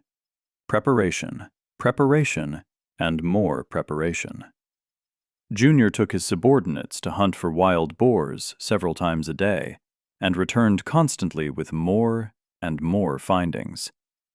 He had caught several piglets, increasing the number of animals in our pens. Mustafa and his workers mined clay and ore continuously. Our reserves of resources were accumulating at breakneck speed, but they were disappearing just as quickly. Third took some of the workers with him into the forest. He had a separate task, an incredibly important and complex one, the success of which would decide the fate of the upcoming battle. Top Dog and Botanist threw themselves headlong into metalwork, riveting more and more sapper spades and other treasures, while Piggy once more took over the management of the plantation, in addition to all her other duties. Almost no one was working on the potatoes now anyway. Absolutely all of our forces were thrown into the implementation of Project Vesuvius. That was what would decide the fate of Sparta and its inhabitants. Like an ancient volcano, next to which one of Rome's oldest cities was built, it would either lead us to greatness or cause our death. No third option. "My lord, look at this!" Am I not a true master of my craft? Top Dog laughed joyously, presenting me his new masterpiece. His fun didn't match well with the tired look and the bags under his eyes. The blacksmith and the theoretician hadn't slept for 2 days in a row. When fatigue knocked them off their feet, they rested right there in the forge before quickly returning to their experiments. "Don't big yourself up to the Lord," the equally exhausted botanist grumbled next to him. "Who gave you your whole theoretical layout?" Ahem. Top Dog tried to hide his embarrassment. "It seems like you've already managed to realize my armor idea." I smiled at them. "Only partially," Botanist sighed. "Full-fledged lamellar or laminar armor is still just an unfulfilled dream. But we can make use of elements of them already." "But that's only a question of time. If we had more of it, the final product could have turned out much better." Top Dog raised his finger encouragingly. "We only have what we have," Botanist said, not denying him. "If everything goes according to our plan, then you should have at least enough time. And if not—" I interrupted myself, not even letting myself think about the possibility of failure. "Come on, brag to me." Name: Light Armor. Description: To attach pieces of metal to a leather jacket is, of course, not the finest armor known to man, but it is getting there. However, this isn't without its manufacturer's oddities. Characteristics: Durability: 250 over 250. Armor: 12. Agility -1. Stamina +3. Strength +2. The main difference between the new armor, for the production of which I had donated a thick jacket, was the metal plate on the chest, as well as small areas of sewn-in scales on the shoulders, forearms, and belt. Yes, it looked unsightly, and yes, it was no copy of Roman legionaries' armor, but even so, this was a significant step forward. Attaching pieces of metal to clothes was a simple matter. The main problem we encountered in creating the armor was that our first attempts gave significant cuts to agility. Any warrior in that armor became so clumsy that the enemy could get around them and kick them in the ass. Whereas here, agility was only reduced by 1. Quite a worthy exchange for armor, and pluses to the rest of your characteristics. A product like that could withstand 1 or 2 blows with a metal weapon, and that included both chops from the top and stabs to the chest. You could say that the armor covered the most dangerous areas. Sure, it wouldn't save you from every bit of damage, but the scales would allow you to spread the blow from the enemy's strike and distribute it over a larger area. Thanks to this armor, even if they wanted to, my opponent wouldn't be able to spike through me in one go.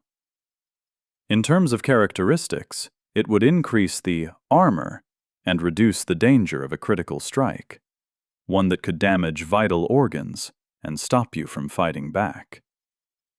That seemed to be what the system counted as a crit. However, it couldn't protect the joints of these armored areas, nor could it stop the onrush of a boar at full speed. Generally speaking, these were not small ifs. But we had to look at things optimistically. Now my chances of survival in a direct collision with a boar rider were much higher. It was bad that the armor only existed in a single copy, but as a lord, I was supposed to be at the forefront of the attack, so everything was fair. "I got level 2 blacksmith for this armor," Top Dog boasted, for which Botanist immediately clipped him round the ear. "Careful, Master Armorer, your nose'll poke a hole in the ceiling," he said sarcastically. "You're mean, Botanist. That's why they called you that. You don't know how to be happy for your friends. You stifle them," Top Dog said rudely. "I know how to separate work and fun," his interlocutor said indifferently, folding his arms. And yet, these two made a great duo. Who would have guessed that the recent Gopnik top dog would so easily find a common language with Botanist, with whom he would never even have spoken before? Just like Major and Johnson. It seemed like they'd have nothing in common, and now they were friends so tight you couldn't fit a piece of paper between them. The system truly gave us all a new chance in life. All that remained was to make sure that it didn't end too soon. Okay, you both did a great job. I think you'd better finish early today. In the morning, the Vesuvius plan will be implemented, so I don't want either of you looking like tired zombies. I chuckled, causing the duo to involuntarily look away. Yeah, sleep. That'd be, not too bad. Top Dog yawned deliciously. Botanist nodded, rubbing his eyes red from lack of sleep. Then that's a lord's order.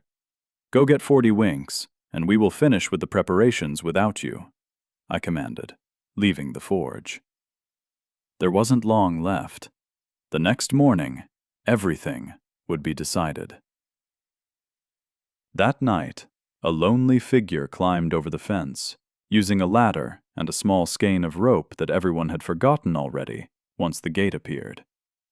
To escape, they chose the very edge of the palisade and remained unnoticed by the tired observer in the observation tower. His job was to watch the forest anyway, not the settlement. They also acted extremely cautiously, avoiding letting out even the slightest rustle. After crawling through the open area in front of the valley, the figure hid in the shadows of the forest thicket, without revealing themselves. That same night, the camp of wild boar riders was restless.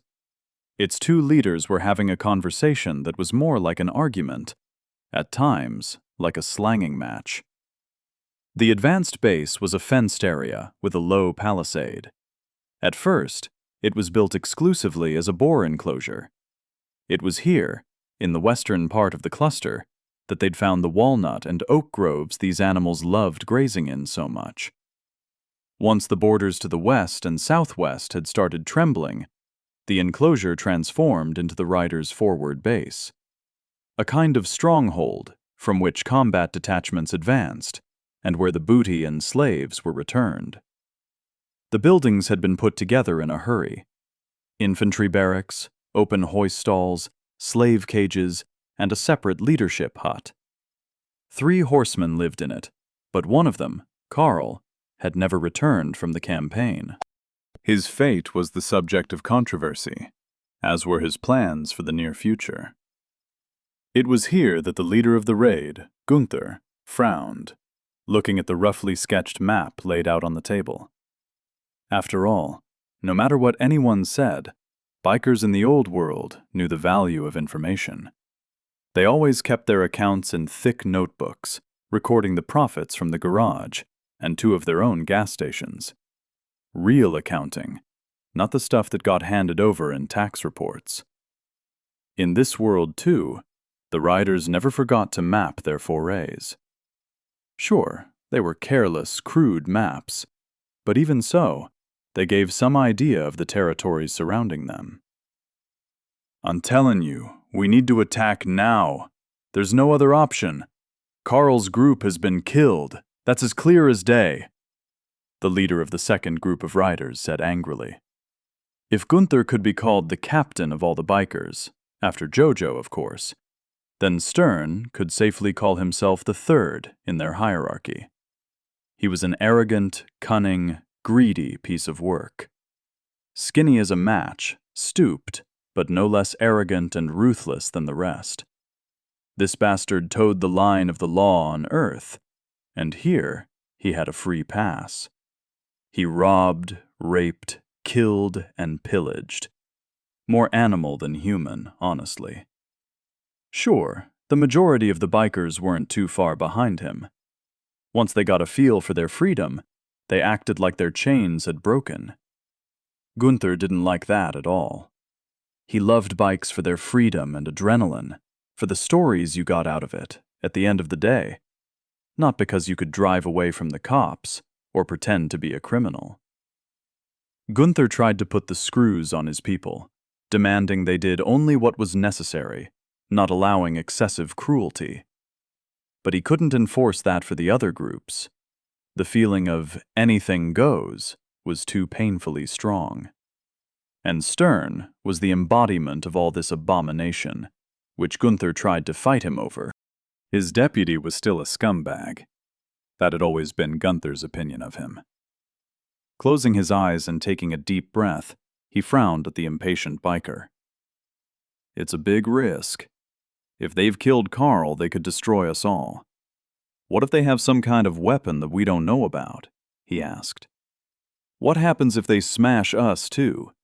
We'll lose 2/3 of all our military power. What do you think would happen then? Stern played with his jowls before beating his fist on the table. Gunther didn't react at all, not even with his eyebrow. Why are you being so cautious, you old goat? Do you really not understand? Jojo probably already knows about the death of his guys. That means if we don't come back victorious, then heads will roll. However, Stern smirked, your head will fly first. I, unlike some, captured an entire region and brought back loot and slaves. What about you? You're just sat here like a turtle, hiding in your shell, and you're afraid to stick your nose out. Hilarious. Watch yourself, Stern, Gunther said irritably. Or what? You'll kill me? Then Jojo'd unscrew your head without even blinking. I'm untouchable, buddy. He leaned back confidently in his chair. Their argument was interrupted by a knock on the door. Come in already, Stern shouted in its direction. The corner of Gunther's mouth twitched at such a clear act of insubordination. That bitch. He was going to strangle him one day. A panting knight appeared at the door. He was supposed to be on guard, Gunther thought. What is it? He asked irritably. Over there. We caught a guy, he reported. Says he's a defector. He's ready to tell us everything about our enemies if we take him in with us. As whatever we want, he says. Just not a slave. The two rider commanders looked at each other involuntarily. What's his name? Gunther said, jumping up. He began to go over all the names in his head that the scalded witch had listed out during the interrogation. Was it one of those guys? Or some kind of hitchhiker? Something like desk jockey, the knight shrugged. You still gonna sit here on your ass? Stern smiled, looking at him. Gunther realized that now he had nothing to say in response.